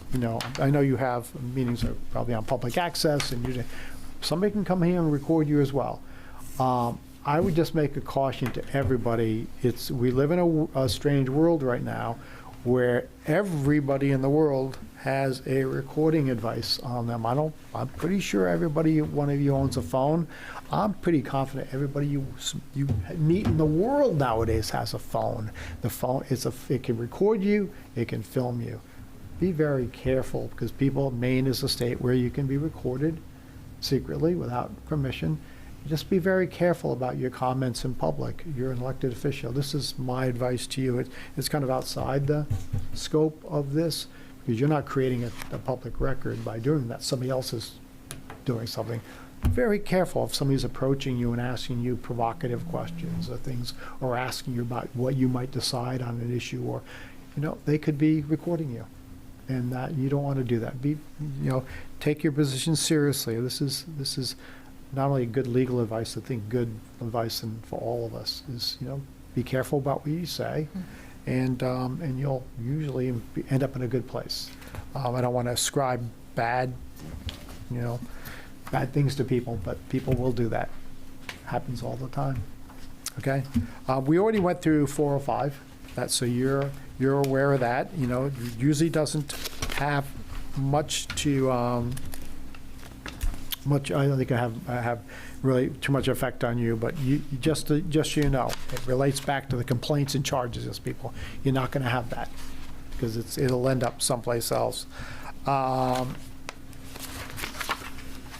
We also, you guys have a remote meeting policy, okay? So Yep. I won't go through that. And so I've said this a couple of times. You don't have to know what a public record is, but the statute, just so you review these materials, there are statutory limitations on what is a public record and what is not, okay? And they are all over the various statutes of Maine, but the main ones are something that's been designated confidential. It's information about personnel. It's information about investigations. It could be medical information. It's a whole gamut of things that all are protected. They're not public records. So if somebody's asking you for a public record, you're going to pass it on. You're not going to comment on whether the town even has it. You don't have to do that. It's just pass it on. But rest assured, there are many, many exceptions to things that are public records. And the town, in the spirit of this statute, will produce what it's required to produce. I can assure you, it will produce what is required to produce under the statute. And rest assured that if the statute says we can't produce it, the town won't, because they're not required to, and they're not permitted to. They're not going to violate somebody else's rights, even if somebody wants to get it. The other thing I want you to know about freedom of access requests and requests for is a record is a record. The town doesn't have to create records. If somebody asked you to write something up for them, you don't have to do that. A public record is only the record that exists at the time that the ask is made. If it doesn't exist, you don't have to produce it, and you don't have to create it under the statute. Okay? I addressed this earlier, but about anybody can make a public request for documents, pass it on. Again, don't ask them why, don't ask them what you're going to use it for, any of that kind of stuff. Just don't ask, just pass it on, okay? And luckily you have a freedom of access officer. I've actually talked to Mel before. She's pretty good at this. She understands what to do, okay? If we violate the laws here, there's all sorts of penalties that they can come up to. They can sue the town. They can look for damages. They can look for attorney's fees. So again, that's why I'm suggesting you always pass it on. If somebody gives you a request for something, I've passed it on. I did my bit. You did it well. Once it hits the Freedom of Access officer's desk, there are statutory provisions about how soon we have to respond to it, what objections you have to make to it, and the statute spells it out pretty clearly in the section 488A of what we have to do. And the town will do that because the town, like all towns, respects that law and understands that it's meant to have like good governance and, kind of like a sunshine law. Everything that's out there that's permitted to be out there will do that. Okay? I've also, finally, this isn't exactly on point, but that's the end of the freedom of access stuff. You guys have got it, okay? I've added in some things here that about conflicts of interest. Again, we went through that already, but I do want you just to understand, and if you on your own time review that, it's a very, very important conflict of interest. Avoid them at all costs. Disclose them if you think you have them, and then we'll take care of that by extension, and you should be okay. I've kind of sped through this because I don't want you to be here all night. Do you have any questions of me? I do. Sure. Once the FOA officer has received a request, how much time do they have to respond? What's the deadline? They have 5 business days to respond with a denial And that denial has to include reasons for the denial, and citing to the statutes as to the various exceptions of why it's not a public record. So they have 5 business days. After that, if the town does have documents that appear to be responsive to the request, then the town has to give an estimate of time of when they're going to be able to produce those records. So say it's, yes, we do have those records, and it's going to take us 2 weeks to gather them, and we'll get them to you. So the big one is the 5 business days to, acknowledge the receipt of it and then deny it if there's a reason to deny it, or alternatively seek clarification. Sometimes the request isn't clear. What are you looking for? It's not really, and you can seek clarification from them, which extends that deadline a little bit. But so it's 5 business days. But you receive a request from somebody for something, pass it on right away, okay? Pass it on, because the clock is kind of ticking at that point. To clarify, it's not 5 business days to fulfill the request, just to deny. No, just to respond and to provide any specific denials of why it's not going to be produced. Okay. So we basically have 5 days to acknowledge either way, denial, or let them know that we have a time frame that we're going to need to get that to them. Yeah. It's pretty doable. It's not really a problem. Thank you. Okay. Okay. Very good. Thank you for letting me talk my took your ear off. Thank you for being here tonight. Oh, You have a question? No, I don't. I think Fred was asking if you wanted to entertain a public question. Well, if you wanted to open it up to public. That's your call. Yep. I don't think a training is something that. No, Yeah, the bylaws do specify, though, that each item, at the conclusion of it, will be offered for questions through the chair. Okay. That's fine. I'll just say that as the town attorney, I give advice to you, not to the public. Okay. I heard that. So I think we'll just leave it at that. Very good. Right. Thank you. Thank You're welcome. I would leave you again, every once in a while, flip through these things, okay? And if you have a question, I think you have the materials here, I think, that will probably answer most of your questions. But, if you do have a question or concern, before acting, I think you can ask Glenn, and if he needs to contact me to give you more specific direct advice, I can do so. Okay. Thank you. Thank you for coming. Okay, thank you. It's good seeing you all. Take care, man. Have fun with Drive your safe. assignment. Don't forget to do your homework. Karen, are you all set? Do you want to take a break at all? I think we're all set. I think we'll continue to roll through. We have a light agenda, and we might as well keep on going. Okay, thank you. Thank you. Okay.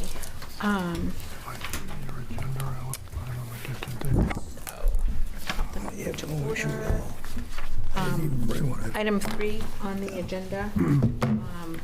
We do not have minutes to approve. Under the new business, I would like to welcome our newest members, Diana Foisland and Fred Miller, to the committee. The select board voted last night to fill the vacancies and accept the recommendation of the budget committee, the nominations that we had made. So welcome to the committee, and it's a pleasure to have you with us. Thank you. Thank you. And we're looking forward to your input for the upcoming budget sessions that will start next month. So thank you for being here with us and participating in the training right out of the gate tonight. And that meeting is on the 18th, correct? That is, that's up on the agenda at the end of the agenda to have the committee look at that. Under new business, item B, the FY26 and 27 budget goals.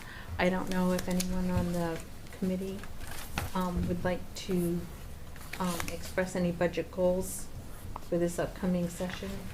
we had brought that up at the last meeting, and does anyone have anything that they'd like to input to that? I just had that one change, Karen. Well, that was my own personal. Well, that's all, like I say, other than that, Okay. that was the only thing that. I had drafted some budget goals, and so I feel okay to read out what my personal were. I had looked for input from everybody else, but I didn't get any. The first one was not to exceed the inflation rate for the year, which is currently at 3.2%. Another one of my goals, my personal goal, is to attend all of the RSU 14 budget sessions,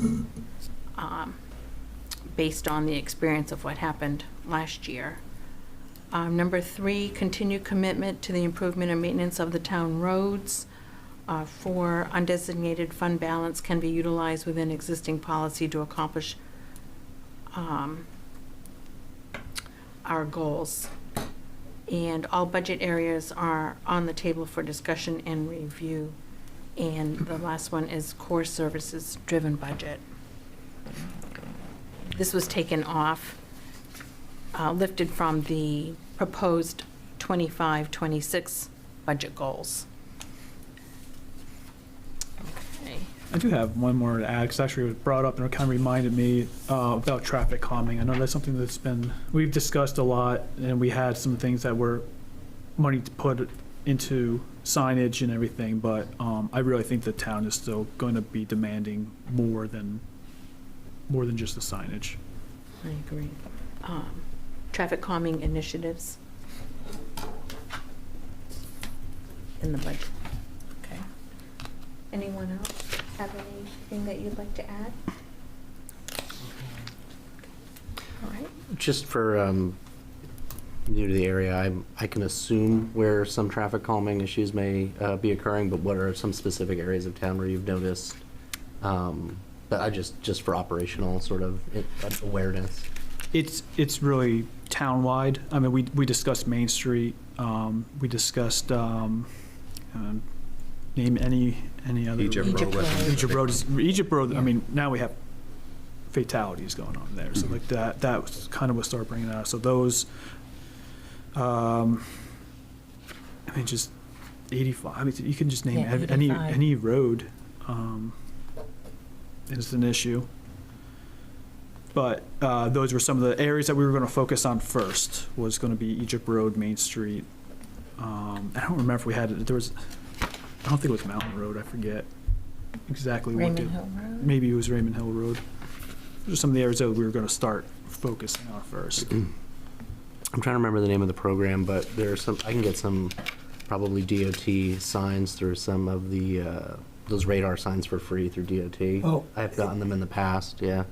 And I'd like to kind of, we're discussing this, is we had a lot of things we asked to get done last year, we're gonna get done, and that was one of them that never happened. And that would go along, regardless of what individuals think about how well they work, they do in fact help reduce the speed, it wakes people up to what they're doing. I believe Nathan already looked into, there's a whole thing, like that's why we were getting our own signs, because there was a sign, it needed a part, and the reason why we're getting our own signs is because you can't use their signs in the wintertime, which is, Gotcha. He did mention today in passing that, I don't know if they're on order or we've received them, but there are some signs coming that came up today, actually. We don't really have a budget for that here, right? I mean, we do have signs, but it's probably just for regular signage. I mean, there's nothing, nothing been put together for that yet. I don't think it was in the, as a line, if you will, in the budget last year. Okay. We discussed the issue at a number of meetings, and the select board also discussed it at a number of meetings. Yes, they did.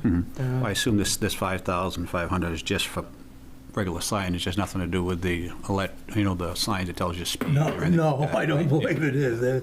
They're that much or more each.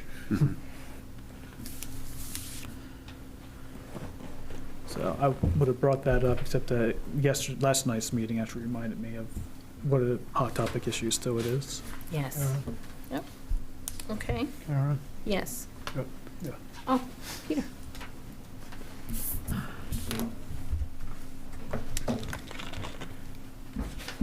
Peter Levitt, 2 Levitt Road, just informational to maybe save time, would be that I did investigate, and certainly the interim town manager investigated as well, but I talked to the individual at MDOT about 4 months ago for the Southern District, and inquiring about whether they still had their program for providing either discounted or free radar feedback signs, and the answer was no, that's gone away, so that is not available.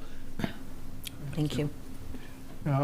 We did discuss it on many occasions, and I think the conclusion most people came to was the only way you're going to reduce speed is having someone stopping speeding cars.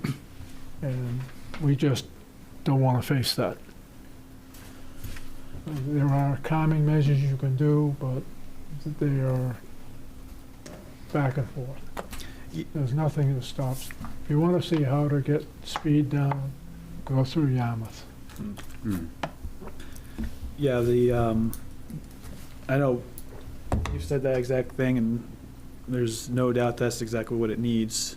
We kind of talked to some, I guess the sheriff's department, and they were kind of like, well, we're kind of backed up, and Bridgeton, I think, was doing the same thing, and it was just like, the times that they did it, though, on Main Street, I was just at my computer seeing a guy pull probably 6 people over within like an hour or so. And you better believe after that, it was calm for a while. So I agree, like that, like signage is a good start. I think that's what we're kind of doing, was to get a good start. But you're absolutely right. There's nothing that's more effective than a police presence. And that won't stop. There's evidence everywhere where you've got good police. You're still going to have the violators. That's true. But it will calm a lot of it'll it down. I think there are many people in town who are interested in this subject. I've had a number of people speak to me about the subject. And I think they have to let the select board know that they are very interested in seeing the calming of speeding in the town. It has to happen through the select board, and people have to let them know that that's a priority for them. The signs that we use now, just all they are is a warning, right? There's no recording, there's no nothing of that. Actually, they do record. We don't record their vehicle and license. They will pull. They will. Let me reword that just a little bit. They will record the license plate of the vehicle. It doesn't issue a ticket. Right. The ones on, and I'll use Fry Island, has got 20-mile-an-hour ones all over it now that they've started with 1 or 2. And it actually will record the plate. So, again, when people know that, they're at least a little bit more aware. It won't stop it. I don't even say it'll stop it, but it does reduce it. I know, even myself, come up the River Road and come up on one of those, I didn't realize I was going that fast. Mm-hmm. Ours are not up. Ours are not deployed yet. So I don't know if that was part of your question, but ours are not out in town right now. And that's because that's wintertime, right? Well, these were supposed the reason why we picked these is because they were supposed to be deployable. They were supposed to sit up high. Right. And I'm sure in a second Peter's going to tell you all about them, how you bring your phone up and get all that data from there. That's the whole point of them. But they are supposed to be used in the wintertime too, is what our understanding was. But we don't have any right now. That's right. Right, we're trying to get some requested somehow or another, right? Nathan's working on it. Glenn, what did Nathan say about them today? I don't recall if they were on their way or here, but I can follow up. Okay. All right, Peter? Sure, just to kind of bring Glenn up to speed in that, I think you had the best comment at the last meeting, Karen, which is it's got to be like trying to take a drink from a fire hose. And believe me, I appreciate that, Glenn. So just a quick brief history as far as what we're talking about is enforcement. I don't disagree at all with the idea that nothing has more impact on speeders and violators than actually seeing a police car and actually actually seen a few people get ticketed. Over a decade ago, the community explored its own police department. Some of you may remember that. It was pretty stoutly rejected, and a part of the arguments was the size of the force we would need, given our geography, is we're all mountains and lakes. So if you were looking for, let's say, recovering personal property from a break-in, the chances of that were going to be slim because response time was going to be down. We didn't have, I think at that time, the issue of traffic as much as what we're hearing now. Not to beat a dead horse, but it's, well, as some of you know, is included in the comprehensive plan. That's where this kind of started from as far as the signs and stuff go. The data does show that those signs do influence drivers. Is it the cure-all? Does it take care of everything? It doesn't.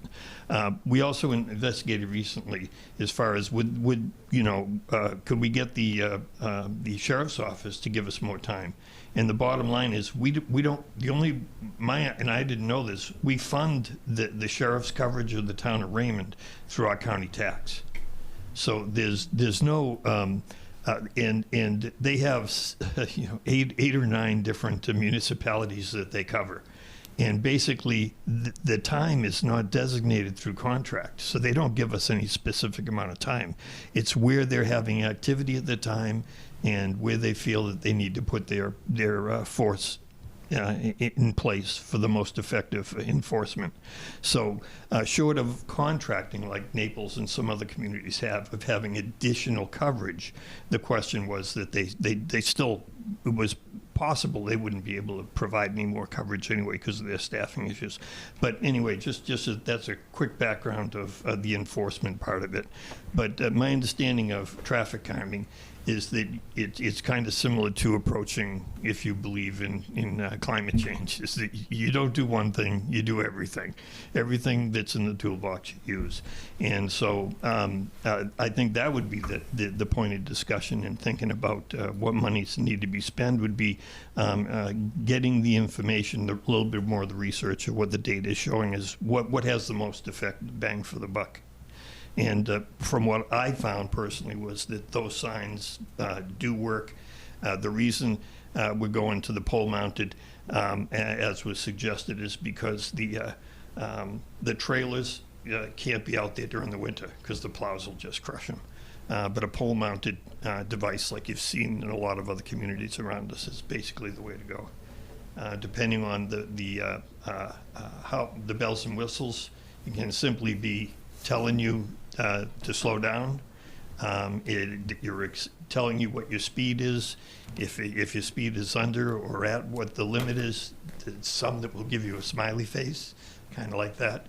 But basically, you can also collect speed data, more money, but you can collect speed data. And it's true, you could actually have them with cameras. I don't know how the public would respond to that especially, but once again, the amount of money that these things go up based on how many bells and whistles you have. Thanks. I know, like Cliff said, when you're going down River Road, because I get down a lot, because I go to the prisons on weekends and stuff. It's good for the good people, because I mean, like you said, I don't realize all of a sudden, oh my God, I'm going that fast? I'm doing 50 and a 40, or a 50 and a 30. You know, it wakes you up and say, uh-oh, you know.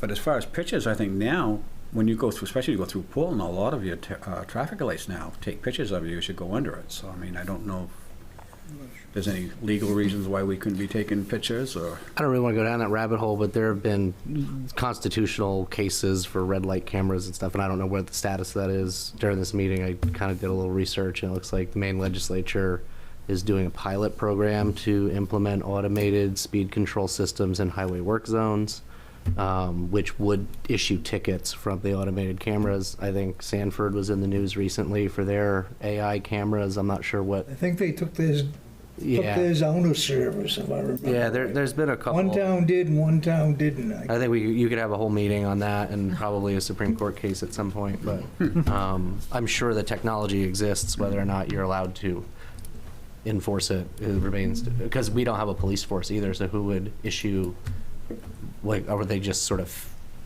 there would be, yeah, but if you implemented a speed sign that issued tickets, are they just sort of like like debt that you're, like, you know, you send it to a collection agency and hope someone pays it, or, because I think we do issue parking tickets at Tasseltop, and we get revenue. I think we got $300 in parking ticket revenue. But I don't think there's a mechanism to recover because we don't have a municipal court or prosecutor or anything, so. Tasseltop and the beach there, the boat launch, that's where we collect it, but like you said, Yeah, the mechanism is just, I think you could just put someone in collections and ding their credit. Maybe you could boot them, I don't know, but again, I don't know how you would. That's a whole other meeting probably. Okay. Good. Okay. Under new business, the next item is the monthly revenue and expense report. The standard monthly report is there. In your packets, I handed out this evening. If you have any questions or answers to questions that I can get you, just, you know, if you have them tonight, ask. If not, just shoot me an email. I'll get you some answers for the next meeting, or via email.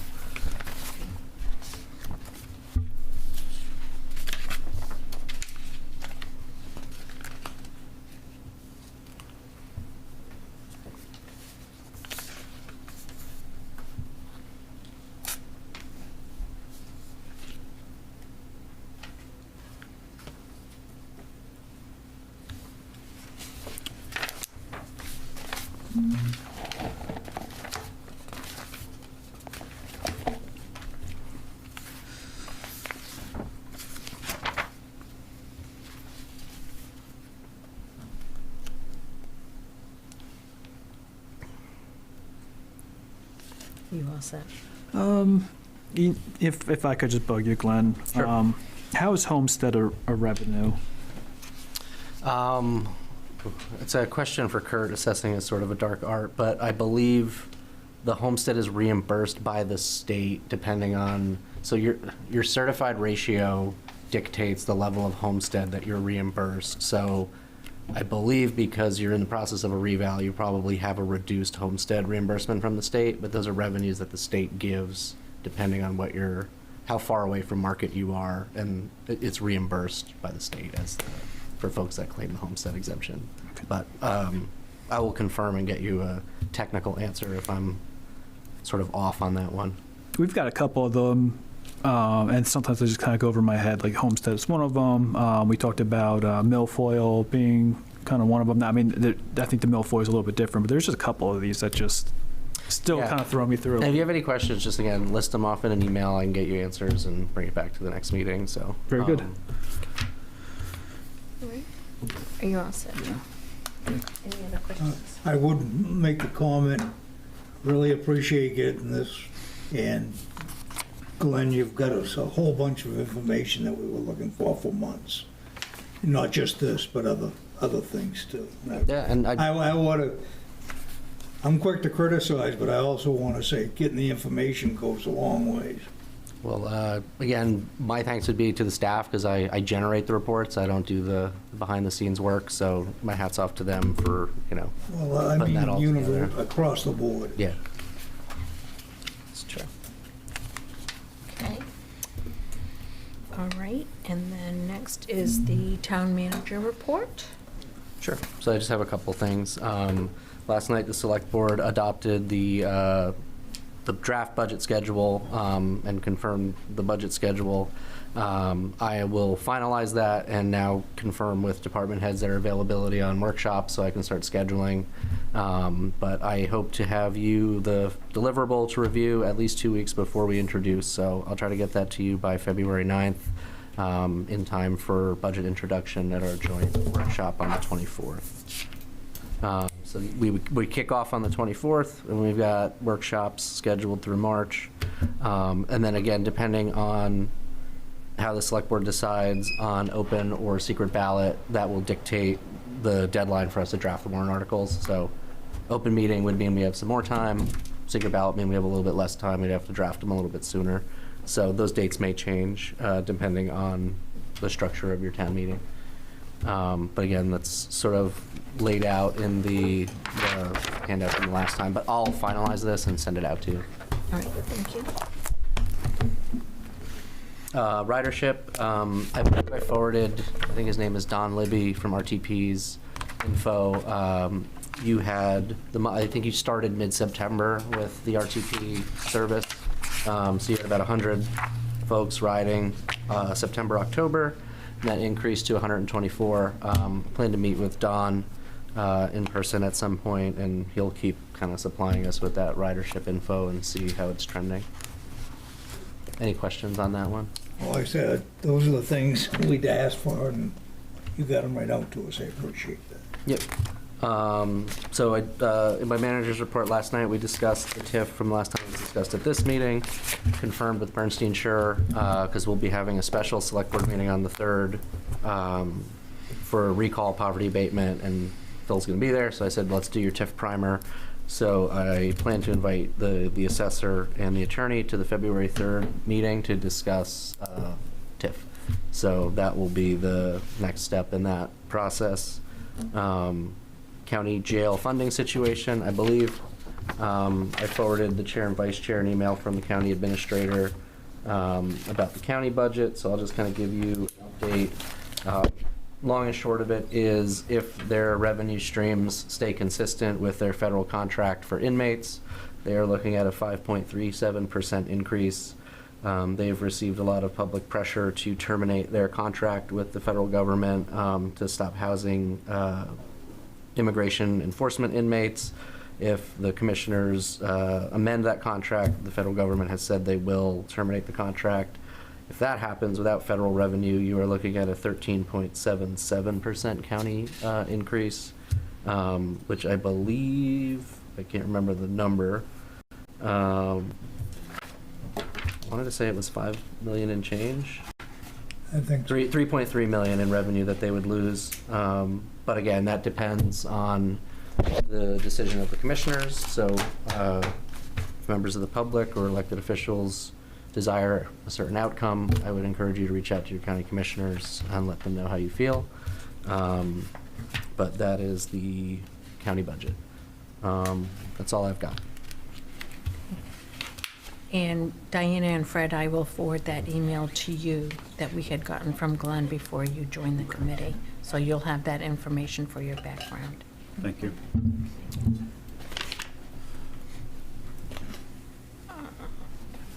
Okay, next up is public comment.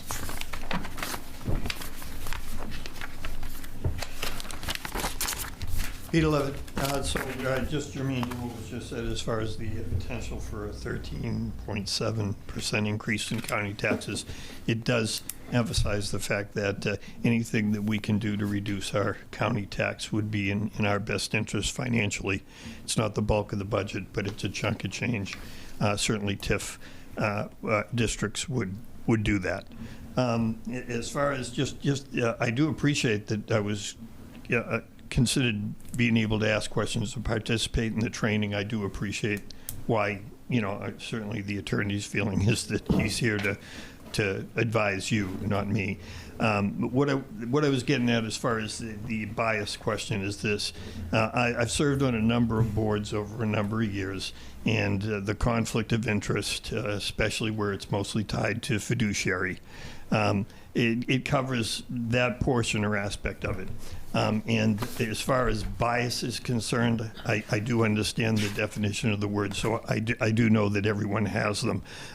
My understanding and training in ethics says that, and what I expressed was, if you do have a bias and you are an ethical person and you've signed your ethics statement, which doesn't say anything about bias, but you're sitting on a board to make a determination that's going to influence the community.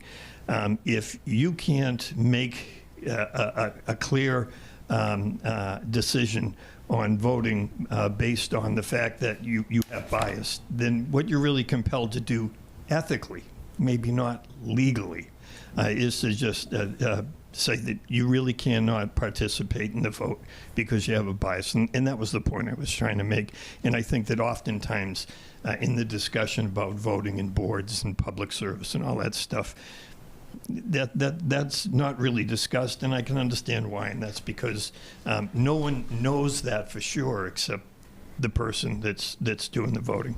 Thanks. Thank you. Okay, and we don't have anyone on Zoom besides Mel, so that's it for the public comment. Budget Finance Committee comment. John? I just want to thank Don Willard for his time on our committee and his willingness to serve, and also Dennis Morris for time on our committee and for his willingness to serve. So thank you to those. Both you guys have really led us in a direction, and proud to have them both on our boards. Yes, I agree. Thank you for that, Sean. Any other committee comments? Okay. All right. And the next item is, our next meeting is Wednesday, February 18th. Is that correct? We don't have any budget. No. Then after that would be Tuesday, the 24th, is our joint meeting with the Select Board. What was that date again? February 24th. I will also send you the, Diana and Fred, I will send you the budget schedule. Yeah, and I'll finalize this with the department head workshops and everything, because once I know who's here and not here on what days, this will get cleaned up. All right, thank you.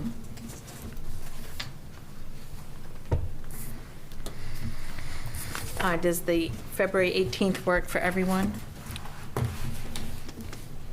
Good as February. Yep, I'm all. Yes.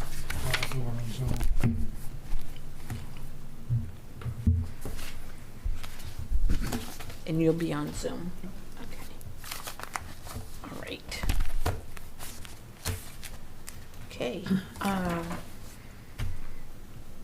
Is the committee ready to adjourn? Yep, I'll make a motion to adjourn. Second.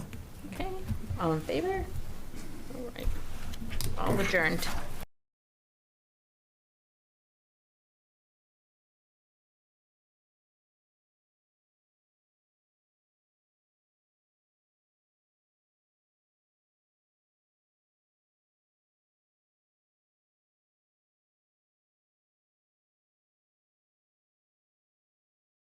Good evening. Welcome to a Select Board regular meeting. Today is Tuesday, February 3rd, 2026. We are going to be going right into executive session to discuss a poverty abatement application pursuant to 1 MRSA 4056F, and this will be a discussion of confidential records. And I would be looking for a motion, please.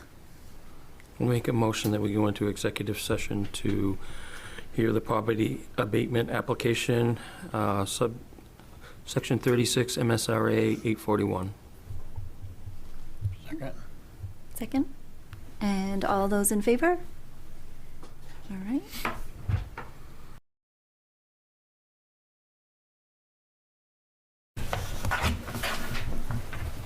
Hi, everyone. I'm looking for a motion to adjourn executive session. I'll make a motion that So moved. Okay. All right, Sam? You got Derek did right out of that? Second. All right, all those in favor? All right, so welcome to our meeting. I am going to, if it's okay with everybody and there's no objections, move up a couple items. I'd like to start with new business A, the poverty abatement application that we were just in executive session for. And what I would be looking for is a motion that the Raymond Select Board hereby denies a property tax property abatement in the amount of $18,684.36 on the assessed value of the property for the tax years 2022, 2024, 2025 pursuant to 36 MRSA 841. 23, 24, 25. Oh, I'm sorry, I'm 24. looking right at the numbers. So I'm sorry, I apologize. 2023. The studio is on mute. Oh, it's on mute. Oh. Thank you, Brian. Okay. Is that, Brian, can you hear us now? No, I think it's, there you go. I think it's good now. Okay, all set. All right, thank you. I'll start again. So I'm looking for a motion that the Raymond Select Board hereby denies a property tax abatement in the amount of $18,684.36 on the assessed value of the property for the tax years 2023, 2024, and 2025 pursuant to 36 MRSA Section 841. So moved. Do I have a second? Second. And all those in favor?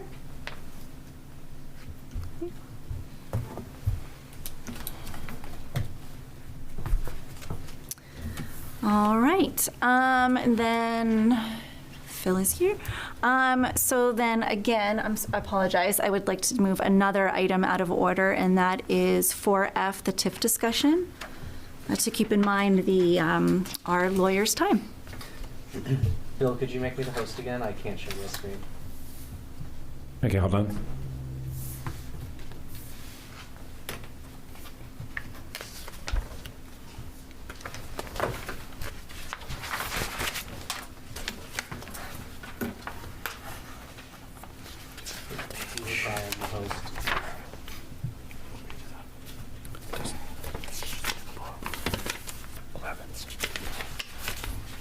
Going all over the place.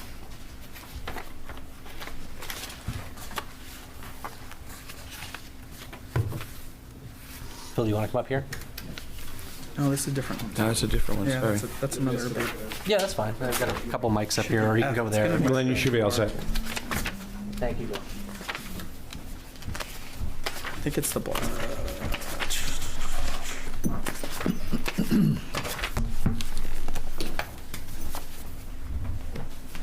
It's after recycling, so it's pretty far down. It's page 85. 85? Mm-hmm. Oh, way down. It's also up on the screen if you'd like. There we go.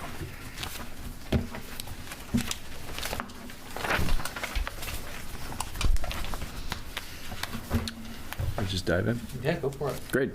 Oh, I guess I'll give a little primer. Okay. Sorry. Got ahead of myself. So this discussion has come up a couple times, initiated at the Budget Finance Committee a couple weeks back. You had recommended the Select Board take up the discussion around tax increment financing as a result of some of the comp plan work that occurred over the last year in the East Raymond Village zone, I believe. You know, given the timing of the reval and all that stuff, I wanted to invite Phil Saucier, Town Attorney, and Kurt Liddell, our Tax Assessor, to sort of just talk about, you know, the TIF primer, so to speak, and what that process looks like if the board were to establish a TIF and what that and how. Chris. Great. Thank you very much for having me. Again, I'm Phil Saucier from Bernstein Shore, work with the town. And this is a presentation I give quite often. It's a TIF 101, so very high level, just to kind of level set on what a TIF district is, how does it work, that kind of thing. Happy, and please feel free to interrupt me. I don't mind that at all. So I'm just going to briefly go over these kind of topics. What is a TIF district? Types of TIF districts that you could adopt. How can TIF revenues be spent? What is a tax shift benefit? And that's something that's sort of one of the important parts of a TIF from our municipal perspective. And then just a brief overview of your current TIF. All right, so what's a TIF district? When we like to talk about it's an economic development tool. It's really one of the only or few economic development tools the legislature has authorized municipalities to use. What it does is that you would establish a geographic boundary around parcels in your community. It then captures, and I'm going to get into some of this a little more detail as I go, it captures that value that's there today. We call that the original assessed value. So whatever the parcel is. And think about it as typically, but not always, you know, undeveloped land or underdeveloped land. So the value is going to be lower, but you're expecting maybe development to come, or you want to incentivize development to come. You have to have a development program. That's sort of the documents, the narrative about the TIF and what you want to do, what you want to accomplish. And then after that, after town meeting, so the board would put it forward, but it's still a legislative body determination. So the town meeting would have to adopt it, and then DECD or Maine Housing would approve it depending on the type of TIF. So TIFs can help you achieve economic development, as I mentioned. Focused development, so your comprehensive plan or your land use ordinance, if you're trying to incentivize certain types of development, it's one way to do that. You can attract investment. That's what some communities use it for. Jobs, so certain facilities that may want to come to the town. You can use the TIF funds for infrastructure projects, and there's a tax shift benefit. The next slide is really a good sort of indicator of what I was talking about, this sort of original assessed value. So I'll just explain what you're seeing there. So the easiest way to think about it, so that green is the base of the project. So if you were to do a TIF today, and I do this because I think of it as a district, right? You're putting it around there's going to be an assessed value. Let's just say it's $1 million in that district today. And then you put a TIF district around it, and then that means you're going to capture any increase in that value that occurs going forward. So someone comes forward, they build a facility, there's some other kind of development. In my hypo, they'd put $5 million into it. Could be a lot more, depending on the kind of TIF. So that $5 million, people are still the landowners are still gonna pay taxes, same mill rate on that whole $6 million. But the original assessed value that you froze in time, those taxes are gonna go to your general fund. And the taxes on that new $5 million is going to go to your TIF fund. And that matters because TIF revenues are, you can only spend them for certain types of projects. So they're more like restricted funds, if you want to think of it that way. And at the end of the life of the TIF, so 30 years, you could have a TIF for as long, up to 30 years. That whole $6 million will just be back on your regular tax rolls as general fund, for general fund revenue purposes. So there are a couple I'm just going to quickly over this, but these are the limitations. So the area has to be at least 25% blighted, need of rehabilitation, redevelopment, or conservation, or suitable for commercial or arts district uses. That's typically met fairly easily because of commercial development potential. There's acreage caps and value caps. What that means is you can't have, a TIF district can't exceed more than 2% of the acreage in your community. And then you can't have more than 5% of the municipality in a TIF, so of all your TIFs put together. There are some exclusions, and some towns use these. There's something called a downtown TIF. I'll get into each of these three very briefly in a second. A transit-oriented TIF and a community wind power TIF. So there's also a value cap. So remember that original assessed value that you're going to capture? You can't put more than 5% of your municipal valuation in a TIF, all combined, of all the TIFs you have.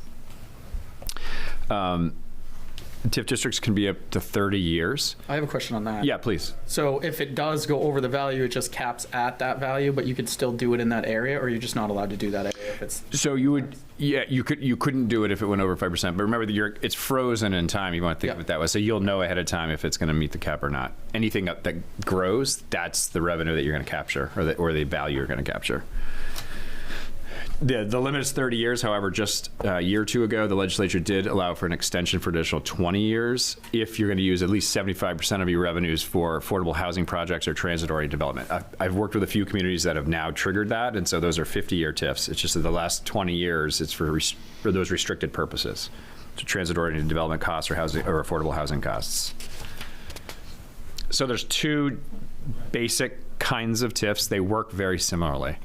There's the economic development TIF. That's what most people will think of. That's the Department of Economic and Community Development will eventually review and approve your TIF. That's an economic development TIF. The other side you hear about is affordable housing TIFs. And Maine Housing Authority is the state agency that reviews those after the legislative body approves it. They work identically, but they have slightly different purposes and slightly different costs that you can use on the municipal side. The other types of TIFs, and on very high level, these are all economic development TIFs, the DECD type of TIFs. Downtown TIFs, these are used by municipalities that want to really focus development into their downtowns. These can be large, and that they are excluded from that acreage and valuation cap. So you can put a lot of your town into a downtown TIF. You have to have a downtown redevelopment plan. There are other kind of prerequisites, but I work with a number of communities that have these, and the idea is to obviously rejuvenate your downtowns. A transit-oriented TIF is also excluded from the caps, and again, this is for communities that are trying to incentivize transit-oriented development. So housing, workforce, and transit corridors all in the same area. Omnibus is really, it's not really a different type of TIF. What an omnibus means is that you can give a credit enhancement agreement, and I will get into that in a moment in more detail, to multiple developers. So typically, one way that people think about it, and I should have a slide right after this about credit enhancement agreements, but I don't. But a credit enhancement agreement is what some people think of a TIF, but it's really not. It's one of the ways you can spend TIF revenues, and that's the reimbursement to a developer for a part of their property tax to incentivize that development. So that is what people think of it sometimes, but that's just one of the ways you can spend your dollars. If you want an omnibus TIF, that means you want the ability for the municipality to negotiate multiple credit enhancement agreements. The best way to think about that is like, your traditional office park. You may have 10 lots and you want people to come in, so you want to pre-approve yourself to be able to negotiate reimbursements. Again, an affordable housing TIF is, it's used quite frequently throughout the state. They're typically used for projects that are working with Maine Housing on the low-income tax credit program. And you may see that, every cycle in the news, they usually say Maine Housing has awarded projects. That's a program they do, and it's almost become a prerequisite, really, to have a municipal TIF because it helps with the scoring of those projects. So they want some buy-in from the community. And so what I see in the towns I work with that have affordable housing, you'll see all of a sudden, a month or two before this deadline, people come to the town and say, can I get a TIF for this affordable housing project? And you get points for that, and you get more points the more reimbursement you get. So that's what that is. It's a defined term what affordable is. It's income-based, and it's really run by the Maine Housing. So this is a process slide, right? So what you would be doing, and it sounds like you're doing a little bit at this point, you have a group that starts to think about whether you want a TIF, whether you need a TIF, you develop that. And you think about, what you're trying to incentivize. What the statute requires is a pretty simple, quite frankly. You have to have very specific notice requirement, 10 days before the public hearing.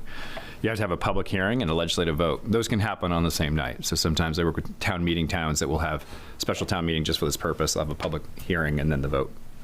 And then finally, you'll have a review by DC to Maine Housing, depending on what kind of TIF. And it's important to note that the state agencies are not going to second guess your reasons. Their review is just to make sure you followed all the statutory requirements and like the caps. You met all the standards. But they're not going to say, no, you can't have that TIF. That's up to you, the municipality. Okay, so how can TIF revenues be spent? So what I'm talking about here are those TIF revenues. In other words, the taxes paid on the increased assessed value in that TIF district. So again, just remember we froze the base value. A company comes in, builds a facility, you've captured all that.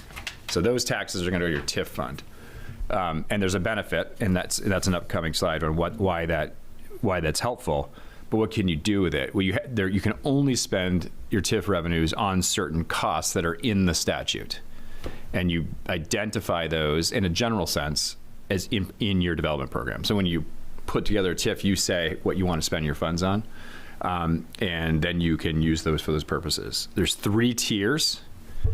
So one is project costs inside the TIF district. The easiest way to think about it is like roads, infrastructure, literally in that district, right? So you've got to upgrade facilities and stuff like that. That's one of the costs. Tier 2 costs are projects that are outside the district but related to or necessary by. Another easy way to think about it are roads or utility lines, are linear. They have to go somewhere, so you can upgrade going into the site. The real big bucket that people spend funds are tier 3, which are anywhere in the municipality, and they're all sort of economic development purposes, but you have to fit within one of those costs. So for example, you wouldn't be able to just do, you wouldn't be able to just upgrade a road out here if it's not in the TIF district related to it. Some people ask that question, you couldn't do that. But these tier 3 costs are pretty broad, and the legislature adds to them every other year or so. I'm just gonna give you a highlight of some of what those look like. So for example, economic development programs or events. So you might hear of like the downtown, downtown get-togethers that some communities have, beautification projects on their main street. Those are the kind of things for economic development purposes. Environmental improvement projects, skills training and development, child care facilities and adult care facilities. The idea being people need to go to work, and so you can fund those kind of places. Recreational trails, that's a popular one, particularly up north, because you can also use them for snowmobile trails and cross-country skiing trails. Transit related services, fisheries and wildlife. Popular one now is municipal public safety facilities. And also town-owned facilities. That's a brand new one. So before you couldn't do town halls. I was always said, no, you can't do town halls. Now you can essentially do any municipal building that are used for up to 50% of the capital costs for facilities owned by the municipality. And things like that. So, and affordable housing too. So you can even use them for affordable housing projects in here. The one thing I would note is the difference between affordable housing in a DCD TIF and a main housing TIF is that main housing, DCD thinks of housing, the only thing that's eligible is rental housing, because in their mind that's sort of more commercial. If you're going to have affordable owned units, that's really going to, and you want to use funds for that, that's going to be a main housing type of TIF. This is where we work with the town a lot, is really identifying some of those project costs ahead of time, because if you don't have them in there, you'll have to do an amendment, and we help with amendments, but that's one of the things you can do. So funding project costs, credit enhancement agreements, you can use them as a security for municipal bonds, so you can use them, you could bond for a project that's eligible and use TIF funds in the future to pay for that debt service. And you can set aside TIF revenues. In other words, they don't lapse like a general fund. They would stay in your TIF account, these funds. So credit enhancement agreement, the next slide, is, again, this is what a lot of people think about. And honestly, sometimes that's when a town is asked to adopt a TIF district. It's because developers coming into town, they try to make the case that they will need some assistance to make it financially viable. That's a negotiation with the town. And the way it works is the town and the developer negotiate a partial reimbursement of the property taxes paid on the increased assessed value. In other words, the value they brought to that lot, so not on that original base value. And that can run the gamut. You'll see affordable housing TIFs. Usually those are a fairly high percentage because the community's decided they want to help pay for that and to subsidize that. Commercial ventures are, run the gamut about what percentage, and sometimes they ratchet down over time, for example, because there's more upfront costs. The idea being, but for the credit enhancement agreement, you may not get the project, you may not have the benefit of the increased taxes and TIF revenues and the jobs. And at least the last time I counted, within a year or so ago, at least over 50%, it was closer to 60% of TIF districts in the state have at least one credit enhancement agreement with a developer. So what's the other benefit? And this is the real big ticket benefit, is a tax shift benefit. So the way a TIF works is you're capturing that increased assessed value, but what does capturing mean? What it means is you're hiding it from the state, legally hiding it. You're allowed to do it. That's what it does. So the state municipal valuation, you have a municipal valuation, right? The state uses that to determine a bunch of different things. If you have a new project, and it can be substantial, I mean, sometimes we put a TIF in because a new $100 million project's going, it's a $60 million project. Those kind of things will add to your municipal valuation. And when your municipal valuation goes up, three different levers are sort of impacted. Your state education subsidy goes down, your county taxes go up, because county taxes are essentially just a proportion of your municipal valuation, and your state revenue sharing will go down. Those are the three things that happen when your value goes up. So if you TIF an area where a lot of value is coming in, that value does not go into your municipal valuation. So the state doesn't see that, and the county doesn't see that for purposes of calculating those things. So that gets you a benefit. That's why there are caps, because that's why the state's okay, you can do up to 5% of that, because really what it's doing, it's sort of other communities are kind of paying for that, but everyone has the opportunity to do it. The next slide just kind of gets into a little bit of what each of those categories are. County taxes, general purpose aid for education, municipal revenue sharing. Those are the three that are the next slide is what I have to show. I will say for Raymond, your tax rate is fairly low because you're a minimum receiver town for education. So, and if you think about that, means you already get the minimum, right? So where most of the tax share benefit comes from when we have to run calculations. It's actually required that we run the calculations and provide to the state. It's part of the application. Most of the big bang for the buck is on the education subsidy. So if a community is, getting quite a big share, and all of a sudden they have a $100 million project, they're going to lose a bunch of education money, and so it's in their interest to TIF it. And so I like to show the slide. What this slide shows is if you do not TIF a new project, you do lose some cents on the dollar of those new taxes because of that tax shift benefit, right? Yours is fairly low. It's in the, I wrote it down. It's in the single or double digits. A lot of communities I work with, it's 60, 50, 70%, right? So they're going to lose 70 cents on the dollar. One of the ones I just worked with the other day, if they don't TIF a project. Yours is much more modest. I want to say 9% was the last one we looked at, but there's still a benefit to you. You're still going to keep more money if you're going to TIF an area. And again, this is only one of the benefits. The other benefits are those economic development reasons, right? So, using it for revenue purposes. You have one TIF. I like the slide to just show, you do have one in place. It's going to expire just in a couple of years, 3 years. And it's a fairly limited TIF for limited purposes at this point. You did do an amendment recently to add in project cost. And then finally, you can have TIF guidelines. I don't believe the town of Raymond does. Not every town has them, but some towns I work with are frequently asked to enter into TIF to do TIFs, and so it's to be helpful to have a process, some guidelines around when they want to do it, when they want to have a credit enhancement agreement. There's some examples out there if you want to find them. It also can help with costs, right? Because if you're going to spend money on consultants and others to review it, you could have an application fee, for example, if it's being, if it's an application from a developer or something like that to say we'd like to have a TIF. And that's it. I will say one other project cost that's helpful, I forgot to mention this, that a lot of communities use, that you can use your TIF dollars on, are certain staff revenues. So there can be some general fund benefit. You can use TIF dollars for any staff related to economic development. So when I see a lot of communities use that for, if you have an economic development director, they can pay for almost the whole salary out of their TIF account.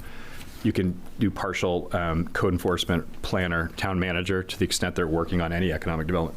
So you can see, I see percentages of their salaries being paid for that way. And of course, any legal fees, consultant fees can be paid out of that to the extent you're working on the TIF. So that's a general overview. Happy to answer any questions.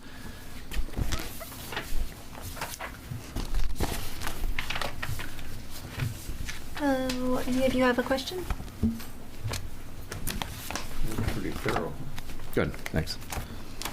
Kurt, did you have anything that you wanted to add? Oop, I don't know why that's... Sorry.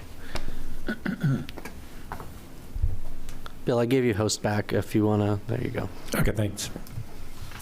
Yeah, the assessor's on if you have any questions for him.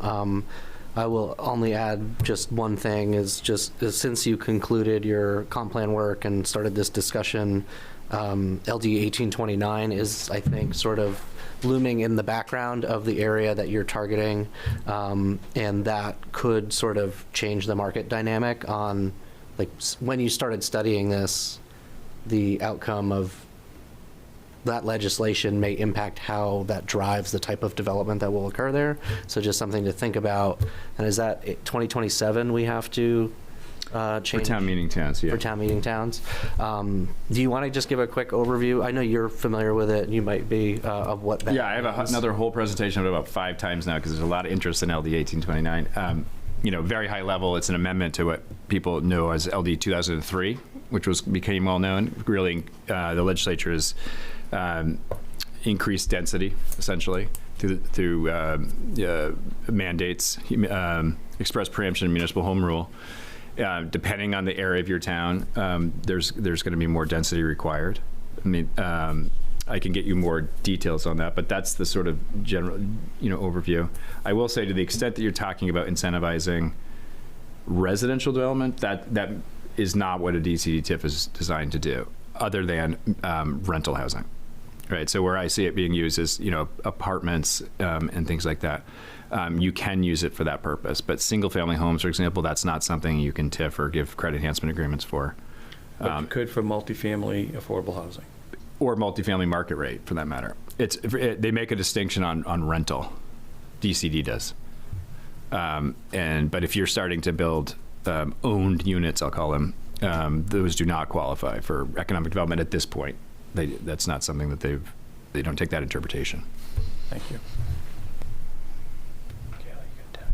Yes, I just was curious if anybody else had a question real quick. I have a question again, Tiff. I work with a client friend down Deep Cove on 302, corner of 302, and she's interested in doing an assisted living, selling for an assisted living project, as well as the lot would be split up into 5 home, maybe even 8. Some of it's waterfront.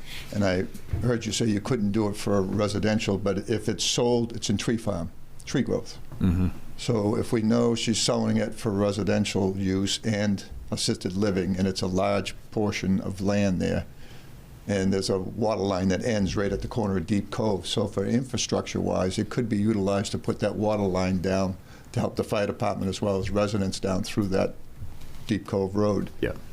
Would that be something that would qualify, even though it's mostly residential? As far as a TIF area? Yeah, it could. Law? Certainly, like an assisted living, memory care, those kind of facilities would qualify.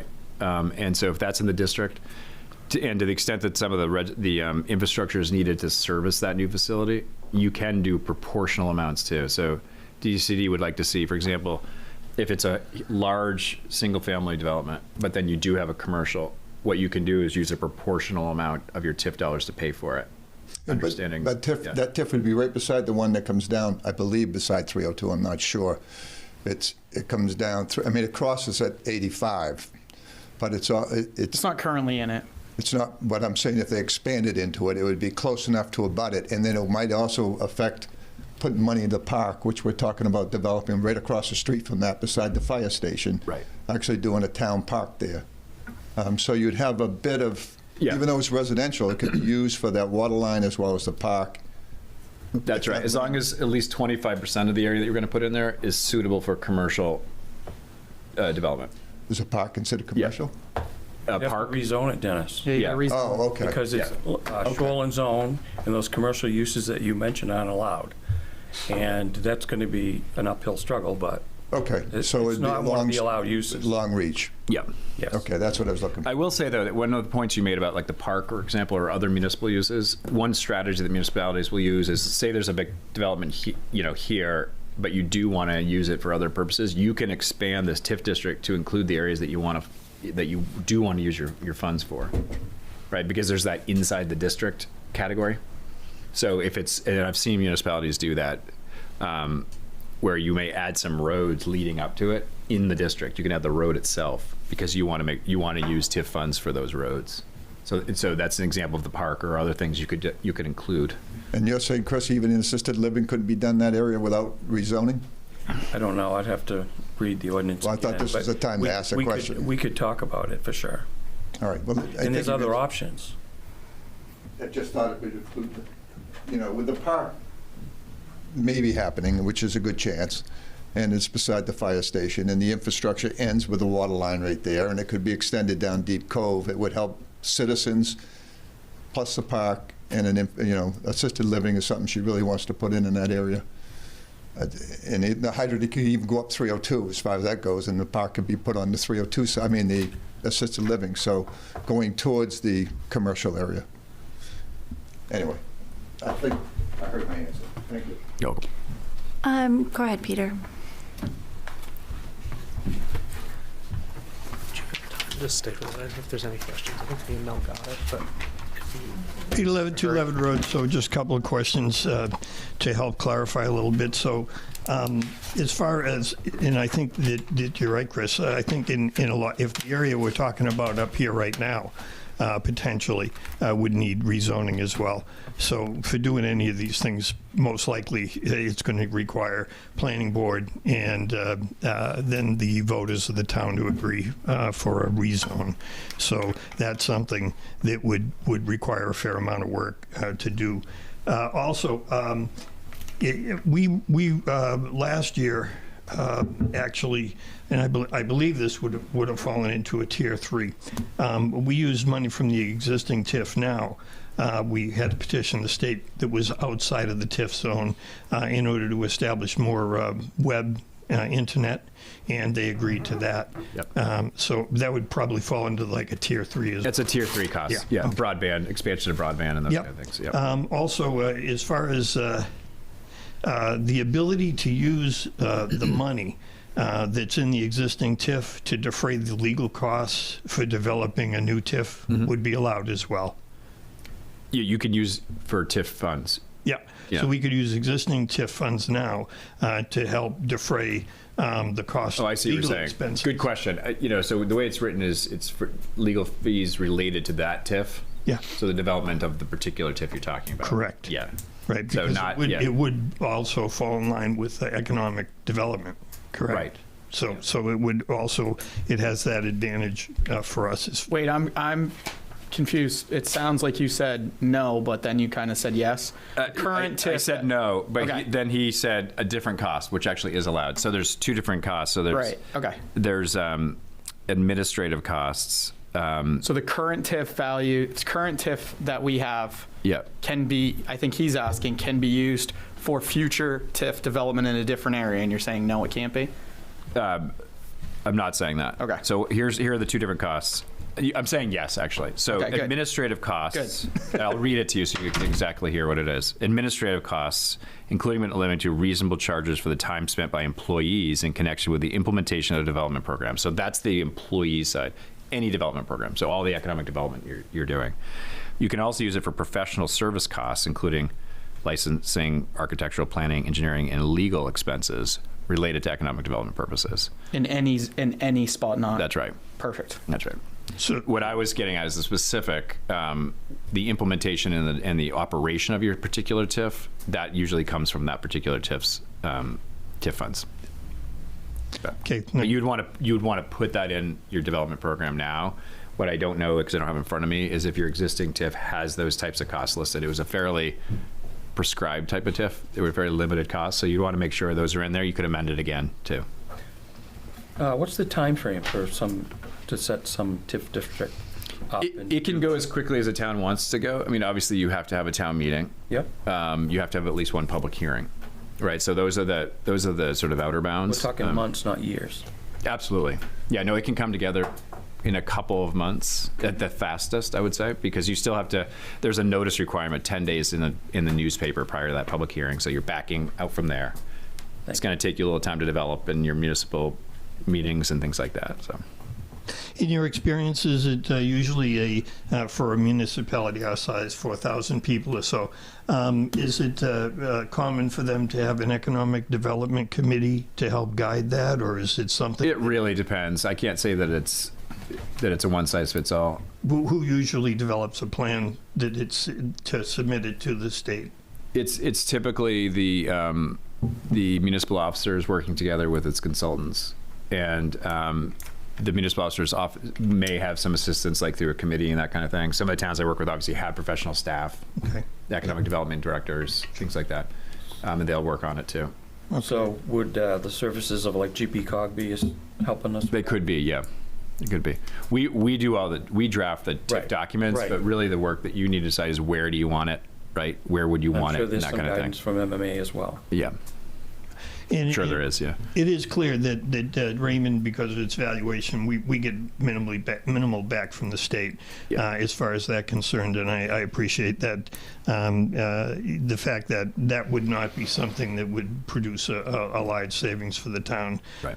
However, as you say, credit enhancements from developers would certainly be something, and also the defraying the county or hiding the money from the county, especially if in fact we were looking at a situation where, let's say, the jail was going to experience between a 9 and 13% increase, depending on what their contract says, for this coming year.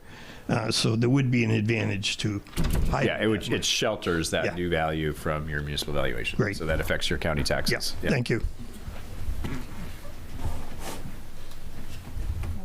And those TIF funds don't expire once they're in there?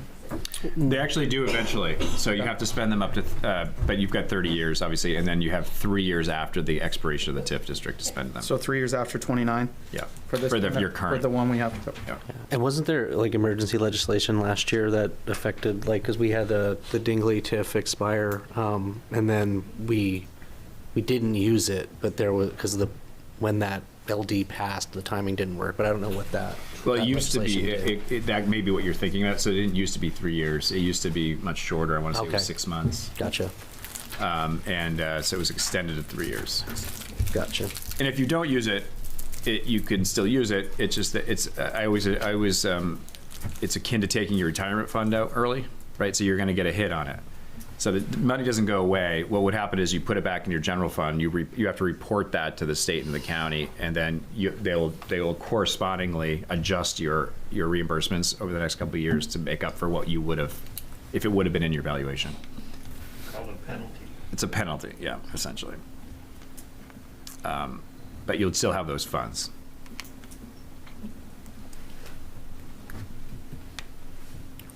I'm good. Any other questions? There was nothing from Kurt. That's fine. I was just going to ask if we could move up one more item, just in case you had questions for Phil, and that was item D, the schedule for the special election. Oh, okay. So I think we're done with the TIF discussion, and I'm gonna miss things, so you guys have to keep track of me today. Let's move up item 4D. Nobody minds? And that's the status of special election. Would you like to? Madam Chair, you need a motion. It was tabled, right? Yes. Oh, yes. I did table it. So what would the motion be how would that be structured? No clue. To open it back up for discussion? Sure. I make a motion that the discussion about the special election to fill the vacant select board seat, we open it up for discussion. Do I have a second? Derek, all those in favor? Thank you for keeping us on track, Peter.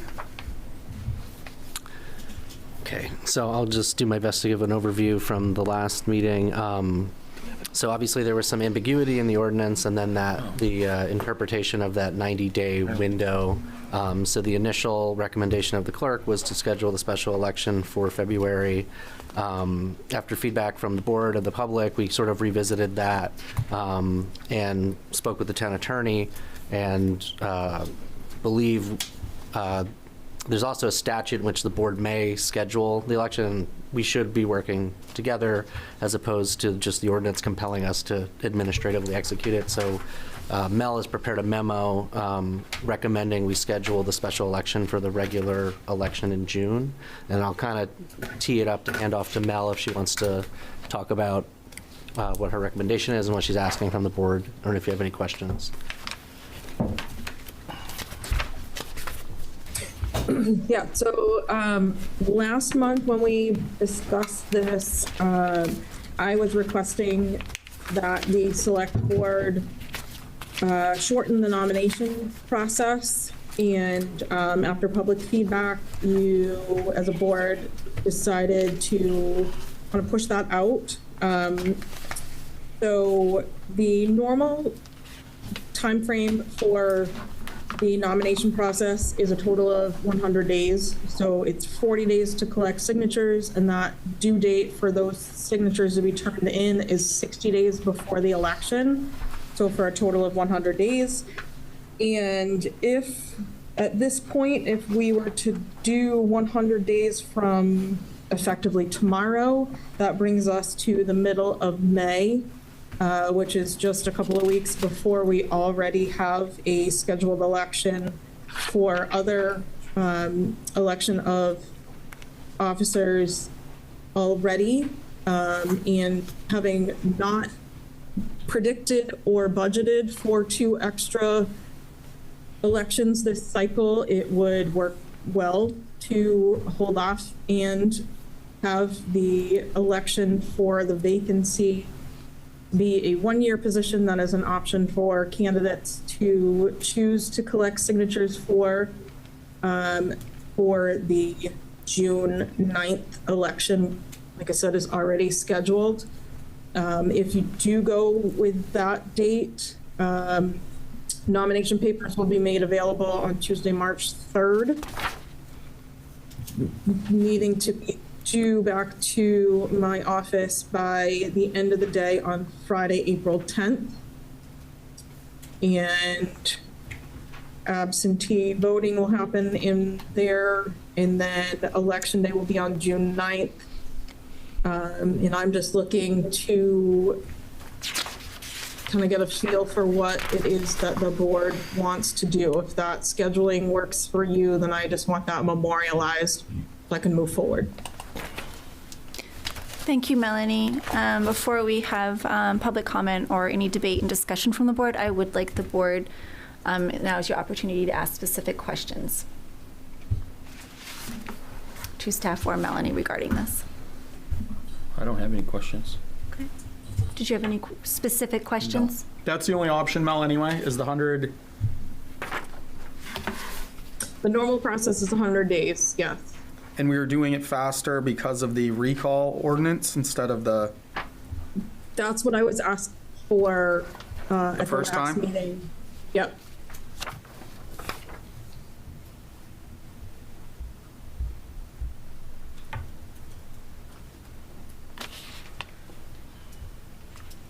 It sounded like the board wanted and the public wanted to give candidates the full 100 days. And so if we, like I said, if we start doing that tomorrow, 100 days out from tomorrow brings us to the middle of May, which is just a couple weeks before the June election that's already scheduled anyway. Derek, did you have any further So at that questions? point, we might as well wait until June. Is there any public comment on this item? Go ahead.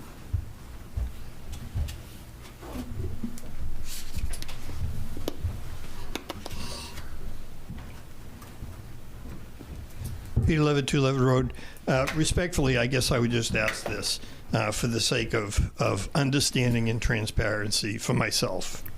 And so what changed, I guess, I didn't get quite a clear explanation of what changed versus last month. Because last month, I heard at least 2 select persons and the interim town manager say that they had conversations with legal and was told that June was too late.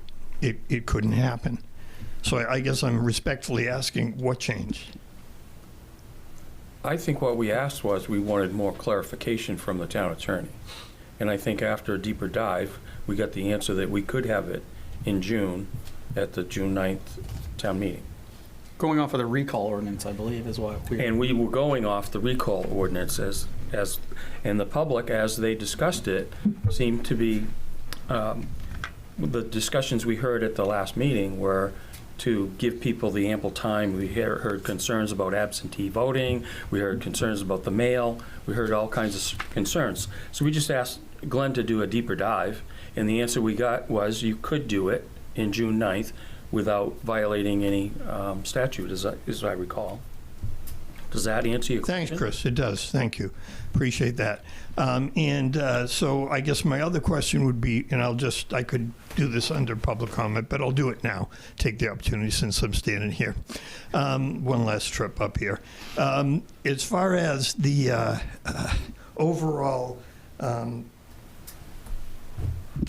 effectiveness, or I should say appropriateness, that I asked a question about at the last select board meeting, which is the recall and appointments ordinance, June of 2012, has proven, to me anyway, to be, at the very least, difficult to interpret, poorly organized, outdated, and what I did really request was that at a future agenda, prior to the June election, meaning getting it on the warrant, asking the citizens of the town of Raymond if they're satisfied with this ordinance, or would they like to revise it or repeal it? And so I'm going to just take the opportunity to say that once again. I know your plates are overflowing, and there are a lot of things to do. But my sense is that there needs to be some provision for guardrails that possibly weren't required in 2012. But I would tell you very definitely, in my opinion, in 2026, in order to protect or encouraging candidates, citizens of this town to come forward and say, yeah, I'd like to serve the town. I would tell you I'd have second thoughts about running for office if, in fact, I knew that this ordinance loomed large and has now been used at least once. So I just to take this opportunity to reinforce that I would really appreciate if that was at least a topic of discussion in a future select board meeting. Thanks.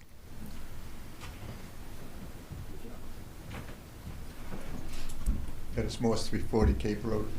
A little clarification. If I'm understanding what was just laid out, the process would continue for both the 2 vacancies coming up in June, as well as a vacancy created with this wonderful ordinance at the same time. In other words, everyone would take out the and correct me if that's wrong, if I'm understanding this wrong, but it would just roll into the same timetable that the 2 vacancies coming up in June, Sam's and Derek's, would be with this vacancy that was created when that came up, or are we going to do a different time period? It's my understanding that this will match. They both start. Everything starts at the same time. That's correct. Thank you, and appreciate you taking in the public's voice and reconsidering that, and the lawyers reconsidering what they said originally. The ordinance is just ambiguous. Sean McKillop, 84 Main Street. Mel, can you repeat something? I think you said that this would be a 1-year term. Is that my understanding? Yep. So how do you differentiate if you have?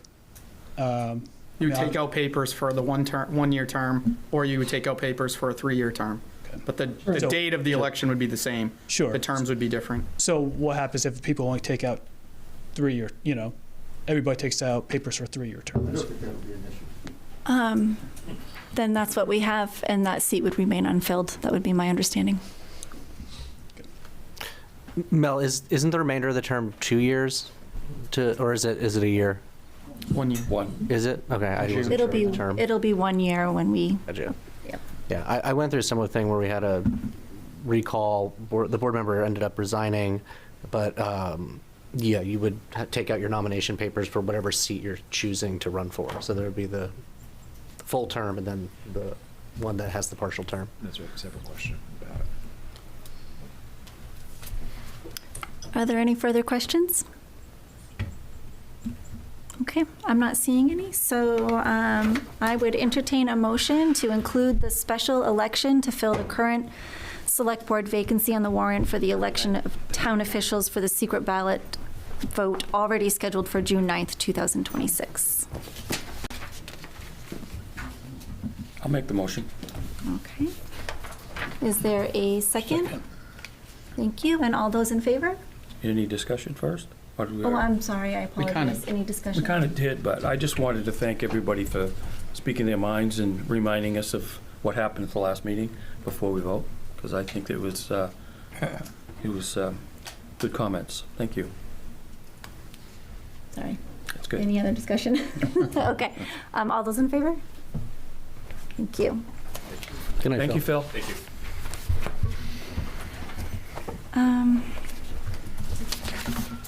All right.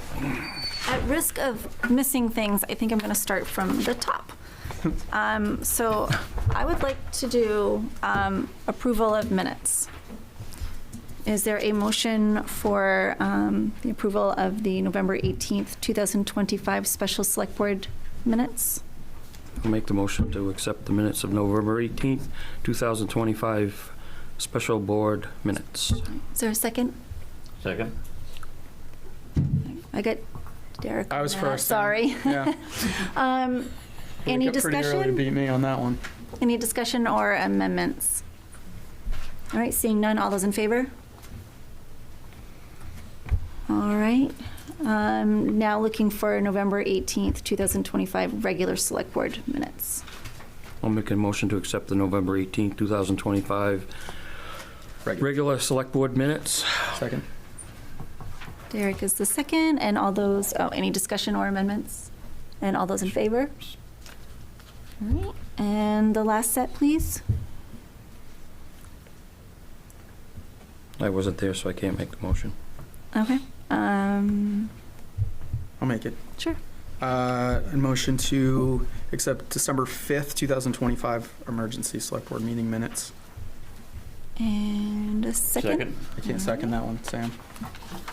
And you're going to abstain? Yep. Okay. And all those in favor? That still passes with a 3.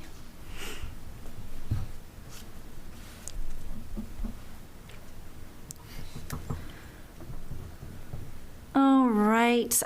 Kurt, are you still with us? We are now at 4B, consideration of supplemental assessments. He is. Hey, can you folks hear me okay? Yes, we can. Okay, I have 2 tree growth withdrawal penalties. They're both voluntary withdrawals from the tree growth program. They're total withdrawals. Both properties have homes on them already with acreage that's already unclassified. So this is withdrawals of extra land that they have on their parcels.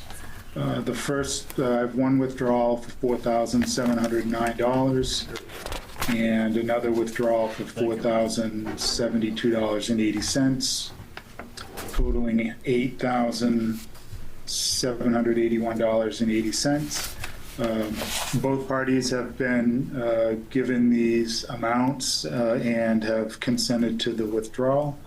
So I'm asking that the board issue these penalties as supplemental tax assessments. There should be some forms, hopefully. There are 3 forms there for you folks to sign.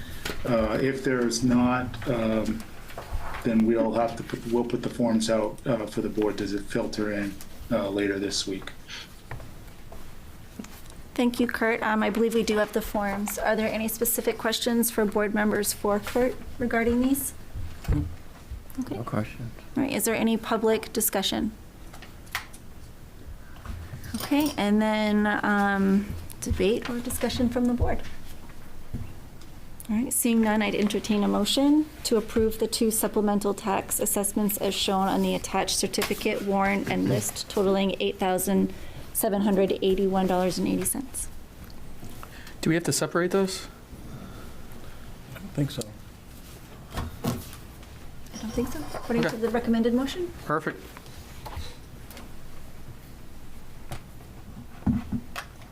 So you want a second? Nope, I want someone to. motion it. I'll make the motion. So move it. Thank you. And then a second? Second. All right, thank you. And then, all those in favor? All right, thank you. You got the 2 documents to sign? Are they? They're in the folder, pink I folder. would imagine they're in the folder. Yep. All right, next, 4C, award of contract curbside solid waste recycling collection. You're up, Nathan. So we went out to bid for curbside recycling and MSW, which is your household trash pickup. We had 2 bidders. One was Allagash Waste, and the other one was our current contractor, Casella Waste. There's a lot of things that are going to change in this new contract. They're going to a new system it's called SLA. It's every resident's going to get 2 toters, and they're going to pick the product up with a automated system. It's going to be about a year to put it all together. So what we'll see July 1st through the following year will be no change. That'll give Casella and the town to get ready for the change. It was a substantial increase. 83.67% increase. We went from 310,000 a year to 569,000. So I am just here to look to get permission to award the bid. There are going to be some changes in there. I'm going to try to negotiate some of the dumpster sites, get rid of those, so we will see a decrease. There won't be any increases. Yeah, me and Nate also discussed potentially liquidated damages for missed pickups, if there are missed pickups that Casella would, if we had to go out and pick up as well, they would pay us. Okay. Do any of you have specific questions for Nathan? And what was the second bid? Second bid was $908,196, 192% increase. And those are the only two bidders? Only two bidders. But this is going to be different. This is going to be completely different. Did both of these bidders bid the same exact mechanism? Yes. And is there anybody, I guess nobody else bid, so, but there's... The rear load system is done? Going away. Neath is from Casella, if you want to speak to it. It's a complicated answer to that question. But basically, you can't hire people anymore. This is the answer to it. You want to do it if you want. Would you want me to answer some question? No, I mean, he kind of answered it, but yeah, I mean, there's only two bids, obviously, so you don't really have a choice of those two, but I was wondering if the normal way of us doing trash is just going away. Pretty much. So most towns around Maine, if you look at it, so most towns are going ASL right now, automated siloed. Typically, finding, workers to work at the back of the truck. You're finding a lot of issues with that too. Obviously, they get hurt. It's obviously manual collection, right? So it's more expensive to hire those workers. You have a lot of workers' comp issues as well. So that's a lot of that is influencing most towns to move towards ASL. So can you speak to this is a change for the residents? Correct. Right now, if people put out, you're only supposed to put out a couple bags, and people put out 4 or 5 bags, you guys are picking them up. Absolutely. But this mechanical system, that tote's only going to hold so much. Correct. So if they have extra bags, they're not going to get picked up. The extra bags typically no. So that would be up to Nathan to go around and pick those up? My intention of this is to try to get people to stop doing that. And do more recycling. Do more recycling. Which is good. Correct. Correct. Talking to Wyndham is the closest town that's done this. They had a rough couple of months, I would say, with that problem, and it's worked its way out. And when would we be starting it? A year from July 1st. But it would start in the summer? It'll start, yes, I think. When we're going to have the crows and the other animals in the trash that doesn't get picked up. We got that now, right now. I know we do. So I can add to that too. So in the beginning of the program, what will happen is, if you have extra bags for the first couple of weeks or maybe a month or 2 months, right, we'll be going through with a railroad truck in addition to the ASL truck. What will happen is, we'll pick up all the extra material that you have. Basically, I'll give the residents an opportunity to get used to the new program, until we can, dwindle down, basically to the point where they can actually just use the two carts that you have. And how or are they going to get used to cheating the system? They're like, it's still getting picked up. We'll just keep doing it. So I have a question in relation to that. Yes. For routes that fall on holidays, such as Thursday, which is a frequent holiday time, your trash accumulates over those 2 weeks that you're holding it. So, even if you're trying to do your best with recycling, you are going to be over, especially if Christmas falls on a Thursday, like it did this year. So it's not going to fit into those carts. Is that just something where we try to make up for it over a couple of weeks with collection, or would there be, like you just mentioned, a special truck that maybe comes along for those particular situations? So depending on the situation, we can send an extra truck out. What we typically try to do, though, if we don't, let's say a holiday falls during the week, we'll schedule it for maybe either the Friday or the Saturday, right, the next day that you don't have a collection day. Okay, so that would be an additional change. Yes, we'll go ahead and move the day over to a Saturday or maybe the Friday. All right, thank you. On the So if there's let's say you have an ADU, an accessory apartment. Correct. Will they each get a tote? So that would be dependent on the town, because obviously it's going to be the town paying for the tonnage. So, we'll work out something with you. Like, for example, Cumberland right now, what we do is, the town would request, or the residents would go to the town and say, hey, I have an ADU. I'm requesting an additional cart. We'll go ahead and deliver the cart to the resident. Okay. Based on what the town director said. Right now, we have a policy that anything over 2 units is commercial. Correct, and I'm agreeing with that, but the ADU laws are changing. Correct. We're going to have 3 or 4 ADUs on a lot. This is all stuff that we've got to work through. We'll figure that out later. next I get year. that. Yeah, there's a ton of changes, like the holiday schedule right now. We only, Christmas and Thanksgiving are the only 2 holidays we don't pick up. Yeah, I'm And on a Monday, and my trash always gets picked up. Yeah. I never have an issue, and there's a lot of Monday holidays. And we learned that through the last 3 contracts, because I think when we signed the contract 2 or 3 contracts ago, there was 5 holidays in there, and it just didn't work. 4th of July, you got to pick up. You've got, as you said, it's bad. What's going to happen to the roads that currently have dumpster pickup at the end of their road? That's the dumpster stuff on the contract. Right now, the dumpsters are in the contract. We don't pay anything extra for them. Okay, so they will stay. Well, both contractors separated them out. So there's some roads that we are probably going to do away with the dumpsters, there's some I don't think we can. That's some of the things that I want to look at with them, ride around, take a look at, and see what we can do to shave a little bit of money off this. May not be a lot, but... When do we acquire the cost of the carts? So will that be in FY27? Because I see like there's time between the contract and when we would be getting the carts.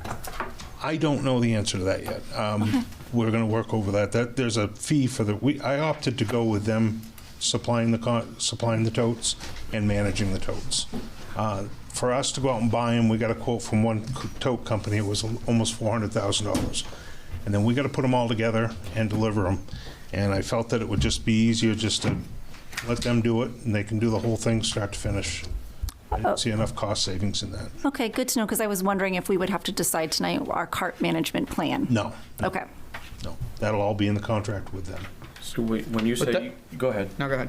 Well, you want us to award the contract, but you're going to still work out some details? Correct. Find details to shave it, maybe? I'm going to try to reduce So it some won't of the go cost. over this? No. If I can't change anything to reduce the cost, it'll be what it's a bid at. Okay. Mine was, so you're essentially kind of renting those totes per year that you have them as the contractors. Man, I guess it doesn't work. I was gonna say, I was just trying to figure out the cost difference between if you're buying them for 400, but you get to their last 10 years or so, versus how much we're actually renting them for. But then you're kind of stuck. If we bought at the other next year when you have to renegotiate the contract, maybe they're not going to use the same totes. Then you're screwed with $400,000 worth of totes. This is a 5-year contract. Right. No, I was thinking the other way. If we're buying the totes, If we buy the totes, it's $96,000 a year for the tote fee and for them to manage the totes. It's not the same. It's about the same. I mean, not, but at least when you're not breaking them and yeah, whatever. That's good. And I think at the end of the contract, if you own the totes, it does give you an option to go out to bid again at the end of 5 years. With them managing the totes, it's kind of 6 of one and a half dozen another, Derek. I felt that it was going to be a lot less strain on me and my crew to just have them do it. I have another question regarding the carts. You may not be able to answer this, but in the proposal, Casella Waste was going to be, if I'm doing my math correctly, 3,818 carts. But in Allagash Waste Service, they're proposing 8,000 carts. That's quite a difference. Yes, it is. That's one of the things we got to poke through, and I talked to Talia about that, and we're going to sit down and talk about it. Okay. Because they all had the same information, and I don't know what the difference is on that. Okay. Are there any specific questions? No? Okay, I'll open up for public comment. I have just one quick question. It's a 5-year contract, correct? Yep. And I see $96,000 for carts. You know, we're not going to have the carts till year 2. So does that come off the top of the contract the first year? I don't believe so. I mean, that's. I will find If not, we're paying for something we don't have. Correct. That's all stuff that I That's my only question. I didn't feel to go forward with any negotiation or any talking to them until we got an awarded contract. Okay, like I say, that would be an obvious. We don't have that's the totes. that's a big one. Why Yes, should it we is. pay for something we don't Correct. have? Yep. That's it. Grace, I apologize. I see Brian's hand up. I'm not sure when his hand went up. Can I allow him to go first, please? Yep. Thank you. Brian Walker, Plains Road. We wanted to just check in with you on the Allagash proposal. There was quite I thought, a robust component, which was about Recycle Coach, which is software that is helping to make sure that people don't commingle and the like. Nathan, nothing to answer today, but just I would hope that maybe we could look at whether or not there is something out there like that that would help do the education. The numbers that Allagash provided in terms of it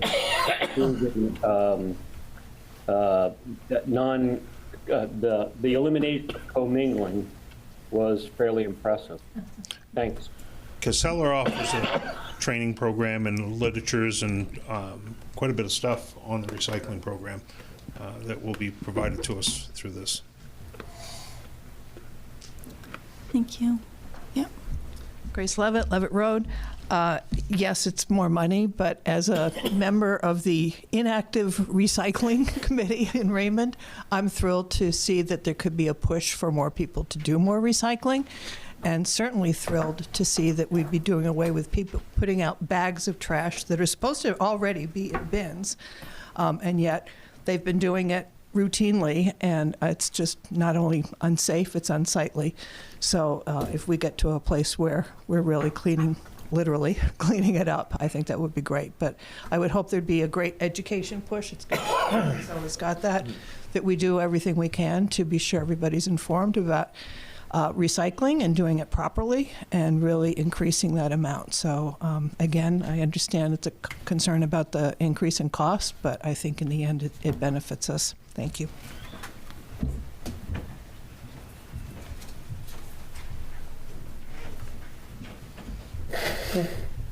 Jennifer Danzig, 38 Pulpit Rock Road. Of course, the one night that I don't read the agenda or the stuff, and I'm woefully unprepared.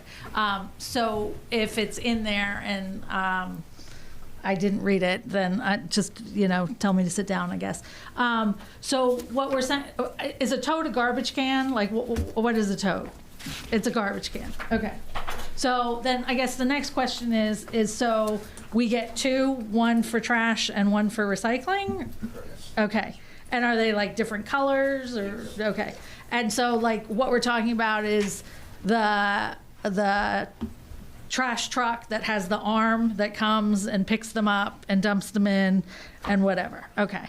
And so I guess my question is if we're going from manual, where they said that like we had real people that had to pick up trash that rides on the back of the trucks, we have to pay their salaries, they get injured, we pay workers' comp, we do this, it's very expensive for the manual, and now we're going to automation. I mean, isn't the whole point of going automated to save money? So why is it going up so much to have an automated system if we're saving on all of the workers that are doing the real, jumping off the truck and throwing it in and this, that, and the other? So that would be my question, like the giant increase when we're going automated and versus the individuals. That was one of my questions too, but it looks like it's not even an option anymore. So that's. Yeah, that's the problem. There's no option for it. The only I contacted three small... Nathan, use mic, please. Sorry, you do have a good voice, but I'm not sure people can hear you. We contacted three small haulers. Every one of them said, no, we don't want to do it. We don't have the help. The town's too big. We can't do that. I looked at doing it in-house. We could buy 3 trucks. You're going to have to buy 4 employees, and you're going to do it in-house. That's a major undertaking. You probably would save 100, maybe 100,000 on it. It's going to, or you could go to a transfer station, and nobody wants to do that. There's other options out there. That's one of them. I would not recommend doing it in-house. That's a huge undertaking. We have trouble hiring people as it is. You're going to be looking for at least 4 more people. And you're going to be looking at workman's comp problems just like they are.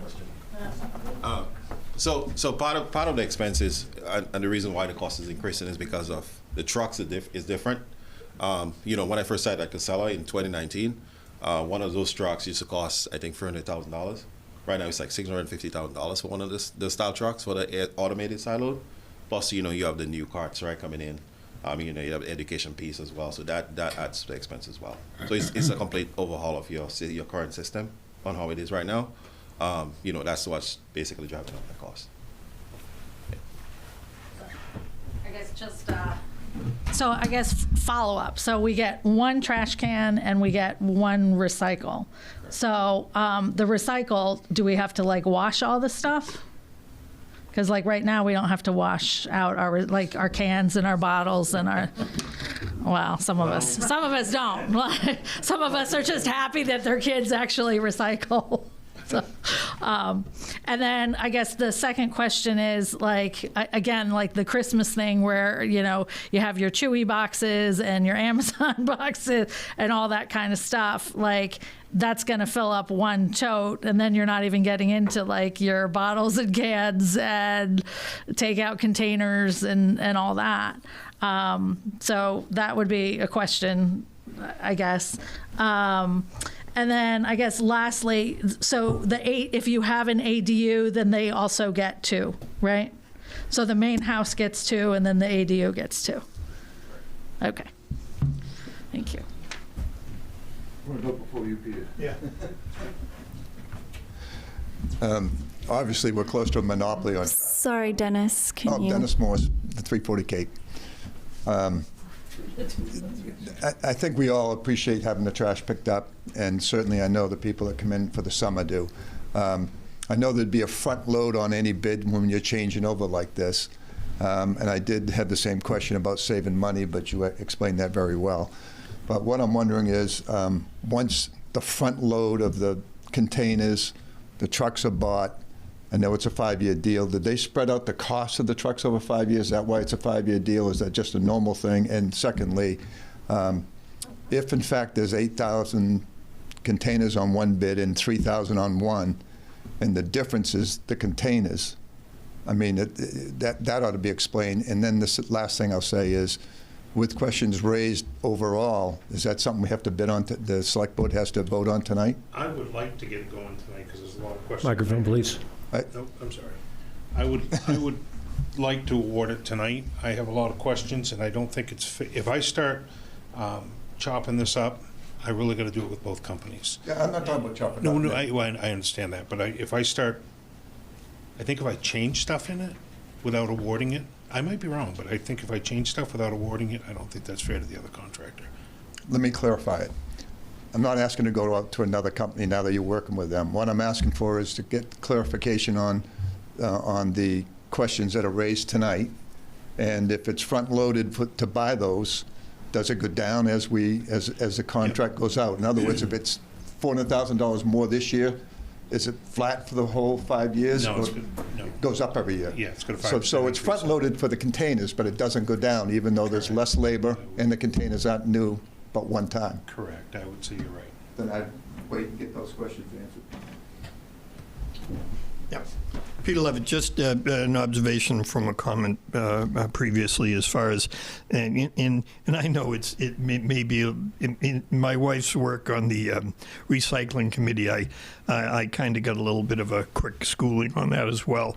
But one of the things that I learned was that, I know it's almost laughable. I washed out the container, or I removed the plastic, or that sort of stuff. But yeah, I'd laugh at that myself. But my understanding is, and correct me if I'm wrong, if a batch recycling that the vendor picks up, they deem it to be contaminated, they burn it. So our tipping goes up, and the environment gets more waste through the stack. So just to be aware, as far as reinforcing that education, as far as recycling, it absolutely needs to be done. And my understanding is that when you're on the committee and when it was active, and we talked to Casella, what we found is that despite some people in the community believing that there was a huge contamination problem in the town, what the committee actually found out through Casella was actually we were one of the better communities as far as keeping the contamination down. But I just felt I'd throw that out there. I remember that. I was proud of us.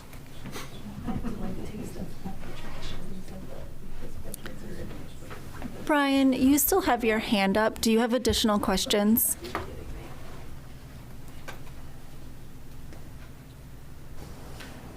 Yeah, sorry about that. No, it's actually a different comment, which is, I just put my hand back up, Haley. You're very, very observant. I appreciate it. Just so people understand, the tote is 64 gallons large. It's twice the size of a regular garbage can. Yeah, both my kids can fit in one can. Proposal. So when people are concerned about getting their garbage and having enough room, you're getting the equivalent of 4 garbage cans with each pickup, 2 for recycling and 2 for your garbage. And if I'm wrong about that, Nathan, please correct. Thanks. I use them right now anyway, and I don't have an issue overflowing or anything. And I have kids and a wife that does Amazon. Is there any other questions? Madam Chair, may I ask a question? Yes. This is Bill Blood from 7 Mill Street. The question is for Casella.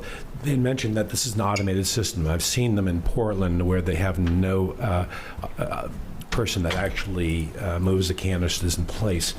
With that situation, most people have their trash cans not on the street, in their off to the side of the driveway. Is there going to be someone that's going to actually move it out to the mechanism? That's going to be part of the education program as we go forward, Bill. More specifically, they'll have little oops stickers. Correct.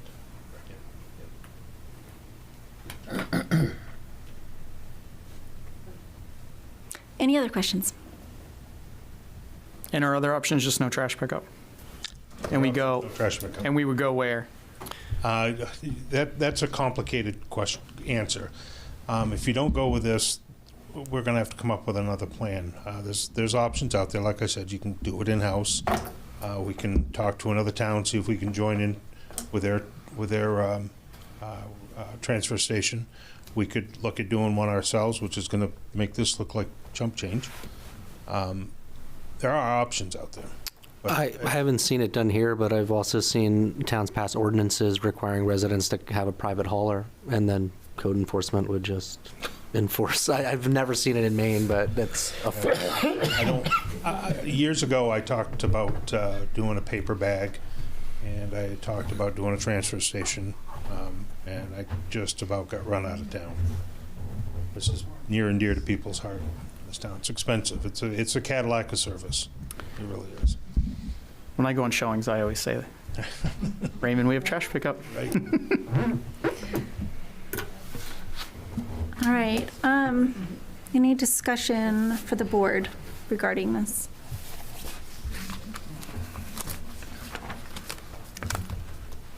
I had one more thing to answer Dennis's concern. Sure. I believe every concern in here with the lack of toters and everything in this contract can be negotiated with Casella and stay at that number.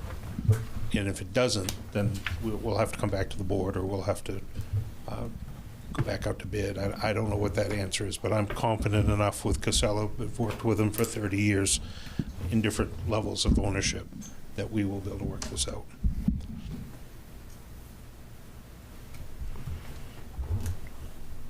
Any discussion? No? Okay. Well, it sounds like we should have a vote then. Would someone like to entertain a motion? I make a motion that we allow Nathan White, Public Works Director, to award the contract to Casella for curbside solid waste and recycling collection, and give him the authority to negotiate the contract within reason. Thank you. And do I have a second? Second. And all those in favor? Thank you. Thank you very much for your time.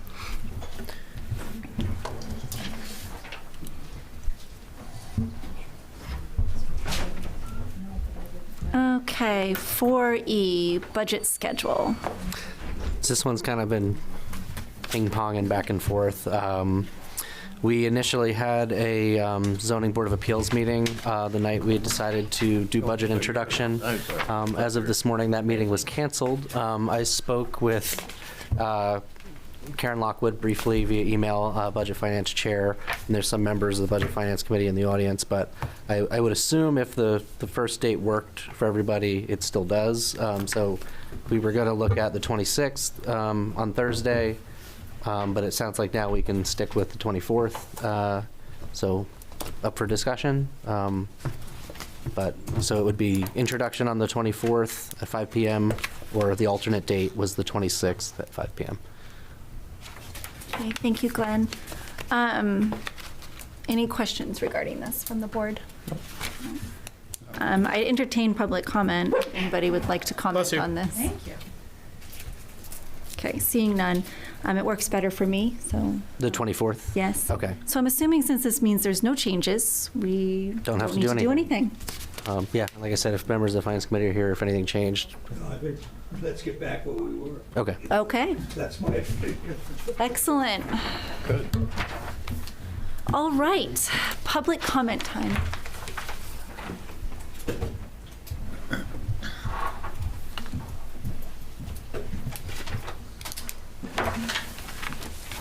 Thank you, Grace Levitt, Levitt Road. A few items.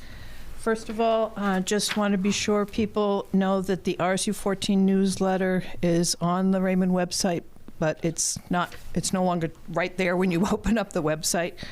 It's listed under departments, and just remind folks to take time to go look at that. It'll be updated each month. So, by the way, I've mentioned this before, and maybe I'm just mentioning in the wrong place or to the wrong group, but the RSU meetings that are on Cable Channel 3 are now well over a year old, and I don't know how that can get updated so it's showing current or at least recent meetings. I'm not sure what the process is, so if you've got any way to help with that, I'd appreciate it. And I wonder if also RSU 14 meetings can be listed as well on the town calendar that does come right up on the town website. I think that would be really helpful. Let's see, speaking of meetings, there is a meeting tomorrow night at the high school budget meeting, school board meeting. And on February 25th, the meeting is at Jordan Small, and that's when the superintendent will be presenting the first draft proposal of the RSU 14 budget. Just want to be sure people are following that process and being informed. Throughout March, there are meetings every week, so they go through the different cost centers, and then in April, the RSU Board of Directors will be deliberating on the budget. So for people to be informed, again, is our goal, to be sure they're understanding the process and what goes into it. And tentatively, it's May 13th. Feels like a long way off on a cold night like tonight, but it'll be here before we know it. That's when the public budget meeting will be happening over at Wyndham High School. That's tentative, but it's likely to be the 13th. That's what's in the calendar.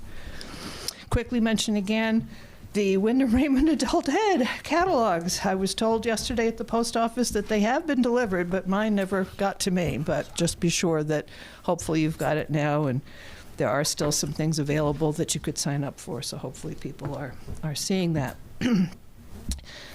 Unrelated to the RSU, I just wanted to ask if there would be a possibility this year of the town having a candidates forum, given that there are 3 seats up on the select board and a seat on the RSU 14 board, and seats on the budget committee. I forgot to count how many there are there. I think it's great. It has been great in the past when we've had that. Different organizations, I believe Lions Club has done it often. I'm not sure that it needs to be an organization or if it's just something the town could do. It's been a while since we've had that. And again, there was so many seats up. It'd be great for voters to be well informed and to be sure they're getting a chance to meet all of the candidates. I'm just wondering how that could be brought about, if that's something, again, that the town could do. If you are going to, again, do those informational sessions that you did last spring, perhaps it could just be attached to one of those, where candidates are all invited. If so, if there is going to be one, the the sooner that date is set, so any potential candidates can work around it and be sure they're available for it, would certainly be helpful. Of course, we'd need someone who would moderate something like that, who would be very neutral and be able to handle that type of a situation and, be sure that everyone stays respectful and all of that. But again, that would be something that would be really good for the town to see. Thank you. If I've forgotten something, I think somebody else will remember it. It's a plaque. Peter Levitt, 2 Levitt Road. First of all, I'd second my wife's idea there. We attended in the past candidates' nights, and they were very informative and helpful. And this election coming up, I would venture to say we're having potentially a change in government that's of large proportion with the number of seats that are up. So if we want to get a situation where we have a good feeling about the people that are going to be our leadership, it'd be great to be able, in a forum, in a respectful manner, be able to ask them questions or hear their views on where they think the town is going. So I would second that.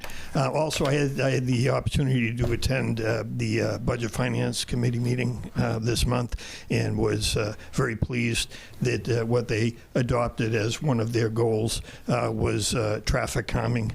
And I believe the interim town manager mentioned at that time that he had talked to Nathan, or that there was something in the works about purchasing, or that we had already purchased the radar feedback signs, which I've said ad nauseum are not the solution, but is certainly one of the tools in the toolbox that could be used to calm traffic. So I'm just curious as to what the status of that is. Thank you.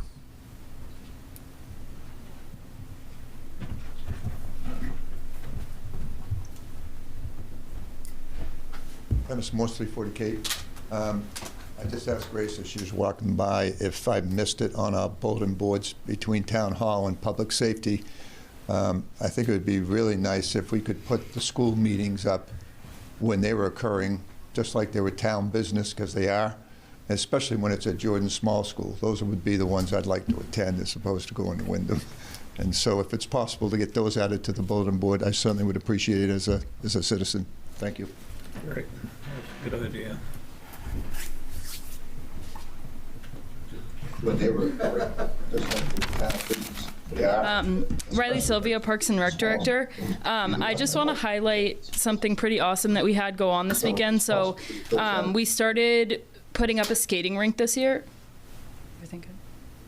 You're good. Oh, okay. We put up a skating rink this year, and we decided to make an event out of it. So we had Cheese the Day food truck. We had DJ Alex from Celebration Corporation, which was sponsored by Barry Water Solutions. We had the Aroma Joe's truck that donated everything. So it was free coffee, free hot chocolate, free Rush samples, and we had probably about 150 people come throughout the day. So we had Cheese the Day food truck. I'm hearing myself. Sorry, that was Brian's mic. Yeah, so it was a great showing. We had kids all over the ice all day. We had little activities going on throughout the day, and it was just a great community event to bring everyone together. Just a couple updates of what's going on with us. We're doing Camp Raymond on vacation for February break and April break. So if people need childcare over the breaks, then they can come to us.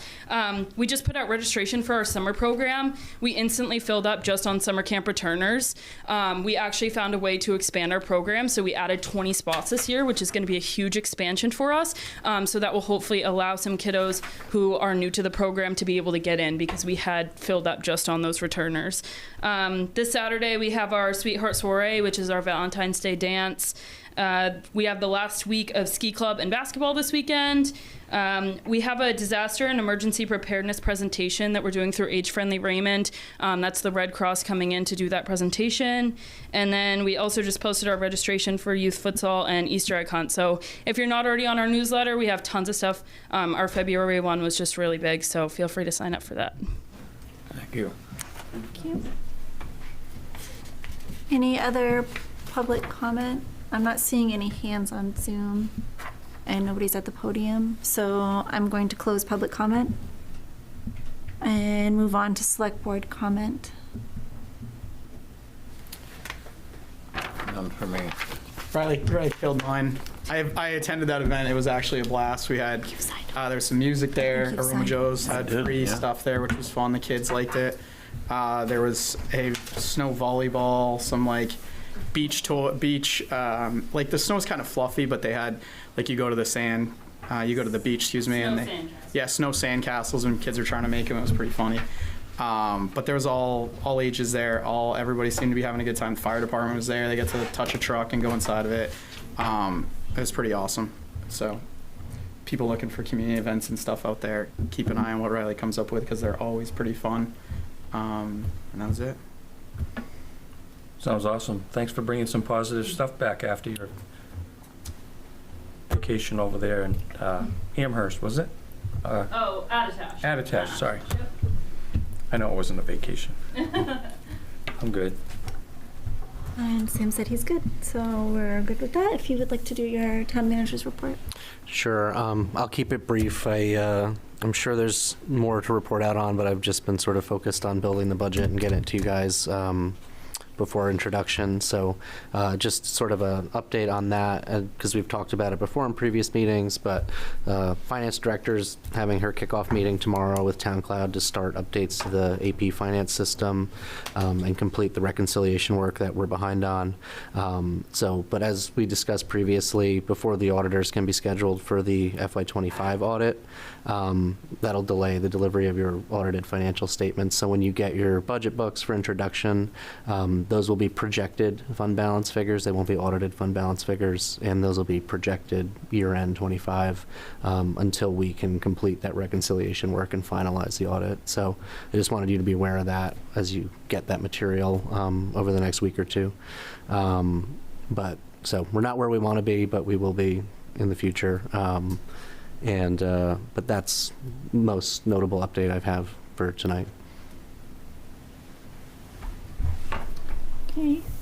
Upcoming dates for regular meetings, we've got Tuesday, March 10th and Tuesday, April 14th. If everybody would like to take a quick look at their calendar and make sure those are okay. 6 p.m. 6 p.m. Doesn't state, but I think that's the normal.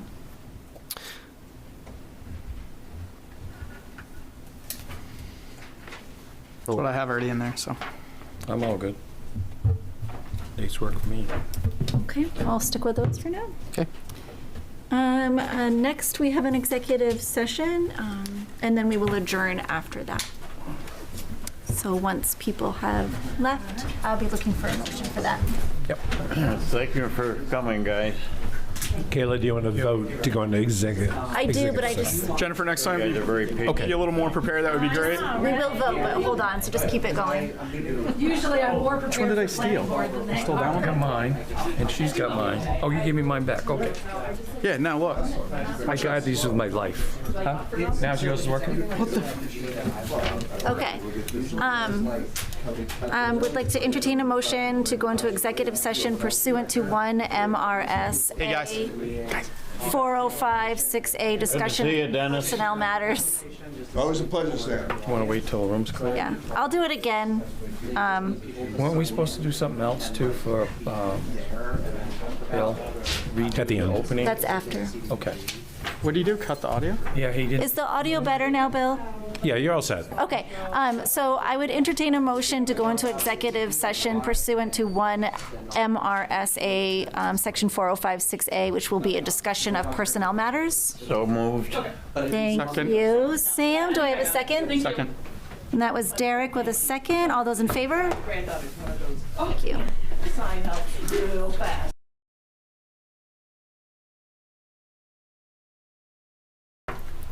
All right, we are ready to exit executive session, so I'm looking for a motion to adjourn. Not adjourn, exit executive session.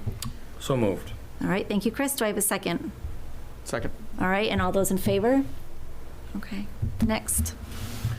I'd like to make a motion that we appoint Glenn Malakowski as the town manager for the town of Raymond, pending contract negotiations with our HR director and satisfactory contract. Second. Thank you, Sam. And all those in favor? Thank you. And Congratulations again. Congratulations, Thank Glenn. you. Thank you all. to us, yes. Yeah. Yeah, and I look forward to working with you all and the residents. And we look forward to working with you. Thank you. Now I'm looking for a motion to adjourn. Motion to adjourn. All right, thank you, Chris. And a second with Derek, and all those in favor? Thank you. Good night.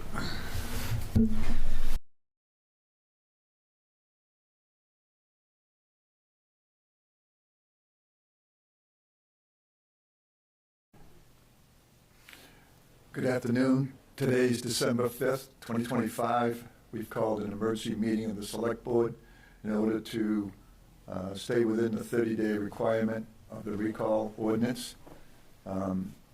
The second town hall was closed. It closed down the meetings, and today's purpose is simply to call the meeting and provide for a proper procedure to recess it until the date of Tuesday, which is the 9th. So I move to open the public meeting. Right, yeah. Yep. To open the public hearing. Yes. Yeah, public hearing for the recall petition. All in favor? There are three of us. That makes a quorum, and we're here for just the purpose of this next motion. Okay. So I move to go into recess and continue the public hearing on December 9th, 2025 at 6 p.m. Second. All those in favor? With that said, I think we've done business, and we can call for adjournment. Sure. I'll make a motion to adjourn. I'll second. All those in favor? Thank you.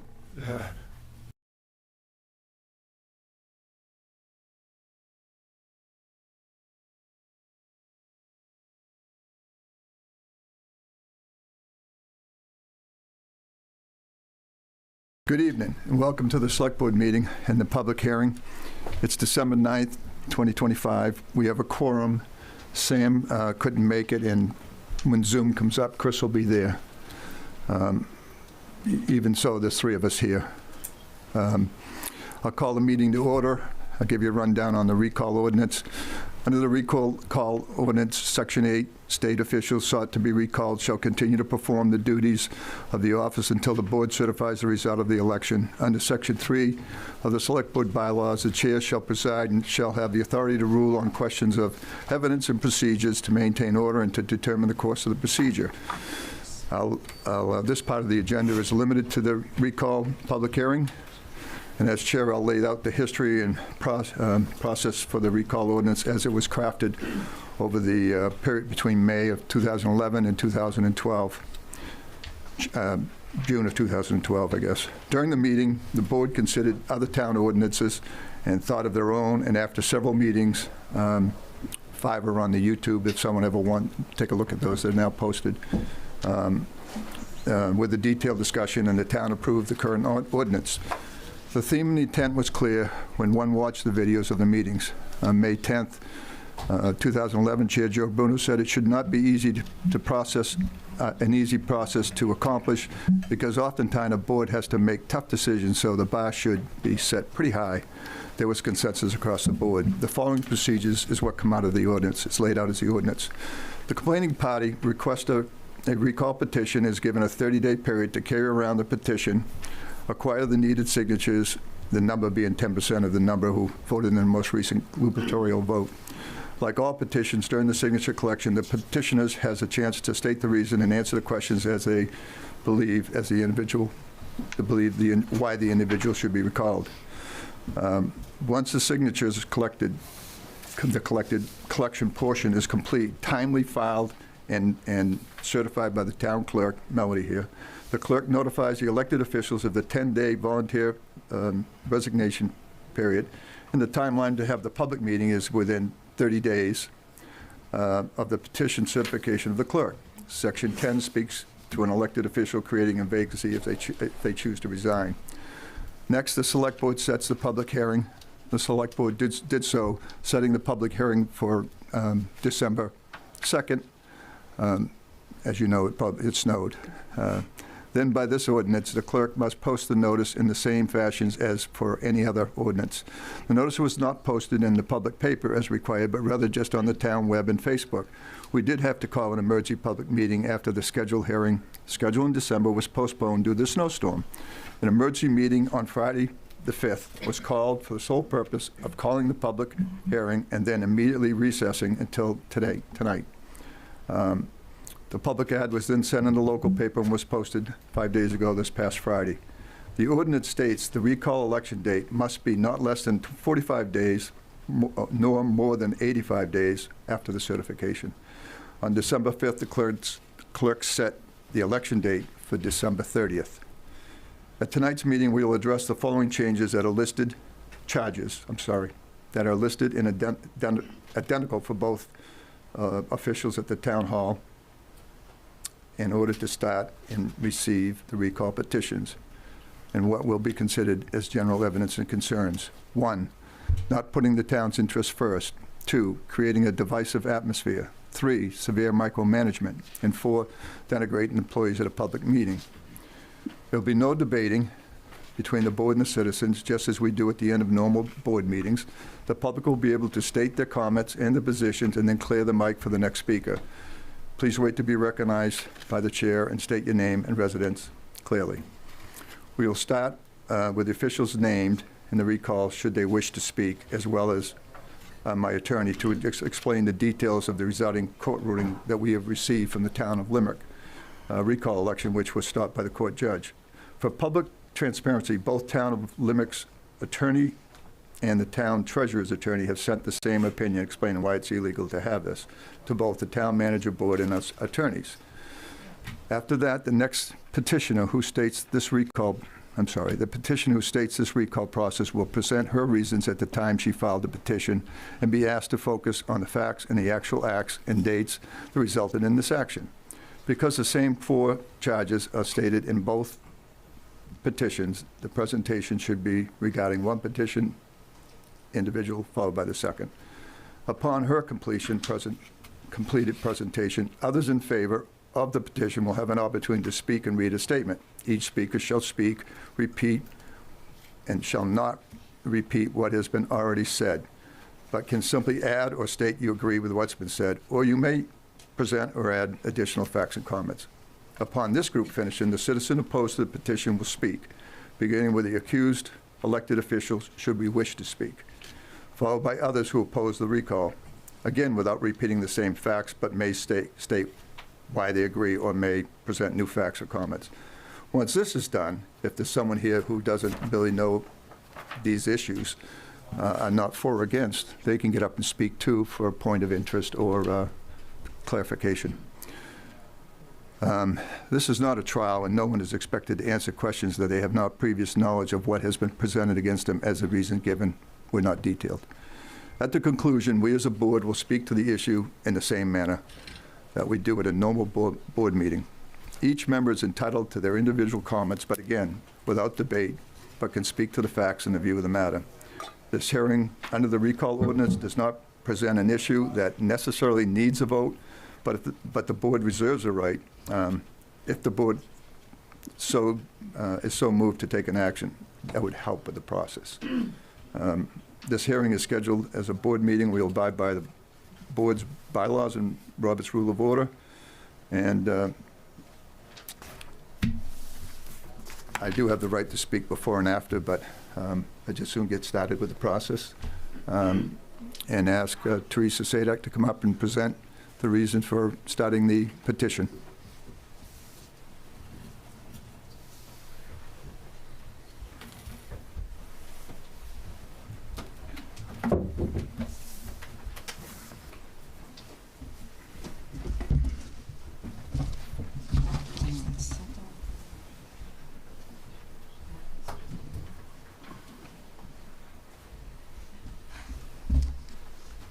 Hi, I'm Teresa Sadak, and I am the one that took out the petitions. I apologize there's not copies, but when I went to make copies tonight, it cost a lot of money. So I am going off of what I have, and I have given Mel a full copy of what I have, and for her to put in as the record. Okay. One of the things, I don't know if the public knows or not, that every board member has to sign a code of ethics, and that's kind of what they go by. And another thing about the boards is you are not allowed to act on your own. You act as a board. That is why it is a board. There's also bylaws. I think it's like 10 pages of bylaws that boards have to follow as a board. Okay, so saying that, there's a lot of violations on all of that. One of the things I did do is I went back and I looked at, Kevin put up the minutes and the board meetings regarding the 2012 original petition to recall. I went through, and the board members on that were Joe Bruno, Charlie Levitt, Lonnie Taylor, Mike Reynolds, and Sam Gifford. And they took quite a few meetings to make sure that they thought about things. They wanted to make it as coherent for the public and everything else. But what they also wanted, and it was stated several times, is they wanted to be able to have the public be able to have recourse to come after the board members if there's something that went wrong. So that will be in there too. Okay, so what I did is, it's not a he said, she said. I went through a lot of emails. I did an FOA and went through a lot of emails. And I had a lot of conversations with staff. I had a lot of conversations with Joe Crocker directly. So what I would start as the first bit of evidence is there was a meeting on October 14th.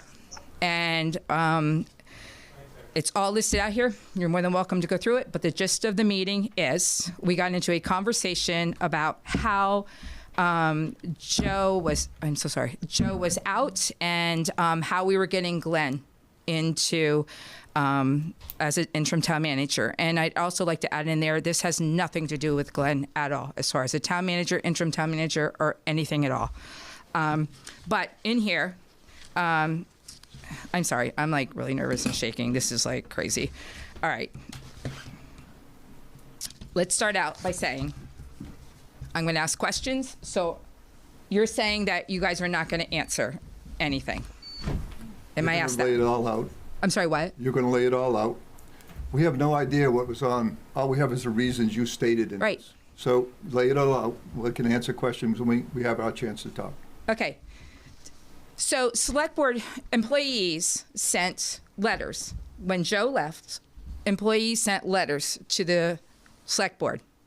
And what happened is it was directly to the select board. Did anyone on the select board forward any letters from the staff that were written to the board regarding their concerns about Joe Crocker leaving to Don Willard? That's a yes or a no. Go ahead and keep going. Oh, okay. Well, you're accusing of it. Just keep going with what you're accusing. So here it was said no, that nobody did it, but I do have a letter here that Dennis sent to Don Willard on his private email, a letter that Mel wrote directly to him, which is a violation of Mel's rights to talk to you guys as a board. So that's one bit of evidence. The next one would be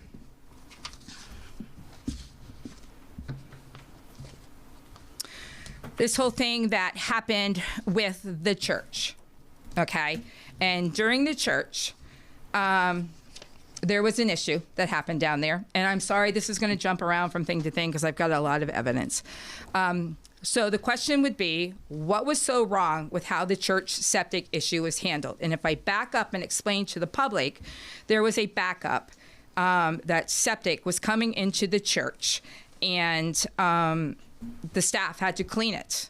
So Riley had contacted Nathan. Nathan went down. They started cleaning it.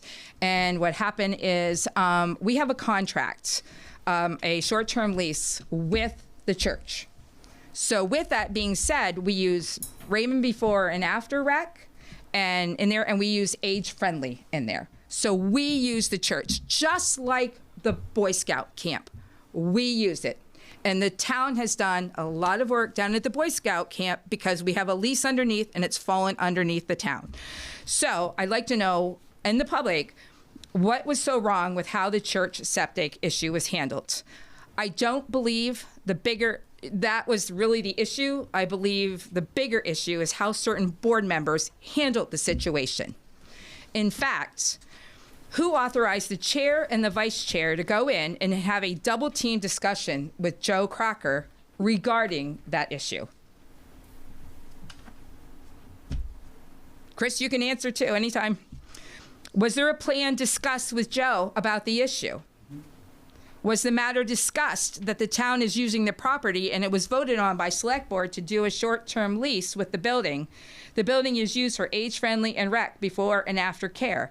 So if they would not have been able to go in there and clean it up, it would have been some time before anybody else could get in there. At what part of the conversation did the select board members let the conversation get out of control and the shouting started?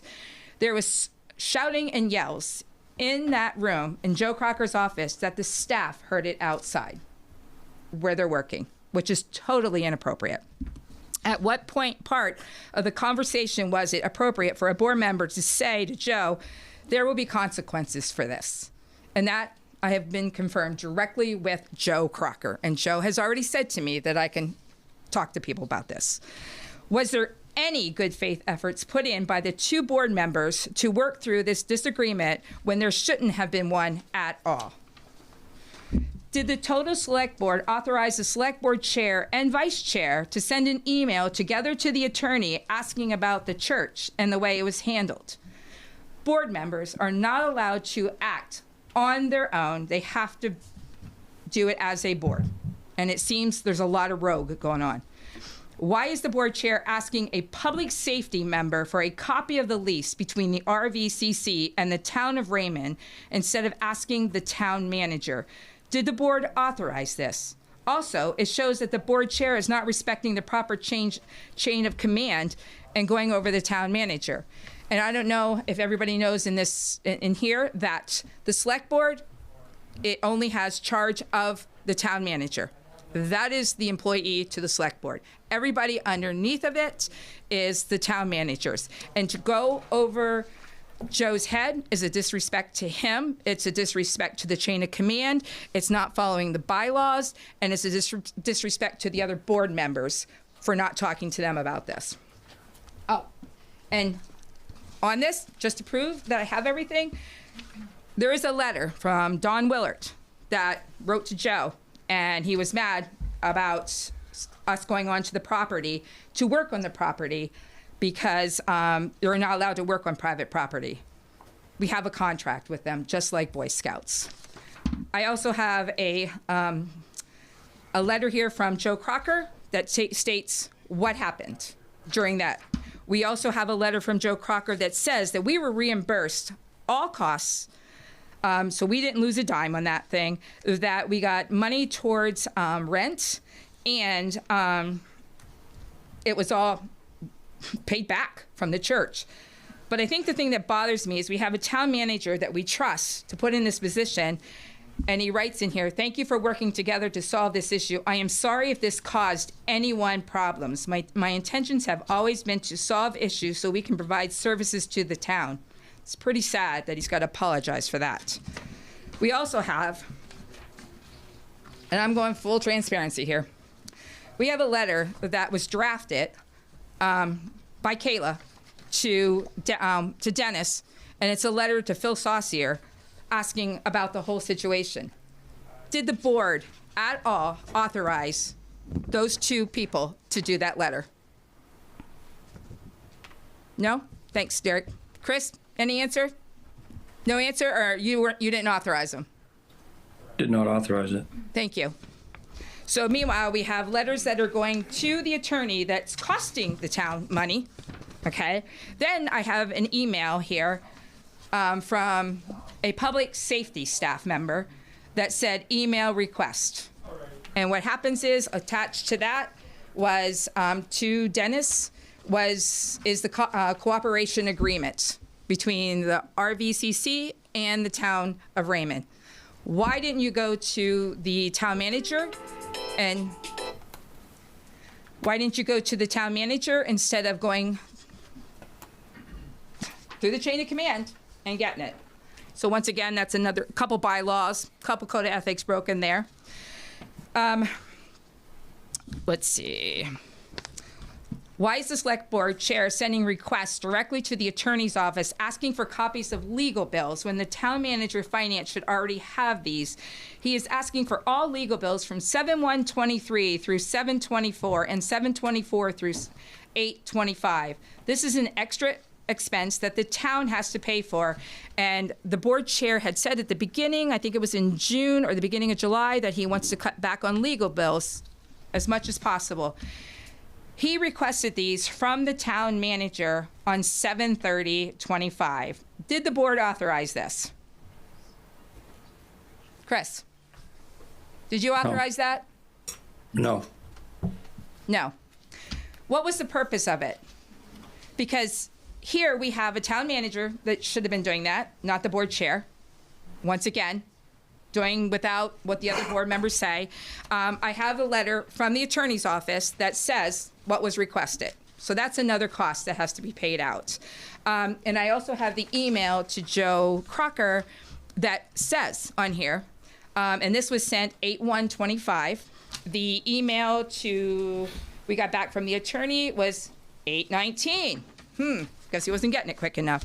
So, a detailed explanation of attorney's fees over the last 2 years and with time, the past 5 years with only the names omitted if necessary for legal reasons. Can't understand about that, but there we go. That's more legal fees to be paid out. I have, on 9/4/25, the select board chair sent 4 pages of questions to the town lawyer. At the end of this email, he states, "We, the board and citizens, ... so we can move forward in a transparent and positive manner." With the board chair and the board vice chair going rogue the way they are, I don't know how this can be transparent and in a positive manner. And I do want to make sure I say that I want to say 98.9% of the letters that Dennis either sent out to somebody or did something, the vice chair was right there on those letters. Not the rest of you guys, though. Okay, so I'd like to know on this letter here, and it's dated September 4th, 2025, and it's 4 pages, mind you. And it says, who is the we on the board? Because you say we. Did you have a meeting with the other board members to discuss sending this letter to the attorney? Chris? That'd be no. Derek? Thank you. Who are the citizens? I don't even know who to ask on that one. Did the we in the board authorize you calling the previous finance person the town had and asking if she made certain transactions? You say that in the letter. So you had no right to do that. That undermines the town manager here. It undermines the finance director here, saying that you don't believe her. By making this call, it says that he does not believe what the current finance director is telling him. Did you know that in TRIO, you have to put in your initials in order to do transactions? And the initials were there of the previous finance director. Did you know that you are violating the rights of current employees by discussing the situation with somebody else? Did you discuss this with the then town manager, as it was a past employee and should have gone through him? Because even though they're not employees, they still have that right to confidentiality and the privacy. How much is the board chair, vice chair used on legal fees without the rest of the board knowing? You guys probably don't know, huh? No. So what I have here is a letter, the 4-page letter that discusses the whole letter to the attorney, Attorney Saucier. So let's see.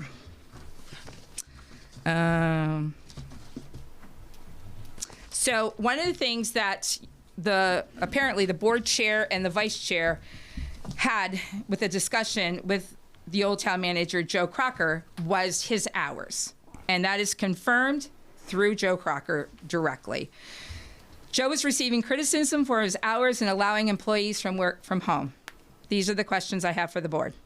What was it that was not getting done by Joe not being in the office at 8 a.m.? Specifically, give me an example. No example. Okay. It is my understanding that Joe was in contact with Melissa about this schedule. Where is it written that the town manager has to be at the office at 8 a.m. and not 8:30? He has a very good reason for coming in at 8:30. Why does the select board need job descriptions when that is the town manager's job? The select board is responsible for the town manager, and the town manager is responsible for the employees. Why does the board need descriptions of details regarding the HR person? This would fall under the town manager's jobs. There is a letter that was sent from the chair dated 7/30/25, and the chair goes through a bunch of things on here. And I don't even know if the board even authorized this letter. It goes through quite a lot, and something to do with 5 proposed budget goals, but the letter is attached. The other thing that is attached is the employee personnel in here. Regarding work from home, is the select board saying that the town manager doesn't have the authority to tell an employee they can work from home? Chris? Anything? No. Nope. Who authorized and monitored employees when they worked from home during COVID? It was the town manager that did that. And I'm not saying anything bad about it. That was the town manager's job. So there, on that one.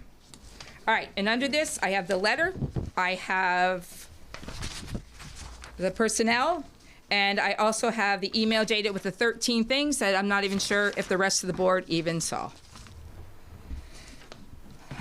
Joe put in his resignation letter on 9/24. Dennis posted a letter on the town page, 9/29. The select board chair wrote on 10/1, to a reporter, as you may know, when there are personnel issues like this, we are not allowed to discuss it until it is discussed as a board with the person and all parties involved. Then and only then can we discuss it. I can tell you no one on the board wanted to lose Joe for all the reasons his supporters are stating. You put something in there about Joe not leaving because of the reason staying, so you just totally contradict it. And you put a personnel issue. Did you guys meet at all as a board to discuss Joe leaving? Chris? No. No. Did you guys get a phone call that Joe resigned? Chris? I don't recall. I did not. Okay. So, did you guys authorize the board chair to put a statement in not even in the paper, on the town website? No? Not at all, no. Chris? No. Did you guys authorize the town manager to talk about bringing in an interim town manager to give Joe more training, which makes Joe look inadequate as a town manager? No, I didn't even know. I didn't even see that or know about that until after Joe resigned. Chris? I'd agree with that. Once again, the board chair and vice chair are not to act alone. Was there any emergency meeting at all regarding this when it happened? What, Joe? No. Joe leaving. Okay. So, how was it appropriate for the board chair to give any of the statement above because he is discussing Joe and the situation, and that is referring to the newspaper letter that a gentleman from the newspaper, which I have here, and he says exactly what I said, that he can tell that no one on the board wanted to lose Joe for all the reasons his supporters are stating. How was it appropriate for the board chair to give any of the statement above? Yep, sorry, I just read that one. Did the chair or vice chair communicate with the other members of the select board about Joe resigning? That was a big no from both. Did the board authorize the chair to put out a notice or a statement? That was a no. Did the board authorize the chair, vice chair to call 3 other town managers plus Glenn to discuss Joe Crocker? Mark Green, Steve Eldridge, Tim Pellerin, and Glenn. You're talking about a personnel issue, and you're calling other town managers about them. And it's in an email. So it's not anything I'm making up here. It's all proof. How is it okay for the chair to put out a statement stating that ... to devise a transition plan that included being mentored by an interim town manager when it is a personnel issue? So you are saying that you're going to bring in an interim town manager, have Joe mentored, and then bring him back in. Chris, did you know anything about that? No. Derek? Thank you. I don't know why the town manager would kind of be demoted down to assistant to go back up to the original position. None of that really made sense to me when I read it. And also to have that put out there publicly. That is absolutely embarrassing for anybody to have their work and stuff like that put out there. So in here, I have the letter from, I think his name is Rory Sweeting, which I think he's here. Yes, I did recognize you. Sorry. And this is the whole letter that Dennis had sent out, and that he puts in here. I have been talking with town managers Mark Green, Steve Eldridge, Tim Pellerin, and Glenn. It's right from Dennis, right here. Glenn, again, this is nothing against you. I mean, I'm trying to stick with the main stuff here. Executive sessions are confidential, correct? You guys would say that, right? Okay. So Absolutely. In executive sessions, if it's a personnel issue, the person that's being talked about either should have a right to be in there, or it usually comes from the town manager. In an email dated 8/12/25, the board chair asked for an executive session regarding a personnel matter. If this was a personnel matter, as the agenda states, why was the chair of the Budget Finance Committee in this executive session? Am I correct?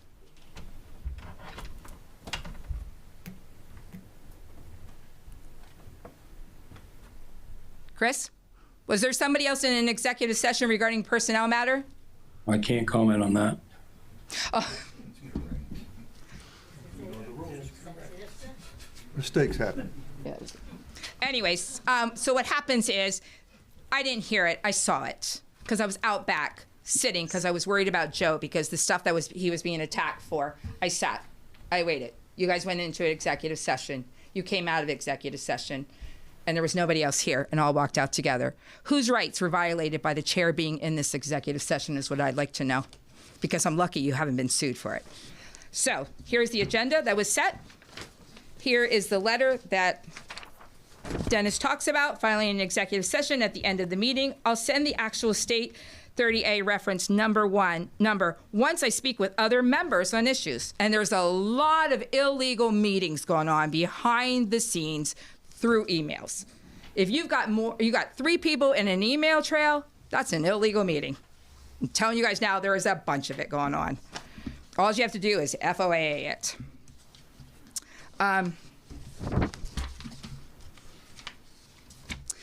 One of the issues that we've had is the denigrating of public employees. So I guess I'd like to ask, how is this not denigrating the employees? Putting on the website, you are offering Joe, then current town manager, mentoring by an interim town manager for a couple of months to get mentored with the hopes of having him come back later. Isn't a demotion? He was already being mentored by a town manager down in Wells. So I guess that one wasn't good enough down there. Sending an email to one employee and degrading another current employee. I have a letter here to, I'm gonna put it out there, Stephanie. I would like you to know how much you are appreciated. I understand you came in on Monday, your normal day off, and it did not go unnoticed. It was not uncommon to see this extra effort in the past from previous employees when a committee or board needed information or a job needed to get done. So you are pitting one employee against the other and putting them down. And you also went to that employee when you should have gone to the town manager. Calling other town managers and discussing Joe. Questioning Melanie as to whether she did her job correctly or not about the recall notice. And that came after Glenn had said, go through him. And you still sent it. And you made a comment in one of the emails that said you don't feel like you crossed the line by doing that. Having the vice chair go to Joe Crocker and tell him that the email that the finance director sent to the chair and vice chair was outrageous and inappropriate. Brenda was trying to reach out to you guys, talk to you guys, and you go in and tell her it's inappropriate when it was very polite, actually. And you guys don't know any of that, right? About any letters? Probably not. Having the chair or vice chair go into Joe Crocker's office, confronting him, and then having loud yelling voices coming from that office overheard by staff. How is that not denigrating to everybody? Because it's a lack of respect of their boss. Where is the respect factor for working through any issues? There's no good faith negotiations, working through a problem, whatever. Did the board even know that the chair and vice chair was going to have conversations with Joe? Did you know that they were going to go in and talk to him, apparently about the church issue? No. Chris? No. So again, a double team, mind you, 2 of them. Sending an email from an employee that was sent out of concern to the select board and having the chair send the emails to Don Willard at his personal email address. That is a slap in the face. Sorry, Mel. So I have here the letters that have gone out about Dennis going public, about talking to different town managers, about putting in there that he's going to be interimed, the letter to Stephanie, also the email to Mel, and the letter that Brenda wrote to the board.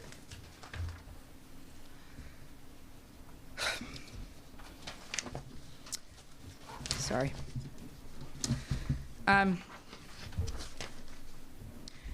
Did the select board as a whole discuss the issues that the chair and the vice chair brought up in the meeting with Joe that were big issues with those 2? I had a direct conversation with Joe Crocker, and I've asked him, and I can show you the emails. He has given me total, complete permission to do this. He said there was 4 issues. The church issue, where the vice chair said there will be consequences for these. The other one was not getting to work at 8 o'clock. Lack of communication and people working remotely. Derek, did you know that they were going to go discuss those issues? No. You said talk about a board about it? No. Chris? No. Thank you. Did the chair, vice chair threaten Joe with consequences in that they were going to get the lawyers involved and put the church issue back on the agenda for the select board? Did you guys know that? No. No. Did the whole board authorize any of these discussions that were being double teamed on Joe? No. I didn't know about him. That's the meeting. I have 14 letters from citizens in the town that went to him. I only have probably, I want to say, 2 that had responses. And unfortunately, one of the responses said, he blames the previous admin. We are currently experiencing some issues with getting timely financial information from our department due to part to complications from previous administration's short staffing and individuals learning the booking system called Trio. I don't think that's information that should have gone regarding concerns regarding Joe leaving. Once again, Once again, I'd like to remind everybody in here. Hold on a second. Sorry. Did the vice chair walk into the town manager's office and just sit in his office quietly, or walk around the town office and looking in office? There was a situation that happened because he got it directly from Joe.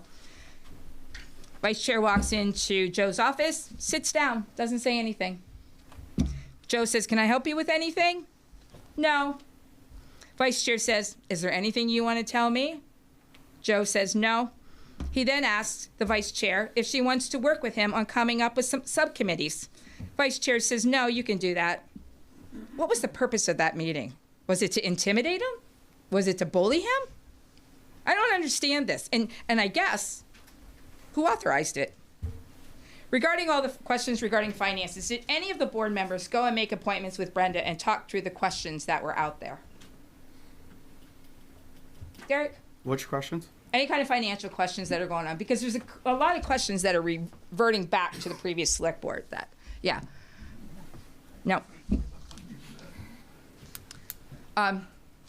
So, with that, I want to just remind people again that there are code of ethics laws and there are bylaws. And I want to, I guess, end this thing with something pretty sad. Joe put in his resignation. It wasn't good enough. So Dennis, the chair, asked him to rewrite it. And it says here, attaches the resignation letter in draft form. Let me know if that is good enough to send out to the select board members. That's absolutely disgusting. The other thing about it is, Joe could have blasted the town as he was leaving. And there's an email here from Ed Pierce at the Wyndham Eagle. And he starts talking to him about writing this. And he asks in here, is there anything you'd like to express or say to the community or anything else you want to tell me that I can include in my article? And Joe says, that is a loaded question. Joe says, I have always appreciated how you write the news to provide a positive view on our town. This is complicated, and I do not want to shed a bad light on the town of Raymond. When you provide services to a small town for so long, they become your friends. So no matter what, no matter how much he was kicked, bullied, intimidated, micromanaged, criticized, and even put that in the Press Herald, he still had a lot of respect for the people of Raymond, his friends, and the work and stuff that was done here. That's it. Thank you. Thank you. Anyone else on support would like to get up there?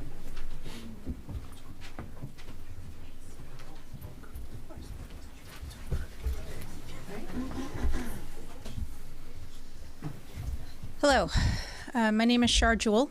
I have been reviewing everything and talking to people and reviewing evidence and having conversations with first-hand accounts and not just third and fourth-hand accounts, because, you know, when you ever did the telephone game, right, things change over time. So I made sure that I got first-hand accounts of things that have been happening over the last several months. And, you know, there's a couple of ways I'm looking at the situation. One, I have been a human resources professional for over 30 years. And for all of us in this room, you're probably an employee today. And if you're not today, then you were at one point, right? And the last thing you want is your boss's boss to come in to your office or to your workplace or your work environment and speak negatively to you, especially unprofessionally, with a negative message. In any workplace, there is a chain of command. And if someone has an issue with an employee and the way they're functioning in their position, and you're in senior management, you then go to their direct manager to address the issues and have them manage the employee that you perceive as having negative performance. That is something that myself as an HR professional, I have mandated that amongst my management and supervisor that I've coached over the years. It's something that we as employees expect. It's professional. It's a sign of respect. And if you don't treat your employees like that, then why do you have employees? If you think you can do the job better, then just do it yourself. So from an HR perspective, some of the things I've heard has been outright, just outrageous, frankly. Second, about how some members of the board have operated in their positions. I'm looking at it from a former RSU 14 board member for 4 years. And one thing that was made very, very clear is that we have a code of ethics and we have bylaws and we have very strict regulations on how we're able to operate as board members. Never, ever was it appropriate for a board member to go directly to a member of staff with anything negative. You know, you want to call them and say, hey, great job. Fine. Anything negative? Absolutely not. Must be addressed with the superintendent as a board in an executive session. It is up to the superintendent to address whatever the board perceives as negative performance. Period. End of story. If the board's not happy with the superintendent, then they need to deal with the superintendent directly because that is their employee. Everyone else that works for the RSU works for the superintendent, not the board. It is the same setup for the town of Raymond. Town employees do not work for the board directly. The only employee that the board has is the town manager. If they feel that town employees are not doing their jobs correctly, the town manager has to address it. If the board feels that it's not being addressed appropriately, they need to address that with the town manager. So with that being said, it does appear that for some reason, not long after Joe took the position, the board lost confidence in his ability. Frankly, as a uninformed citizen, when I heard that he was being promoted to this job, it surprised the heck out of me. I'm like, we're hiring somebody that's never been a town manager before to be town manager, not even assistant town manager. What are we doing? And I thought, well, he must have been around towns long enough to know what to do or smart enough to figure it out. And based on what I've learned over the last few months, he was smart enough to figure it out. And, you know, the issue with the church, I'm like, come on, guys. We're chasing pennies to drop dollars. It's ridiculous to hang somebody out to dry for making a heat of the moment management decision. In my business, we do it every single day. We make heat of the moment decisions, something that is pressed for time. And if a manager makes a bad decision, then we address it and as a senior management level and say, we feel you made a poor decision, and then coach them to make sure it doesn't happen again. And it's where it had no negative effect on the town, financially anyway, and it was a good outcome for the rec program. I really don't see how that was blown out of proportion so badly. But, you know, just to go back to my experience with the RSU, there are very strict laws, ethics, regulations about how our board functions, and it is obvious that various items were infracted upon, broken for weeks and months at a time that the other board members didn't even have the luxury of knowing about, which is just abhorrent. If the RSU 14 board acted like that, there'd be riots in the street considering how people feel about the budget. But anyway, that's a side note. So I appreciate the time to speak tonight. Thank you. Thank you. Next. My name is Dennis Frappier. I live in Raymond. I wanted to thank Dennis Morse, and I don't know Kayla, for selflessly serving and trying to uncover the improprieties that are going on around here.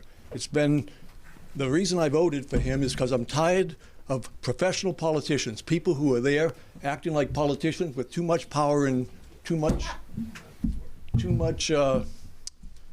desire for gain. So I want to thank him. I haven't heard of anything that's illegal or which would be a reason for recall on this. Dennis, there may be someone else who wants to speak in favor. We want everyone to speak in favor first. Appreciate the... In favor of what? Of this recall. Well, there's no reason for it. Everyone's wasting their time, in my opinion. Thanks for me. Sorry. Anyone else in favor of the recall? Hearing none. Hold on. Thank you. I have letters that have been given to me to read into the record tonight from people who could not be here. Can you get the microphone? Yeah, it's a microphone. Yep.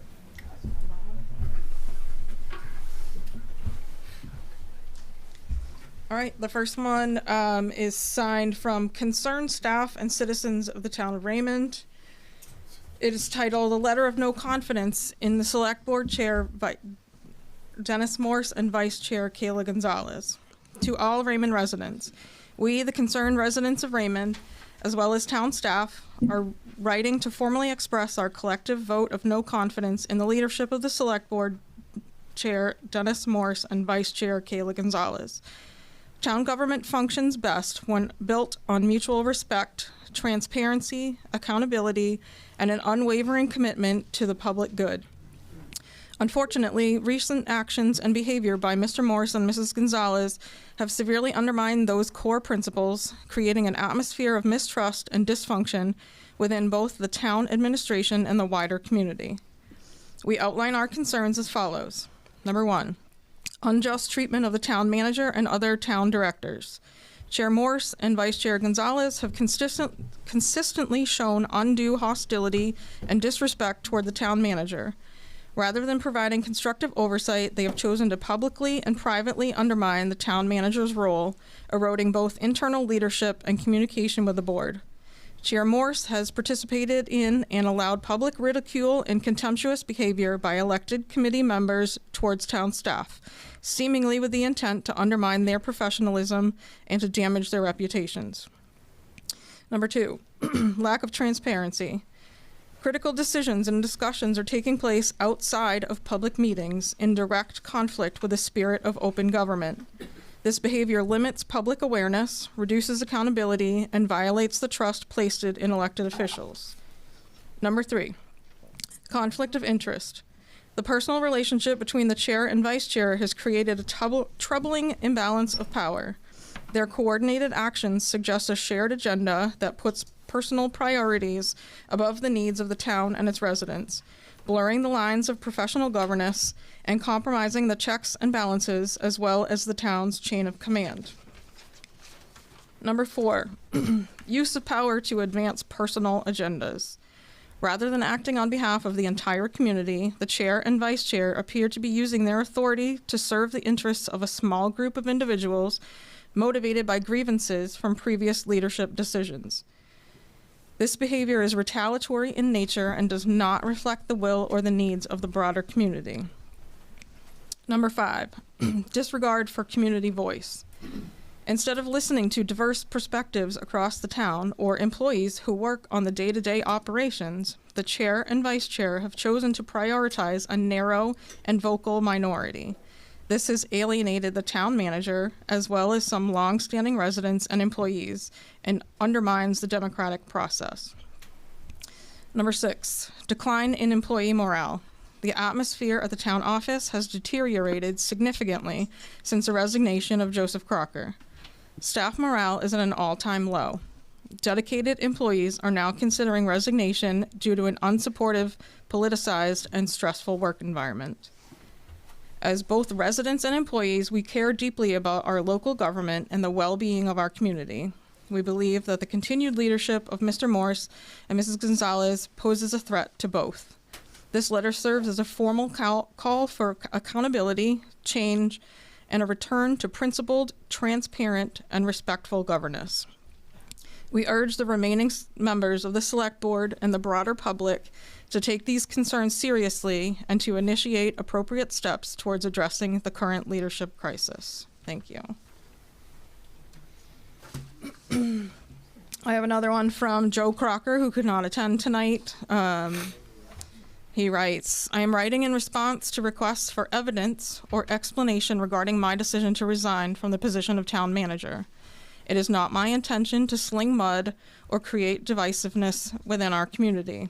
My goal has always been to help build a place where, despite our differences, we can find common ground in what makes a town like Raymond such a special place to live.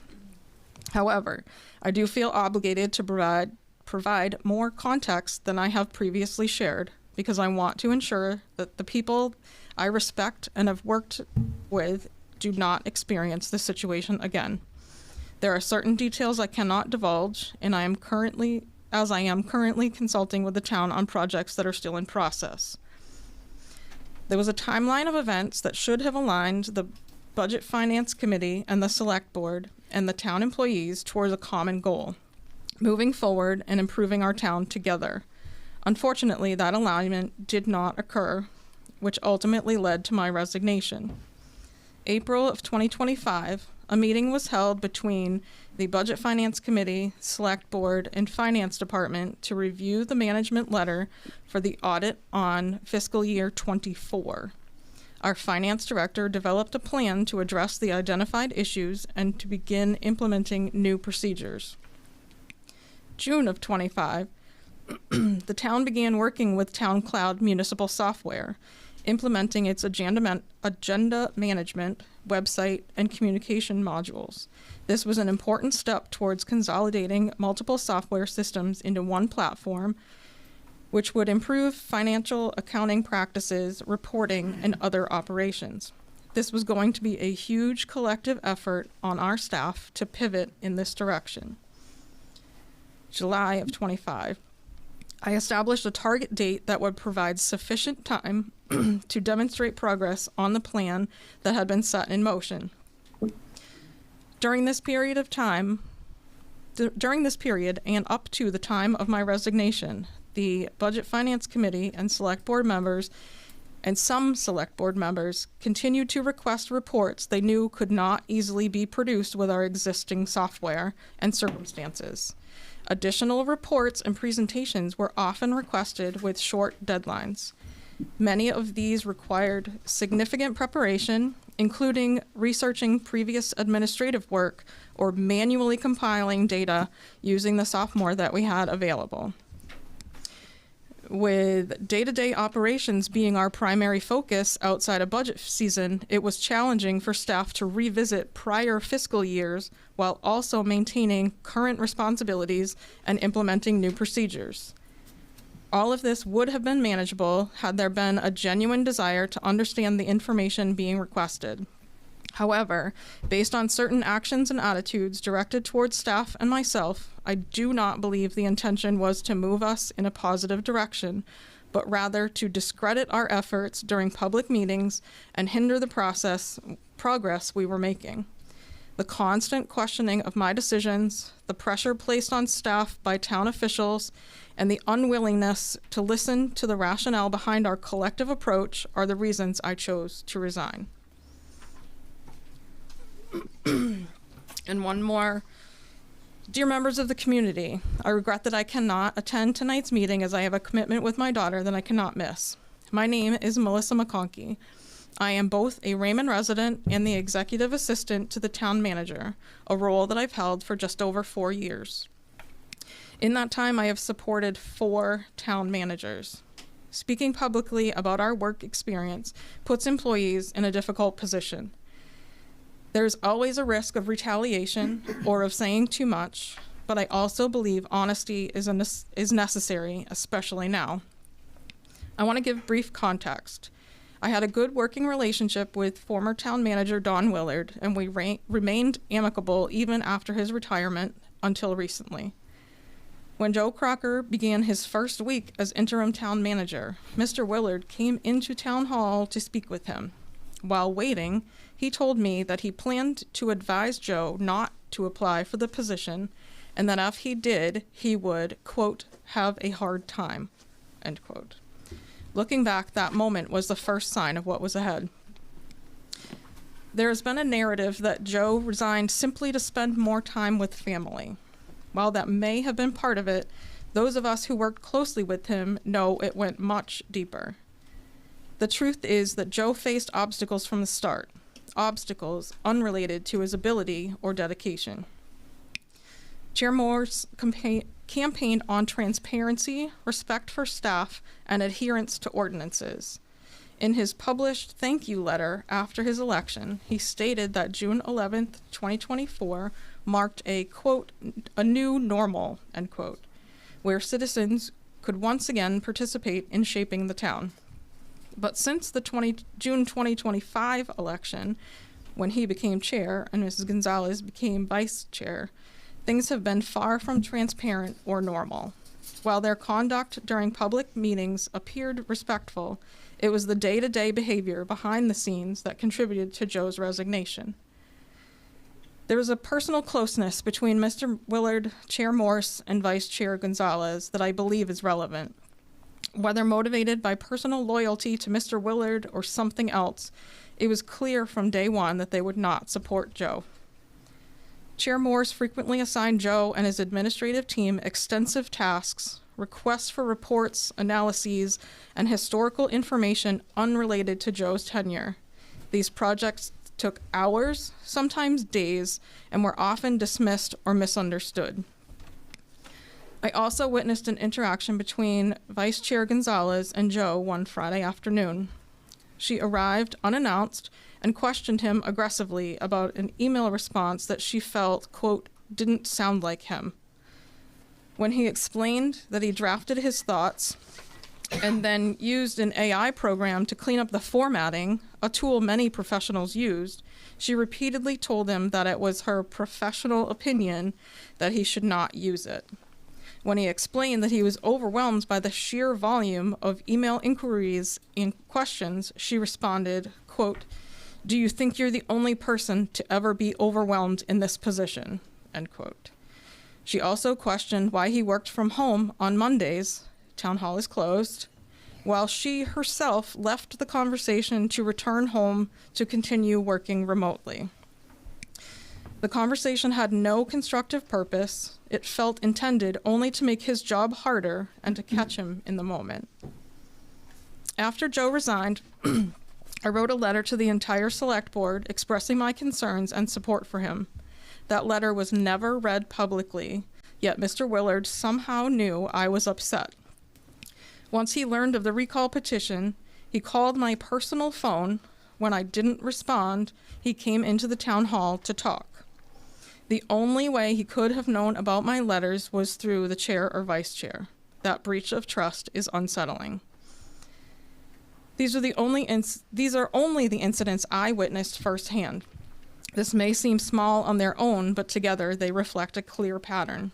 These experiences, along with others that are not mine to share, have created a workplace where staff feel constantly on edge, worried about being singled out next, worried about being blamed, and worried about becoming a target. Employees are exhausted by the ongoing turmoil and are simply trying to do their jobs in an environment that feels increasingly unstable. We want leadership that supports the work we do and allows us to move forward. I do not know Mr. Morse or Mrs. Gonzalez personally, but based on what I have seen and experienced, I believe they should step down from their roles as chair and vice chair. At the very least, they owe this community honesty about their intentions.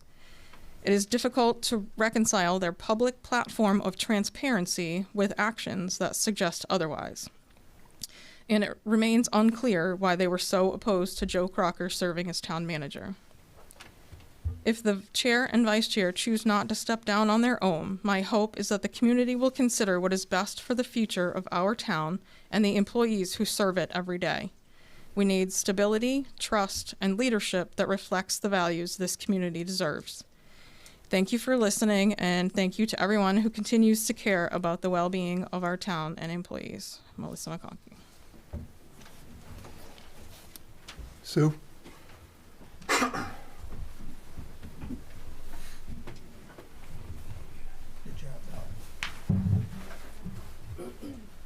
My name is Suzanne Carr, 61 Spiller Hill, and I also work for the town. Dennis, when you campaigned to be on this board, you basically had your agenda. You wanted Joe Bruno off the board, and you went around putting him down. You also did not want Public Works to get their garage, so you put that out too as being bad. So both of those went through. Then you got together with Don Willard and got Sue Look, the town manager, out of there by doing the same thing you did to Joe. You just kept going in her office, and no matter what she did it wrong. Then you went after Brenda, who is the finance director. You went after her, blaming her for what took place in '24. She was not working for us in '24. We closed the books in June.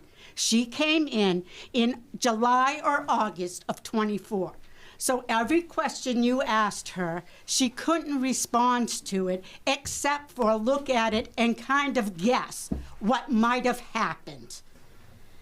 And as was said, Don Willard did come in and tell Joe not to apply. Also, when Don Willard gave his resignation, the Budget Finance emailed everybody on the Budget Finance Committee and Dennis and Kayla. The rest of the board were not told that Don Willard had resigned. Now you threaten to sue the town if we go along with this election. You are not there for the town. You are there for your agenda. Who's next that's gonna go? Is it Brenda or is it Nathan, who we all know you're against? Or is it me now that I've stood up here and spoke to you? I have 20 months left. Come on, bring it on. Emailing employees by you or Kayla is not correct. And as for the budget email to only the chair and co-chair is not correct. It should have gone out to everybody who was concerned. And if I had been the one to put this petition up for resignation, there would have been more people on that list from the budget finance. Watch some of those meetings and see how they treated us employees. They put Brenda down really bad, made her look like she didn't know what she was doing. And by the way, she used to be a town manager, so she had her skills right there for Joe to be mentored by. But that wasn't good enough for you. No, you wanted Joe out, and that's exactly what you got. We heard it all through those closed doors between you and Kayla.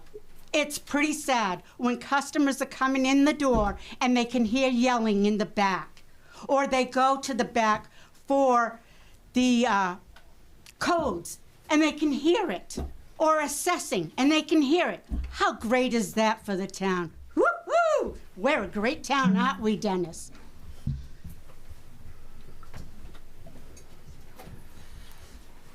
Anyone else?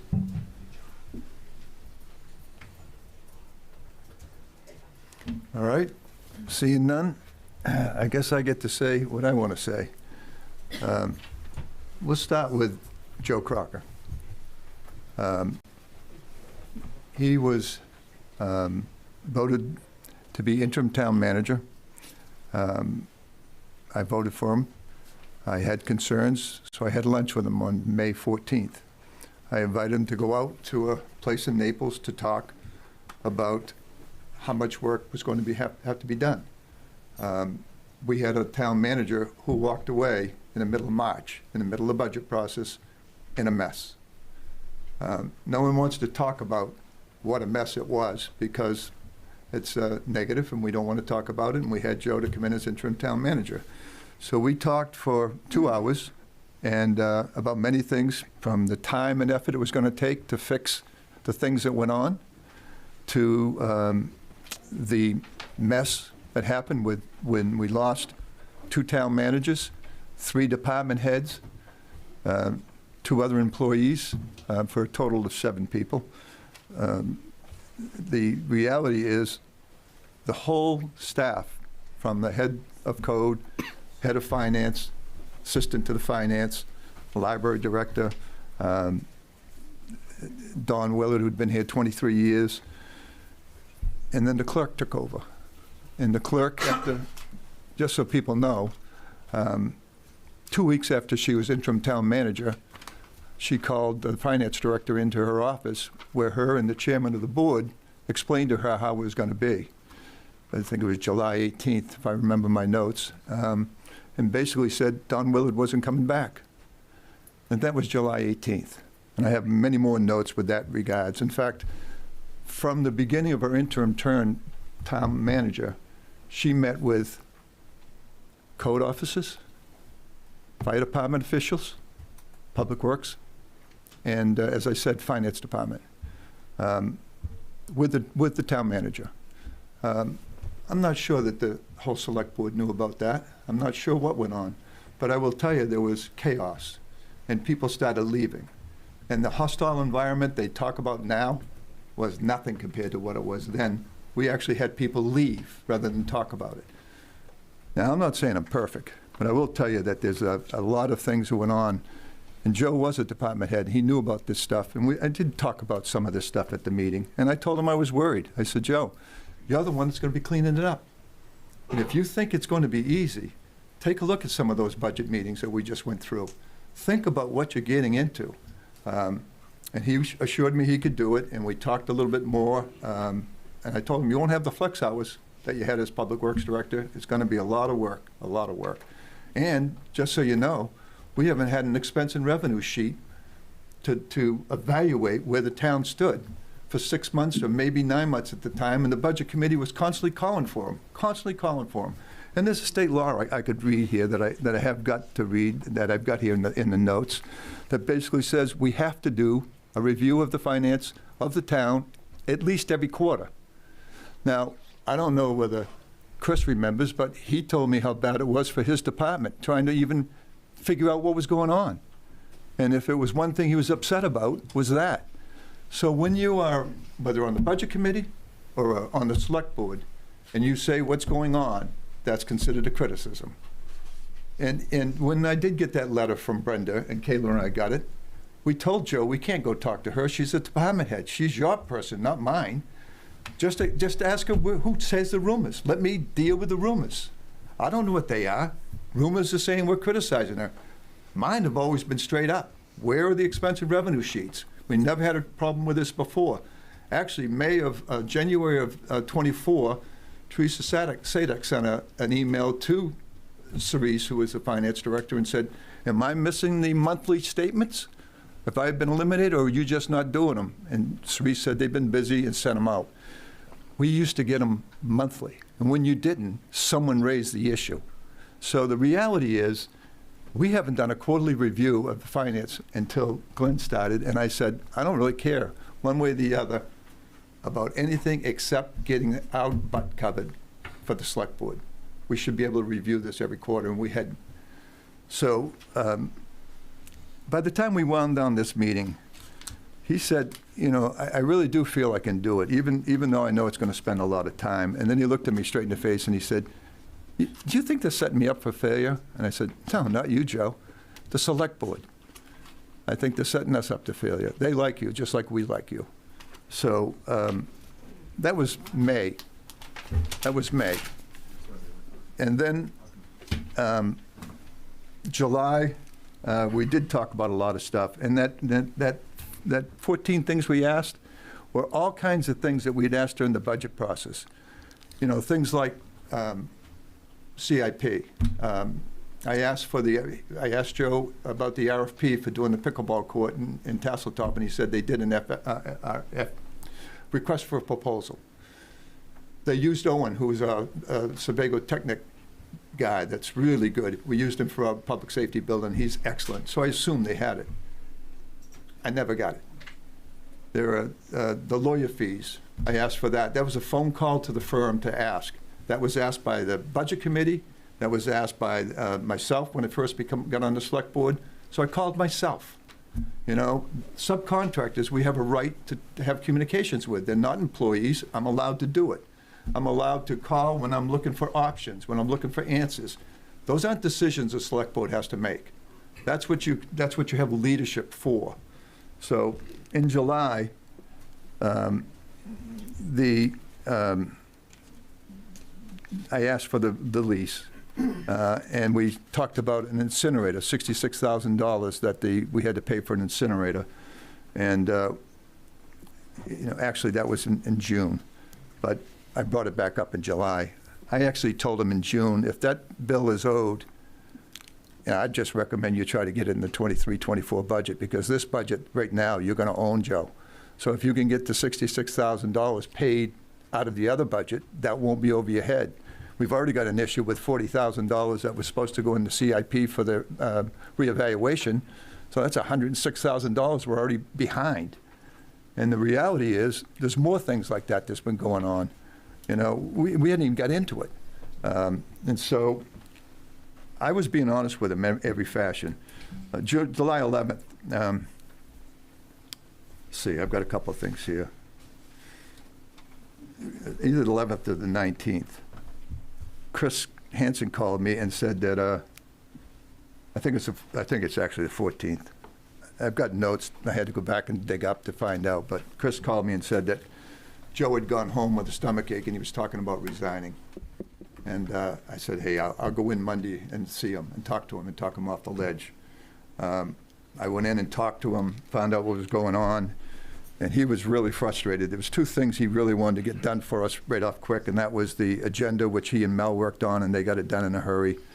And then the other thing he wanted to do was fix the web. And actually, Bill and I talked to him after one of the first select board meetings and said, boy, people cannot use the web.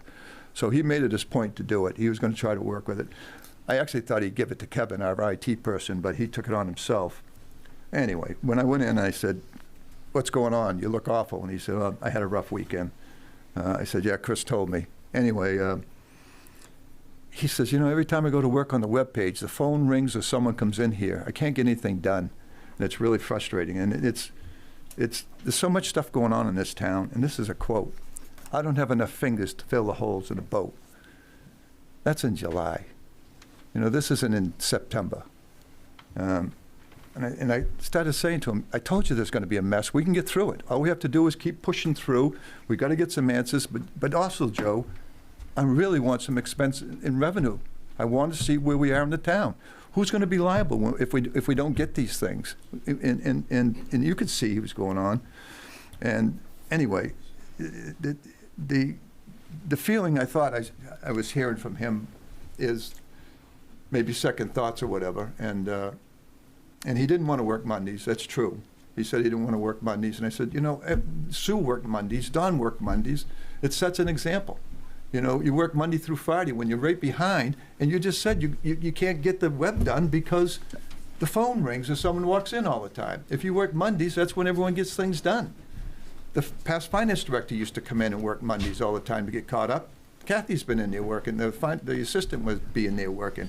It's not uncommon for people to work. But it has become uncommon, which is why I sent a comment, my comments to Stephanie. She's in there working away on a Monday to get things done. I thought she deserved a compliment. I heard someone say that's what we're supposed to do, and then criticize me because I reached out with it. Friday Hey, off. That's you're out of line. You had your chance, please. So I'm going to give my story the way I saw it and what he said to me. I actually admired Joe, and I liked everything that everyone else liked about Joe. And probably maybe I was tough on him because I had high expectations. And I'm guilty of high expectations. That's what I expect. You know, we had a mess. People don't realize what a mess we had with Sue as the town manager and the things that went on behind the scenes that I'm accused of. I called up the lawyers to get answers on something someone asked me in here about whether Public Works, how much Public Works or the town does for Tasseltop. You know, I thought that was a legitimate question.